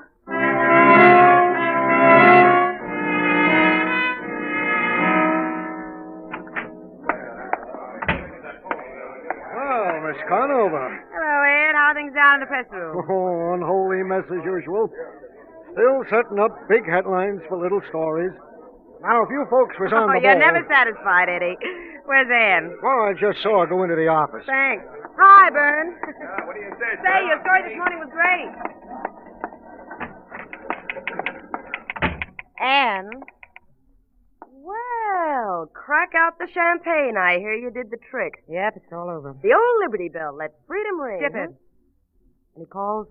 Our dear city editor called, wants to be sure you're covering the circus opening tomorrow night. Though why you do it, I'll never know. Sentiment, Annie. My first assignment was a circus opening. Haven't missed one since.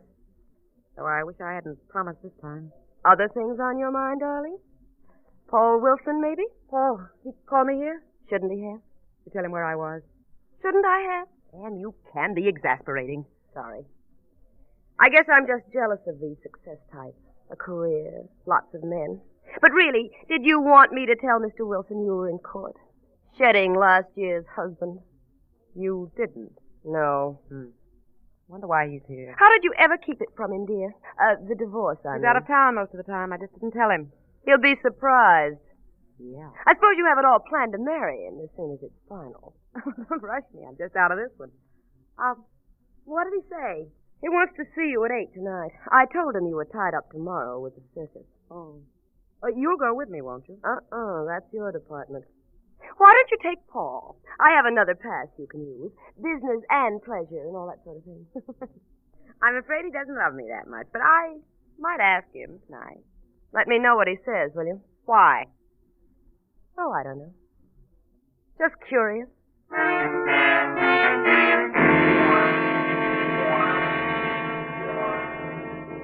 For the rest of the afternoon, you try to catch up on your work. But it's hard, Helen, trying to concentrate with your mind on Paul this way. Trying to analyze this strange new freedom. Different now, with a thrill gone out of it and a curious, unsettled, half-bitter feeling in its place. And it hasn't left you hours later as you drive toward Paul's apartment in a taxi. Halfway across town, the driver pulls up at a red flare on the left of the speedway. What is it, driver? Accident up ahead. Looks like a tough one. All right. Wait a minute, driver. Wait a minute. Keep it moving. What is it, officer? Get back in that car there, lady. Helen Come on, Conover, driver. Daily Post. Huh? Oh, reporter, huh? Yeah, was it bad? Yeah, 3 people killed. One of them was a state senator. Kavanaugh was his name. Senator Kavanaugh? Yeah. Driver, here you are. You go along. I've got a story to file.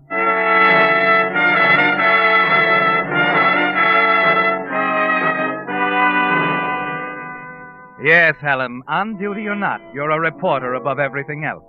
A state senator killed. The bodies of 2 high school students in the wreckage of the other car. So it's 2 hours later, nearly 10 o'clock, when you finally arrive at Paul's apartment. Well, so you finally decided to show up, darling. I'm sorry, Paul. I got here as soon as I could. There was a bad accident. I had to get the story in. You're not supposed to be working this late. I'm a reporter, dear. When a story breaks and I'm there, the Daily Post gets it. Yeah. For God, for country, and the Daily Post, eh? Well, I'm not a reporter now, dear. Oh? I'm a woman. A single woman. Yeah, I heard about it. Aren't you glad? Nope. What did you say? Helen, just because I buy you a few drinks, take you dancing a couple of times, doesn't mean I intend to break up a man's home. Paul, I told you about You Malcolm. didn't tell me half of it. A man named Jackson looked me up. Your husband's lawyer. Jackson, what did he say? You should have let me in on all these plans of yours, Helen. Malcolm, too. What are you trying to say? I wouldn't have let you go ahead with this divorce. It's all over, Paul. I have my divorce. I did it for you so I could be free. You made a mistake. A bad one. You see, I'm not getting a divorce. You're married. That's right. Malcolm knew it. I don't know how, but he did. You what? Seems that you got into the wrong game, baby. Ordinarily, it'd be time to pick up your chips and go home. Now you can't even do that. You can't do this to It was me. your own doing, Helen. Don't go blaming me. Rotten. Careful, sweetheart. You'll spoil your makeup. You'll never get away with it, Paul. Do you hear me? You'll never get away with it. I'll You don't know how funny you look, really. Did you hear what I said? Hey, wait a minute. Wait a minute. Don't. No. Oh, that's a dirty shame. that vase belonged to my favorite aunt. Don't slam the door.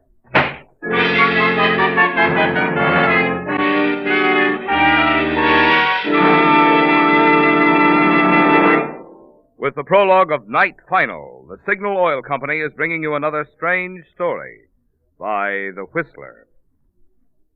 But first, a word about some of the convenience features that today's drivers can enjoy. More and more of the new cars are featuring no clutch, no gear shift. Some even have windows that raise or lower automatically at the mere touch of a button.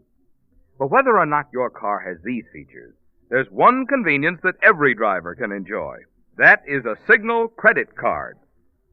For instance, instead of paying cash every time you stop for gas, oil, or a lube job, You merely tell the Signal dealer to charge it. And because Signal credit cards are honored at all Signal service stations throughout the 6 Pacific Coast states from Canada to Mexico, you'll find one especially helpful on trips. You're relieved of the necessity of carrying large sums of money, yet you're prepared for those unexpected emergencies that can arise. Moreover, at the end of each month, when you pay for your driving needs with one check, just as you now pay your phone, light, or department store bill, you have a handy record of what it costs to run your car. When you consider how much ease and pleasure all of this adds to your driving, it's no wonder more and more motorists are stopping by their Signal service stations to fill out an application blank for a Signal credit card. And now back to the Whistler.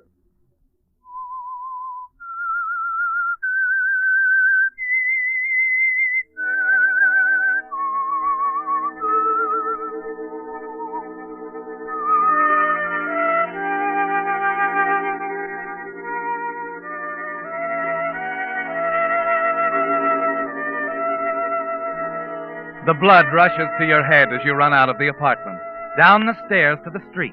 A hatred for Paul boiling up inside you, twice as powerful now as the love ever was. Because it's a helpless hatred. Because Paul is up there now, laughing at you, and you're helpless.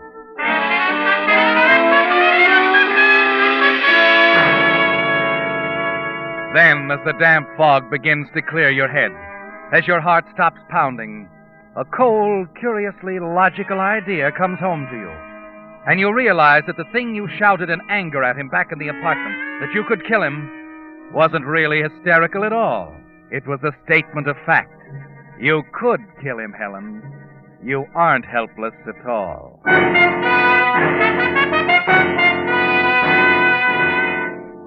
By the time you arrive at the office the next morning, you've decided exactly how it's going to happen.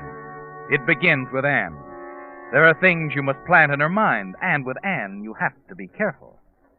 Congratulations, darling. You scooped the whole town with that crash story last night. Really? Oh, now, don't be wide-eyed, dear. It doesn't become you. Well, it was a lucky break, Anne. And you did a nice job of covering it, I might add. Mm-hmm.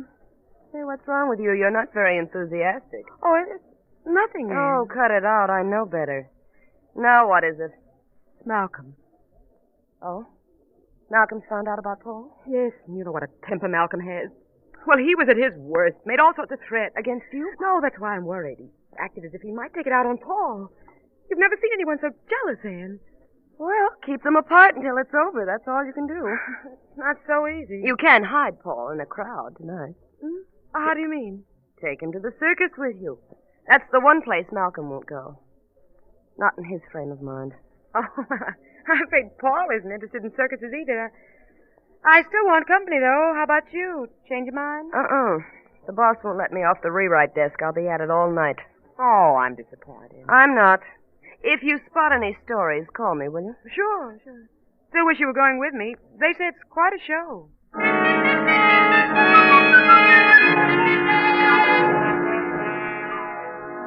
Yes, Helen, quite a show.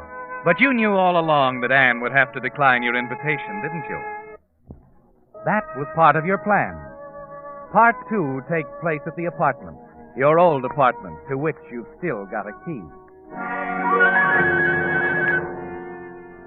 From your years as Mrs. Delavan, you know that Malcolm isn't home. At his desk, you pick up Malcolm's long, thin letter opener, hide it in your purse. Half an hour later, wearing a conspicuous red bolero jacket, you're standing in line at the ticket booth in front of Seeley Brothers' giant show. And there's a reason for not using your pass, isn't there, Helen? Hurry, come on. Right here, 2, please. 2, here you go. Thanks. 3 in the grandstand. 3 grandstand, thank you. 1, please, grandstand. Yes, ma'am, 1 grand. A $50 bill. That's the smallest you got, lady. I'm sorry. But for crying out loud, 50 I bucks. said I was sorry. Okay, I can handle it.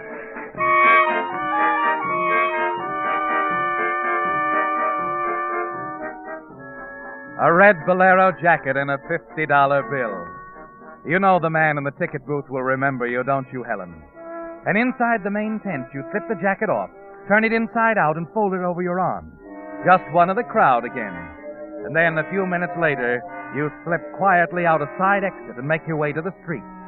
It'll be a simple matter to reach Paul's apartment unnoticed on the crowded streetcar.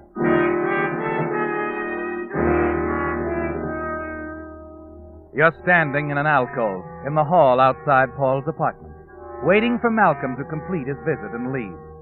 It's nearly an hour before you see him come out and start down the stairs. Almost before he's out of sight, you're down the hall, ringing the doorbell.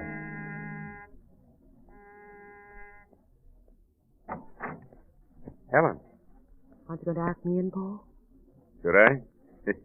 There's a vase or two I forgot to nail down. I'm sorry, Paul. I won't stay long. Okay. Your timing was perfect. Just missed your husband. Yes, I know. Oh? You showed me your letter, Paul. What did you talk about? Oh, Helen, it's all over. Why go on talking about it? It meant a great deal to me, Paul. I'm sorry. No, you're not. Helen, please.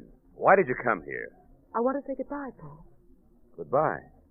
Yes, I won't bother you anymore. But would you mind too terribly, Paul? Would you mind kissing me goodbye? Of course not. Come here. Oh. Helen, I never meant to. Helen, you.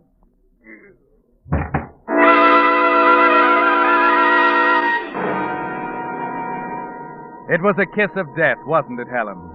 You stand for a moment, looking down at Paul's still face. And then you hurry to the door, cautiously let yourself out of the apartment, hurry back to the circus.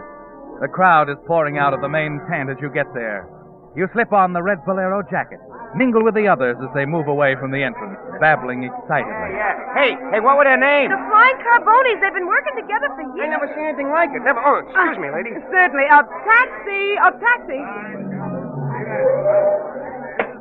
Where to, lady? Daily Post. No, wait a minute. I'll call the story in. Take me home, driver. Brockhurst Apartments.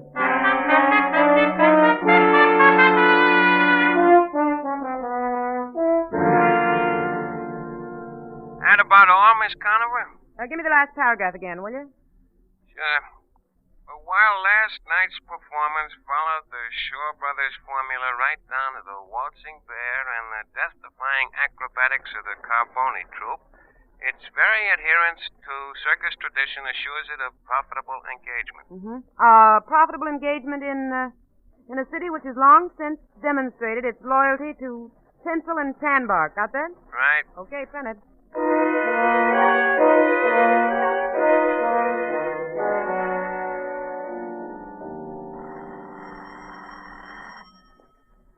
Well, this looks like it. Hello? This is Anne, Helen. Oh, good heavens, Anne, it's 3 a.m. If it's about that review, It isn't about the review, darling. You'd better brace yourself. I have some pretty shocking news. What is it?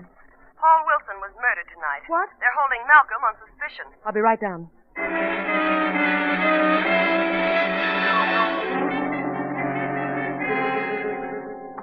Anne, I got here as fast as... Ed, what are you doing here? Oh, I had a little extra work to do in the composing room tonight. I've been talking to Ed about the murder, Helen. Horrible. I can't believe Malcolm That's would... just it. Neither can we. Pretty crude stuff, you know. Advertising a motive all over town like that. Then knocking off your rival with an Oriental curio that a correspondence school detective could trace to you. He must have lost his reason. Oh, no. He was pretty jealous, but he wasn't stupid. Well, that's beside the point now. Suppose they'll want me down at police headquarters. You can relax, honey. Police headquarters is coming to you. What's this all about, Anne? Why Just a minute. All right, Lieutenant Jacobs. This is Lieutenant Jacobs, Helen. How do you do? How do you do? I'd like to ask you a few questions. Well, I'd like to ask a few myself. You'll have a chance in just a moment, Miss Conover. I won't be long. You see, I only have one question. All right. Where were you at 10:15 last night? Well, Anne could have told you that. I was at the circus. Are you sure, dear? Well, I phoned the story into the rewrite Didn't man. you stop to wonder why I wasn't on the rewrite desk? Well, no, I You didn't. should have. You see, I changed my mind.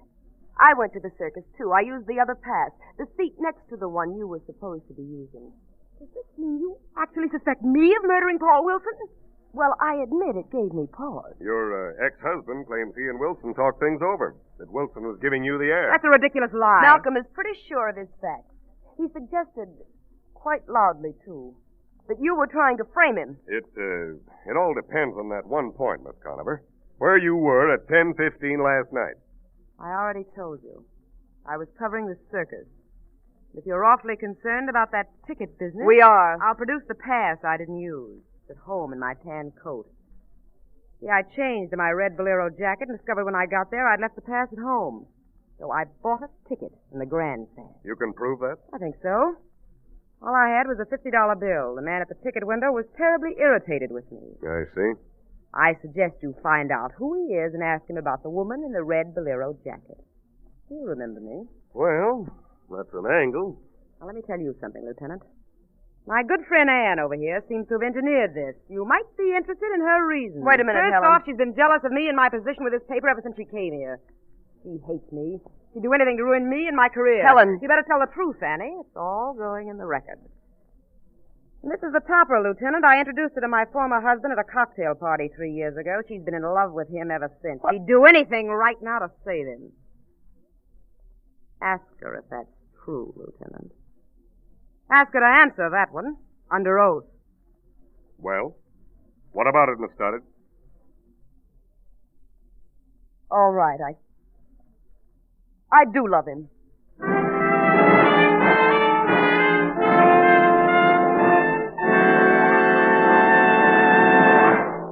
The Whistler will return in just a moment with a strange ending to tonight's story. Meantime, 2 points it'll pay every driver to remember if you want to be sure of the tops in quality when you buy gasoline. 1. In gasoline, it takes extra quality to go farther. And 2. Signal is the famous Go Farther gasoline. Yes, it's a fact. Mileage is the best yardstick of gasoline quality.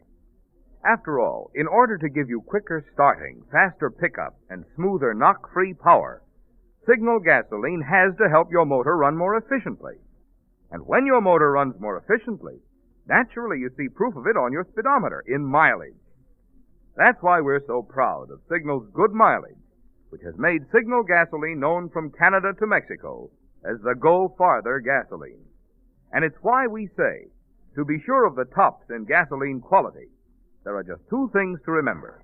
1, In gasoline, it takes extra quality to go farther. and 2. Signal is the famous Go Farther gasoline. And now back to the Whistler.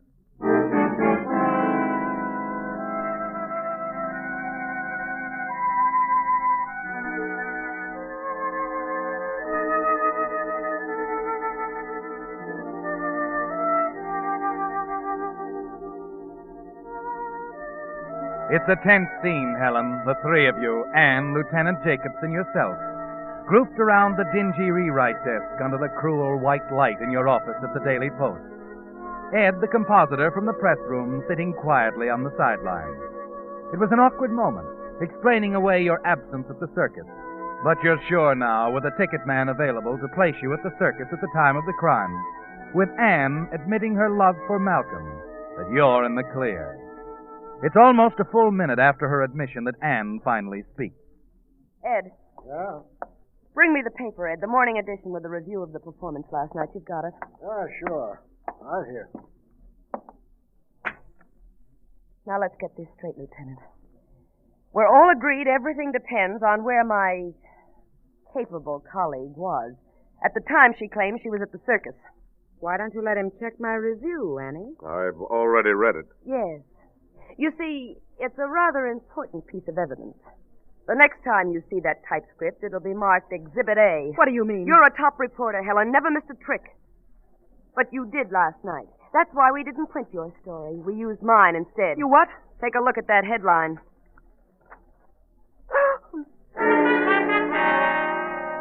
The black letters stab into your brain like neon, swim before your eyes. The floor seems to open up and swallow you as the sense of it strikes home. Flying Carboni troop plunges to death in circus accident. You're unprepared, off balance now. No defense for this. Important piece of evidence, Helen. Marked Exhibit A. And as you try frantically to think of some excuse, some way out, Lieutenant Jacobs starts bearing in with questions about Paul, about Malcolm, about the night, the apartment. The whole thing, Helen, the whole hideous truth. Until you can't think anymore. Until you find yourself admitting every word of it. And I guess that's all. Now, just let me sleep. Leave me alone. They'll do what they can for you down at headquarters, Miss Conover. Come on, let's go. Oh, thanks, Ann. It was a pleasure. And a good idea. You know, we could use a head like yours downtown. What are you talking about? That morning edition we had Ed print up especially for you, Miss Conover. You see, the flying carbones didn't fall last night. But you did. And for a phony headline at that.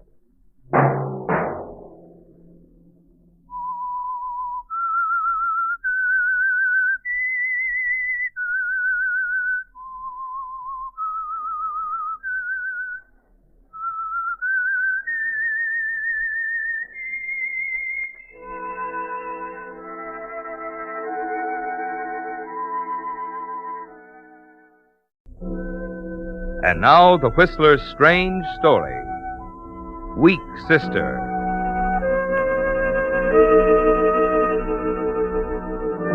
Bertilda stood at the window looking apprehensively at the old burying ground at the foot of the hill. A little group of people from the village down the road stood in twos and threes around the open grave of Captain Ethan Haskell. Bertilda always liked to stand at the window like this, watching through the dingy lace curtain. Yes, today especially, with Captain Ethan being laid away. There was a strange fascination in her timid little face, a look of morbid curiosity in her pale blue eyes. She didn't hear her older sister Amanda come up behind her. Matilda? Oh, Amanda, you frightened me. Matilda Sterling, pull down that window. It's beginning to rain. Land's sakes, you'd think after all these years you'd have enough sense to be careful. Right, Amanda. Now I'm not going to be able to see the hearse when it comes. Oh, if you ain't the limit, Bertie. You said you didn't want to go to Captain Ethan's funeral. I like funerals, but they always frighten me so. When a body has lived 50 years overlooking a graveyard, it appears to me they ought to be used to it. Here, let me look. Be careful with the curtains. They'll see you. We got a right to look out of our windows. Look at that. They'll get soaked to the skin, all of them. Just like Captain Ethan to be late for his own burial. It's no way to talk about the dead. Nonsense, Bertie. Look at the sheriff down there. The doctor, too. They wasn't particularly friendly with the captain, Bertie. What do you suppose they're doing down there at the burial, huh?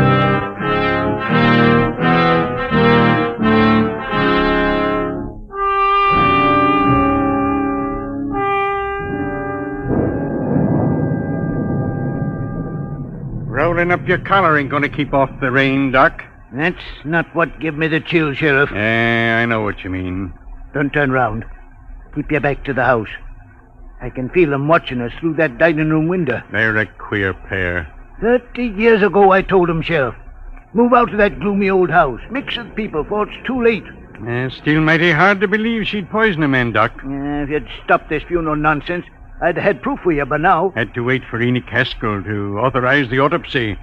What with him being the brother of the deceased, only living relative. Funeral's a waste of time anyway. I recommend you don't fill in over the coffin. Only going to have him to dig him up again. You don't suppose Amanda'll show up, do you? She's smart enough to know it'll look queer if she doesn't show up. Ask me. I think she's fixing to come down right now.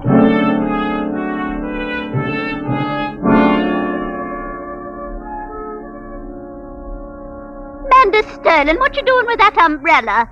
You're not going out into the rain. I'm going down to the burial ground. Decided one of us ought to pay last respects to Ethan Haskell. You'll catch your desert cold. Probably will. Look queer if I didn't go, though. No wonder his brother Enoch didn't come back to town today. Seems he ought to be here for the burying. Maybe he didn't want to come. Oh, likely. I never knew a Haskell that wasn't a stubborn contender. You're talking about the dead again. Ethan's dead now. Land's sake alive. To listen to you, anybody would think we had to watch our tongues, or our neighbors down there in the graveyard would rise up in their shrouds and... Please, Amanda, don't say such things. All right, Bertie. I'm going now. Expect you'll want to lock yourself in. I'm so frightened when you're gone. No sense to it, of course. You can watch from the window. Be careful, Manda. The rain. Don't worry. I'll throw my coat over me.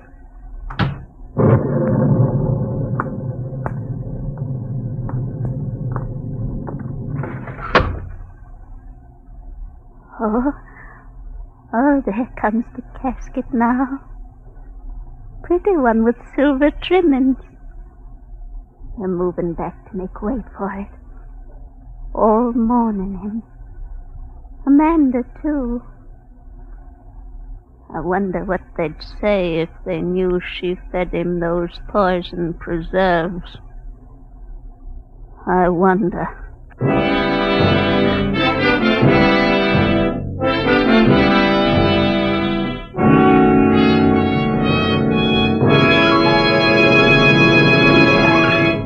With the prologue of Weak Sister, the Signal Oil Company brings you another strange tale by The Whistler. Pardon me, Mr. Miller.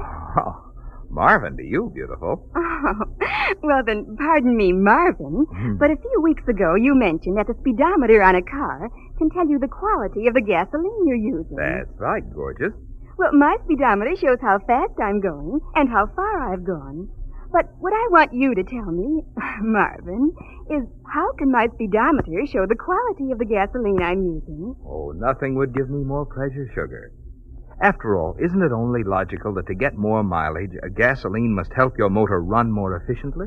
Yes. And you also know that Signal is the famous Go Farther gasoline. Well, Natch. So, putting two and two together, the thing which makes the good mileage in today's Signal gasoline possible is the extra performance it gets from your motor. It's quicker starting, it's faster pickup, and quieter, higher anti-knock. For after all, it takes extra quality to go farther. Oh, I see. Then the better the gasoline is, the more mileage I get. Right you are, baby. Which explains why so many drivers are switching to Signal, the famous Go Farther gasoline. That clear, my dear? Oh, who could help being convinced by the great Marvin Miller? Oh, brother. And now, as you always say, Marvin, back to the Whistler.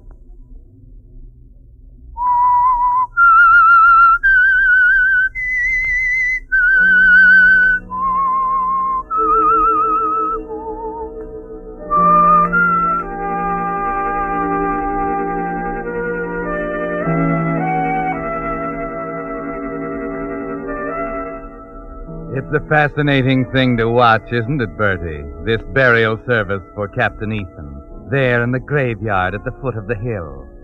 You hardly notice the wind and rain coming in the open window as you stand there, because your mind is somewhere else.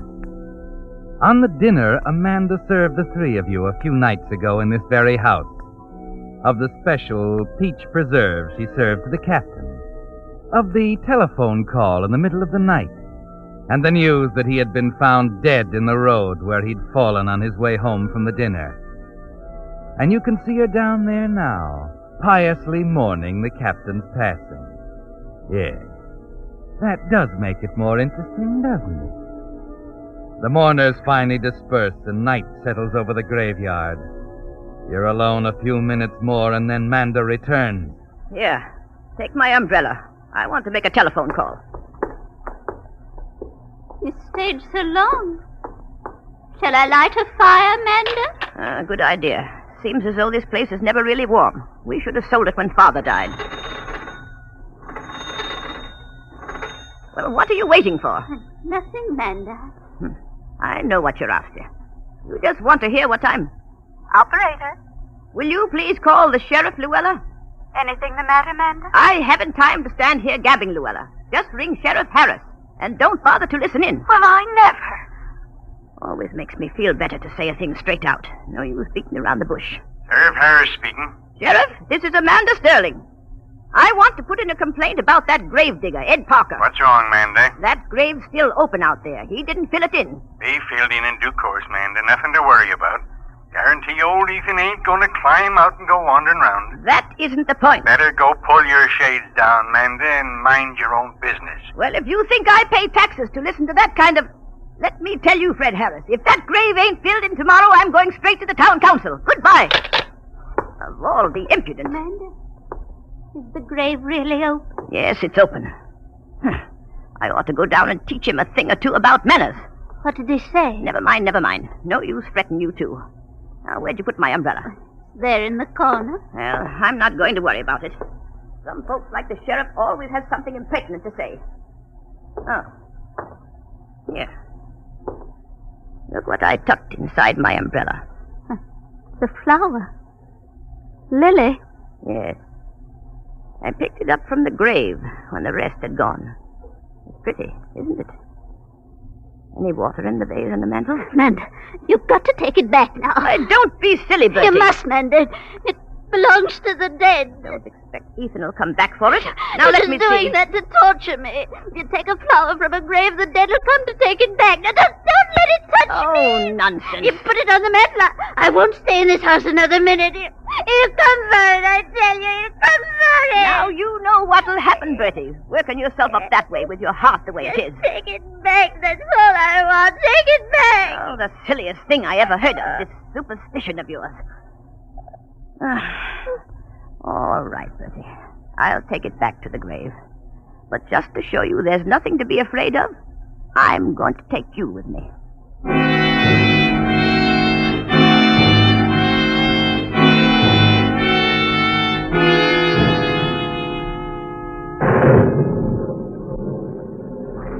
Watch your step, Matilda.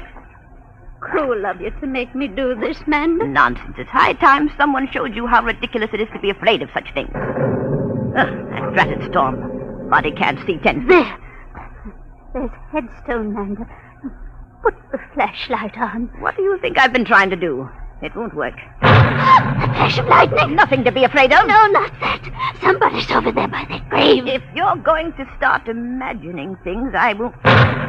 Oh, there is someone over there. It's the flower. He's coming for his flower. Be quiet, Bertie. Captain Ethan. Amanda is coming. It does look like him. Now get hold of yourself. I'm getting dizzy. Now, help me, Amanda. Don't you go fainting on me. Oh, my goodness, the flashlight. If I could... there we are. Who's there? Who? Oh, it's you. Yes, Amanda, it's me. Bertie, look. It's only Enoch, Bertie. It's Captain Ethan's brother. Bertie! Well, what's the matter? You scared the life out of her, that's what. Skulking around like a spook. Here, help me with her. Yeah. There we are. My medicine. Well, now, here you are, dear. Lucky I always carry it with me. Enoch. It was only Enoch. Yes, dear, yes. Only Enoch. You gave her the fright of her life. You know how she feels about these things, Amanda. Funny you'd bring her down to the graveyard at a time like this. Almost as if you... As if what? As if you were trying to scare her to death. Why, that's nonsense, and you know it. It might be. But it's a funny time for the two of you to be wandering around here, ain't it? I took this flower home from the services. Bertie made me bring it back, and... What might you be doing here, Enoch Haskell? I was taking a shortcut to your house. Thought I'd tell you the sheriff wants to see you, Amanda. And in case you're wondering, there's no body over there in the grave. Post-mortem, you know. When does the sheriff want to see me? Right now, Amanda. Right now.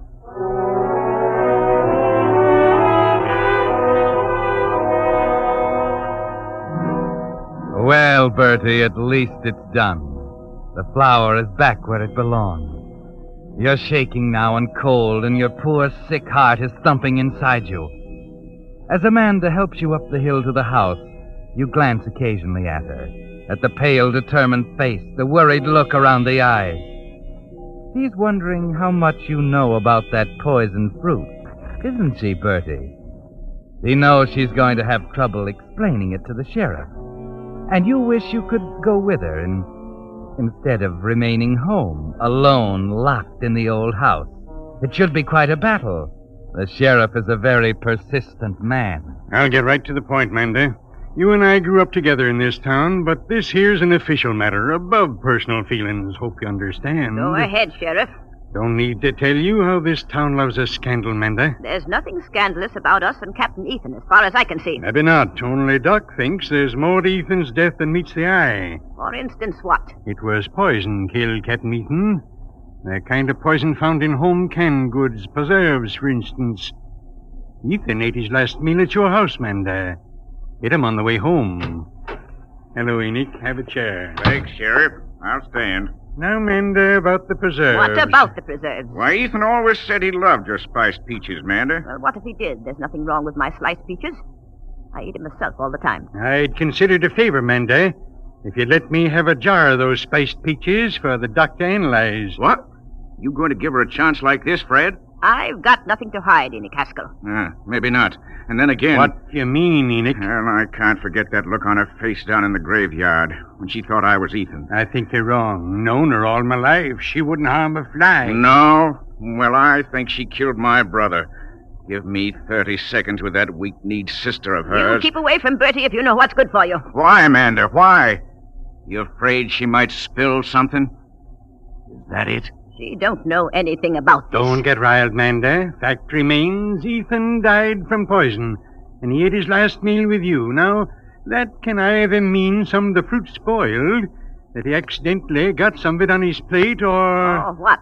Or it might mean he got it on purpose. In that case, of course, it'd be murder, wouldn't it? Now, I want you to go on home to dinner, Manda, and come back with them spiced peaches for Doc to analyze. Sheriff, you're not going to get Bertie into this. She's such a frail thing, a weak heart. Sorry, Manda. If Doc finds poison in them peaches, I'm afraid we'll have to talk to her. Now, if you don't mind, Enoch, there's something I want to talk over with Manda in private.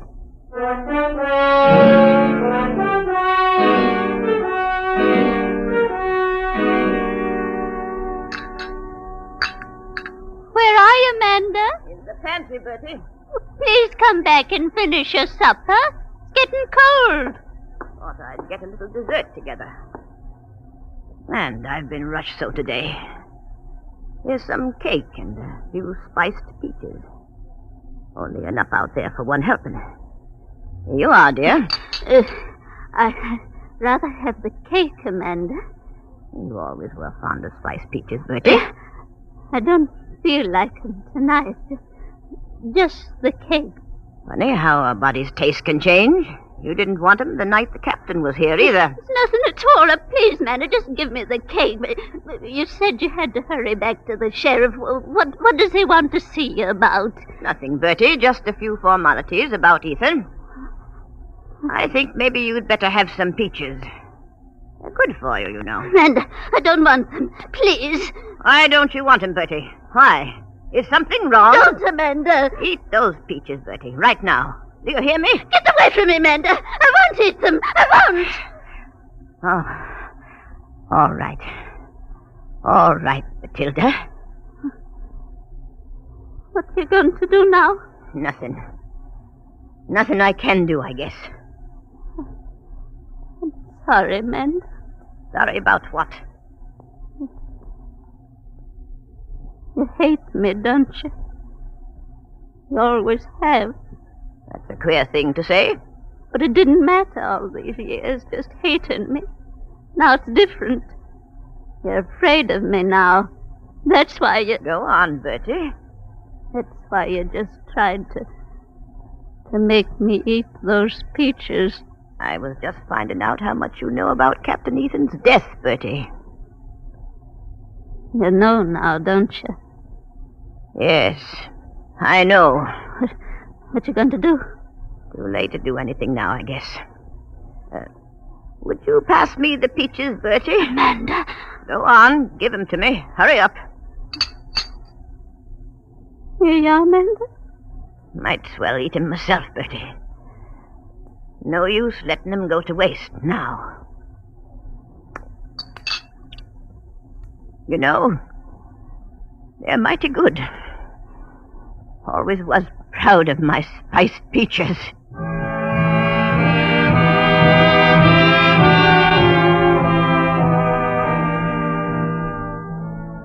You're too weak to get up from the table, aren't you, Bertie? That's why you sit there long after Amanda has left on her mysterious errand, still stunned by her bewildering decision to eat the fruit she knew was poisoned. It's almost an hour now since she left, and your heart is still pounding. The whole thing, the whole nightmarish day, has been almost more than you could stand. Amanda will die now, just as Captain Ethan did, somewhere out on the road, an hour or so after finishing dinner. At 9:30, the storm hits again harder than ever, and you stagger weakly into the hallway to lock the front door. He's only been gone an hour now, and yet there's a new feel to the loneliness of the quiet house. It's terrible to be alone like this, isn't it, Bertie? You almost wish Amanda would come back somehow, just to stay here in the house with you until this awful night is over. Take it easy. Mustn't go too fast. Hello? Sheriff Harris, Bertie. Oh. Yes, Sheriff. Wondering what happened to Amanda. How long ago did she leave? More than an hour? It ain't like her to be late this way. Sheriff, why did you want to see her? About that poisoned fruit, Bertie. Poisoned fruit? Captain Ethan died from eating some of her spiced peaches, Bertie.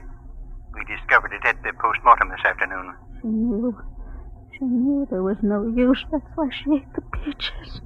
Yes. What's that, Bertie? Nothing, Sheriff.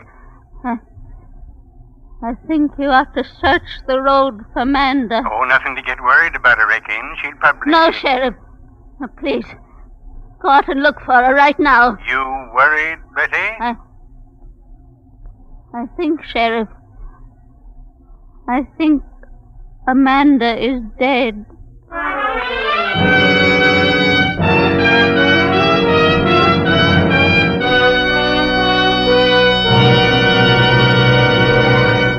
The Whistler will return in just a moment with the strange ending of tonight's story. Meantime, in place of the usual message about Signal gasoline, my sponsor, the Signal Oil Company, has asked me to take this time to talk with you about the Community Chest Drive. Well, frankly, I'm sure there's very little that needs saying. The fighting war is over, yes, but the war against misery and sickness and juvenile delinquency must go on with ever greater force. And that is where the Community Chest comes in. 4 out of 10 people benefit through Community Chest services such as clinics, hospitals, maternity homes, and day nurseries, Children's Aid, Boy and Girl Scouts, Campfire Girls, the YMCA and YWCA. Also aid to the handicapped, homes for the aged, the Salvation Army, and many other worthy institutions too numerous to mention here. And who pays for all these services? Everyone who is fortunate enough to have a penny or a dime or a dollar to spare for those who are less fortunate. And you know, there's a wonderful thing about money that you share in this way. Money that you spend on yourself brings happiness to only one person. But money that you share with the needy brings happiness to so many, including yourself. Now, back to the Whistler.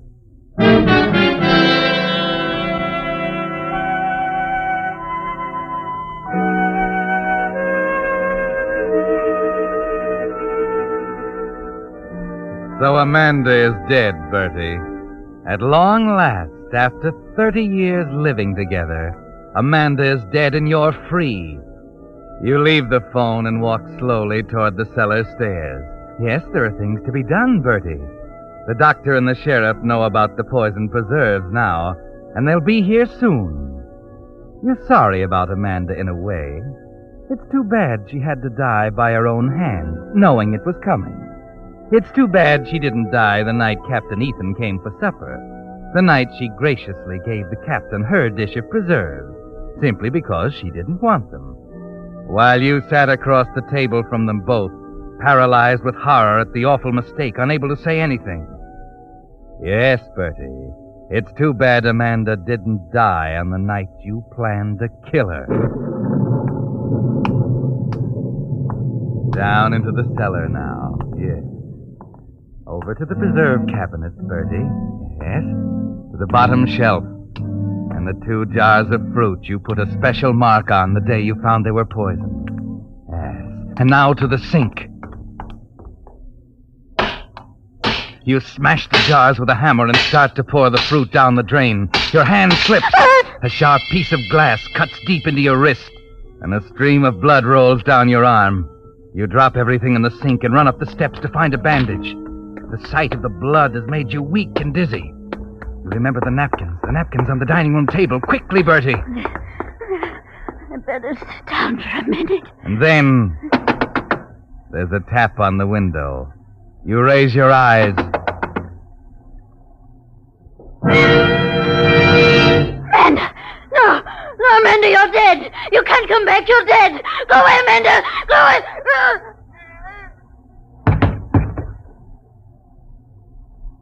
And there's a cold, icy feeling around your heart. And darkness. And then not even darkness. Just nothing. And emptiness. And space.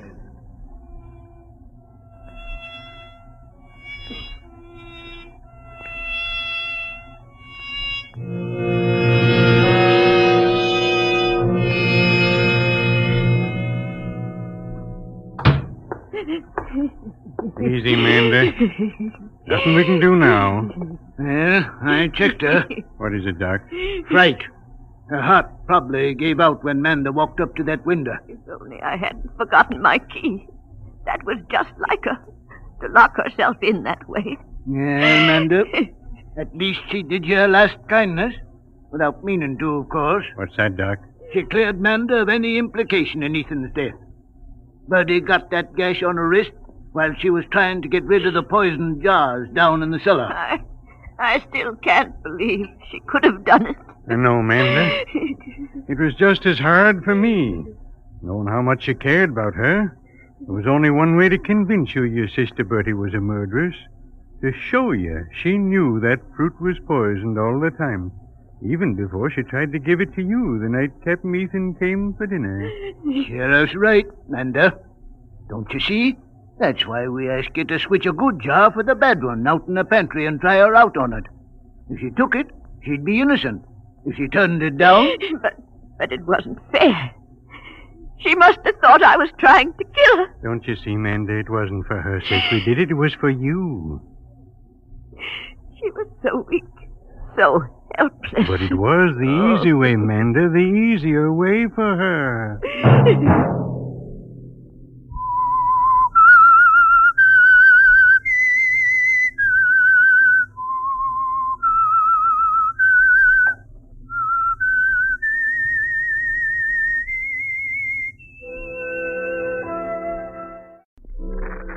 And now the Whistler's strange story, A Present for Ricky.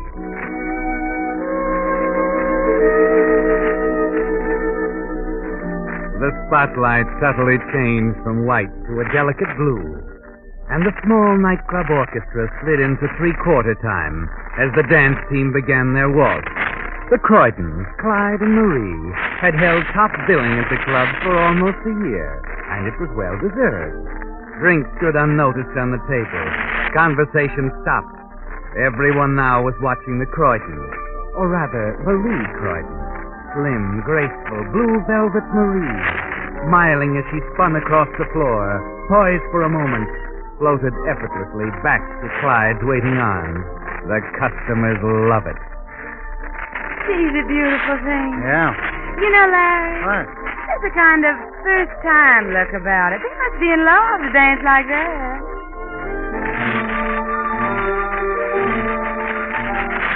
Yes, there was a first-time look about it. Even in the way they murmured to each other as they swayed gently together in three-quarter time. You're on your toes tonight, Angel. So are you. Why don't you try your own for a change? Oh, now take it easy. If I have to prop you up on another turn, I'll scream. Yes, the customers love it.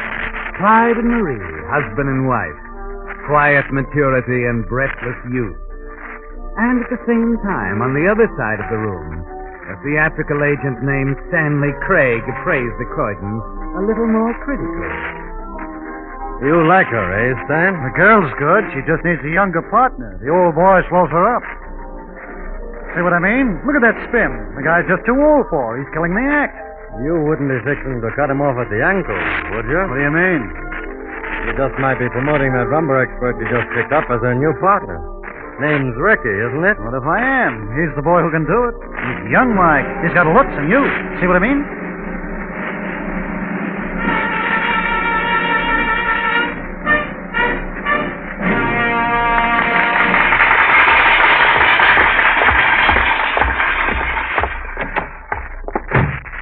All right, Marie. Let's get it over with. Get what over with? Your nightly speech, that crack you made out on the floor. Oh, then. Yes, that. Like my hair this way, Clyde? I'm waiting, Marie. Well, forget it. I don't want to go through it all again now. Look, I think it's time we had it out. Listen, Clyde, why try to kid yourself? You know it can't go on like this. Oh, I don't know. We just got a pretty good hand. You mean I got a good hand? You may as well admit it. I don't think that's quite fair. Well, it's true. I'm getting tired of propping you up, covering up your fumbles, finding my heart in my mouth every time we go into a spin. Now, wait a minute, Marie. You wait a minute. Maybe you're right. Maybe we'd better have it out right now. All right. What are you complaining about? When I picked you up, you were nothing. Jitterbug champion of West Washington Heights. Why, in 5 years... Give me that loyalty pitch. I've heard it before. You really want to talk about loyalty? Let's talk about your first wife. You forgot about her in a hurry, didn't you? Sure, she was too old, slowing up the act. Didn't matter to you then, did it? No. Sorry, baby. I got to get rid of you. I know it's tough, but it's show business. Off you go to Reno. What makes you think I'm getting old? You're 40, and that's too old for me. And incidentally, that's not just my opinion. They're talking about it in the press. Yes, who's talking about it? People who ought to know. Telling each other I'd be on top if I had a partner whose bones didn't creak. Uh-huh. Got someone in mind? I might have. Well, forget it. If you're thinking of teaming up with a new partner, you can save yourself a lot of trouble by getting it out of your head right now. You never were very good at a bluff. I'm not bluffing. As long as you dance professionally, my dear, you'll dance with me. Will I? I have no intention of letting you go, either as a partner or as a wife. Well, you're smart. Without me, you wouldn't rate bottom billing at a third-rate burlesque in Jersey City. No, that has nothing to do with it. All right, give me a better reason. Over there on the table. The roses? The roses. And the cards. The same roses, the same cards, night after night. Ricky. Who is Ricky, Marie? One of the customers. He likes my dancing. And is that all? So far. I think you're in love with him. That's what's behind all this stuff about my dancing, isn't it? You love this guy. My dancing's just as good an excuse as any. Now, who is he? Ricky. The name is Ricky. What's his last name? None of your business at the moment. I think it is. He's a dancer, isn't he? Yeah, he's a dancer, and you might just as well end the third degree right there. So planning to team up with him, aren't you? What if I am? Who is he? What's his name? I won't tell. Why? Because I don't want to involve him in your stupid jealousy, that's all. You won't get away with it, Marie. I won't let you. My career doesn't mean anything to you, does it? Only when it affects mine. That's why you married me, isn't it? For the effect I'd have on your career. You married me for the same reason. Well, maybe I did. But the reason's gone now. I don't need you anymore, Clyde. I need Ricky. Now you know. Let's handle the whole thing reasonably, shall we? You wind up here in another week, I'll finish up with you, and then you can... Then I can find myself another partner. No, that'll take too long. I can't start all over again now. No, I guess I'll have to start at the other end with Ricky. I'll look him up tomorrow. You don't even know who he is. I have a pretty good idea who his agent is. That ought to get me somewhere. Stanley Craig, isn't it, Marie? How do you know? Stanley Craig, theatrical agent. You shouldn't have left his card on your desk yesterday, darling. Clyde, if you do anything to Ricky, I'll... You do love him, don't you, Marie? Oh, for the last time, what's it going to mean? Ricky or me? I already told you. Nothing can change it, Clyde. This is our last week. All right, Marie. That's all I wanted to know.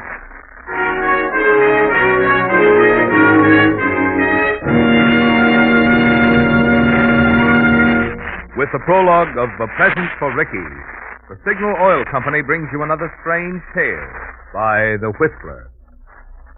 But now a question. What gasoline is famous as the Go Farther gasoline? Well, if you've lived out west any length of time at all, you know that Signal is the famous Go Farther gasoline. Now, naturally, we're mighty proud of that reputation, but even more so, we're mighty proud of the performance features in today's Signal gasoline that make Signal's good mileage possible. After all, it stands to reason that to get more mileage, a gasoline must help your motor run more efficiently. Which explains why, when we put amazingly increased power into today's Signal gasoline, you get not only quicker starting, faster pickup, and quieter, higher anti-knock, but also a bonus of extra mileage. That's why Signal says, look to your speedometer for the best proof of gasoline quality. It takes extra quality to go farther. Good reason why so many drivers are switching to Signal, the famous Go Farther gasoline. And now, back to the Whistler.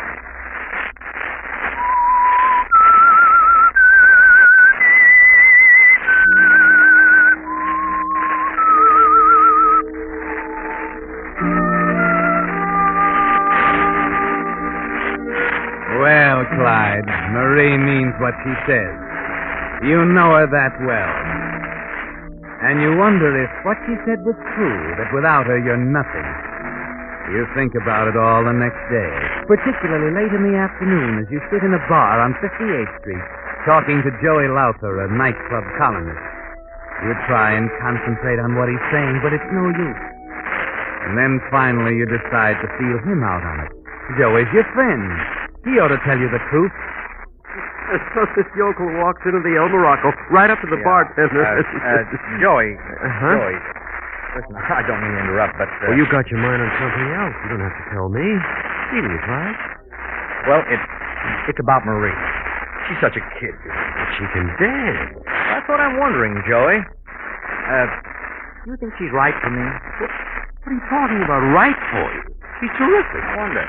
Look, I taught her all she ever knew. Yeah? Now the kid's getting a little bit cocky. Of course, it's strictly between you and me. Well, sure, Clyde, but I've been thinking it might do me good to work with a new partner. What do you think, huh? You want it straight? Yes, I want it straight. You're crazy. I'm your friend, Clyde. I wouldn't give you a lot of malarkey. You better get that idea out of your head right now. Why? The two of you together are a great team, Clyde. But why? But you'd never make it alone, Clyde, not in the top joints. You see, the customers are paying to see Marie. I know. Yeah, I know, Joey. Yeah, well, thanks.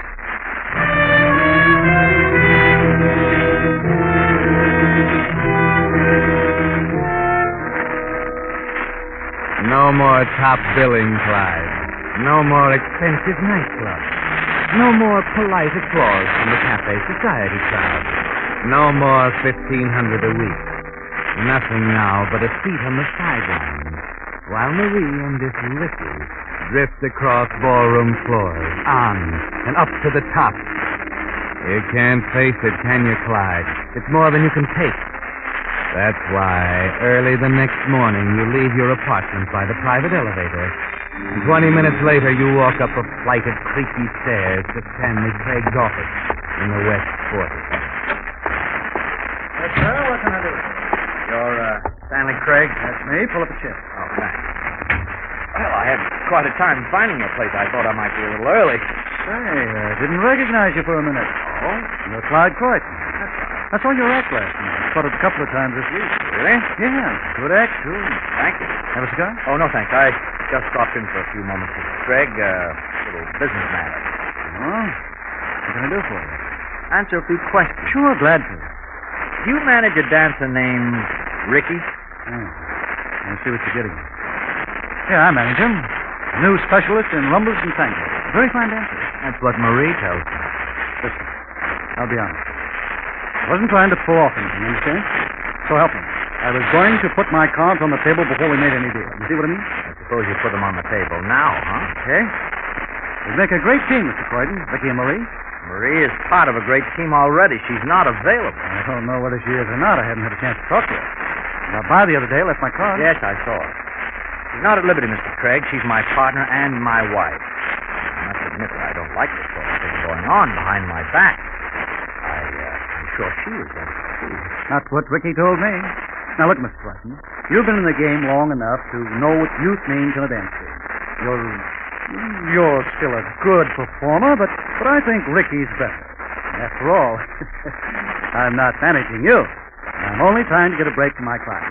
Can't blame me for that now, can you? So you're going to put it up to Marie? Why not? She's over 21. She ought to be able to make her own decisions. I think you're being very fair to me. Well, you know show business, Mr. Croydon. If she goes for it, I guess Ricky will be her new partner. There's just nothing you can do. I'd like to talk to this Ricky, if you don't mind. Sure. Just stay with me. Today.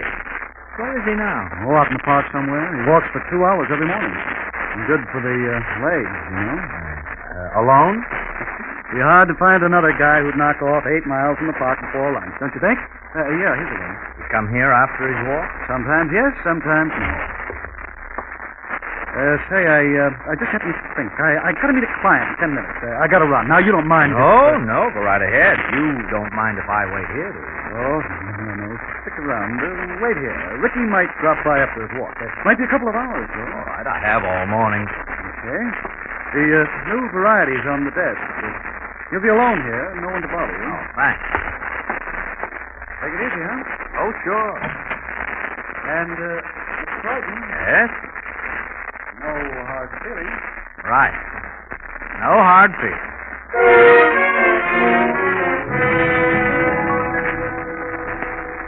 No, Clyde, no hard feelings at all. Just the amazing realization that not 1 minute ago, as you talked to Stanley Craig, you calmly, unemotionally, coldly decided to murder your wife, Marie.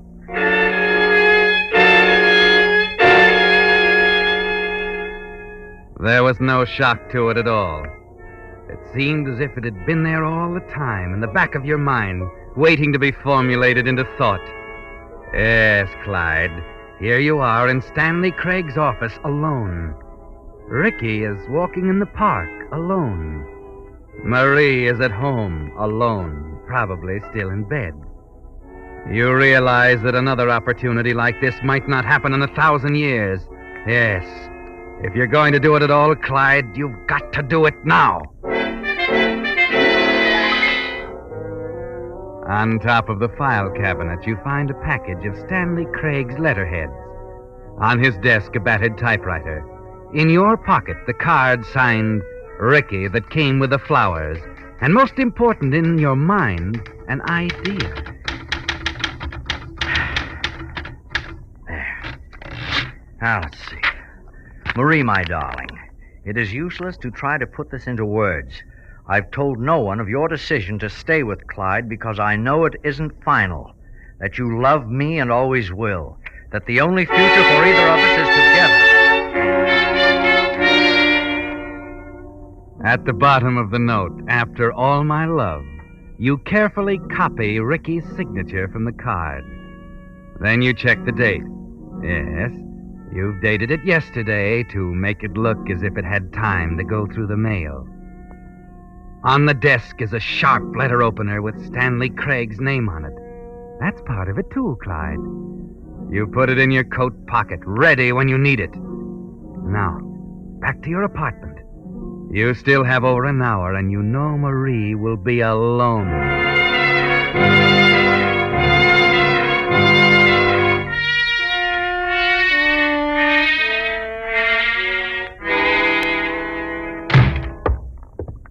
Hello, Marie. Oh, it's you. Just finished dressing? I was about to go out. Where have you been? You know where I went. Did you see him? Ricky? Who else? Oh, he wasn't there. Seems he was taking his morning walk in the park. Remember when we used to walk in the park together, Marie? You're breaking my heart. I'm sorry. I had quite a talk with Mr. Craig. He's quite a businessman. It's odd you've never met him. I'm going to see him today. I told him how I felt about you and Ricky. And of course it didn't do you any good. In one way, it didn't. In another way, it was quite a profitable visit. What does that mean? You're about to find out, darling. I want to show you a letter. Here, read it. It's addressed to you. Who's it from? The signature's at the bottom. Ricky. Clyde, what is this? Go on, read it aloud. Marie, my darling, it's useless to try to put this into words. Told no one of your decision to stay with Clyde because I know it isn't final, that you love me and always will. Oh, Clyde, this is ridiculous. Go on, Marie, read the rest of it. I see. Always will. The only future for either of us is together. You must believe me, darling. I'd rather die than have it any other way. I'm coming to your apartment tomorrow morning at 11. You must decide this once and for all. Oh, my love, Ricky. What's so funny, Marie? Oh, Clyde, that's the funniest thing I ever read in my life. What do you think you're doing? It's a present for Ricky, darling. Well, I'm afraid I don't know what... Clyde, what are you doing with that letter opener? Ricky's going to the chair, Marie, for your murder. Not very funny, Clyde. You're trying And to... there's something for you, too, a lesson in loyalty. Get away from me, Clyde. Listen, Clyde, please. Please, darling, no. No, Clyde, no!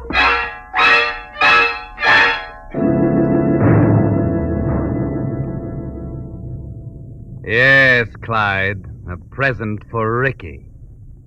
They'll never know now that Marie was about to toss you over for him. The letter will be published in all the papers, and that kind of publicity won't hurt you a bit, will it?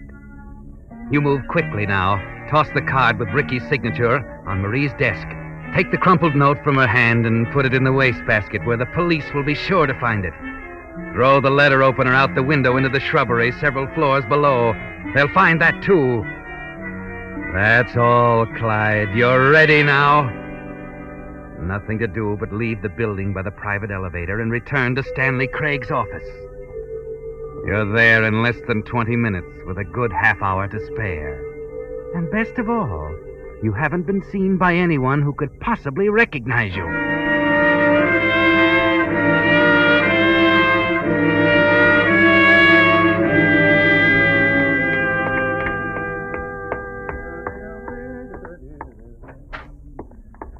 Well, still here, Mr. Croydon? Oh, yes. Yes, I'm still here. I'm beginning to wonder if Ricky will show up at all. Anybody call? Not unless they called while I was out stretching my legs. I walked around the block a couple of times. Oh, sorry you had to wait so long. Oh, that's all right. It gave me a chance to think things over. Is that good or bad? I think it's good. I decided it's wrong for me to try to stand in her way. If this looks like a break for her and Ricky, I think they deserve the chance. I was hoping you'd see it that way, Mr. Croydon. Thanks a lot. Well, I'd better be going. Tell Ricky about everything when he comes, will you? Sure. Going home? Yes. I think I better tell Marie.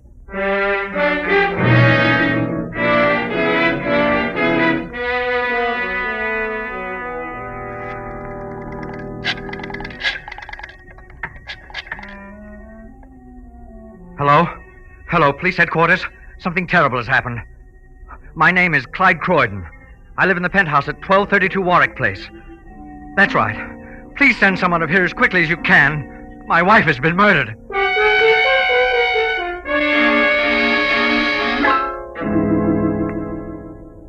I think we can clean this up in a hurry, Mr. Croydon. I don't want to talk about it anymore, Sergeant. Oh, sure. I still can't believe it. I know how you feel. I'll do anything I can to help, but you'll understand later on, please. Oh, sure, Mr. Croydon. Tomorrow, maybe.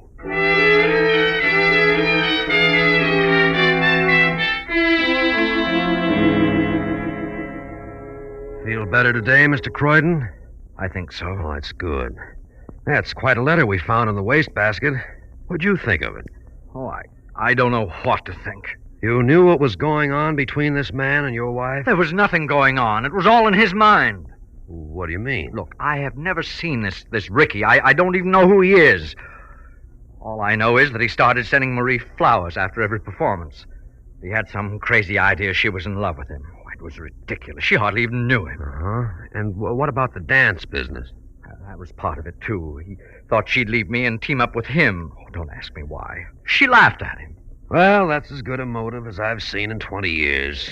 You know, it's a wonder he didn't leave a confession note right on the table. He left everything else. First-class motive, the letter in the wastebasket, the knife with his manager's name on the bushes outside.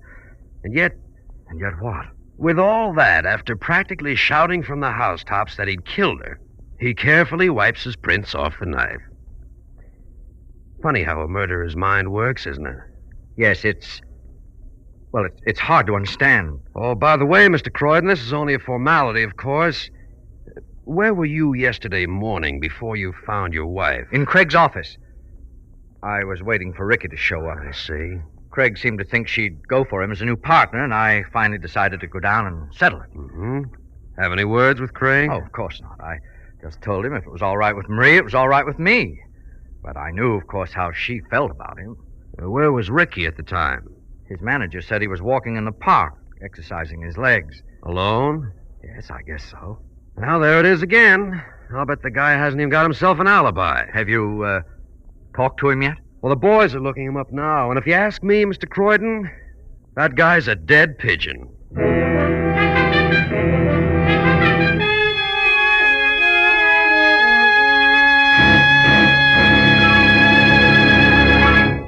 The Whistler will return in just a moment with the strange ending of tonight's story. I wonder if you've noticed the increasing emphasis that's being placed recently on the independent businessman. Well, that's especially interesting to me because not just now, but for the past 15 years, in fact, ever since Signal Oil Company first started marketing gasoline, they have sold Signal products through independent dealer-owned service stations. And for good reasons. Not only because the independent businessman represents the American way of life that has made our country such a great place in which to live and make a living, but also because there's a personal advantage for you in having your car serviced at a dealer-owned Signal station. You see, your Signal dealer, being in business for himself, naturally has more incentive to give you the more thorough, more conscientious service that will keep your car happy and keep you his satisfied customer. This personalized service, plus the fine quality of Signal products, are two good reasons why Signal has grown so in popularity.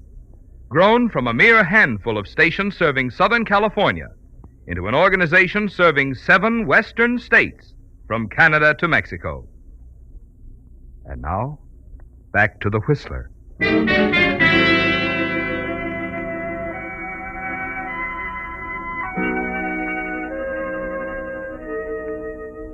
Well, Clyde, all it took was a little nerve. You're over the hump now, all ready to act as #1 witness for the prosecution in the case against Ricky.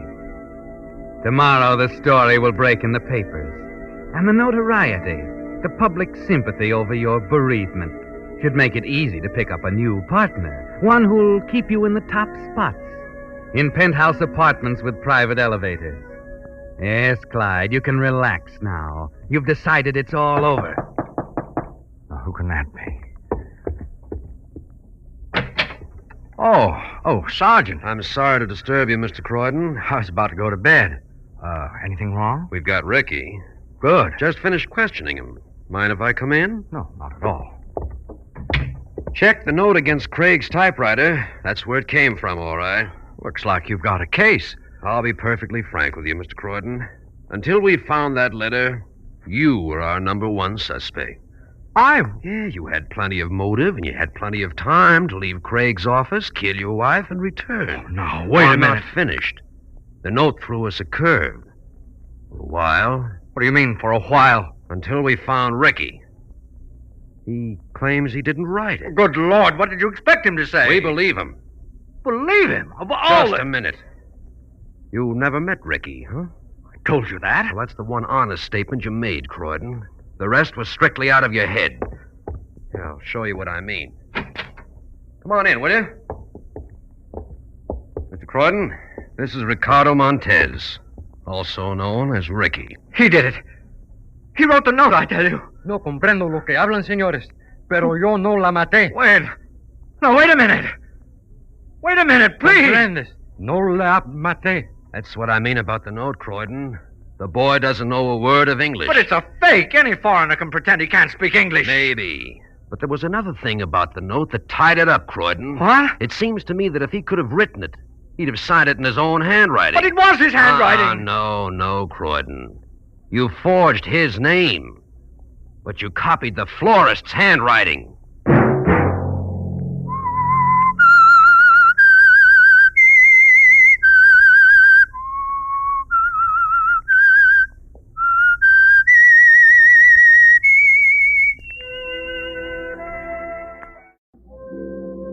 And now the Whistler's strange story. Solid Citizen.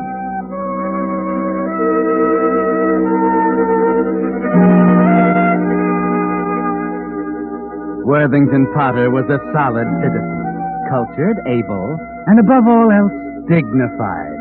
For dignity was Worthington's keyword. New England dignity, Back Bay Boston dignity, the right clubs, the proper friends, clothes from Brooks Brothers.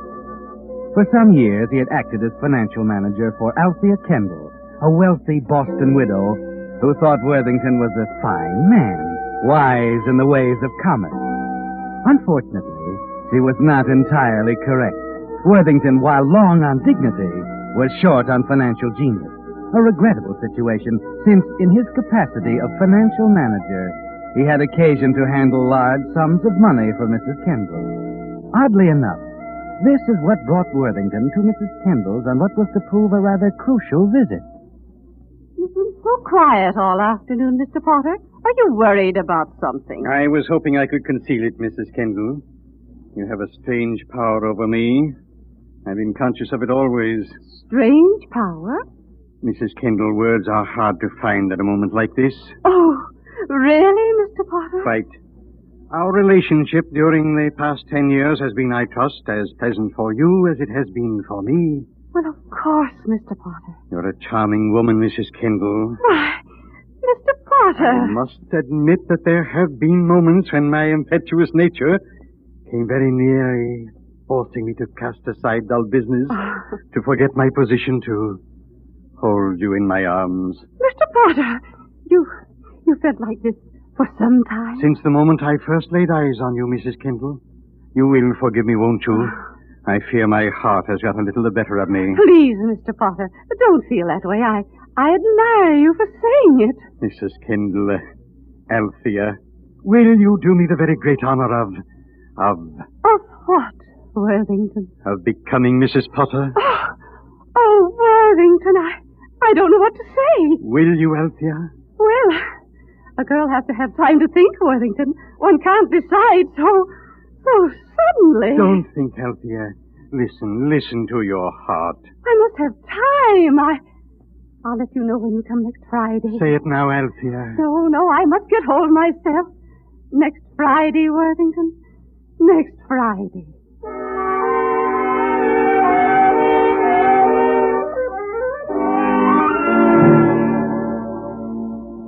Too bad, Worthington. Next Friday. 7 days of waiting. And you've got to know now, don't you? Particularly after the phone call you get from Stratton, your broker, that afternoon. I can't understand it, Stratton. Don't you see, man? I've given you every cent I have. I can't advance more money. I'm sorry, Potter. Only one answer, then. I'll simply have to sell you out. You can't do that. I'd be ruined. How much do I have to put up? 10,000 this afternoon. 10,000. Market's barely holding. 10,000 will jack it up for the time being. But listen, Stratton. Potter, this is your money you're playing around with, isn't it? How dare you? Sorry, old boy. Too bad to have to put it to you this way. 9,500 this afternoon, or we sell you out.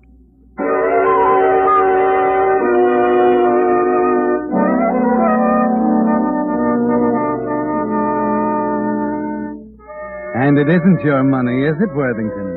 It belongs to Althea Kendall. Somewhere you've got to find $9,500.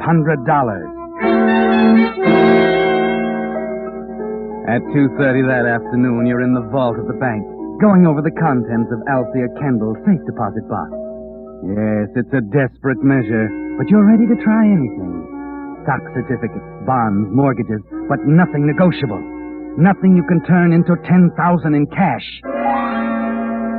Then, suddenly, you recognize something in the bottom of the box. An earring. A very old one with an emerald in the center surrounded by small rubies. You remember now. The mate to it was stolen years ago, and Althea has left it in the vault ever since undisturbed. There'd be no reason in the world for her to get it out again. It'll probably stay there till she dies.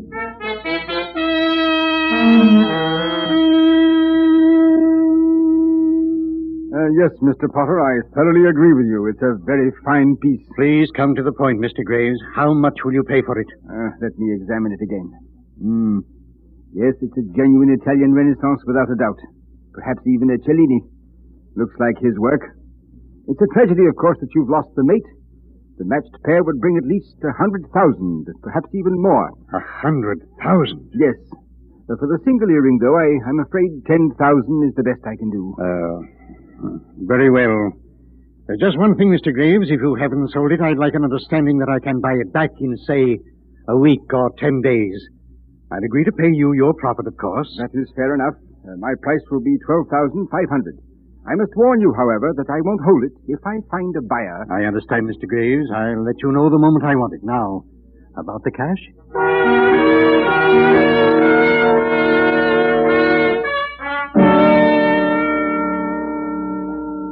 Yes, go on, Stratton. The 10,000 got here in the nick of time, Potter. But you're going to need the rest before you're through. How much? 50,000, roughly. You think the market will hold until, say, next Friday? I don't know. Can you have the funds by then? I'll get them, Stratton. I'll get them.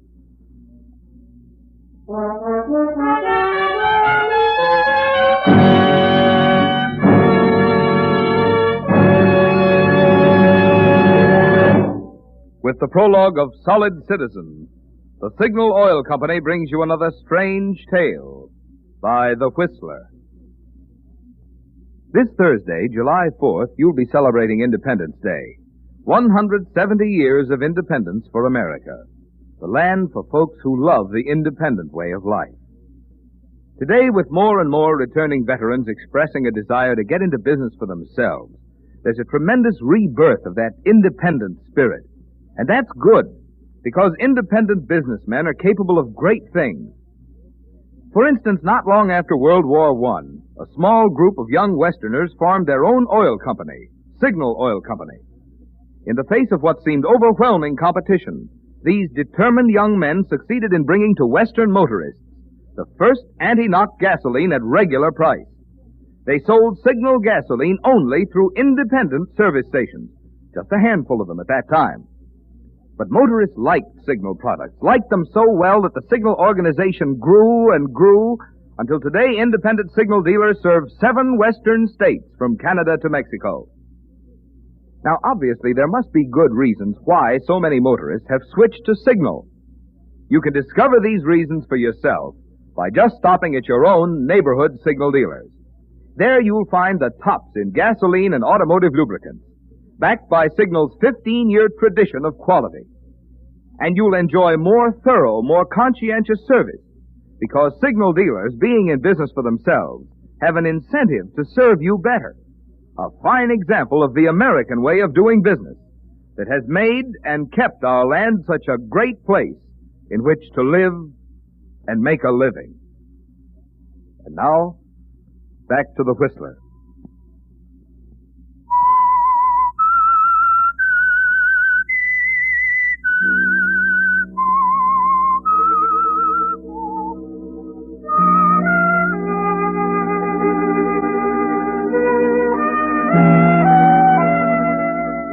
Well, Worthington, your good name is at stake, isn't it?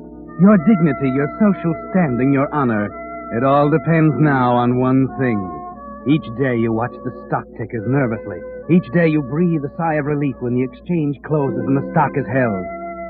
Yes, Worthington, only one thing can save you. Althea's answer to your proposal of marriage. Somehow you live through until Friday and hurry out to Althea's home. Althea. Worthington, it's good to see you. The suspense was unbearable, Althea. You have no idea what I went through. There were several times when I almost gave in. I even had the receiver off the hook at one point. I'm so awkward at this sort of thing. Why, Worthington, not at all. I think you're rather skillful. Why, thank you, my dear. It's very kind of you to say that. You do love me, don't you? Althea, you'll never know how much I need you. I've come to the crossroads, Althea. One way leads to you, to your love, to the happiness we'll find together. The other way to loneliness and misery. Althea. Yes, Worthington. You have decided, haven't you? Yes, Worthington, I've decided. It was a dreadfully difficult decision to make. I couldn't make it alone. You went to someone? Well, Dr. Strickland came to the house, of course, on his weekly visit. My heart, you know. Oh, yes, your heart. He didn't entirely approve. Oh, that's ridiculous. Your heart is... My heart is not very good, Worthington.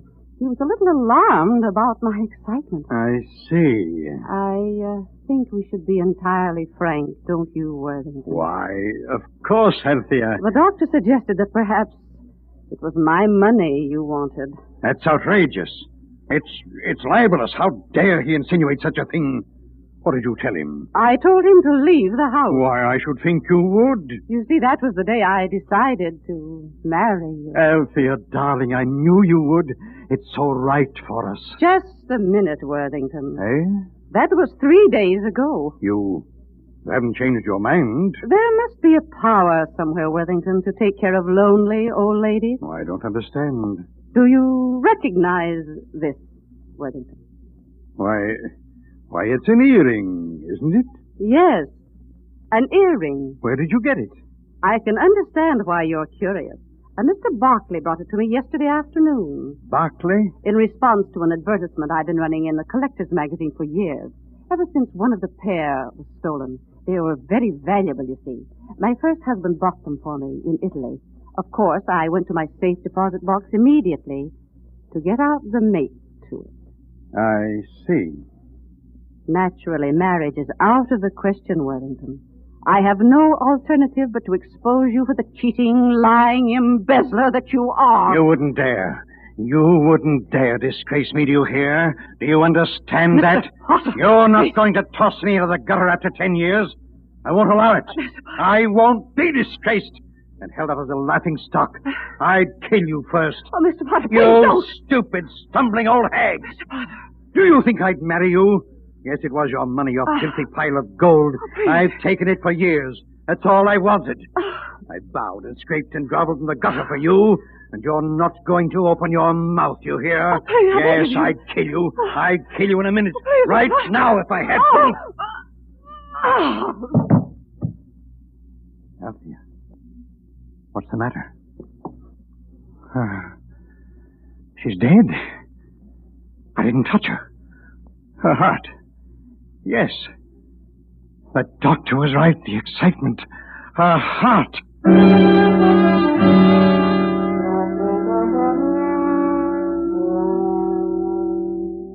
Yes, Worthington, she's dead.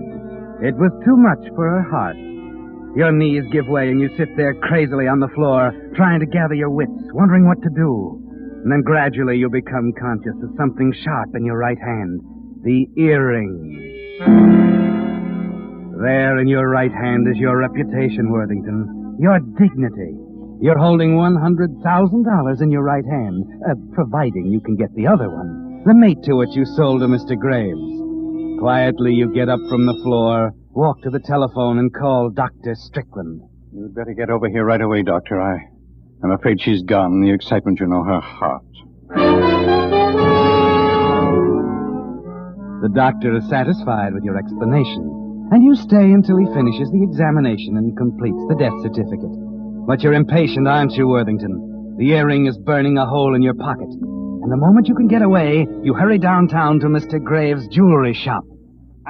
I'm sorry, Mr. Graves is out, Mr. Potter. But I tell you, this is urgent. It's a matter of life and death. I've got to get the mate to this earring. Oh, well, I can tell you about that, sir. Eh?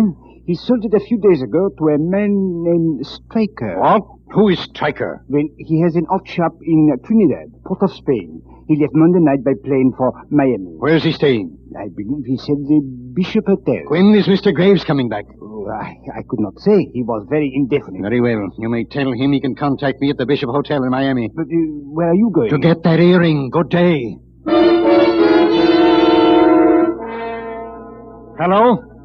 Now listen, Stratton, I'm only going to tell you once. Sell 500 shares immediately, regardless of the market, and have the cash ready for me in half an hour.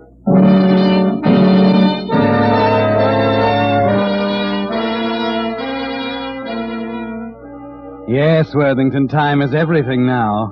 You're gambling for high stakes, aren't you? It's an 8-hour flight to Miami, but you don't relax for a moment. And long after midnight, you're hurrying again, this time in the lobby of the Bishop Hotel. A clerk is on duty. Please hurry, will you? It's very urgent. I've no time to lose. Stryker, you say? It's spelled with an I or a Y? Great heavens, I don't know. Try both of them. All right, sir. Now, let's see. Mahoney, Robertson, Seville, Stanley. Here we are. Algernon Stryker, spelled with an I. I don't give a hang how it's spelled. What room is he in? He was in 418. Checked out 5 days ago, Tuesday, I believe. No. Oh, but I have his forwarding address here if it'll help any. What is it? Number 22, Admiralty Road, Port of Spain, Trinidad.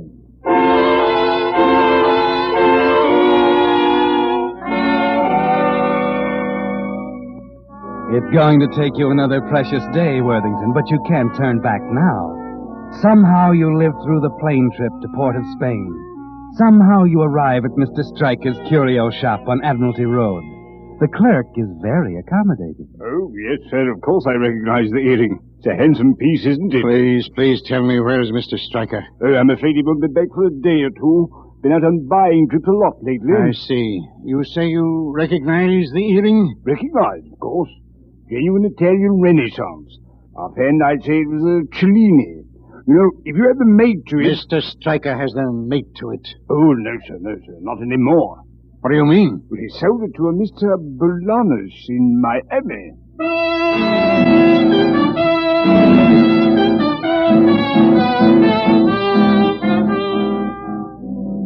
Back to Miami, Worthington. Back to the northbound plane and the address of Mr. Bolanos, the clerk gave you. You're tired now, aren't you? Very tired. And there's something else. A terrible, stabbing suspicion in the pit of your stomach. You have a premonition of what's coming the minute you take the earring and show it to Mr. Bolanos. Why, yes, of course, Mr. Potter. It's the same piece.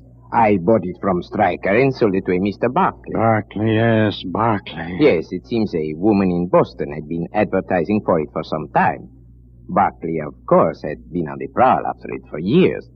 I believe he intended to sell it to her. I see. Is there anything else I can do, sir? No, nothing.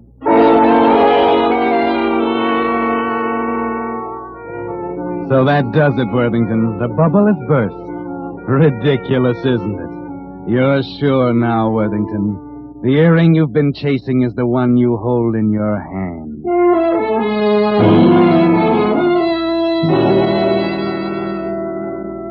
So there's no way you can save your honor.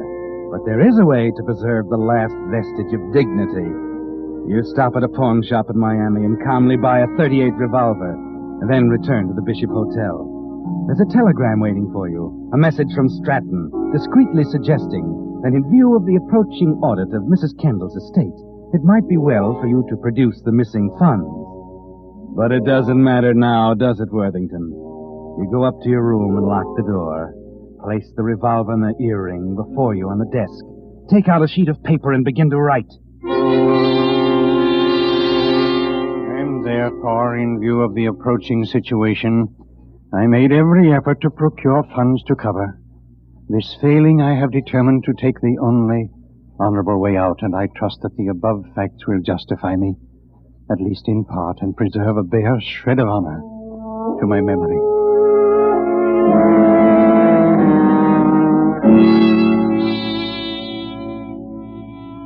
The earring slips off the desk as you write, but you don't even bother to pick it up. Calmly, deliberately, you seal the envelope and address it to the executor of Althea Kenyon's estate.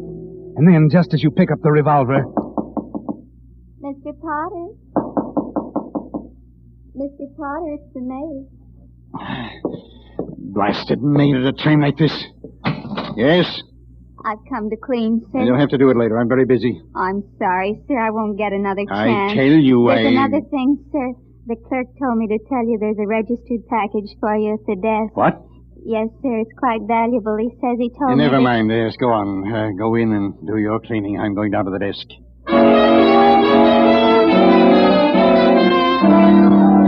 Where is it? Where is it, man? Hurry. Yes, sir. I put it in the safe. Just a moment. It was insured for such a large amount, I thought it best... Will you hurry? Yes, sir. Now, let me see. Here we are.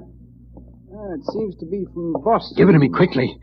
Now, why do they tie things so deuced tight? There we are. Ha! A letter. Sorry my clerk misinformed you. The earring was not sold to Stryker. I had gone out to show it to a client. On the afternoon you arrived, Stryker purchased several other items, but not the earring.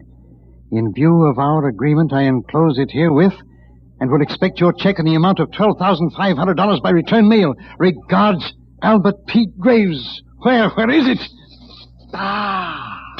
There were two of them after all.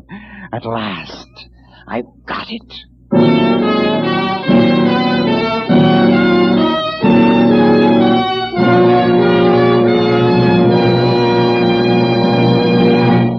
The Whistler will be back in just a moment with the strange ending of tonight's story.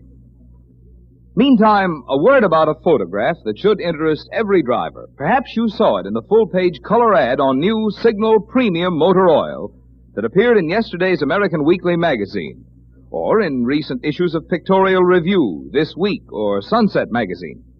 At any rate, this unretouched photograph showed two pistons taken from two identical motors, each of which had been driven for 79,000 miles.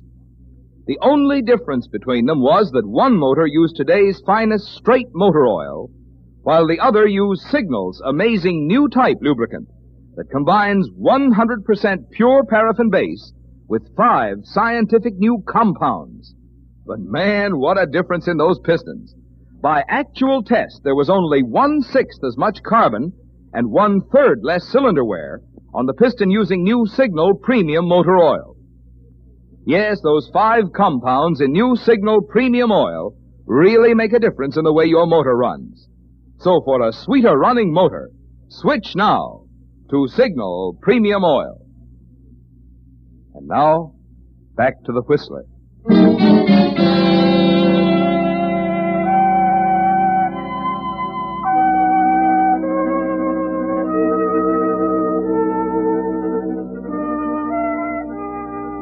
Well, Worthington, it was a wild goose chase, wasn't it?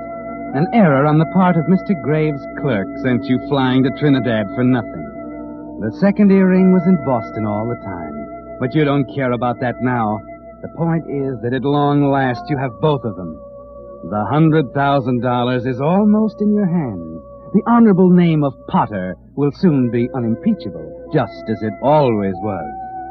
You stand at the hotel desk, excitedly holding the earring Mr. Graves sent you, and fumble in your pocket for the other one. Then you suddenly remember you left it on the desk while you were writing your letter. In a half minute, you're back at your room. Locked. The maid's gone. Let's see. Left it on the desk. It was here. I left it... Oh, yes, it fell to the floor. Must be here. Couldn't have disappeared. Let's see. It was there on the desk. Must have dropped so. Where is the confounded thing? Maybe under the radiator. No, not there. Perhaps the bed. Where is it? It must be here. It must be. What's that? Oh, the maid, of course. The vacuum cleaner. In the room next door. Oh, Mr. Potter, you gave me a turn. Get out of my way. Mr. Potter, what's I said get out of my way. Give me that vacuum cleaner. There we are. How do you get inside this thing? Oh, please, Mr. Potter, you'll get dirt all over the rug. Get away, I said. Blasted thing stuck. Well, no matter. Use a knife. Oh, don't rip the bag, Mr. Potter. Oh, please. Don't worry. I'll buy you a new one.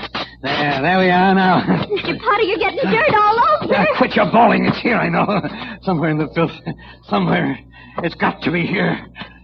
But it's not. What are you looking for? An earring, a gold earring set with an emerald. Here, like this one. The mate to it. Oh.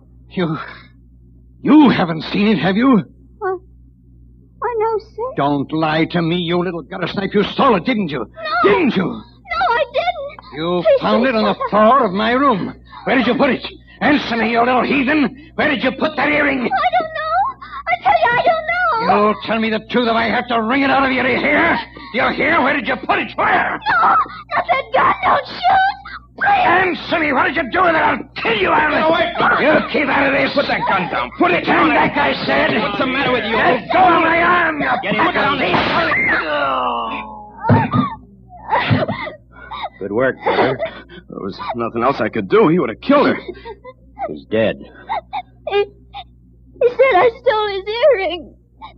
The mate to the one in his hand. That's all right, Ernestine. You don't have to worry, Porter. I saw the whole thing. Yeah, thanks. Guess we'd better put him on the bed. Give me a hand, huh? Yeah, sure.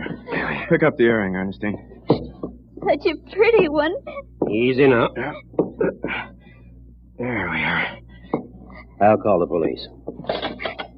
Hello? Hello, operator. Will you connect me with the police department, please? Scared me half to death. Gee, I wonder what it was all about. Oh, it's awful. Look here. Just finished writing a letter. Well, I guess the least I can do for the poor guy's mail it from. I thought he'd kill Oh, me. Ernestine, maybe you better sit down for a while, huh? What's the matter? Look, they're in the bed by his foot. Huh? Well, I'll be. Fell out of his trouser cup when we laid him down. It's the mate to this one. The other earring.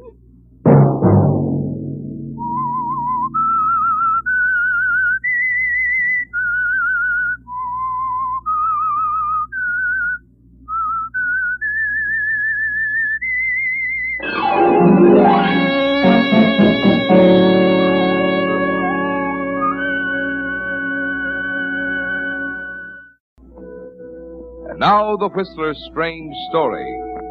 The affair at Stoney Ridge.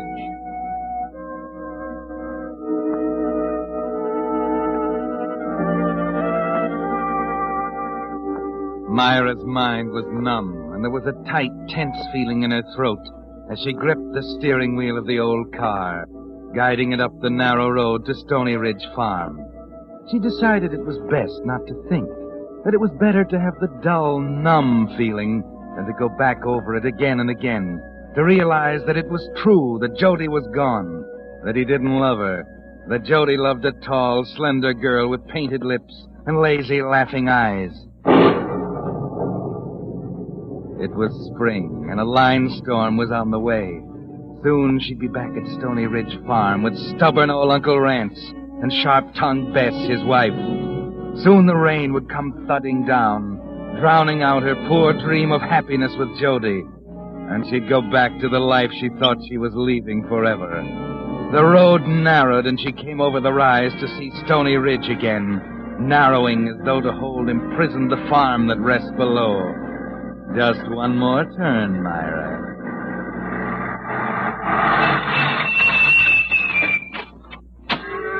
Don't forget your bag, Myra. The bag that holds your wedding dress.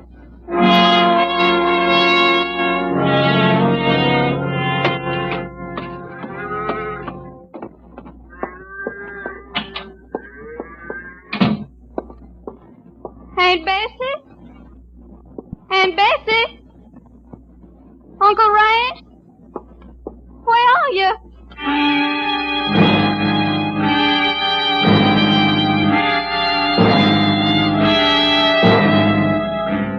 You wonder for a moment at the stillness of the house as you put down your bag and move into the kitchen.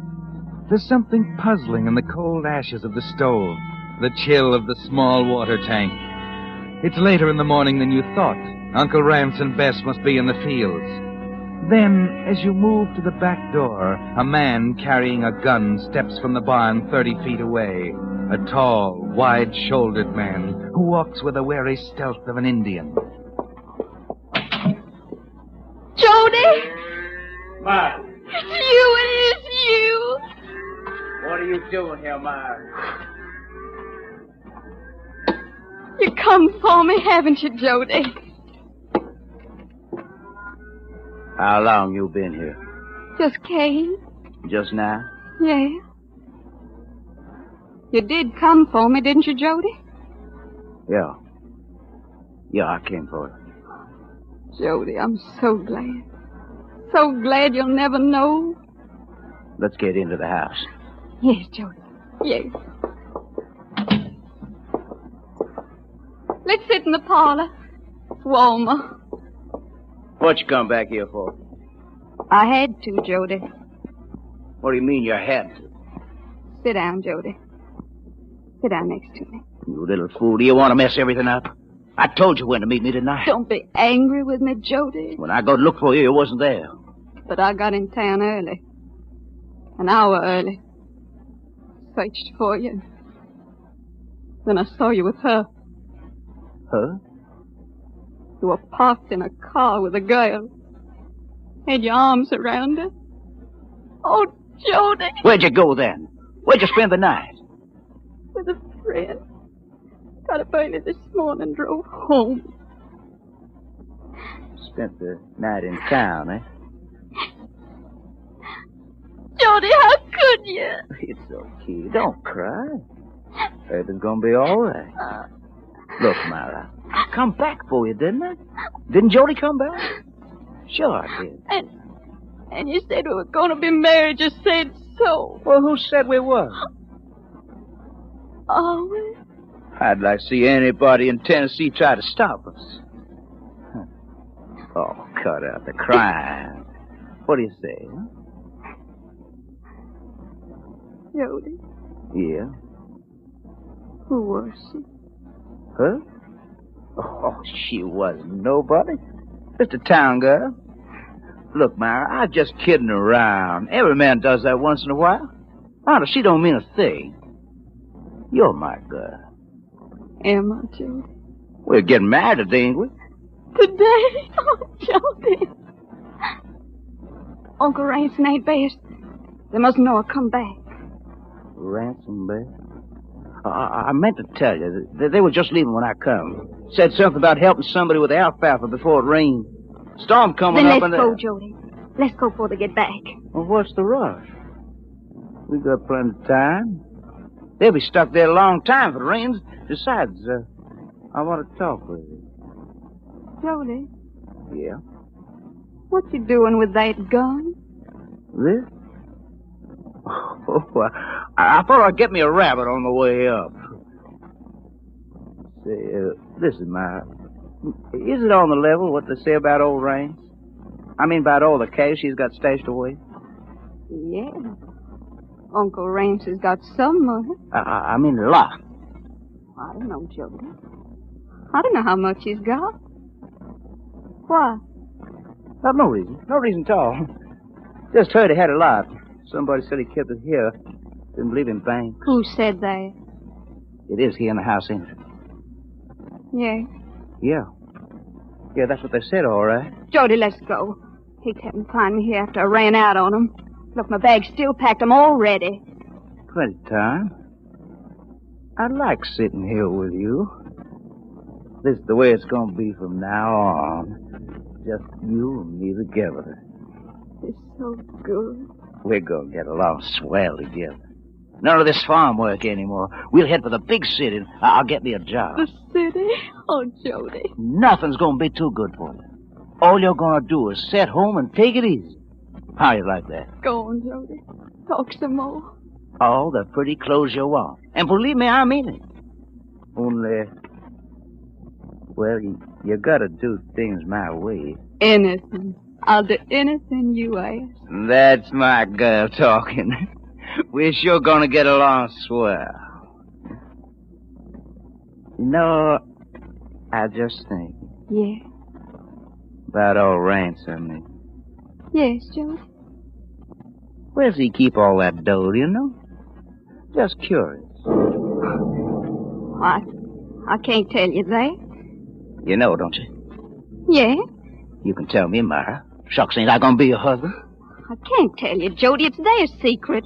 Wouldn't be right. What's wrong about it? Don't you trust me? Please, Jody. That's it. You don't trust me. Me, the man you're gonna marry.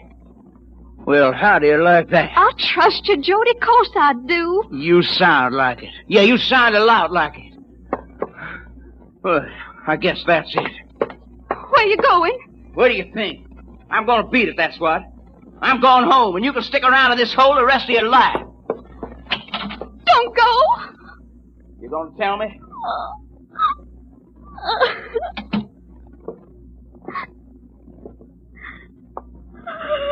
Look. What did old Rance ever do for you? Oh, besides, nothing but work you 12 hours a day and treat you like a dog. You don't owe him a thing, honey. Not a thing. Come on now, honey. Well, where is it, huh? No. I want that money, Myra. Jody. I'm gonna get it. Nobody, nothing is gonna stop me. What are you gonna do? Wait right here till Rance and Bess get back. They'll never tell you. Mean and stubborn, money hungry. They'll tell me. You don't know them. They'd rather die. They're gonna die. Jody. You think they can live after I get the money? They'd have me in jail an hour after they got to the phone. Jody. Oh, no, you mustn't. Oh, I'll tell you. You mustn't harm them. Well? It's in the cellar. Now you're talking. Well, what are we waiting for? The cellar's locked. We'll have to get the key. Okay. You'll find it on the shelf of the hall closet upstairs. Right-hand side, I think. You're not skipping out on me while I'm up there. Think I'm a sucker? I'll be waiting right here, keeping an eye on the road below. All right, Jody. I'll get it. Get going then. And listen, don't go fooling around up there. You just find that key and come down. Right down, you understand? Yes. Yes, I understand.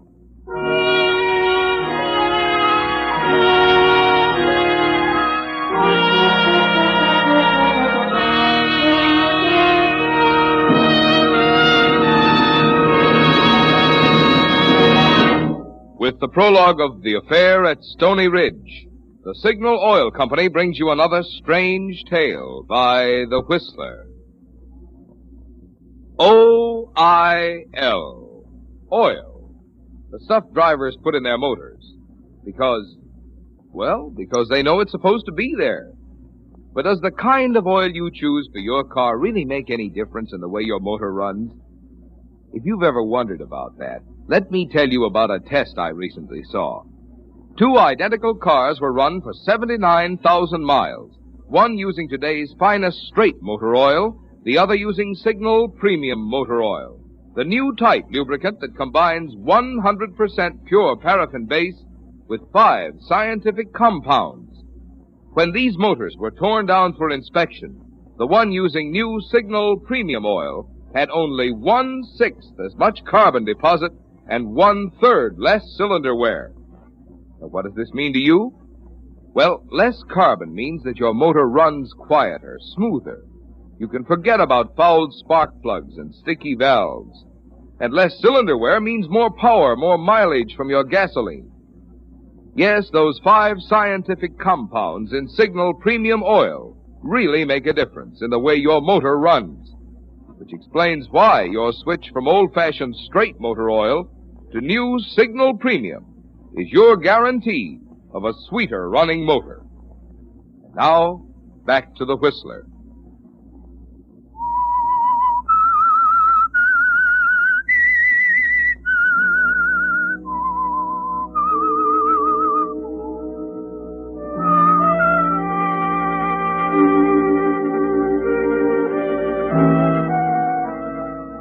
Well, Myra, it's hard to believe that this man, this strange, savage creature is Jody. You're Jody, the man you love. He's waiting for you downstairs now as you start up to the closet to get him the key to the cellar where Uncle Rance has hidden his money. It's all been so bewildering. The sudden, breathtaking way you fell in love with Jody. The shock last night when you found him with a laughing-eyed girl. His concern over the money. As you start up the stairs, you try desperately to believe that Jody is playing a game, a weird, crazy joke, that soon he'll call to you and say it was all in fun. You stop on the stairs for a moment. What are you waiting for, Myra? No, Myra. This is no game. This is real.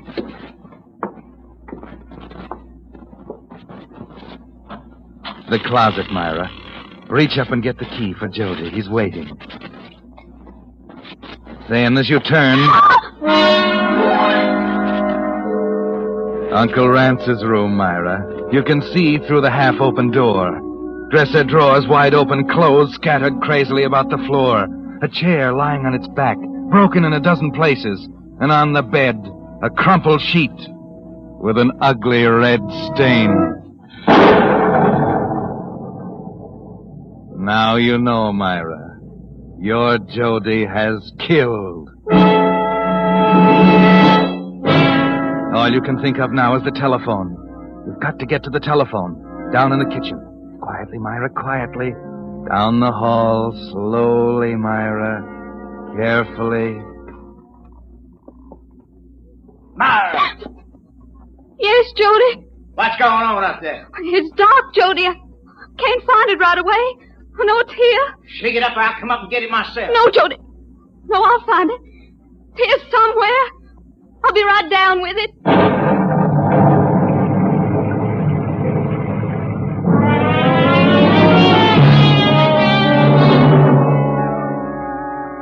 The rain is coming down hard now as you move silently down the hall to the back steps leading to the kitchen. Jody had never meant to marry you, had he, Myra? It was a trick to get you away from the farm so he could commit his crime without a witness. The rain, Myra, the blessed rain. It'll cover the sound of the creaking stairs. Slowly you start down. 3 more steps. And into the kitchen. Now, easy, Myra.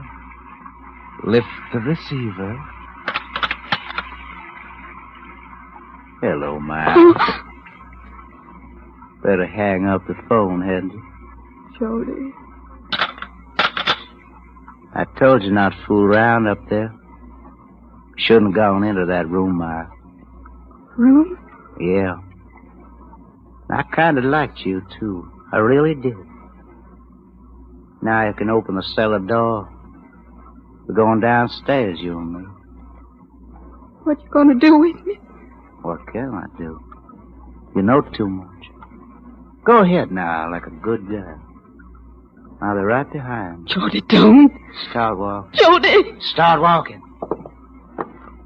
Mm-hmm. Who's that? I don't know. Quiet. Listen. Mm-hmm. It's Benson's horn. Benson. An old friend, Uncle Raines. What's he want? I don't know. Don't make a sound. We'll wait here till he goes away. Keep your mouth closed if you know what's good for you. He comes in the back way, I'll get him. And I mean get him. But he will. He always does when nobody's home. Then it's going to be too bad. Let me talk to him. I'll send him away. I won't let him in. That's up to you. Tip him off or let him in and you know what happens. I promise I won't. I'll be right next to you behind the door. I'll be listening and watching. Now open it. Hello, Myrie. Thought nobody was to home. They're gone. I mean Uncle Raines and Aunt Bessie. They're helping the Biddles get in the alfalfa. Ain't here, huh? I'd ask you in, but Aunt Bess just washed the kitchen floor. Well, last night... Don't know as I blame you. Anyway, I just stopped for a second. What's the matter, girl? You look sort of peaked. I'm all right. Look peaked to me. What you need's a big cup of sulphur and molasses, most like. Well, tell Rance I was around. I will, Mr. Benson. Nothing I can do for you in town? No. No, thank you, Mr. Benson. There's nothing you can do for me in town. Well, I better get out of the rain. Bye, Myrie. Bye.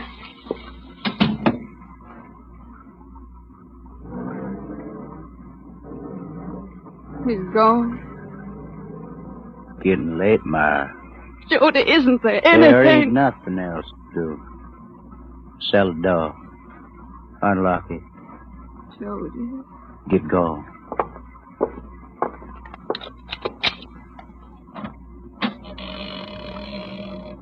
Start walking down. I'm right behind you.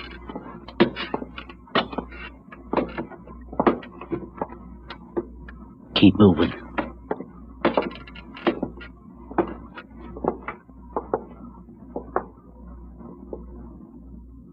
Well? There it is. Up there on the top shelf. Old leather trunk. Get it. I can't reach it. It's up much too high. Get a chair. Now get up there and pull it down. It's heavy. I said pull it down. I'm trying to, Jody. I can't move it. You ain't half trying. Get off from that chair. Go on, now get off. Now hold it steady while I get up there. I said hold it steady. It is heavy there. I'm getting it, though. It's coming.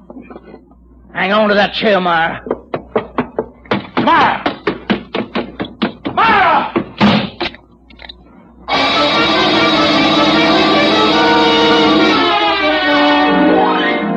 You're free, Myra. He's locked in the cellar and you're safe. Quick now, start your car. You fumble for the ignition switch. The keys, Myra. The ignition key's in your purse and the purse is in the house. You'll have to go back. My purse in the kitchen. I'm sure I left it. It's not here. He's pounding on that door, Myra. He'll break through in a minute. Where did I? It's in the cellar. I took it with me. The door's giving way. Nothing to do now but hide behind the sofa. Myra! Myra! The door. She's out of the car.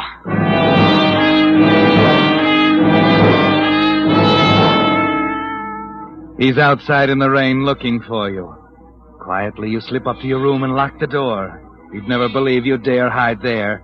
You can see him through a crack in the window out by the car. It's quiet now. Nothing but the rain and the bawling of the cattle outside. Then he turns and comes back in the house. You stand there tense, waiting for the nightmare to begin again.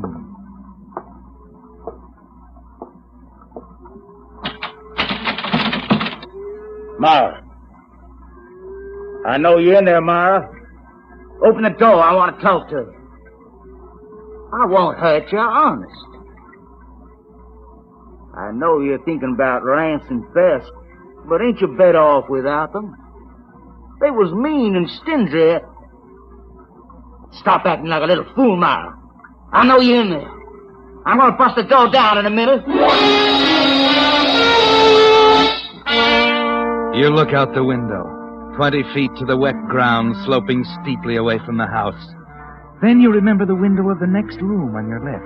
By leaning far out, you can just reach it. You hear what I said, Myra? I'm going to bust this door down. You get your finger under the sill and push. And slowly the sash rises. Quietly, you let yourself out, hanging onto the sill, letting your body swing into space. You get hold of the sill and pull yourself up and into the room. Now, gotta get down to that phone. You're a clever kid, Myra. No, you don't. Let go of me. Help! Shut up, Myra. Kill you if you open your trap once more, understand? Okay. Now, where's that money? In the suitcase. It ain't in the suitcase. Where'd they put it? I thought it was. Don't lie to me. Where'd they put it? Jody, I don't know. I can't. I'm dizzy. I feel faint, Jody. Where did they put it? Let me sit down. Let me... Answer me. Did you hear what I said? You're going to tell me where old man Raines hid that money, and I have to beat it out of your skull. Listen to me, Myra. Where did he put it? I'll kill you, so help me. Where did he put it? Where? Where did he put it?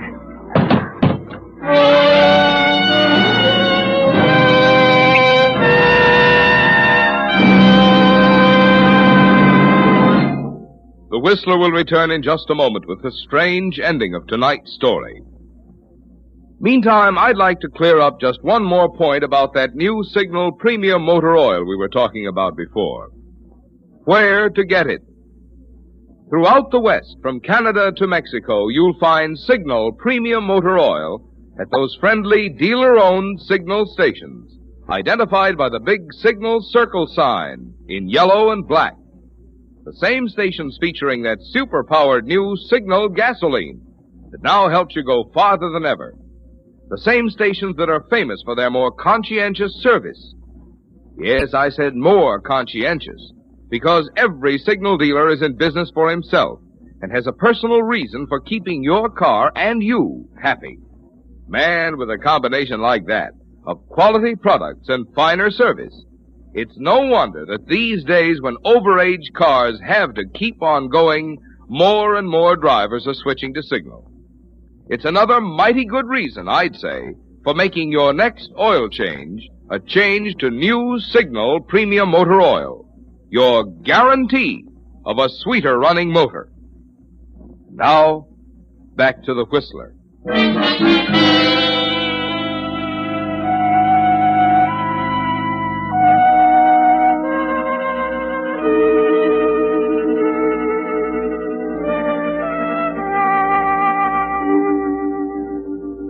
The last you remember, Myra, is Jody leaning over you, shrieking that he'd kill you if you didn't tell him where the money was.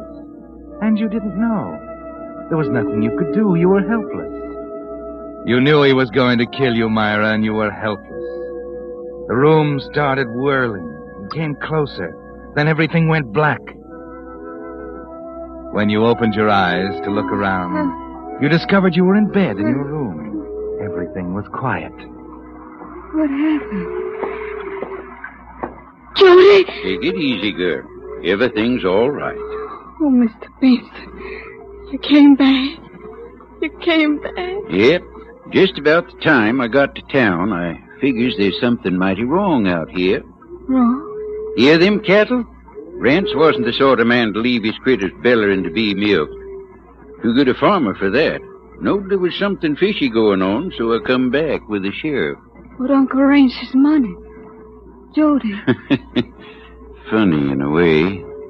I guess 'cause I've been advising Rance for years on his money matters, I'm the only one he ever told where he kept that money.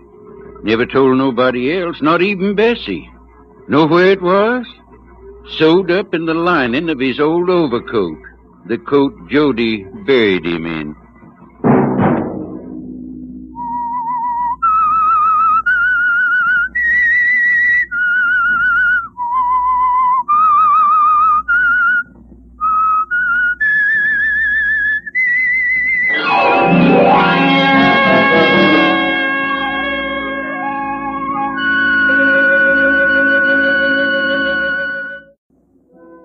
And now the Whistler's strange story. 6-letter word for death.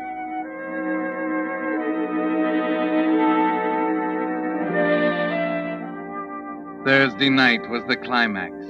Every element in the marriage of George and Priscilla Haynes came to a sharp focus on that foggy Thursday night.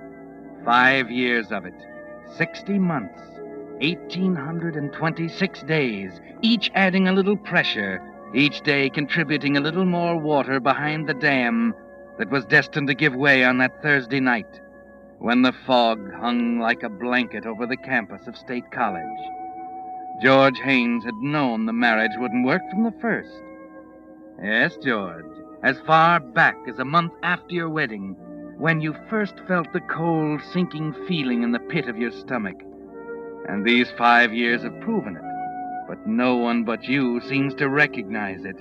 No, George, not even Priscilla. George. George, I'm talking to you. Oh, I'm sorry, Priscilla. George, what's a 4-letter word meaning former? Oh, please, dear, I'm awfully busy and... Just this one. You say 4-letter word meaning former? Yes. Let's see, try erst. What? Erst. E-R-S-T. That's a silly word. You sure? You might try it and see. E-R-S-T. Looks funny. Now, I've got to get to this lecture for tomorrow, dear. Let's see. Better open with the pages work on Cambodia. There's Angkor Wat, of course. Fundamentals first, general aspects. George. Distinction from South Chinese. Yes, of course. George, Yes, dear. I'm stuck again. There's a 6-letter word. Priscilla, darling, I've really got to get at this. Would you mind, Oh, please? don't be a stuffed shirt, George. Just this one. All right, Priscilla. Just this one.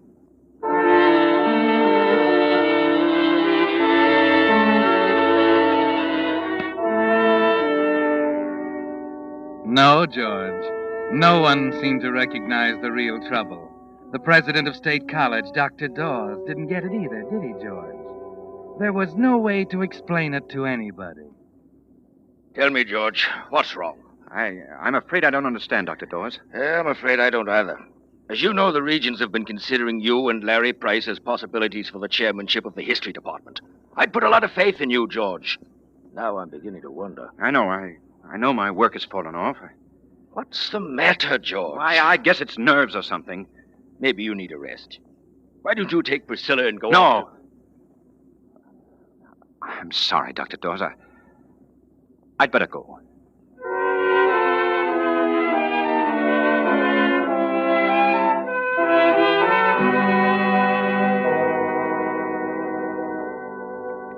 Darling, I'm glad you're home. Hello, dear. Larry tells me you've declined the faculty dinner. I told him there must be a mistake, George. Surely we're not... It's not a mistake, Priscilla. My work is in such bad shape that I've got to get down to business. But everyone will be there, dear. Larry and Anne and all the rest. They'll think something's the matter. But don't you see, Priscilla, my work is more important. Oh, so that's it. Your work is more important than my happiness. You don't care, do you? You just as soon wrap yourself up in those stuffy... All right, we'll go. I can't understand why we have to go Priscilla, through this. please!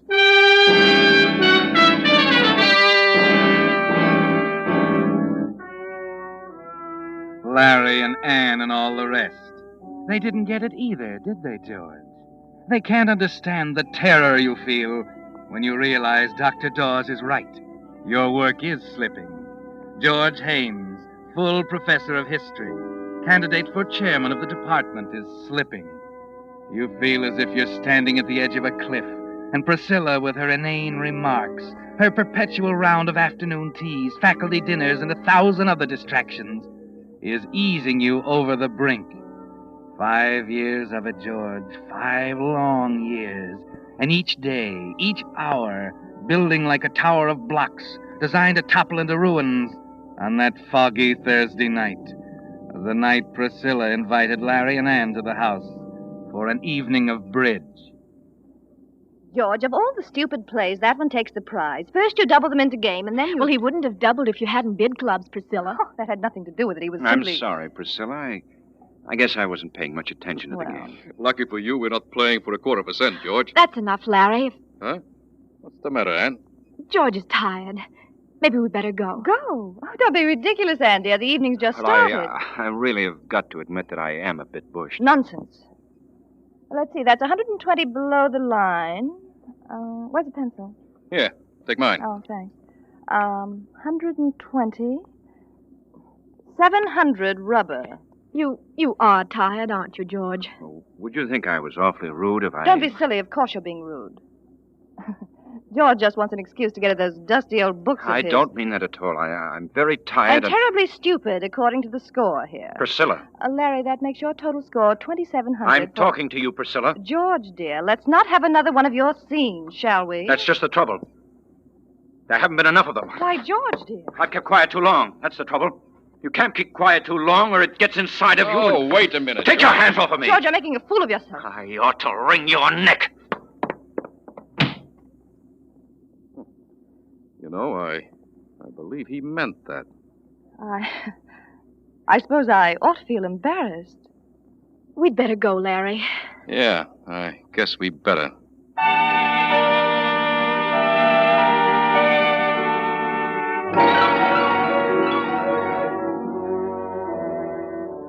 So the blocks toppled, didn't they, George? You've spoken your piece, told Priscilla you could wring her neck, and you almost feel as if you could, don't you? She won't speak to you now, and for the first time in 5 years, the house is silent. Larry and Anne have gone home to the house next to yours on Faculty Row. Outside, the fog is cool and clean, and you suddenly want to lose yourself in it, to feel it press around you and clear some of the haze out of your mind. 15 minutes later, you find yourself near the bell tower on the campus.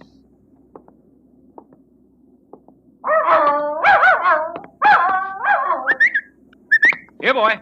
Here, come on. That's a fella.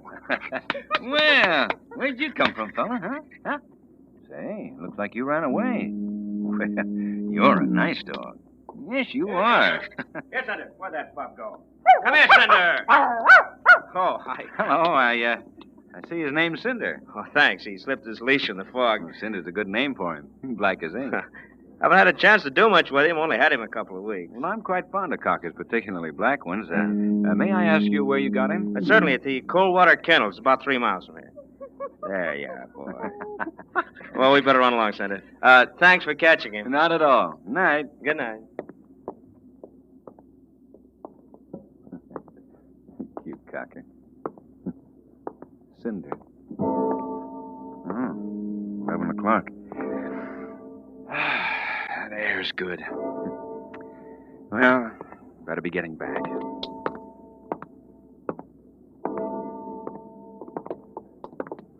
Oh, I'm so sorry. I didn't see you in the fog. Here, let me help. Anne!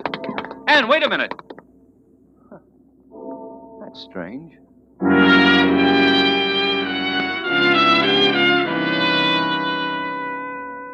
Yes, George, that was strange, wasn't it? You're sure it was Anne, as sure as you could be of anything in that fog. But why should she run from you? Why should she scream when you reached out to help her? You're puzzled as you turn and start for home, and worried. The fog takes on an ominous quality, closing in on you, causing you to hurry faster and faster as you get closer and closer to home. It's been a strange evening. The quarrel with Priscilla, Anne's terror when she ran into you. Then, 10 minutes later, as you arrive back at the house and open the door, it suddenly takes on a horrible meaning. Priscilla?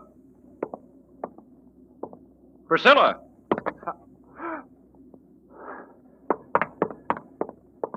Priscilla! Priscilla! Dead. Strangled.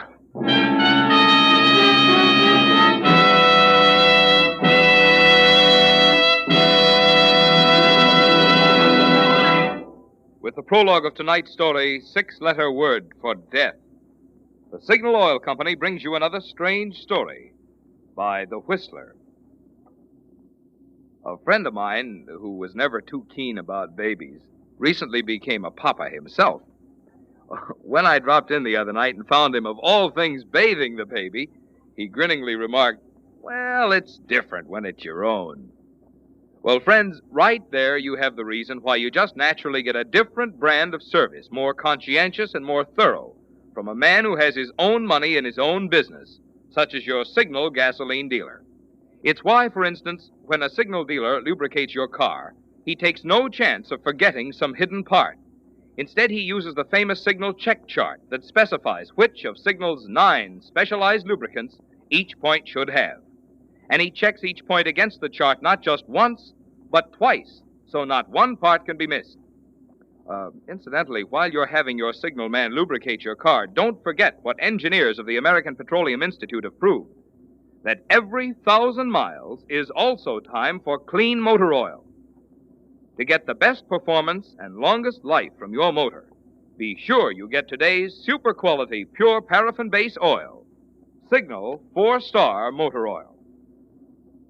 And now, back to the Whistler.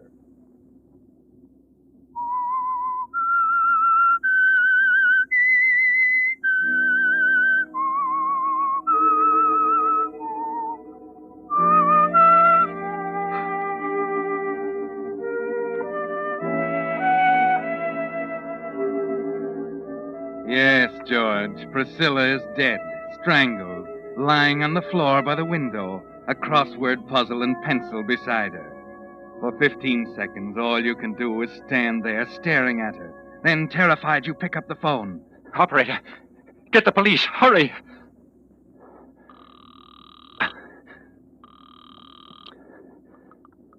Police station, Sergeant Holland. Hello. Hello. Police station, Sergeant Holland. Wait a minute. Good Lord. I've kept quiet too long. That's the trouble. You can't keep quiet too long or it gets inside you. You're making a fool of yourself. I ought to wring your neck. Gotta get away. Get some air. Get out of here. Well, Professor, what's the hurry? Officer Gavin. What's up? Nothing, officer. Well, what's the matter? You look pretty worked up. But there's nothing wrong. Nothing at all, officer. Good night, Gavin. Hey, wait a minute, Professor. That's funny.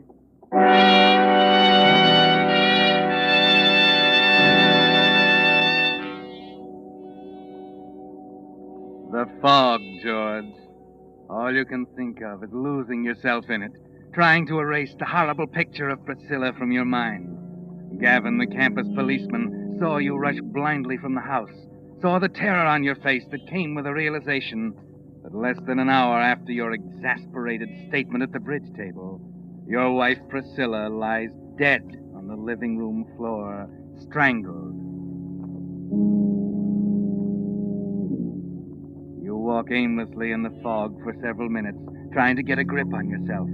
Then finally you realize you can't go on this way, and you force yourself to go back to the house, back to the living room and the chair by the window.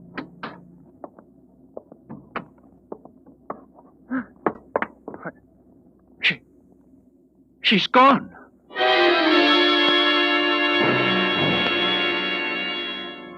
It's like a nightmare, isn't it, George? The body's gone from its place by the living room window. Frantically, you search the house and finally discover it in the bedroom, stretched out on the floor. And something new has been added, George. One of your silk neckties is tightly knotted around her neck.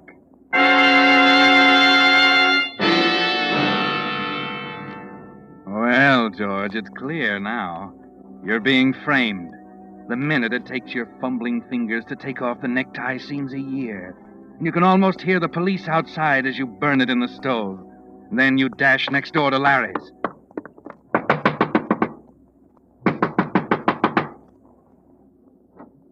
Larry. Well, George. Larry, you've got to help me. I don't know what's behind it, but... What's the matter? What are you staring at? What's that in your pocket, Larry? Huh? Oh, this? Yes. My pencil. Why? Your pencil? Yeah. What's wrong with that? Say, what's happened, George? Tell me. Nothing, Larry. Nothing.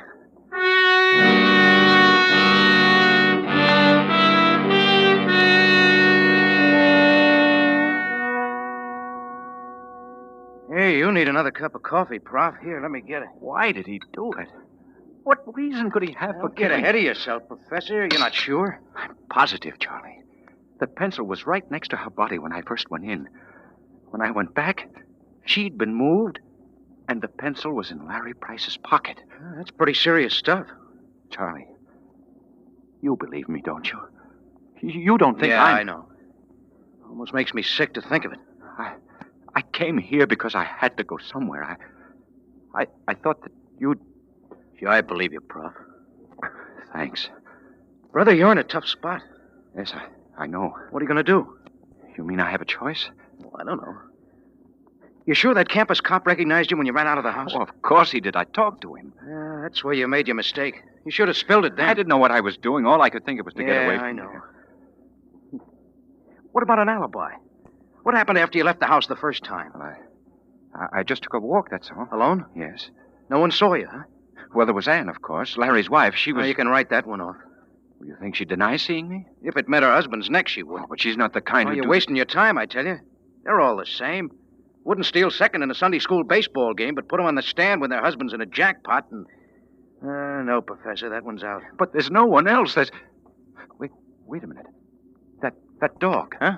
I saw a black cocker and talked to his owner by the bell tower. He'd remember me. Well, who is he? I don't know his name. Oh, great. But the dog came from the cold water kennels. Oh. Did you see anyone else? No. After that, I started back. I didn't see anyone until I ran into Gavin when I left the house again. Oh. That's a pretty important dog, isn't it? I guess it is.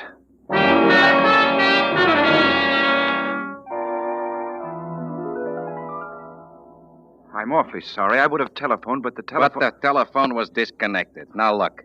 It's 1 a.m. in the morning, and I have no intention... Wait a minute, will you? I told you this was a matter of life and death, or we wouldn't have come. My good man, the cold water kennels deal exclusive in Cocker Spaniels. Over 100 dogs we have. More than half of them are black. How in thunder do you expect But me he to... said he bought in 2 weeks ago. Look, we've sold 30 dogs in the last 2 weeks. You don't know the man's name, don't even know what he looks like. You come here and get me out of bed at 1 a.m. in the morning and expect me to make miracles with a sales record. It don't make sense. All right, Mr. Coldwater. Come on, Professor. Believe me, I'm sorry, but if you only had something else to go on... Wait a minute. The dog's name was Cinder. Does that help? Yeah, there was a man. Wait. Called him Cinder. I remember now. Uh-huh. Who is it? Got it here. A man by the name of Morgenstern. He's new here. Staying at the Penn Hotel.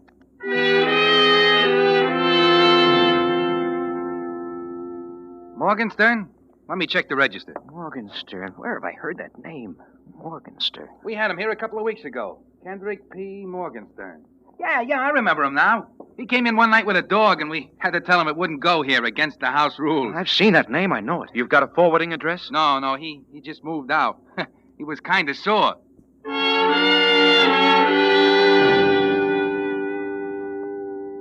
It's 3 o'clock, Charlie. Yeah. Kendrick P. Morgenstern. I remember seeing the name. It's such a funny handle. Well, try and picture it. You sure you saw it? Oh, yeah. Well, was it printed or written? Maybe a sign on a store window? It was written. I remember the K was funny. Well, it was a signature then. You saw him sign his name. Sure. It was a check. That's right. He came here to cash a check this morning. Wait a minute. You sent the deposits? No, I didn't. Where is it? In the safe. And it's got his name and an address on it.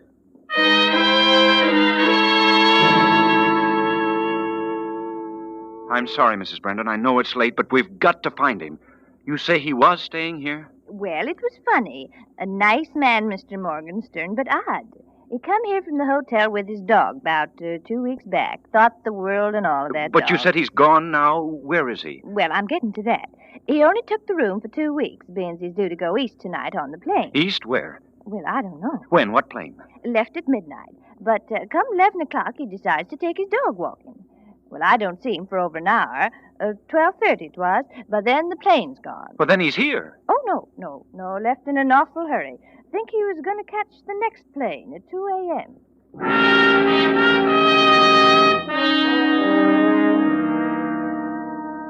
But I've called all the other lines. Haven't you a record of a canceled reservation on the midnight flight? Very well. Thank you. Something's haywire somewhere, Prof. Oh, it's useless, Charlie. Nothing else I can do. What time is it? 4:30. You better go home and get some sleep. Oh, that's okay. Gosh, Prof, I hate to give up. Well, there's one chance left. What's that? Ann Price.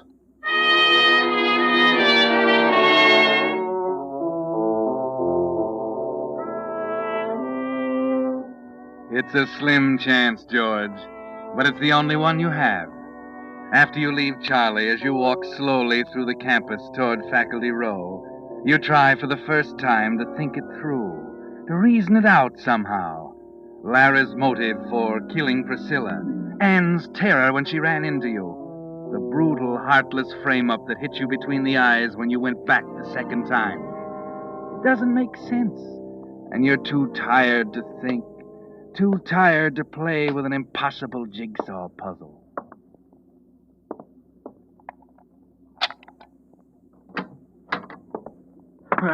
Professor Haynes? Why, yes, Schultz Homicide Squad. You know Mrs. Price, I believe. Hello, Ann. Hello, George. And Gavin, the campus policeman? I saw Professor Haynes earlier this evening. Nice of you to come back, Haynes.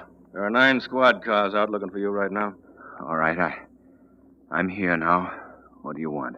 Why did you burn that necktie? Well, I didn't know that... It was used to kill your wife, Haynes. We found some of the ashes. Some of the threads were left on her neck. You tossed it in the stove, didn't you? Well, I'd rather... Did you burn that tie? Yes. Yes, I did. All right, Haynes, that's all we want to know. No, wait a minute. You can't. I can explain. Listen, Lieutenant, please. Anne, you're my last chance. You've got to help me. Tell them. Tell them you saw me on the campus. You know, Anne, by the clock. You've got to help me, Anne. Tell them, will you? Oh, George, I don't know what you're talking about.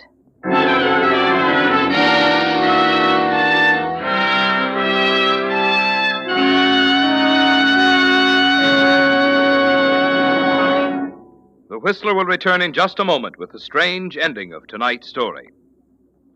But now, in honor of the Boy Scouts of America, our sponsor, the Signal Oil Company, has asked me to bring you a special message. What is a Boy Scout? Well, a Boy Scout is a boy who keeps himself physically fit. He avoids alcohol and tobacco. He guards his tongue from loose speech or boasting or a sacrilege. When he speaks of anyone, he tries to speak well of him. His scout good turns to someone each day make him many friends, for the way to have friends is to first be one. He always tries to be a useful citizen. He helps his community. Another big thing a scout enjoys is camping. There he finds fun in games or swimming, finds new friends in woods and other fellows. And there among the trees or under the silent stars or by the campfire's ruddy embers, he dreams out his great tomorrow. Those excerpts from the Scout Handbook tell you better than any words of mine why the Boy Scouts deserve your wholehearted cooperation. Tell you why. If there's a boy in your family nearing the age of 12, you could do him no better turn than to encourage his joining the Boy Scouts of America. And now, back to the Whistler.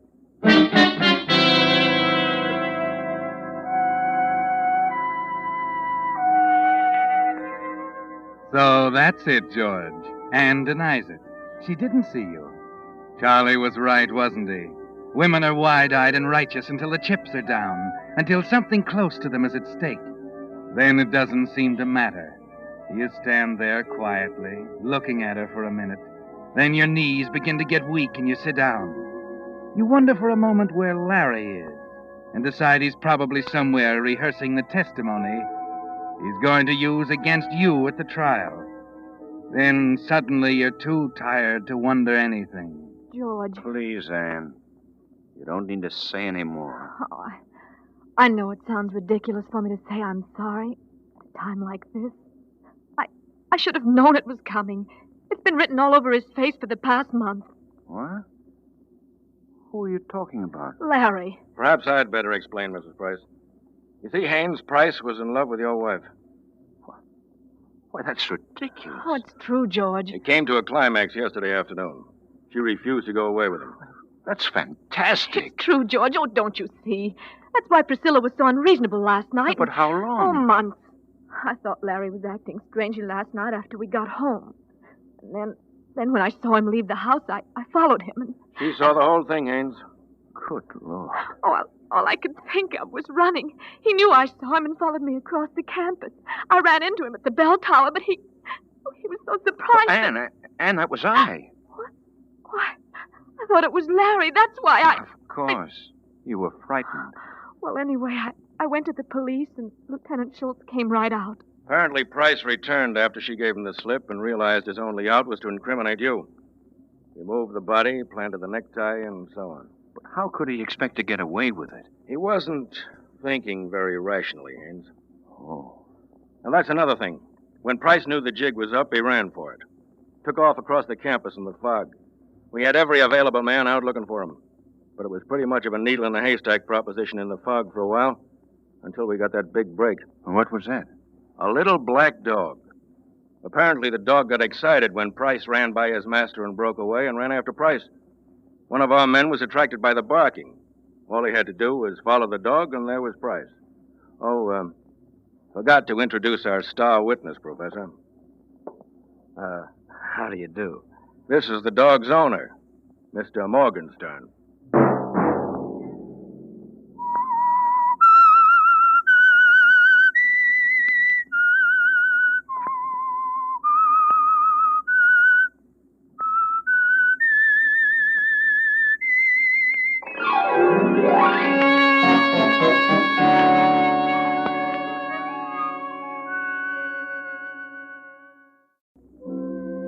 And now, the Whistler's strange story. Lucky Night.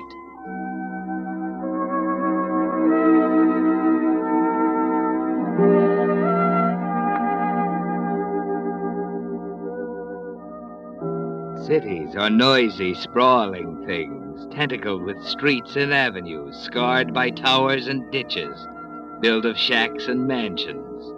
They combine the beautiful and the ugly.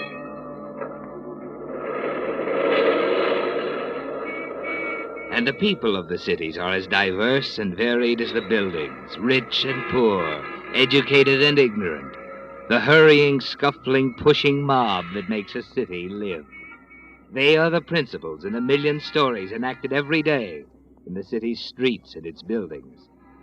Here, for example, is the beginning of one story. A man running down a street in a cheap section of the city just after nightfall. He darts across a narrow street without looking. He comes to the intersection of a street and alley, just as a car turns the corner.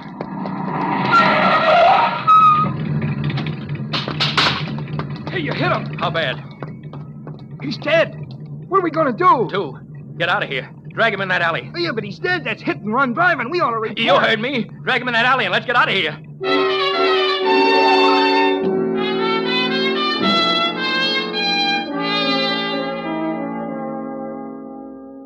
Yes, the man lying dead in the alley marked the beginning of a story. A very important story to Mr. and Mrs. Craik, Albert and Carolyn. Two lovely people who run a boarding house a few blocks away. It's a vital story to them because it involves money. And anything that involves money is more important than life itself to Mr. and Mrs. Craik. And another thing, Albert. You gotta go up and see Mr. Sedgwick right this minute because he ain't paid his rent for next week. He's a new boarder, and it's best we show him right off that we ain't going to put up with back rent. Yeah, it'd be a lot better if we could get that Mr. Sedgwick out of here. I don't like the looks of him. Besides, he burns the electric too much at night. It's getting so too honest people ain't able to run a decent, respectable place no more. Yeah. Well, anyhow, you go right up and see that, Mr. Sedgwick. And if he ain't got the money, out he goes. I don't like the way he looks at me, Caroline. He has got a funny way of looking at people. But that ain't got nothing to do with the rent. And you tell him... Who's there? Your star boarder, Mr. Campion. Oh, dear, now what does he want? Good evening, Albert. Caroline. You ain't to call us by our first names. I told you that. A friendly gesture on my part, Mr. Craik. But I didn't descend into these charming quarters of yours to discuss the amenities of nomenclature. Now, you stop that fancy talk. And don't bring that cigarette in here. You ain't been smoking in bed now, have you? No, but it's an idea. At least the feeble glow would provide more light than the ceiling fixture. Yeah, you're complaining again, and you're getting a good room at a reasonable rent. There ain't many boarding houses in the city where you No, get... you're right. There aren't many boarding houses in the city where the boarders have to race home at night to make sure they can get their evening paper. Or where the owners get up at 4 a.m. to steal the cream off the milk. Are you calling us thieves? No, I don't think so, Mrs. Craik. I'd have to qualify that. Sneak thieves, I should say. Oh, no, stop it. Let's don't argue about it. What about the hot plate in my room? What's the matter with it? It belies its name, Mr. Craik. It is no longer a hot plate. It has become a refrigerator. You broke it. In the passage of time, sweet Caroline, mechanical and electrical appliances get out of order. But we can't get parts, Mr. Campion. All right. Let's get to something else. The bedspread, for example. It has become one of the most exciting games I've ever played, to find a spot in the spread free from holes. It embarrasses me when I have guests. We can't afford a new one, Mr. Campion. We shall forget the bedspread and take up the subject of the ceiling fixture. That ain't broke. Well, not exactly, but it certainly is eccentric. It goes on and off, Mr. Craik, like a lighthouse. Though guaranteed to be untouched by human hands, yet it flashes ambitiously and energetically. You keep finding fault with everything. I am not alone. And now that I've registered my complaint, I shall retire to the damp chill of the crypt I occupy, and for which I pay $68 a month. If you don't like it, you can get out. That, Mrs. Craik, is a line which becomes you well. Good night. Young puppy. For 2 cents, I'd... Such extravagance. And from you, of all people. Good night. Well, I never... Albert, As soon as we can, we'll put him out. Carolyn, it might be hard to rent that room, and he does pay regular. Well... Oh, Mr. Sedgwick. You go right up there and get the money from Mr. Sedgwick. Now, Carolyn, maybe he'll bring it down. Night ain't over yet. You're scared of him. I don't like the way he looks at me. We'll both go. All right.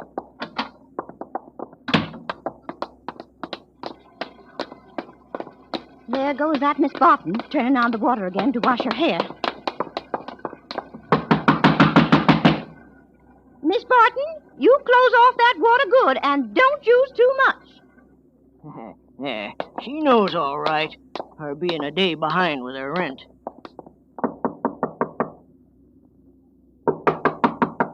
Mr. Sedgwick? Mr. Sedgwick! Your lovely knuckles, Caroline. You'll skin them. You keep quiet. Wouldn't you rather I told you that Mr. Sedgwick went out? How do you know? He went out the front door some time ago. Now go away and stop pounding. I have work to do. I'd like to slap that smart alecky Mr. Campion's face for him. Never mind, Carolyn. Let's go for our walk.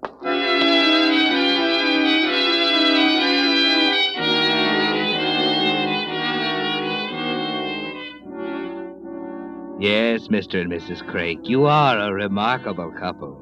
You do take the cream from the milk, and you do read the newspapers before the boarders get home to save a couple of pennies. And now you go for your walk. Not for exercise, though. It's to save electric light bills.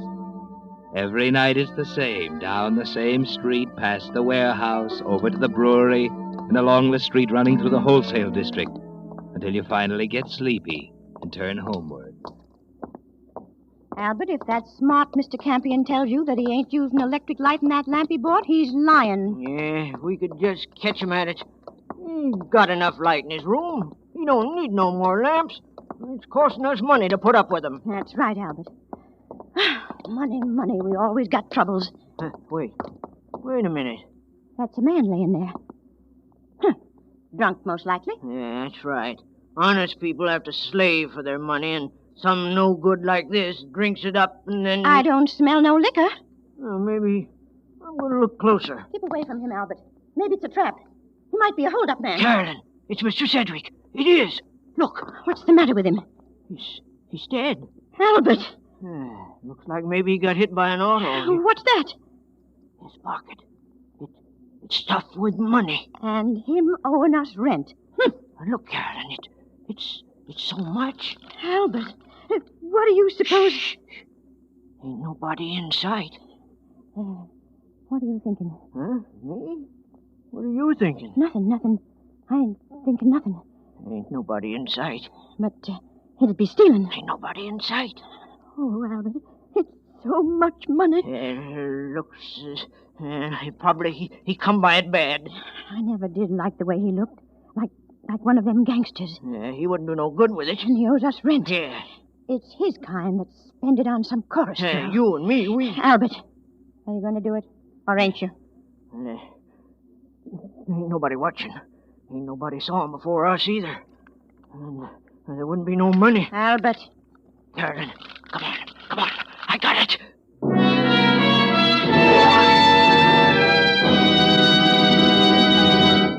With the prologue of tonight's story, Lucky Night, the Signal Oil Company brings you another strange story by The Whistler. If you're a Whistler fan, you've heard me say that with new Signal gasoline, you now go farther than ever. But if you've gotten the impression that drivers interested in mileage are the chief buyers of Signal gasoline, you'll be interested in a little experiment I conducted this week at a Signal station, asking customers why they preferred Signal gasoline. An engineer in a 1942 Buick told me that new Signal helped him get maximum efficiency from his motor. The driver of a 1937 Ford told me that with new Signal in his tank, his tired old car actually felt young again.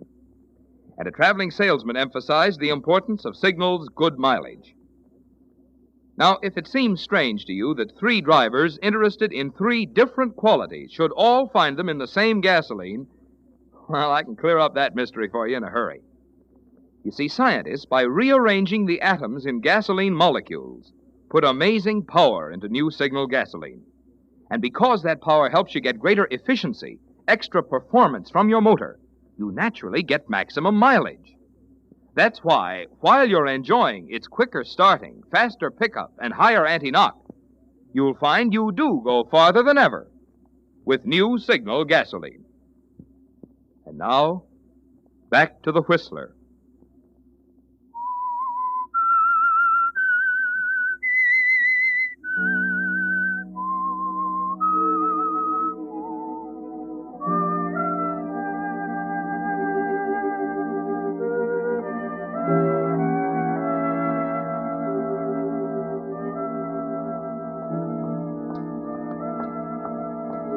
So you've taken the money from Mr. Sedgwick, Albert and Carolyn.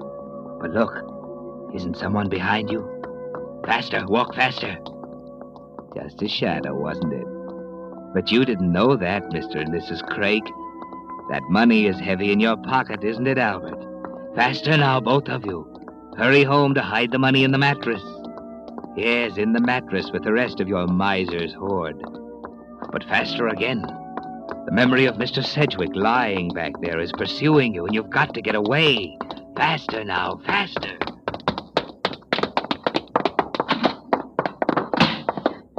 Carolyn, Lock the door. You didn't lose it, did you, Albert? No, I got it right here. You got to put it in the mattress with the rest of Well, welcome home. Back early, aren't you? Mr. Campion. Yes. Were you expecting someone else? No, I wasn't. Hey, what have you two been doing? Running? No. Why should we be running? You might have heard the nickel I dropped upstairs. Hey, you ain't funny, Mr. Campion. I wasn't trying to be funny, Albert. Now, look, what's the matter with you two? Mr. Craig ain't feeling good. He looks a little pale around the gills. Someone chasing you? No, nobody chased us. Why'd you ask that? Well, from the way you dashed in here, I thought perhaps you robbed a bank or something like that. We're honest people. To a certain extent, yes. Are you calling us thieves again? I explained that once before tonight. But you two certainly do look excited. And the only thing that could bring a flush to your careworn cheeks would be money. Perhaps left by a rich uncle? We ain't got any uncle. And that ain't no way to talk, Mr. Campion. Okay, we'll forget it. I'm going for a walk. A walk? Well, sure. Why not? The ceiling fixture gave up the ghost altogether a few minutes ago. Can't work anymore. Which way you walking? What? Does that make any difference? Well, of course not, but it's damp out. Yes. You might catch a chill. Your solicitude is absolutely amazing. Can this be the Crakes? The same people who all through the winter dole out heat by fractions of degrees? You want that light fixed, don't you? Unless I am to become a mole, light would be welcome, yes. Well, then you go along with Mr. Craig, Mr. Campion. Aha! What's the matter? I see. See what? Mr. Craig has... What have I got? Wire. Wire to repair the ceiling fixture. Oh. If I help him, it saves the electrician's fee for you. You're always poking fun at us. Oh, no, Mrs. Craig. Well, come along, Albert. You and I shall play Steinmetz to the ceiling fixture. Yeah, all right. Oh, but Mrs. Craig. Huh? I should still like to know what encounter brought you two home before sleep deadened your elfin steps and dulled those brilliant minds. You coming, Mr. Campion? Certainly, Mr. Craig. Yeah, certainly. Albert, you better leave that package with me. Oh, I forgot. Package? What package? In his coat pocket. Albert, give it to me. I ain't going to leave you alone with it. Mr. Campion. Yes, Albert? There's wire and stuff in the cellar. You get it yourself here. Here's the key to the basement. What wonder of wonders. The key to the Craig cellar. And shall I find vintage 1902 or perhaps the skeletons of former boarders? You fix the light, Mr. Campion. If there's anything you need, you can buy it tomorrow. We'll pay you for it. None. Absolutely none, I am. This is the epitome of surprise. The key to the cellar, an offer of payment by the Craigs, all in one evening. You gonna fix it or not? Certainly. Tomorrow may see the Craigs back in usual form. Therefore, tonight, I shall gather the golden fruits of whatever occasion this munificent behavior. You're a fool. You mentioned package and there ain't none. I want to see how much is there. We could have counted it later. How do I know you wouldn't have took it some from yourself? Oh, you shut up and come on. We'll count it in our room.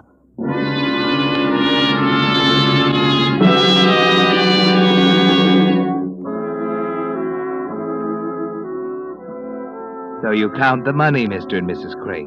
And how much is there? 100? Keep counting. 300? Oh, much more. 507, 1,000. Keep counting. Perspiration is beading your forehead. Your hands are damp, sticky. The bills stick to your fingers. Now you reach 2,000, 3,500. You're not through yet? Keep counting, counting. Your breath hot, your eyes glazed with greed. Ah, now you've finished counting. How much? $5,000. And we found it. Just found it. We went for a walk and we found it. Not so loud. You wake everybody. Oh, we're rich. We're rich.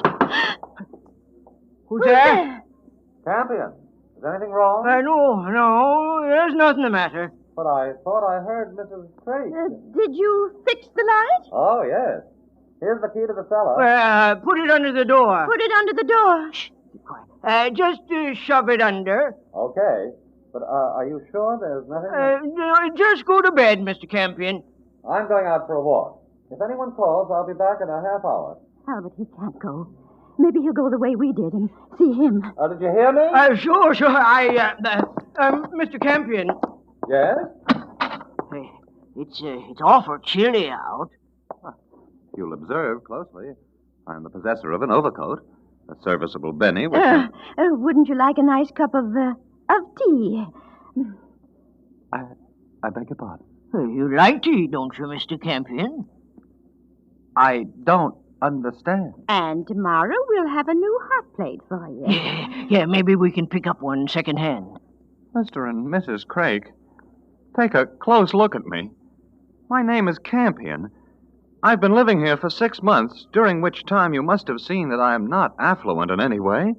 I have no influence with the governor. I know no politicians or statesmen. What little money I have, I spend for bare necessities. In short, Albert, Caroline, why are you spreading this soft soap with such a lavish hand? We're willing to let bygones be bygones. Oh? Well, thanks very much for the offer of tea. But I shall take a walk just the same.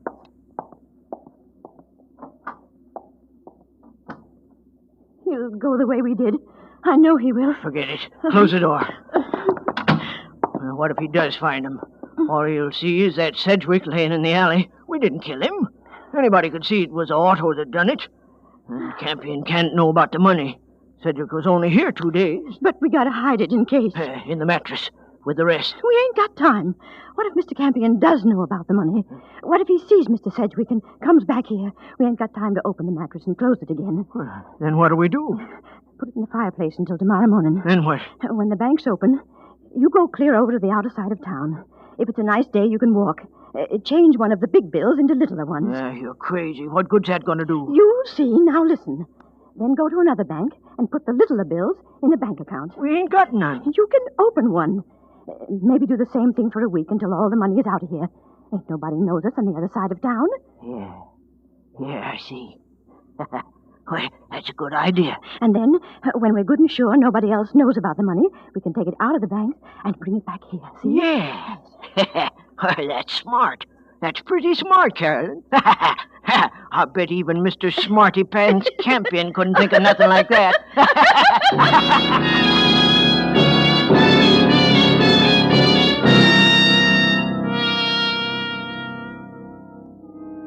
That's a splendid idea, Albert and Carolyn. Splendid. You hear Mr. Campion come back. Go to his room upstairs. He doesn't knock on your door. He says nothing. So you sigh with relief. But you spend a sleepless night just the same. What if he does know and guesses? Then it's morning. You leave the house, Albert. In your pocket is a $100 bill. You start for a bank across town, a bank where no one knows you. You reach the bank, give the bill to one of the tellers. He looks at you hard.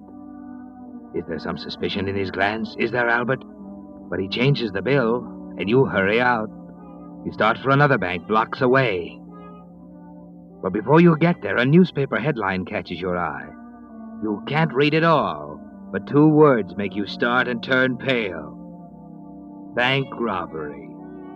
You read as much as you can, but your lifelong miserliness doesn't let you spend a nickel, just 5 cents for that paper.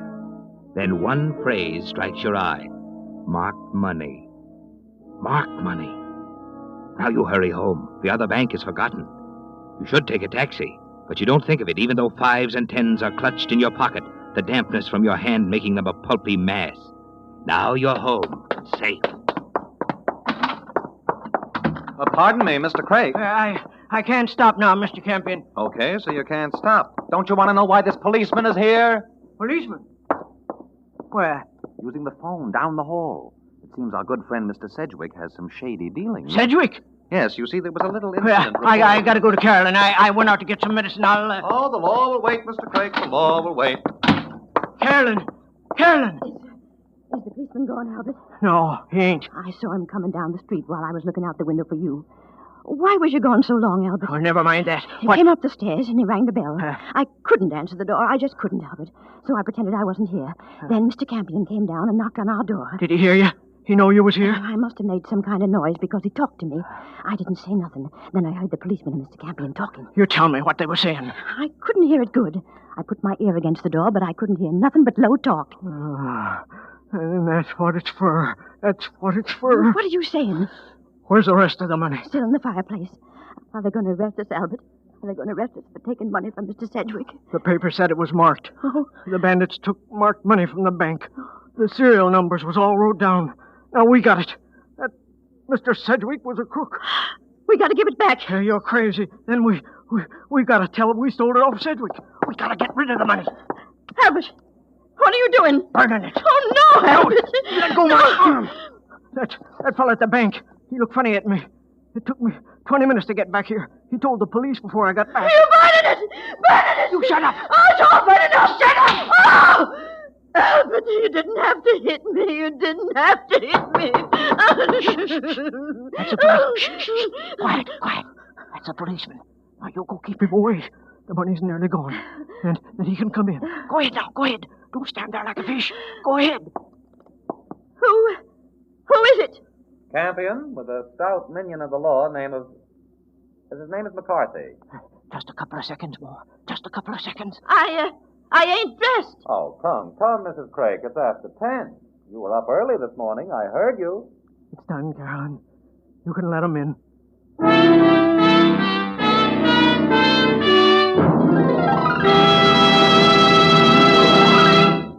The Whistler will return in just a moment with the strange ending of tonight's story. Meantime, I'm going to let you in on a little secret. Don't you be surprised if someday somebody stops you on the street and asks such questions as, what do you consider the most important qualities in gasoline? Or, why did you select the brand of motor oil you're using? The questioner will probably be from the research organization which Signal Oil Company regularly employs to find out how they can serve you better, how they can help you get more pleasure from your car.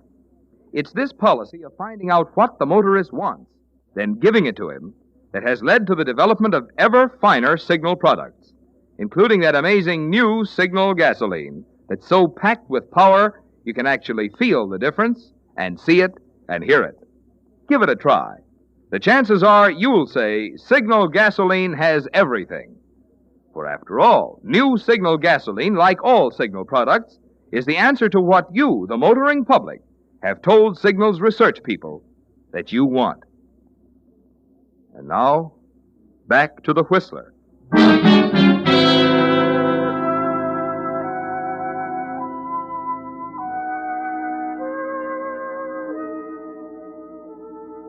Well, Albert and Carolyn, it was just too good to be true, wasn't it? You thought it was your lucky night that your good friend Mr. Sedgwick, lying dead in the alley, would turn out to be a profitable investment after all.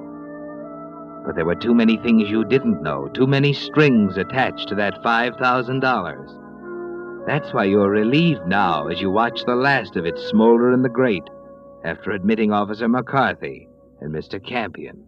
What's that, officer? What about Mr. Sedgwick? Well, when we found his body lying there in the alley, we had to find out where he was staying. That's why I'm here. You say he's been living here? Only for 2 days. We didn't know nothing about him. Sure to know honest folks would. Him with a record a yard long and more aliases than you can shake a stick at. As soon as I read about the bank robbery, I said to Carolyn, that Sedgwick is the kind of a man who looks like a robber. Sedgwick? Robber? Is that right, McCarthy? Lord, no. Small stuff with Sedgwick's line. Sneak thieving. The bank robbery's been cleared up and all the money's recovered. No, that's not right. It's in all the morning papers. The Crakes never buy newspapers, McCarthy. Papers cost a nickel. But I saw... Did you read the paper? Well, I couldn't read it all, only what I could see. Typical Crake action. Peek over and read as much as possible on the newsstand or over a shoulder. But Sedgwick, he had $5,000. He... 5,000? How do you know? He had it. We know. Not a penny on him when we found him. Oh, that night you came in, excited, out of breath. Oh, no, I can't believe... Oh, no, this is too much. McCarthy, Sedgwick was a sneak thief? He was. Albert. Caroline. Huh? Did you keep money in your room here? Did you? Oh, the mattress! It's been split open. You burned our own money, you fool! You burned our own money! Huh? What's she talking about? Briefly, McCarthy, poetic justice.